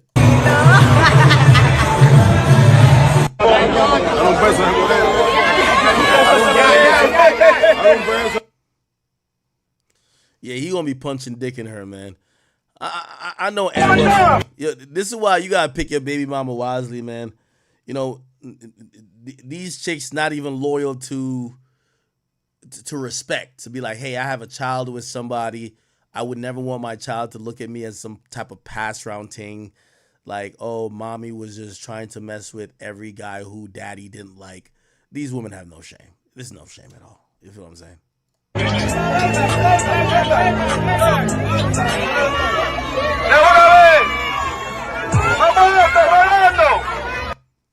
Unfortunately, I hate to say it, man. Some of these bitches only good to fuck, bro. I'm sorry to say. Like, I know it sounds crazy when I say that, but like, bro, they only good to fuck, bro. Like, bro, there's no value in them, bro. Like, come on, dog. Like, they're just chasing dick to dick. Disgusting.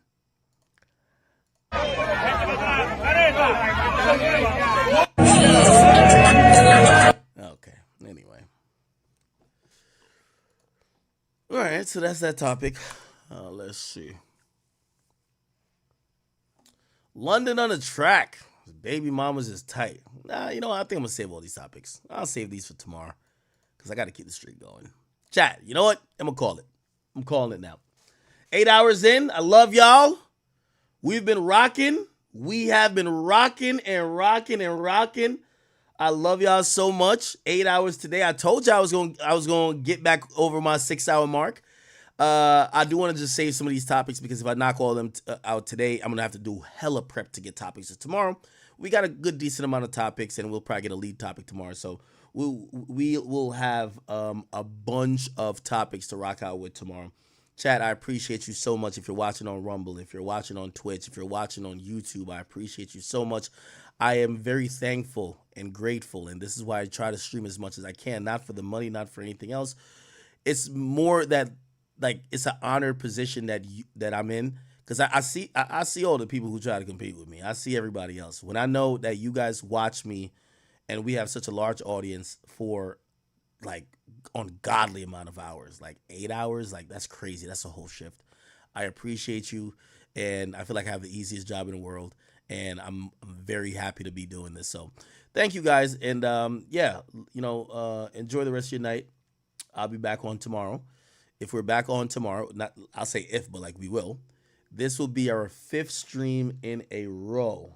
I don't think I checked donations or anything. I gotta make sure. I hear Pluto crying upstairs. My boy looked like, wait, what the fuck? Don't tell me. Oh, no. Oh, okay. Woo, I thought I deleted my list.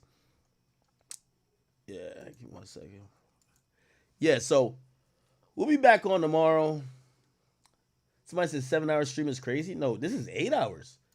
My official clock right now says 8 hours and 23 minutes. 8 hour and 23 minutes. Oh, I could hear my babies. They're crying. Why are they crying though? I think Pluto's horny, man.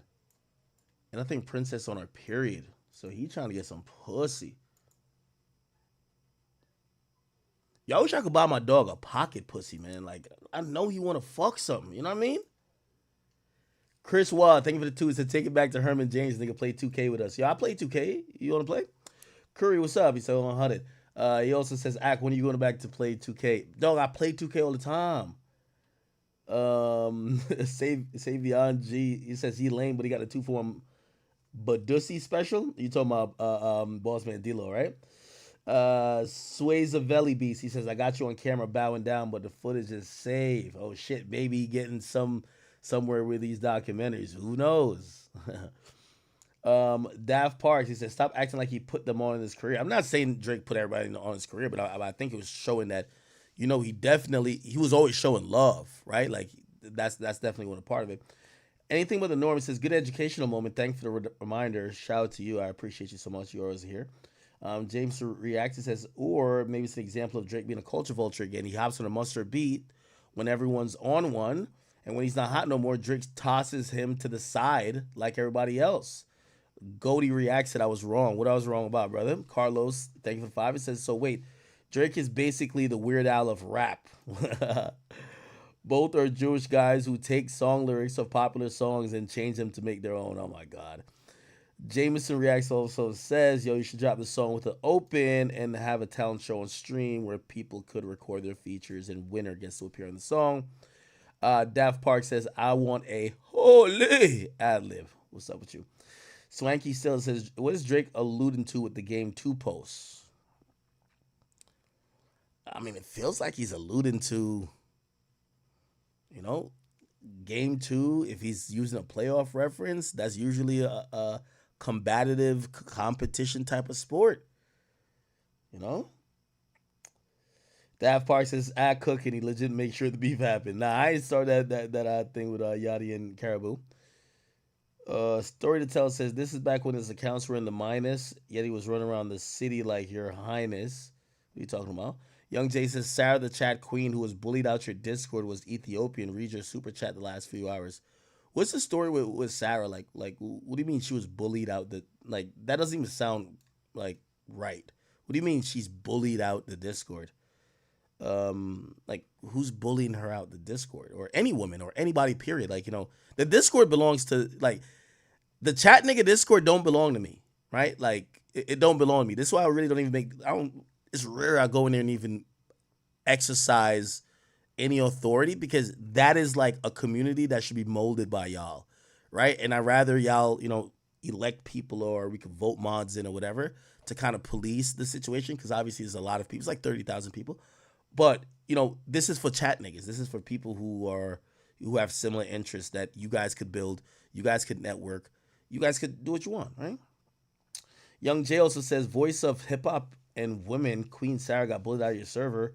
Only invested chat queen left to scam me, the admin. Chat nigga paid her money to get all the women from Joe Budden Discord banned in your server. Who? Who did that? Like, what are you talking about? Forlight says, on vacation. Okay, we talked about that before. Jameson reacts, says, why they saying Drake's ghostwriter sending him lyrics to the BlackBerry Messenger? BBM days. Jameson says, do you think OVO Hush wrote the lyrics Drake is rapping off the phone, and that's why he's nodding and he got credit? Nah. Stream Reporter says, Taylor Swift didn't earn $260 million from documentary. You're actually right. Thank you for that. You're correcting me. Appreciate you. He says it was a concert film, like Beyonce's tour. But okay, same realm of content though. Documentary or concert film. These are things that you would imagine the label wouldn't monetize off, right? You know, Drake's footage wouldn't affect that. It says Mustard looks like Webster. Emmanuel Lewis, I don't know what you mean. Press button, thanks for the donation. Brickyard Rich TV, what's up with you, my brother?